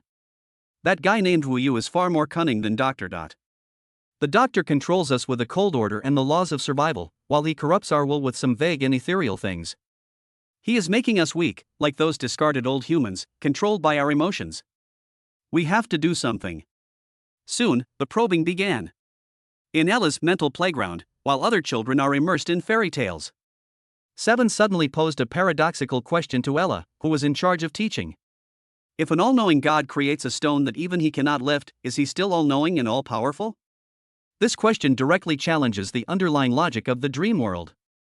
At the camp, 2 children got into an argument over a piece of fruit, while San fanned the flames, turning a small skirmish into a major conflict. They all stared at the judge patrolling not far away, wondering how he would make his ruling. More insidious temptations occur within the network of the mind. They tried to feign happiness and compliance to gauge the extent of Wu Yu's surveillance. However, all of this was crystal clear in Wu Yu's emotional spectrum, vision, like a campfire in the dark. Beneath their feigned golden joy lies an undeniable undercurrent of deep blue, representing vigilance and calculation. On the bridge, the judge pulled up the behavior reports of several people, his expression somewhat grim. Boss, their actions constitute a potential disruptive factor. I suggest that they be placed in psychological isolation, at least until our order is fully restored. Dimitri, standing to the side, was much more direct. He clenched his fist. Let me go and talk to them. Wu Yu shook her head. He looked at the boy Zero on the holographic screen, who was trying to challenge the system's logic. Suppression will only make them more determined to stick to their ideas. What I want is not a flock of sheep that only know how to obey orders, nor a pack of wolves that pretend to be docile out of fear. He turned around and looked at the two of them. I want them to make their own choices. I want them to figure out for themselves why the doctor path is wrong. Pandora's holographic image flickered. Sir, based on an in-depth analysis of Zero's behavioral patterns, the core driving force behind all his actions stems from the cognitive meme implanted in his mind by Dr. Warder is supreme, the strong are respected. In his worldview, everything you advocate belongs to the weak. A war of ideas? Wu Yu murmured to herself. This is much more interesting than fighting the Foundation's fleet. That night, the darkness was as black as ink. Zero and his companions gathered once again in that secluded clearing. All our probing went unanswered. It was as if he hadn't noticed at all. This is even more terrifying, it shows that we are not on the same level as him at all. Just as they were discussing, a calm voice came from behind them. What are you confused about? The children turned around abruptly, their pupils contracting sharply. Wu Yu had been standing there for some time now. He was alone, without Dimitri or any robot guards. He just stood there quietly, as if he were just passing by. Zero instinctively shielded the others, his body tense. Wu Yu did not approach them again, but simply looked at them with a calm gaze. I know your doubts, and I know your fears. Come to the bridge at 9 o'clock tomorrow morning. I will give you a chance to see this world clearly. After saying that, he turned and left without saying another word. Watching Wu Yu's figure disappear into the night, Zero's tense body slowly relaxed. Is this a trap? Or a protest? The next day, Zero and his 7 companions arrived on the bridge right on time. They saw Wu Yu standing with his back to them in front of the huge holographic star map. They're here. Wu Yu turned around with a slight smile on her face. Before I answer your questions, I'd like to show you a piece of history. He didn't give the children a chance to ask questions, he just snapped his fingers. Pandora. All the lights in the bridge went out instantly. The enormous holographic star map turned into a pitch-black screen. The next second, the screen lit up. It was a black and white video showing countless people in the same uniforms, gathered into a frenzied ocean. They raised their arms high, offering a thunderous roar of worship to a man standing on a high platform. The scene shifts to mountains of corpses, flames of burning books, and numb eyes in the concentration camp. Then, the scene changed. In a desolate desert, countless believers in white robes gathered around a so-called god, drank poison, and then smiled as they collectively collapsed, welcoming the paradise they had imagined. The scene changes again. In a highly developed future city, every person is genetically edited from birth, devoid of emotions, and possesses absolute rationality and absolute obedience. The entire city operates like a sophisticated machine, functioning efficiently. Then, due to a tiny error that the program couldn't calculate, the city's energy system collapsed. In an instant, the life support systems of millions of people ceased, and a dead city was born. From the tyranny of fascism to the collective demise of cults. From the harsh laws of ancient empires to the failed utopian experiments of modern times. Pandora retrieved records from thousands of years of human civilization history of all those who ultimately led to self-destruction due to the pursuit of extreme ideologies and absolute order. That is history written in blood and fire. That is a cold, ironclad law proven by countless lives, that absolute control inevitably leads to utter destruction. When the last shot freezes on a planet that has become barren and lifeless due to nuclear war. The lights in the bridge were turned on again. The 7 children were pale, and some were even trembling. Only Zero stood ramrod straight, his fists clenched tightly. Wu Yu walked up to him and looked at him calmly. Tell me, Zero. In those self-destructive civilizations, do you see perfection? Chapter 119 Debating Scripture, What is Perfection? Bridge. Only losers perish. The doctor's ideal is to establish a perfect, error-free, ultimate order led by the best genes. The history you've presented is only because their leaders weren't perfect and their execution wasn't thorough enough. Wu Yu did not refute. He simply took a step closer and calmly asked a question. What is perfection? Zero was stunned. Who gets to define perfection? Will the definition of perfection we make today still apply 100 years from now? 1,000 years from now? When the environment changes, when the universe undergoes changes we cannot predict, will today's perfect genes become tomorrow's most fatal flaws? A series of questions pierced the core of the Zero mindset. His prized, meticulously programmed logic faltered for the first time in the face of these unquantifiable and undefinable problems. He opened his mouth, but no sound came out. Wu Yu looked at him and continued, "What I'm giving you isn't a predefined, fixed answer. It's a skill. It is the ability to find answers, the right to make mistakes, and the freedom to correct them. It is the courage to choose hope even when faced with the unknown. This is the only driving force that allows civilization to continue, not a self-righteous, fixed perfection. Wu Yu's words, though not impassioned, were shaking the worldview of all of them, including Zero. I don't need. Zero's voice was a little dry. He tried to refute, but it sounded incredibly weak. Wu Yu closed her eyes. Hope aria. This time, there was no warm golden light, no inspiring power. An aura of absolute rationality instantly enveloped the entire bridge. This is neither comforting nor curing. Wu Yu reversed the power of the hope aria, condensing it into a space of truth that eliminates all emotional interference. In this space, all emotions are stripped away. What remains is only logic and thought, engaging in the most direct clash. The confusion and fear in the children's eyes disappeared, replaced by absolute calmness. They clearly sensed that Wu Yu's words were waging a silent war against the underlying logic that the doctor had implanted in their minds. Zero's expression changed. In this pure clash of logic, he clearly saw for the first time the flaws in his own thought system. Those principles he held as gospel seemed utterly insignificant in the face of Wu Yu's simple yet crucial questions. But he persisted. "Doctor, it can't be wrong." This was his last line of defense. Wu Yu sighed. He opened his eyes and removed the aura of hope. The absolute rationality and coldness receded like a tide, and emotions returned, leaving the children feeling instantly exhausted. Wu Yu walked back to the console and brought up a file. That was a Plan B, named Cradle Purification, that the judge had cracked from the deepest part of the doctor's personal database. If words cannot convince you, then let the facts tell you what the doctor you believe in really is. Wu Yu projected the document onto the holographic screen. The plan is very simple. Once the ARC project succeeds, the new humans will be able to establish themselves in their new home. To ensure the absolute purity of their bloodline and thoughts, all the old humans who participated in the creation process, including the doctor himself, the prophet, and all the top executives of the foundation, will be secretly executed. The executors are these most perfect new humans. At the end of the proposal was a single comment from the PhD. The destiny of tools is to return to dust after their mission is accomplished. Silence. Tool. Zero, he murmured to himself, staring at the words on the screen. His elite status, which he had always been so proud of, the meaning of his existence, everything he firmly believed in. At that moment, it collapsed with a crash. He is not the successor. He wasn't even a person. He was just a tool.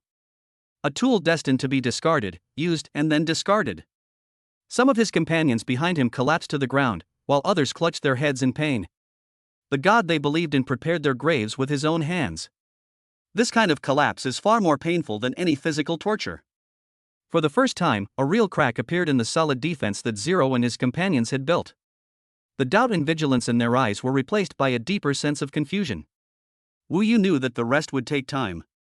He was about to say something to comfort the children who were on the verge of a mental breakdown. Just then. Alarm! Alarm! Pandora's electronic voice broke the oppressive silence in the bridge. Unknown life form detected has landed on Genesis Island. The biological characteristics do not match any known species on Earth. The target is rapidly approaching the core water source. A holographic map switches instantly. A tiny, almost imperceptible red dot appeared at the edge of the island. The next second, it disappeared. When it reappeared, it had already penetrated dozens of meters into the jungle. The judge immediately tried to access all the surveillance cameras. Physical surveillance is ineffective. The target can perfectly mimic its surroundings. Sometimes it transforms into a flying insect, sometimes it burrows underground, completely evading our surveillance network. Pandora's report followed immediately. Only the faint energy radiation it generates when it moves at high speed can be detected. It's evading our detection. Wu Yu's eyes instantly turned cold. He walked up to the map and stared at the red dot that kept flashing and jumping like a ghost. Its target was terrifyingly clear. The freshwater stream that Dimitri found, which sustains the life of the entire island. This is not a wild animal. This is a weapon. It's the Prophet's counterattack. He thought we were dead, so he sent out his scouts to check the condition of the wreckage. This scout is far more dangerous than an entire fleet. Without the slightest hesitation, Wu Yu's will instantly spread throughout the entire Genesis Island via the mine network. All personnel immediately take refuge inside the Ark. Dimitri, Inquisitor, activate the highest combat readiness plan. His gaze finally settled on Zero and his companions, who were still on the verge of a mental breakdown. Zero, bring your men to the bridge. Wu Yu's voice, like a thunderclap, exploded in their minds. The debate is over. Now, I'll show you what real war is like. The war has begun.